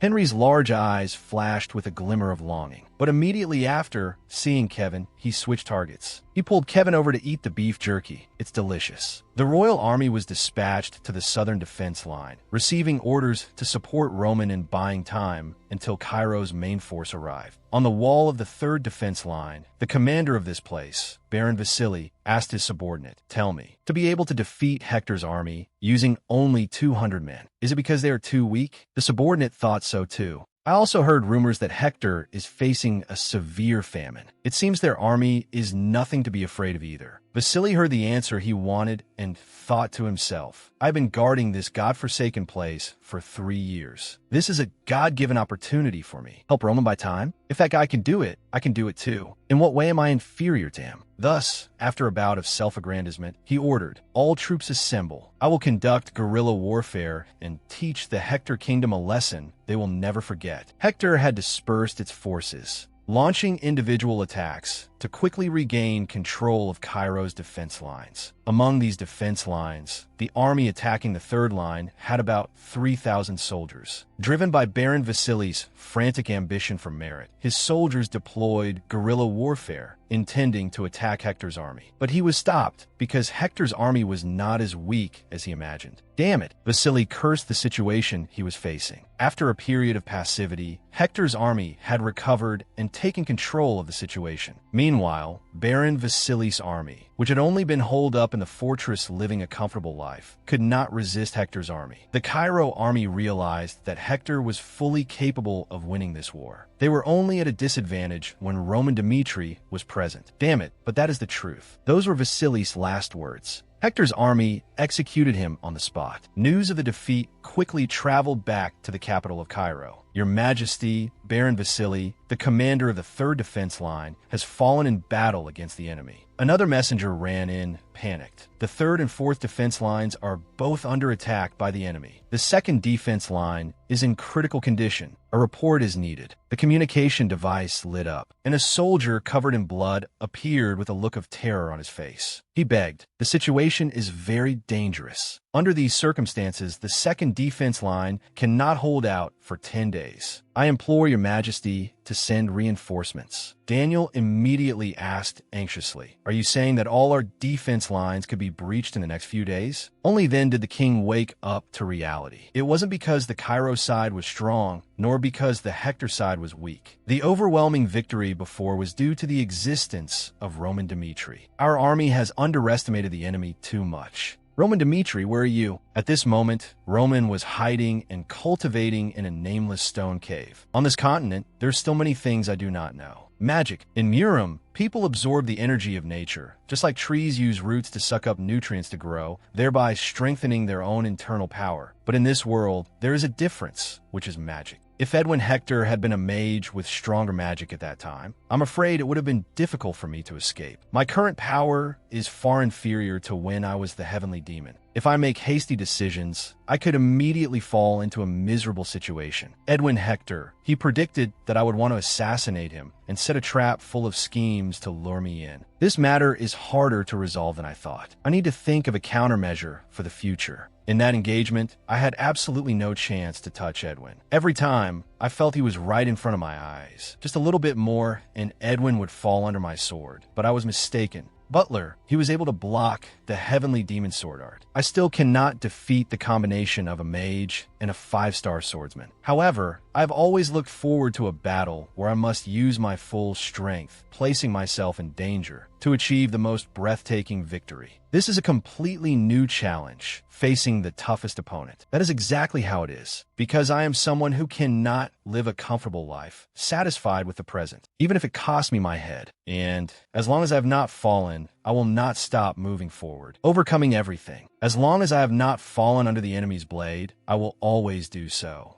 Butler, the 5-star swordsman. I could defeat him in a one-on-one duel. I am ready. Outside the cave, Henry appeared very anxious, calling out loudly, "Chris, did Lord Roman not tell you when he would come out? I don't know what he's doing in there, but the royal family is urgently trying to contact him. Let me go in and see him." Chris said sternly, "From now until he comes out on his own, no one is allowed to see him." Henry had no other choice, so he turned back to look at the cave entrance, wondering, what on earth is he doing in there? What the hell happened? Wait. Henry froze when he saw a figure walking out from inside. Roman was covered in blood, his face also smeared with dirt, causing the chubby man to blurt out uncontrollably, "Why does he look so wretched?" They walked into the main tent together. Chris reported, just as he predicted earlier, the 3rd and 4th defense lines were breached within a few days. The 2nd defense line also fell yesterday. After seizing all military supplies at those defense lines, Hector's army has gathered at the rear base behind those lines. As I see it, that rear base is where they are preparing to defend to the death. Henry interjected, "The Cairo royal family is in chaos right now. They are hoping to re-establish contact with you.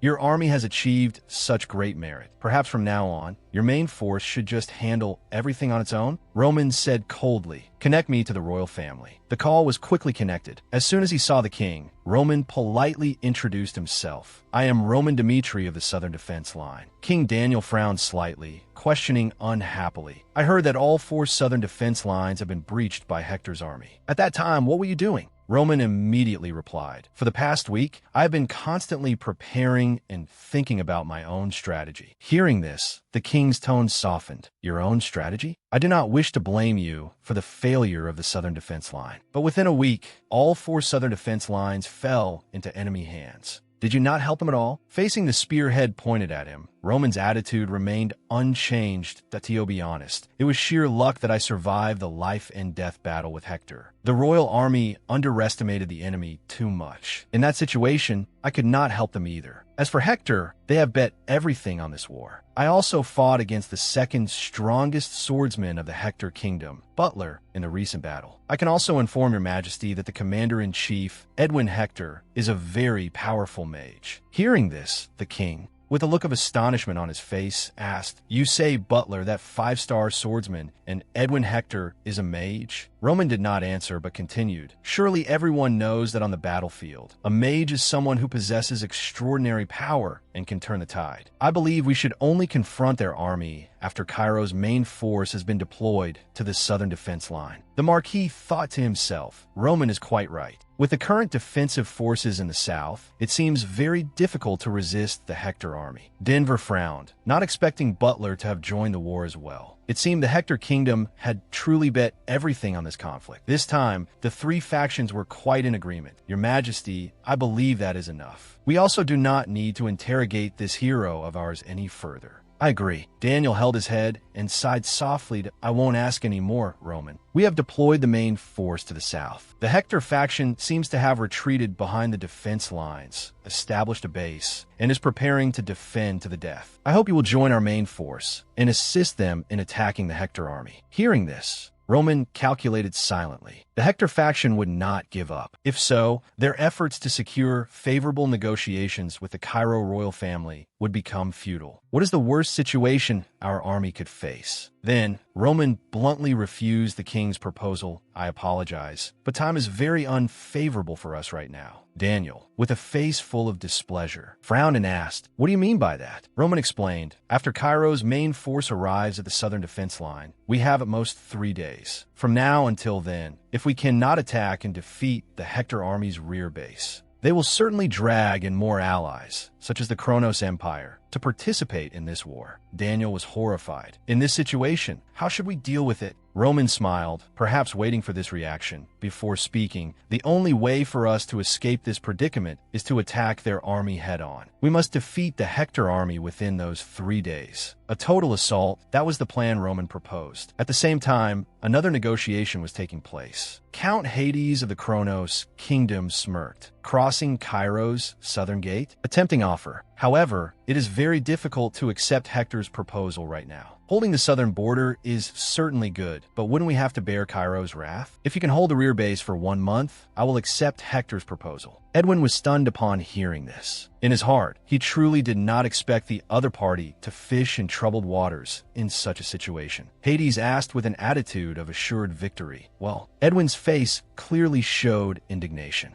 He was truly frustrated inside, but they had no other choice. "I accept." After successfully negotiating the conditions, he turned to Jackson and said, "Go contact the Hector family immediately. We must preserve our forces and supplies while the warp gate is still maintained." "Yes, sir." The connection time for Hector's warp gate was at least 3 days. If we can hold out, we will definitely survive. I will definitely bring hope back to Hector." Edwin was determined. Outside the city, Cairo's main force had arrived. The commander-in-chief of this conquest, Baron Paisios of the noble faction, snorted coldly. "Do you dare plant your flag on Cairo's territory? A bloodthirsty army. They chose to camp in a forest not far away." This time, there was not just one commander, but 3. The second person serving as a joint commander-in-chief was Baron Theo of the Kronos kingdom and Baron Ibrahim of the Valhalla kingdom. The 3 formed a tripod, checking and balancing each other. They looked at one another with probing eyes. Unexpectedly, these big figures from the court were participating in a war with no fruitful outcome. Was winning over Roman Dmitri really that necessary?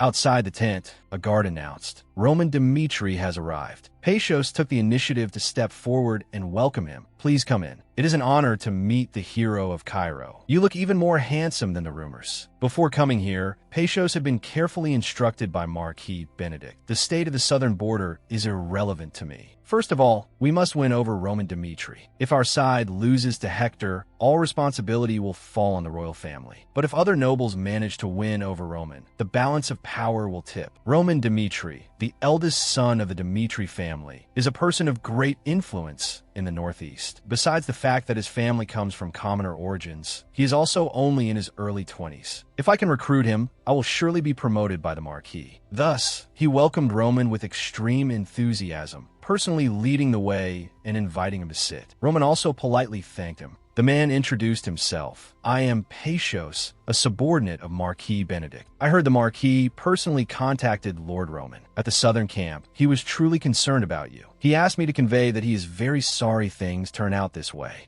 Roman said, "It's fine. No one could have foreseen this." "Ha, is that so?" Pacios laughed and asked, "Do you have time now? I have specially prepared a gift." Theo, seeing the other party talking and laughing happily nearby, immediately snorted coldly. He interjected, "Count Gregory is also very eager to speak with Lord Roman. The Count says he currently has a lot of useful information." Ibrahim could not remain silent any longer and hurriedly joined in. "Count Denver has even sent family members as reinforcements. I hope they can be of help to you." Theo scoffed, "So what?" "Our family." Seeing them fight amongst themselves, a feeling of discomfort rose in Roman's heart. Roman glared at the three of them and asked, "What exactly are you all playing at? What does my lord mean by that?" The other party asked cautiously. Roman said bluntly, "I naturally know what you all came to find me for. But in a situation where the enemy's flag is still proudly flying over our territory, I do not think now is the appropriate time to discuss post-war treatment. After destroying Hector, I will challenge the top-ranking expert and become the #1 swordsman of Cairo. When that time comes, I will prove myself. At that time, my sword will serve only one person. So right now, why don't we concern ourselves with the problem at hand first?" These words left the representatives of the factions unable to refute or argue. Roman's proposal diffused the tense situation, and the strategic meeting officially began.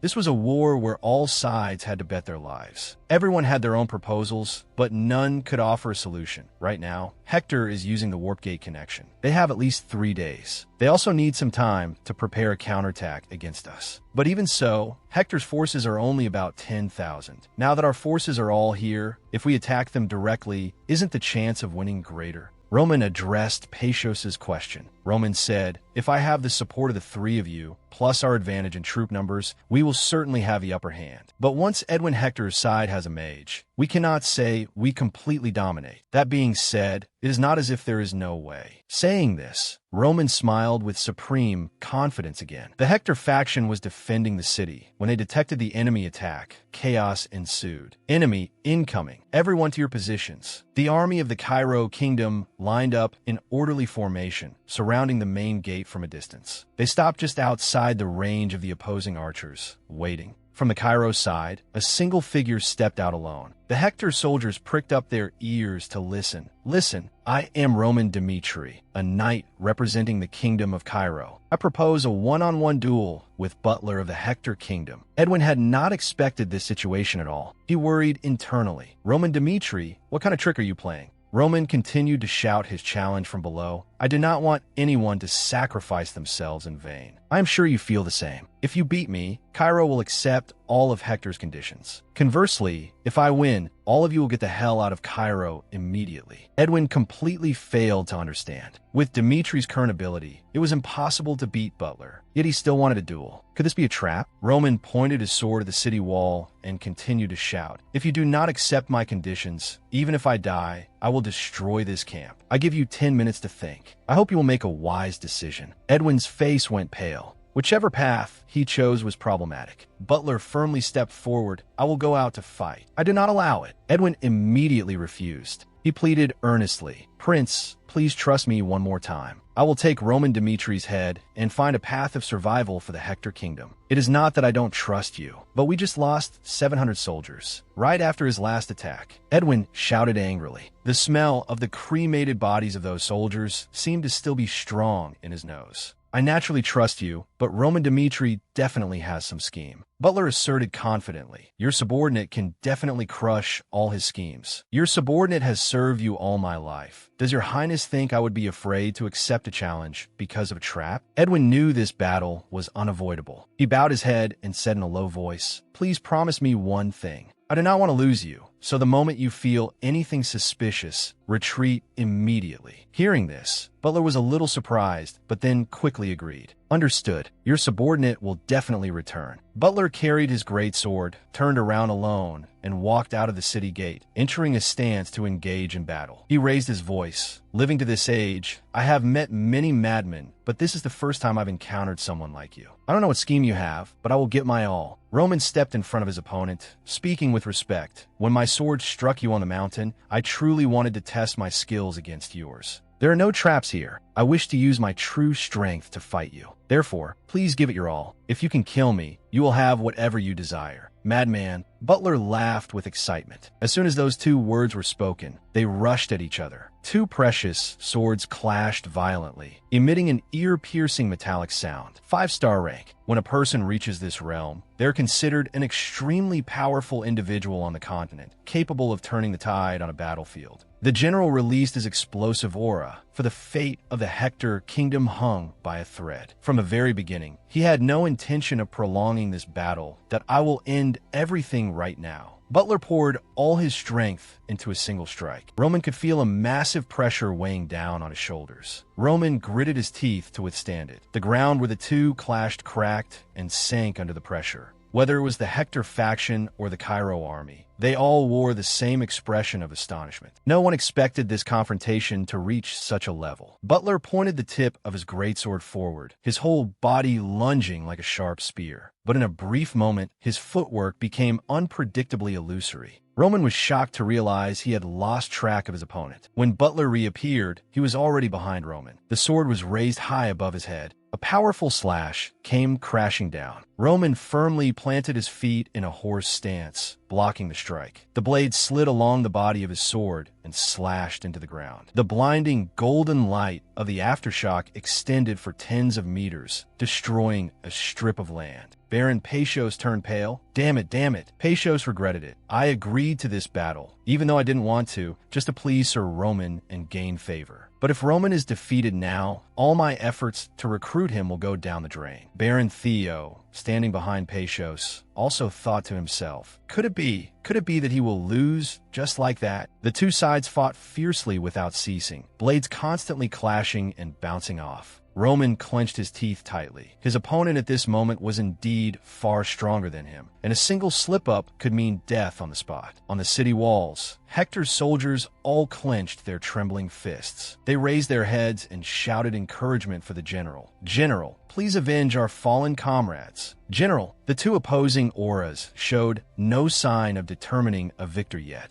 Butler could feel his opponent improving by the second. With every attack he made, the opponent gradually caught up to his speed. Roman not only blocked those attacks, but was even beginning to see through his sword path. Don't tell me, is he really just testing me? As for Roman, he was incredibly excited inside. Finally, I can clearly see where my strength lies in this new world. Even though I could kill the 4-star Homeros in the blink of an eye, I cannot defeat a 5-star swordsman. Now, I must fight a powerhouse of the general's rank to truly understand my strength. Purple aura surrounding Roman's sword suddenly exploded violently. Roman charged forward, launching a powerful counterattack that I will break that limit right here to step into a higher realm. Seeing this, the opponent, furious to the point of turning green, roared, "You shameless brat." The two sides collided violently again. The aura Butler emitted was much more brilliant than Roman's. Roman's purple aura seemed only enough to barely cover the blade, yet he did not fall into a disadvantage. Aura outburst. The weakness of releasing energy indiscriminately is very obvious. Aura Knights do not focus on controlling the flow of aura, but let it spew out like an explosion. This means that not every spot on the sword is strengthened equally. If a sword contains 120% aura, the spine of the sword might only utilize 80% of the power. Roman had seen through the flow of aura and attacked precisely at his opponent's weak point. For the first time, in a confrontation with a 5-star warrior, Roman gained the upper hand. Strike after strike, Butler was continuously pushed back. It was also at this moment that Roman realized he had achieved his goal. It's time. Heavenly Demon Swordsmanship, third move. Sword light surged forward like a flood. Butler stood dazed on the spot, unable to react in time. He watched helplessly as his opponent's attack arrived right in front of his face. In that moment, the Hector Legion seemed petrified. They stood there, souls lost. Even a 5-star knight was pushed back. Everyone on both sides fell into a state not just of astonishment and disbelief, but of profound shock. How is that possible? Isn't Roman Dmitri only a 3-star rank? How can he fight on equal footing with a 5-star general? Edwin was the most tense person at this moment. His face was gloomy. Roman, did he really just want to fight a battle to test his strength without using any schemes? If the general loses to Roman Dmitri, that would be the worst-case scenario. We would not only lose the core of our combat force, but also have to retreat to the edge of the camp. Now I can only trust the general. That's right, he hasn't used his full strength yet. Butler still gripped the hilt of his sword tightly. He felt his palm gradually going numb. At this moment, he admitted that his opponent was indeed crazy to the extreme. I originally thought he had prepared some scheme during the battle as a pretext, but he truly wants to defeat me right here. The plan we thought was perfect is starting to collapse, precisely because a madman like him exists in the enemy camp. If Roman Dmitri is allowed to leave here unharmed now, sooner or later the Hector kingdom will have to face a monster they cannot handle themselves. Therefore, I must personally finish off this monster right here, right now. He stood up, his eyes shining brightly, his whole body radiating intense golden light, his violent aura overwhelming. Roman Dmitri, I will use everything I have to fight you. With fierce determination, Butler raised his sword again. His energy converged in the air, forming a blinding sphere of light.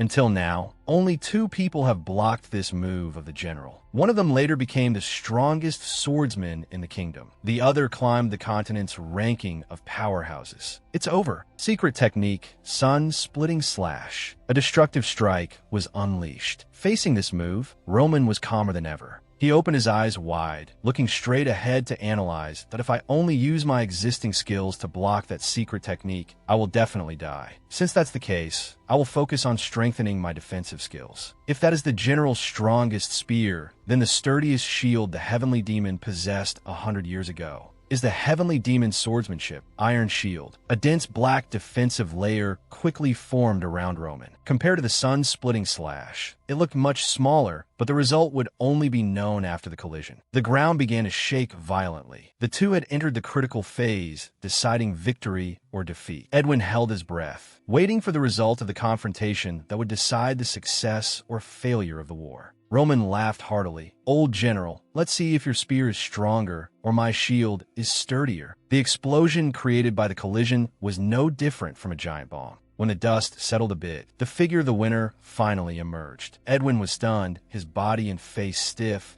an expression of disbelief clearly visible. How is that possible? Roman was still standing firm, having blocked the opponent's killing blow. Roman smiled. It was the smile of a victor. Butler saw that smile and felt it was unbelievable. Even a 5-star swordsman could not block this strike. He staggered slightly. That strike just now consumed too much mana. Damn it. Butler was unwilling to accept this. He tried to suppress the fatigue and the intense pain in his dantian, continuing to charge forward that I cannot give up here. Roman also rushed forward to engage. The 2 collided again, sparks flying everywhere. Butler was quickly beaten back by Roman, falling into a disadvantage, only able to struggle to defend. Why is it like this? I, a veteran of 100 battles who has experienced life and death, and being pushed back by a 20-year-old brat. But I cannot give up, even if I die. Roman suddenly grabbed his face, then slammed it hard into the ground, pinning his opponent down. Butler knew he was about to lose, and the intention of mutual destruction arose in his heart. I must take this monster threatening his highness with me. He roared, his whole body exploding with golden light. Roman realized something was wrong. The old general intended to self-destruct his energy at close range. Roman quickly swung his sword, wanting to finish him off before he self-destructed. The world will forever remember your unyielding will. Butler felt death approaching. Roman's eyes were cold to the extreme. In the critical moment, Edwin intervened. He shouted, "Stop!" simultaneously activating magic, explosive flame, rune. A spear of fire tore through the air, descending at extreme speed. Roman sensed the mana fluctuation and reacted immediately. Roman jumped back to dodge, but the opponent also successfully saved the person because of this. Hector's soldiers poured out from the main gate, rescuing General Butler. "You inhumane devil, stay away from the general." The Hector faction had broken the rules of the duel. They had abandoned their honor in front of both armies to save Butler. And to do that, they were forced to open the city gate that I cannot miss this opportunity. Roman mercilessly slaughtered the enemies approaching him, his sharp gaze sweeping across the battlefield. Before coming here, the 4 commanders of the Cairo kingdom had a discussion at the strategy table. Baron Pacios asked Roman, "Even if a miracle happens, what should we do next?" Roman said, after fighting with the Hector army on the mountain, he had silently observed from afar. Even though they had fought all night, they still carried the bodies of all their comrades down the mountain. The remnants gathered at the southern front line in an urgent situation, needing to retreat. Cremate the bodies and hold a memorial service before leaving. Being able to spare time for soldiers to mourn and remember their comrades shows that Edwin Hector is indeed a benevolent commander. I intend to exploit this weakness of his. Baron Patios was extremely astonished, vaguely guessing something, and Roman spoke bluntly. Butler will cause him to make a wrong judgment. He is the very pawn I need right now. I will thoroughly exploit his mistake. If I defeat Butler, that is enough to execute the first step. I will not finish Butler in a single move, but will render him unable to fight any longer. The moment Edwin Hector decides to save Butler, that is the time to execute the second step. And now, everything has unfolded exactly as Roman said. The soldiers rushed madly towards Roman, completely disregarding how those before them had been brutally dismembered. Attack. We must buy enough time to save the general. Roman mercilessly tore apart his enemies. Edwin Hector, you are indeed a good monarch, but you are truly unsuited for war.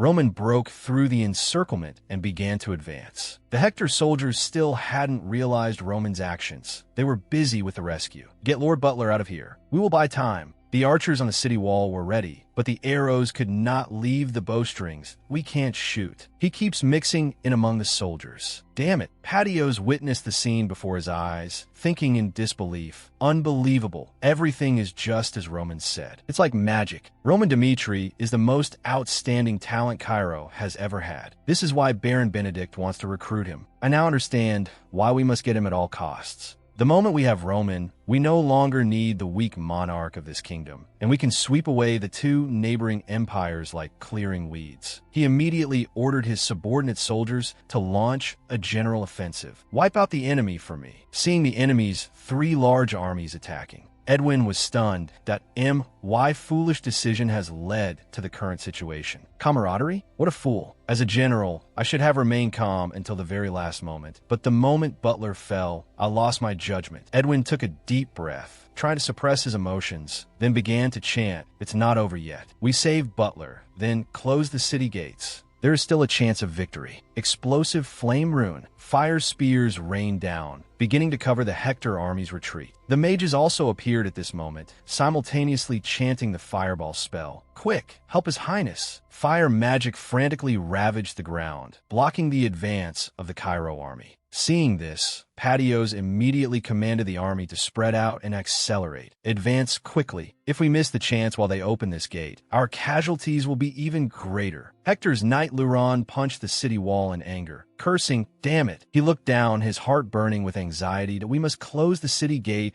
as fast as possible. Hurry up, faster. Fortunately, the 2 soldiers carrying Butler had returned. Lord Butler is here. Close the gate quickly. However, they had overlooked a key factor. Roman rushed towards the city gate like an arrow leaving the bow. Now is the time. Seeing Roman approaching the main gate at extreme speed, Luron screamed, "No! Stop him! Is anyone there? Stop that monster quickly!" But it was too late. The god of death had arrived at the door. Fully armed soldiers formed a defensive line. Once we finish closing the city gate, we will activate defensive magic. We will deal with Roman Dmitri. Roman shouted loudly, swinging a sword form. Its destructive power was enough to knock away everyone blocking the path, including the giant city gate. Then, Roman walked in with his head held high, shouting, "The city gate has been breached. All Cairo's soldiers advance." Seeing this, Patios immediately mobilized the army. Everyone finish off the remnants of the Hector army. Morale soared. The Cairo army, with their numerical advantage, flooded in like a tidal wave. The Hector side huddled together, resisting in despair. Chris and Roman's close soldiers also bravely rushed in. The battlefield was now filled with the smell of blood and rusting iron. The city gate was open. Roman had only one single target from start to finish. Roman strode forward. "Edwin Hector, now only you remain." Edwin was extremely self-reproachful at this moment. Where did I go wrong? All I did was attack and occupy the enemy's rear base. I was once confident that my decision was not wrong. My plan was clearly perfect until Roman Dmitri appeared. Yes, it's all because of him. Thinking of this, Edwin felt the blood in his body boil. The flame of anger in his heart burned fiercely. The plan to occupy the 5th defense line failed completely, entirely the masterpiece of Roman Dmitri. Because of his guerrilla actions on the mountain, I lost 1,000 elite soldiers. If there are gods here, I really want to ask, why give birth to me, the star bearing Hector's hope, and then why send Roman Dmitri to the Cairo kingdom? "We finally meet again," Roman said coldly. Edwin nodded slightly. "Yes, finally we meet again. If I die here today, in my next life, I will definitely haunt you to wash away this defeat. Roman Dmitri, Edwin shouted loudly, and overlapping magic circles appeared in front of Roman's chest. Magic release, Wind Blade. The wind blade split into 4 streams, attacking Roman in a fan shape. Roman simply swung his sword in a sweep, slashing apart the opponent's magic. Roman's gaze locked onto his prey. Hector's soldiers hurriedly ran to intervene that we must protect his highness. We must stop Roman Dmitri. 3 Aura swordsmen rushed up simultaneously, but in Roman's eyes, this was nothing more than a bunch of weeds. The demonic sword in Roman's hand traced a neat curve, instantly disposing of those blocking the way. Just then, vines rose from the ground. Roman was imprisoned by a wooden cage created by magic. Edwin seized the opportunity to launch a fire attack. Wood meets fire and burns even stronger. The flames flared up violently in an instant, the temperature likely exceeding 100 degrees in a split second. A sword stabbed out from inside the wooden cage. Roman used force to shatter the prison, escaping with ease. But Edwin was prepared. A ball of lightning was condensing in his hand. That I knew you weren't someone easily defeated. So how about this? Taste this multi-ray. Seeing the lightning strike the enemy's figure, Edwin secretly rejoiced. Did I defeat him? Edwin Hector. Roman's ice-cold voice rang out softly from behind, making this prince's spine go cold. I admit you are quite strong, but it is time to end this. The sword tip, carrying violet energy, stabbed straight at Edwin's head. He had absolutely no time to react. Crimson blood sprayed out, carrying a metallic scent, but Edwin felt no pain. Knight Luron had used his own body to block this fatal sword strike, and the price paid was his life. Your Highness, run quickly. 2 lines of hot tears rolled down Luron's cheeks, blood ceaselessly gushing from his mouth. Edwin also couldn't hold back his tears as he screamed Luron's name. Seeing the other die for him, Edwin broke down even more. No, Edwin screamed. He roared. He was in extreme pain. But in Roman's heart, there existed no pity or empathy whatsoever. Roman coldly stepped forward, preparing to strike.